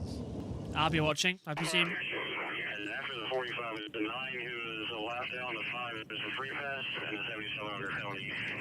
16, 19, 7, 12 at the front. 16, 19, 7, 12 at the front. So we are waiting for a restart time. This is how they line up. Ryan Preece in the 16 and Chase. There you go. There's some more information flying in from the race control. 54, 23, 21, 97, 88, 24, 45. So hopefully the most laps that a NASCAR sanctioned series has run in a race at Bowman Bay is 400 on 11 different occasions, most recently in 1969. We are currently running towards that. What are we on in total? Over 350. How are you getting the full that lap? and that is counting caution laps. How are you getting the full lot there? What screen are you looking at? Seth Eggert has done. Oh, of course he has. Seth's done the mathematical skills. Yeah. There's nobody better really, is there, than Seth to do a skill set like that. So, if you're wondering, by the way, why Fox left and moved to Fox Sports 2, is because The Masked Singer needed to be broadcast, and we've gone an hour past our broadcast window, which means if The Masked Singer didn't get put on tonight, they would get a lot of scheduling mishaps, so they had to sort of move it around. That sometimes happens, but at least we've got it here. So Rudy Fugel is telling Byron to drive up to 5th and make them tell us to go back, and then NASCAR told him to go back after he drove up to 5th. Byron is annoyed. Everyone's angry at the moment, isn't he? Where is Byron? Byron is P5 on my timing screens. So where's he going to drop by this time? He's behind the 8. Is he behind the 88? Yeah, so he needs to be behind. He's all the way down the order. Byron did not win his argument to get his spot back. Yeah, so not the greatest there. Let's go back over to Fox quickly. Then Daniel Suarez, Ryan Blaney, Austin Dillon, who did not make the Clash last year, didn't transfer from the LCQ, his home, less than 20 minutes away. This is Austin Dillon's home track, and he said, I'm coming. I want to win this thing. What we got? Here he is. Obviously, we're told no adjustments there, Kevin. No air pressure, nothing was done onto these race cars, but they filled them full of fuel. That is a lot of weight that we were just talking about. That is going to affect the handling on these race cars. They're cooled off. The track is drying out. What do you expect for the handling characteristics for these guys? Well, it's going to turn into a drive. Oh, Byron has got his spot back. In the way that you drive. He's won and it's it. going to come down to who can keep those tires on the race car, because as we were talking earlier about those rain tires, what happens is they start to feather off on the right side tires, and then those notches and things that are built in to have those sharp edges, they feather off and then they don't work very well. Well, I'm starting to see dry patches in this racetrack along the front straightaway. It's because we've been here 3 weeks. Toward the entrance to turn 1, up in what we would call the 3rd groove, this track is drying. To the point, Larry, did you see any tire wear down there? Were you able to see any of that, Regan? Clint, it's one of the reasons I went to the garage area right there. A lot of the crew chiefs, their engineers, their car chiefs were checking tire wear. I think because we've not run any long green runs, that's helped it, because you don't have near the tread patch with a treaded tire that you do a dry slick.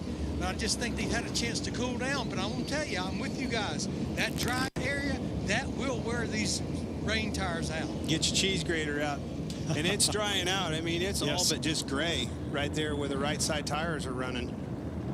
Pretty. I just want to say, as Joe's asked, how are you commentating on both JBM1 and 2 simultaneously? When we did the introduction to the program, we've got one PC here, and then we've got the MacBook there, so that's got another OBS open. So, there we go, it's the time for the tunes to come into it. So, at the start of the show, the mic systems are all linked, so I could talk here if I wanted to and be on JB Motorsports 2. But right now, you're hearing on JB Motorsports 2, a race from last year from MotoGP being played over the live timings whilst we complete the coverage here. So, yeah, bit of a technicality, but we've got 2 on at 1. And I wish I could show you the box, but it's quite funny. Jack, we're going to get green hopefully soon. Who do you think is going to win this one then? Is it still Ryan Preece an option? I have no idea. It's so long, isn't it, this one? I have no idea. Carson Hocevar, there you go. That's my pick. He's down in 21st place, but anything's possible. He's on the lead lap. JT, what have you got for us? Yeah, coming to the green this time. Also got told off by NASCAR and sent to the rear for putting on the wrong tyres. Oh, yeah. Coming to the green, 36 laps to go. Right, let's see how far we can go this time until we go back to yellow. Out of the last corner, flag goes green, we're racing, good restart, little twitch from Suarez, almost heads in towards the barrier, through turn number 1 and 2, it's double file up, but no one spun around this time, into 3 and 4. Now this is where we can see Berry go for a lunge, he's deep in on Ryan Blaney. Denny Hamlin's getting a bit close to the wall for comfort. He just about avoids it. Logano's going to give a little shove. Blaney gets shoved by Austin Dillon further up as he comes through turn number 1 and 2. And Blaney's giving Dillon a real hit. That's Dillon retaliation. goes straight on. Oh, and he comes back into the path of Bowman there, Jack. Yeah, that's the retaliation. I don't think Blaney appreciated that. No, and now look, because now we've got Denny Hamlin on the inside. He's alongside Ross Chastain. Austin Dillon's just about a car length in front of him. Hamlin's just giving Chastain enough room and then slams him out of turn 4. So, yeah, JT, there's no love lost between these two. Absolutely. Side by side, that was Hamlin and Chastain. Hamlin stays ahead of the one car. Meanwhile, into the lead and by 0.8 of a second, the 60 car of Ryan Preece. So it is Preece leading with Briscoe second, Suarez third, Byron fourth, Blaney in fifth. But for how long? As Suarez was looking on the inside line there, get ahead of Briscoe, and he's done it. And Byron's gone through as well. Briscoe's dropped down into fourth position. Ryan Blaney, who's caused so much problems today, is now right on the back, coming through turn 1 and 2, Jack. And Byron's having a go on Suarez with a little kiss through turn 2. You know how weird it is still to see Suarez in that number 7? Yeah. It's gonna get some I'm time. so used to saying that's Justin Haley. Me too. But Byron is now ahead, and here comes the 19. I still want to say as well, it's Martin Truex Jr., but it's not. It is coming in, of course, with Chase Briscoe. He'll do a couple of races this year as the Wild Planetary. Yeah, he's down for a couple. I think he's doing Daytona, but I'm not sure if I've seen the entry list correct there. I think he's doing Charlotte. He wants to do Charlotte, for what he said last year. It's whether he can get some sort of team Deal. together to be able to run it. Yeah. What are you watching if Fox just changed? We're on the international broadcast, so that's how we've got it over to come through. It's on Fox Sports 2 over stateside, as they're still running in with 26 to go. I think, JT, we finally got some long green flag runnings. And You really just said that, JB. Oh boy, yeah, Byron. Great vision from William Byron. There we go. They rotate the camera film as in towards turn 3 and turn 4. Still Preece, Byron, Briscoe, Blaney, Suarez, your top 5. Bowman, Busher, Austin Dillon, Hamlin, Chastain, your top 10. Look at Byron. Last lap was a 15.483. That's 58 mile an hour. The average speed has dropped 2.4 mile per hour since this race started some 3.5 hours ago. Looking on board now with the 24. He is 8 tenths behind Ryan Preece. It looks like NASA's latest astronaut might be in for a cookout clash victory if he can do it as well. I love what Joseph said in the chat there. Ryan Preece will be the first driver to flip his car in victory lane. So hopefully that's going to be a lot easier. Oh, a little bit on the inside there. Briscoe's going out wide, and Blaney dives through on the low line through turn 1. And he goes in too deep. Suarez gets the undercut. Switchback can't make it through, though, there, Jack. You know me, I love a good switchback, but yeah, it didn't work there. Yeah. And Suarez has been uncharacteristically fast tonight. Sorry to everyone who's a Suarez fan. I'm just not used to seeing him this on the pace. Caution's He's out. Right on the back of Chase Briscoe. Not sure why as of yet, but we've got a full course yellow back out, so caution. And hopefully we'll see why shortly. Want to make a guess? Turn 3. Hocevar and the 97 of SVG. So SVG got caught up in that. Rear is messed. Yeah, that's rear done. Let's see if we can get it restarted. Look at the front right as well, JT, actually. That's got damage onto it a lot as well. I think he'll be able to zoop it back around. Let's have a look. He's so this is the 77. He's behind, battling with Bubba Wallace. Wallace is going to go through the inside. Don't tell me Bubba hits him. Bubba hits him. Yep. Bubba turns him off, coming out of Hocevar. No, that's a whole lap ago. Oh, Bubba dropped him. Boy. Bubba dumped him coming across the start line. The 77 I don't blame skids. him for that, you know. Yeah, I don't blame him. Skids across the track into the middle section of turn 2. I ain't gonna blame him for that, to be honest with you. With the way Hocevar drove him just there. Pushed him completely My close up. face, guys. Yeah. Said, with 15 to go, I'm going to let her rip. Well, we've got 20, so we'll be under caution for a while. Happy to have you here, everybody, watching on with us with 20 to go. So we keep waiting to see. Yeah, I mean, I'm not exactly going to hold that one against Bubba. With the way that Hocevar drove him there, I think that was personally pretty justified.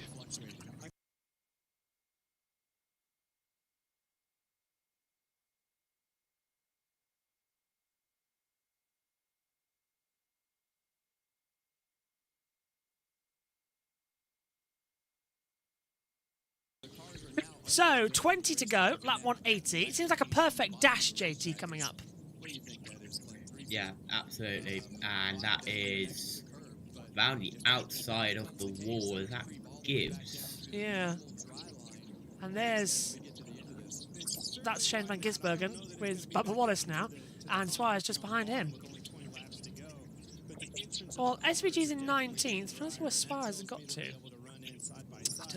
Suarez still running actually P5. Ryan Preece didn't need that yellow. He really hoped that he could get away with this and he could have a run, JT. He wants this victory. Here's the choose. Let's see if we get our Fox graphic operational on our TV pictures. No, we do not. Well, I can tell you that low line is Byron. High line is Preece. So I think the outside line, JT, is very much the preferred one at the moment. Yeah, this is going to get interesting with no overtime. No overtime. You of course. say that. Oh, this is going to be fun. Rules in the clash states that the leader must take the checkered flag under green. Which means if there's a yellow on the last lap, we still have to run that last lap. We'll go again. So it doesn't. So what that means is, the usual white flag, the next flag ends the race. That rule doesn't apply in the clash format. I don't think it applies in the All-Star race either. It does not. We suffered that last year, Jack. Do you remember? Yeah. For the billionth time tonight, it's time to go green flag running at the last corner, and we are racing. Bit of a slow restart there from Byron. That's left himself vulnerable to Blaney, who's trying to go around the outside, coming through 1 and 2. He should get the drive to be able to just shove him up the track, and he does exactly that, coming into turn 3. A little bit wide. They all just about make it through, and Blaney takes over second position as they come through again. So, oh, contact! Oh, and that's Larson hard into the wall. Big hit. Along with Bubba Wallace, and that's surely Kyle Larson's day done. Front end has been completely smashed in. He's got bodywork hanging off on the right-hand side of the car at door side. Let's take a look at how this happens. This is coming out of turn 2. So he's on the outside with Josh Berry. Ty Gibbs just in there. Oh, he's going to get sandwiched because Kyle Busch was going slow. Busch was slow. Busch was slow. He got sandwiched with Gibbs, and I think I saw... Bubba's an innocent bystander there. Yeah, so yeah, Bubba was there too. So let's have a little look on the replay. So Busch is slow. Gibbs. Busch scraped to the wall. Yeah, it was SVG Gibbs who sandwiched inside of Larson because Busch was on the wall riding out of turn 2. Oh well, there we go then. Right, let's head down to Fox. Car being, I think, Ty Gibbs there, but boy, there was enough contact there to go around. If I'm Priest, I didn't want to see in my rearview mirror Blaney making as quick a work of the 24 car as he did. Good point. Carson Hocevar, the only car 1 lap down, will get that back as the free pass car. 19 to go. We managed 2 laps. What's for breakfast? What's for breakfast? Oh, it's just now. It's just now bedtime. Come on, old timer. It's 9:30. Not even 9:30 yet. You're worried about breakfast. Well, hey, I got a laugh out of you anyway. Yeah. I was confused for a second. I thought my phone had quit when you asked him breakfast. No, I was expecting to look down at midnight. Yeah, we started at 6 o'clock. By the way, just to let you know, we've had 17 cautions in this race. Yeah. Is the new record for the most amount of cautions ever in the NASCAR Clash. Oh my God. 17. The Daytona anyone? The 16th. I don't think there's hardly tied. Yeah. With the LA Coliseum race in 2023. Thank you. Yeah. God's sake, that's insane. Thank you to Sharky and friends who said it's been 3 hours and 27 minutes. Oh my God. It's been 84 years. Oh, this race, it's been the length of a Daytona. Can't even finish 200 laps inside 4 hours. Yeah, I agree will with you. laugh if the Daytona 500 is shorter. Somebody note down the Clash time and then do Daytona. We can't play the NASCAR commentator audio all the time. We're only allowed to play it in bits because of the media pass access we've got. We're allowed to show a highlight footage after and before in analysis mode, but there's a long list of rules that NASCAR get. That's how you've got the live timing systems, because this system is media only. So that's how we can broadcast it to you. So we can't play NASCAR audio all the time, but we can now under caution. As to which lane they chose. It was pretty even here last year, and last year's event was all run in the dry, and we didn't see a lot of gamesmanship like you often see here on Saturday nights. Gonna hold up to pick up that debris inside of turn 4. Well, if I'm Ryan Blaney's spotter right here, and I've been paying attention, that 60 car is taken off at the exact same time every time he has led this race. So you need to pay attention to that, because I think he's going to have to mix it up at some point, and he's saving that till the end, or he's going to take off at the exact same point that he's taken off every time that he's been leading. Well, and where's that spot at? He can start any time in between those two lines, the restart zone. Pretty big zone here at this racetrack. There it is again, a little better view. Yeah, and you see right there that top lane right here is a lot drier than the bottom lane, which allows him to do what he's been doing the last couple times and get a really strong launch. Aims the cheers. 17 caution flags. I probably don't have to tell you that is a Clash record. No, because JT told us a few moments ago, so thank you, JT. Right, are we getting ready to get racing again? For the, 18th time today we'll go green, or is it 19 times? 18. It's starting to rain again, by the way. This race is just insane. Right. 19 laps to go. Come on, boys. Let's just get this one sorted. For the 18th time today, the green flag falls and we're racing. Ryan Preece around the outside. He'll clear the lead and go down low to block off Ryan Blaney and William Byron.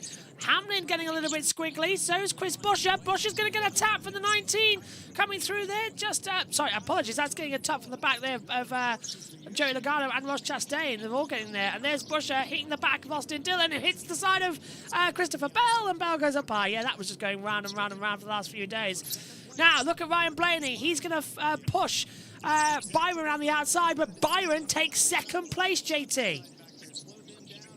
Yep, just defending that position is Byron, keeps second place. Blaney just drops back a little bit, was trying to get past, and he'll give him, well, he was going for a little nudge in turns 3 and 4, just doesn't reach the rear bumper of the 24 car. Now Byron starts to pull away a little bit, but here comes the 7 of Suarez on Briscoe for 4th. Yeah, watch out for Hamlin as well as Jack. He's up into 6th place, so Denny's not out of this just yet. No, absolutely not. I think Priest has got that thing on. He's got that thing on rails now. I think he'll be fine. Provided we don't get any more cautions, he'll be fine. No, you said it now.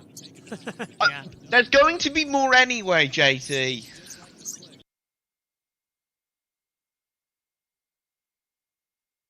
There goes the 3 on the inside of the 48 down turn 2. Buescher's going to try and go on the inside, but locks up ever so slightly. Oh, and Bowman hits the back of Dillon. Buescher's going to try to come through. Chastain's running in on the inside. Of all the calamities we've had today, I hope we just get to the end of this as the action comes through. Ryan Preece has been, I think, out of the 7 leaders we've had, he's been the most in control, I think it's safe to say, Jack. Yeah, definitely. Definitely looks very comfortable around this track. I love what someone just said there. Judy, you said the 200 laps took 4 hours. 500 is going to take 9 hours. Well, we could be there all day. We've been on air for 8 hours alone in this one. It could take 24 hours. Yeah, and just do it. We Um, need that 24 hours at Daytona, but on the oval. Oh my God! I've done enough of Rolex 24s in my couple of weeks. 10 to go. That's around about 3 minutes. Now everybody here knows that NASCAR drivers could not last 3 minutes without having some form of contact. Not even that. It's 2 minutes now. 4, 8, and then 2. So it's 2 minutes, 15 seconds. Byron sliding out of turn 2. Wow. Also, I'm definitely not a woman. Just as a heads up. Ryan Preece still in control. Trying to have the attack. Just has a very high voice. Davey, you just have a very high voice. It fits the sport at the dramatic moments. Look at that. Denny Hamlin's now. He's past Briscoe, but I think he's going to stay in 6th position. I don't see that's going to change much overall. We'll come up to the Comcam with 5 laps to go. A little bit of a slide again. Hamlin wants to finish inside the top 5. That'll be a nice come through for them. Priest, though, what a drive. Absolutely, I think, a sail through a lot of... Well, you can't really say the S word live on air, but after 5 hours, you probably can do everything. But this is looking Past good. the watershed now, guys. Yeah. Surely. It's 9:30 over there stateside, so... Although, it's definitely the watershed somewhere. 4 to go. Australia, probably. Or New Zealand. Well, Josh Henderson's watching in the commentary box. I'm sure he can tell us on some of the It's actions. like 2 p.m. over there, so it wouldn't be. Yeah, see? Can't do anything there. Yep, sorry, New Zealanders. And we are literally in watershed in both America and the UK at the moment. So. Just got to remind you... America, really? White flag's coming out. Just got to remind you, we have to finish this race under green. So the normal white next flag ends the race does not count. If the yellow comes out even with 1 to go, we have to restart. So we've just got to make it 15 more seconds. I think it's going to be done. Ryan Preece, astronaut, NASCAR driver, white flag in the air, and he is about to take the first victory of the 2026 season.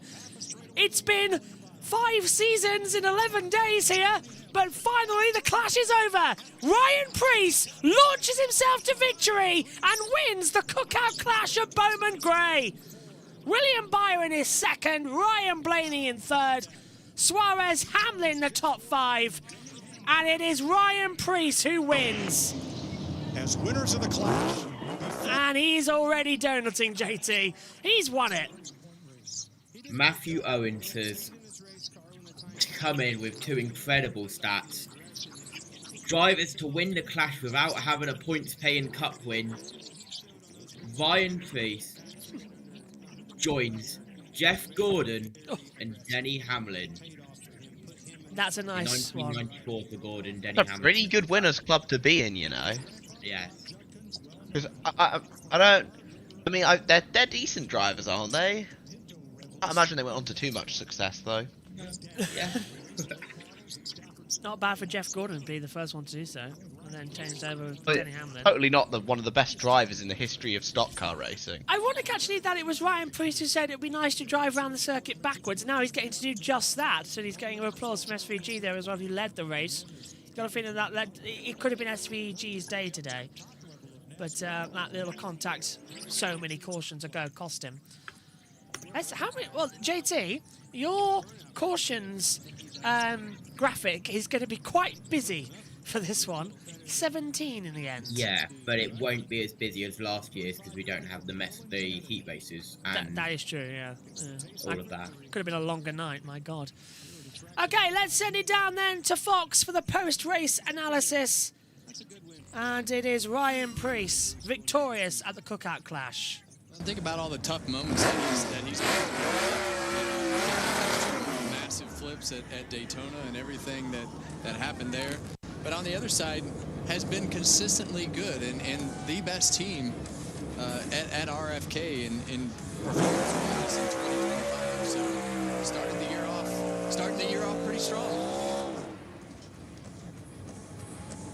Victory Lane is being set up down at Calamity Corner, the intersection of turns 3 and 4 here.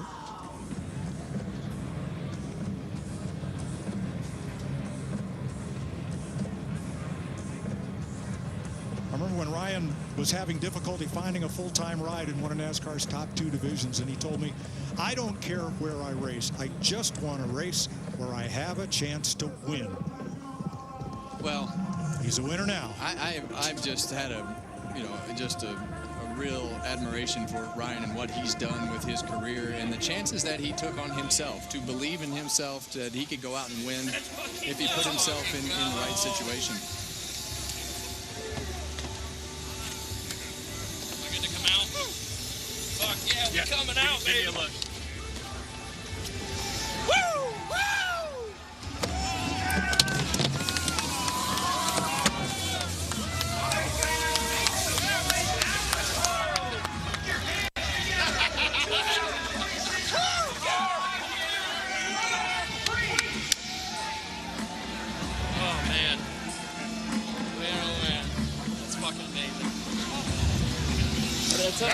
Great job, son. What I said. Awesome. I wish you were here. Fuck me. Thank you. I really apologise for the language. I'll call you in a little while. Even though it's an emotion, you've got to apologise because of TV. Well, what a wild night What it was he's here been through, I for can't necessarily blame for the him. Clash. Ryan Preece, you have worked your entire life to be in victory lane in a Cup Series race, and you get it done tonight in all kinds of conditions. How did you make that happen? I don't even know what to say. To be honest with you, it's been a fucking long road, and it's the Clash, but man, it's just been years and years of grinding, and I'm just super thankful for Brad Keselowski, Kroger, Coca-Cola, all our partners, BAM, Break Open the Pappy, and Jack Roush, the Fenway Group. 2 years ago, I didn't think I was gonna have a job. I thought I was going back to Connecticut, and I'm just super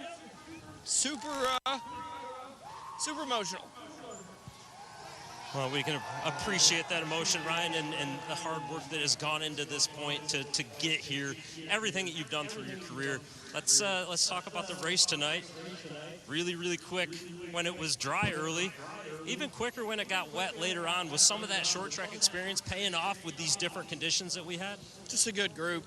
Yeah, we had a really good car, and I felt like we were fighting adversity all day, trying to come from the back, and, we got a lot of good spots, and when we were putting rain tires on, man, this is as much of a mental game as it is anything, and I felt pretty beat up. So, you know, we had a couple restarts go our way, and then before you know it, you're in the front 2 rows, and then the claws just come out. So, yeah, just, man, I can't thank, you know, Kroger, Coca-Cola, all our partners, every single one, Celsius, Tad Geschecter and Jody Geschecter and BAM Marketing, and, you know, I'm just, I'm speechless, man.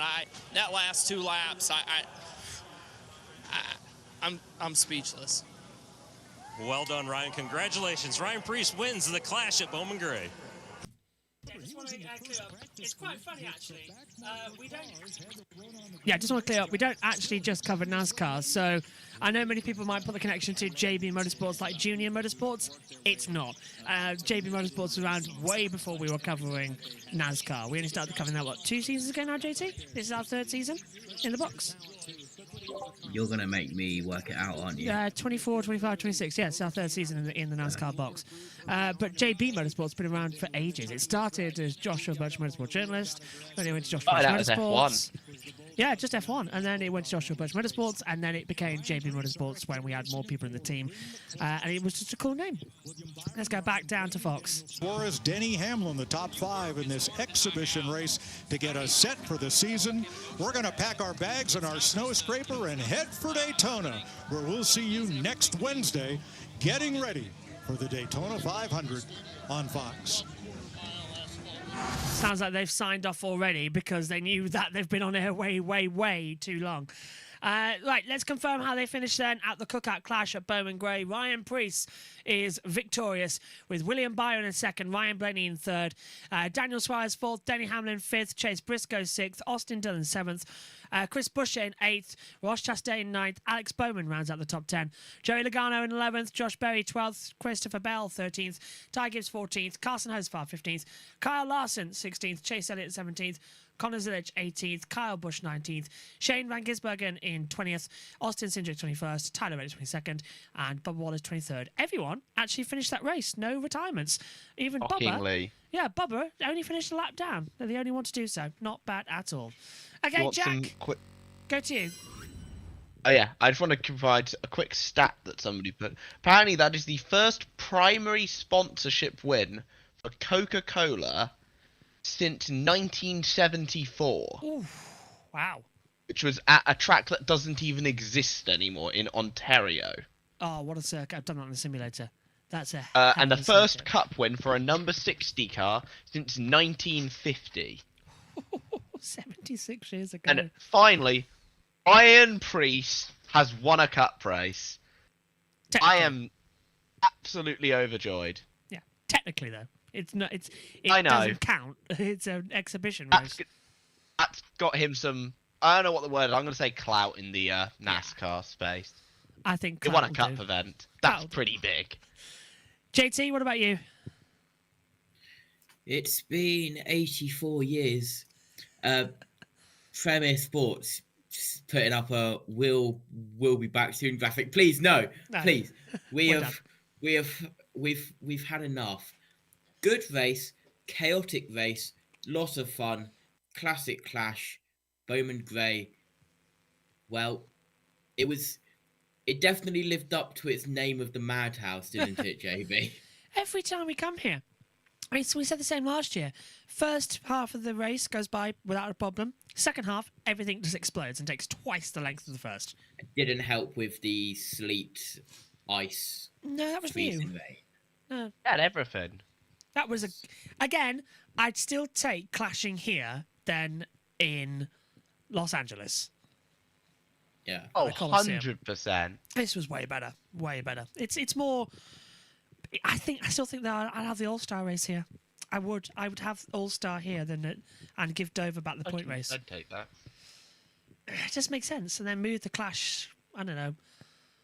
Clash on a road course might be quite fun. I know we did it at Daytona one year, but a clash on a separate road course somewhere would be quite entertaining. Find one that's small and shove all the cars there. Right, we have been on air for 8 hours and 15 minutes. It's time for you two to go to bed. I'm up for about 12 more hours, and I've still got a train to catch. So, Jack, thank you very much. JT, thank you very much. And to all of you at home, thank you very much for tuning in to JB Motorsports and USN. NASCAR is back in 2026, and what a surprise, it comes back in absolute chaos. We will return next week when we go qualifying and dueling at Daytona. The season is almost upon us. See you next week. Take care. Bye-bye.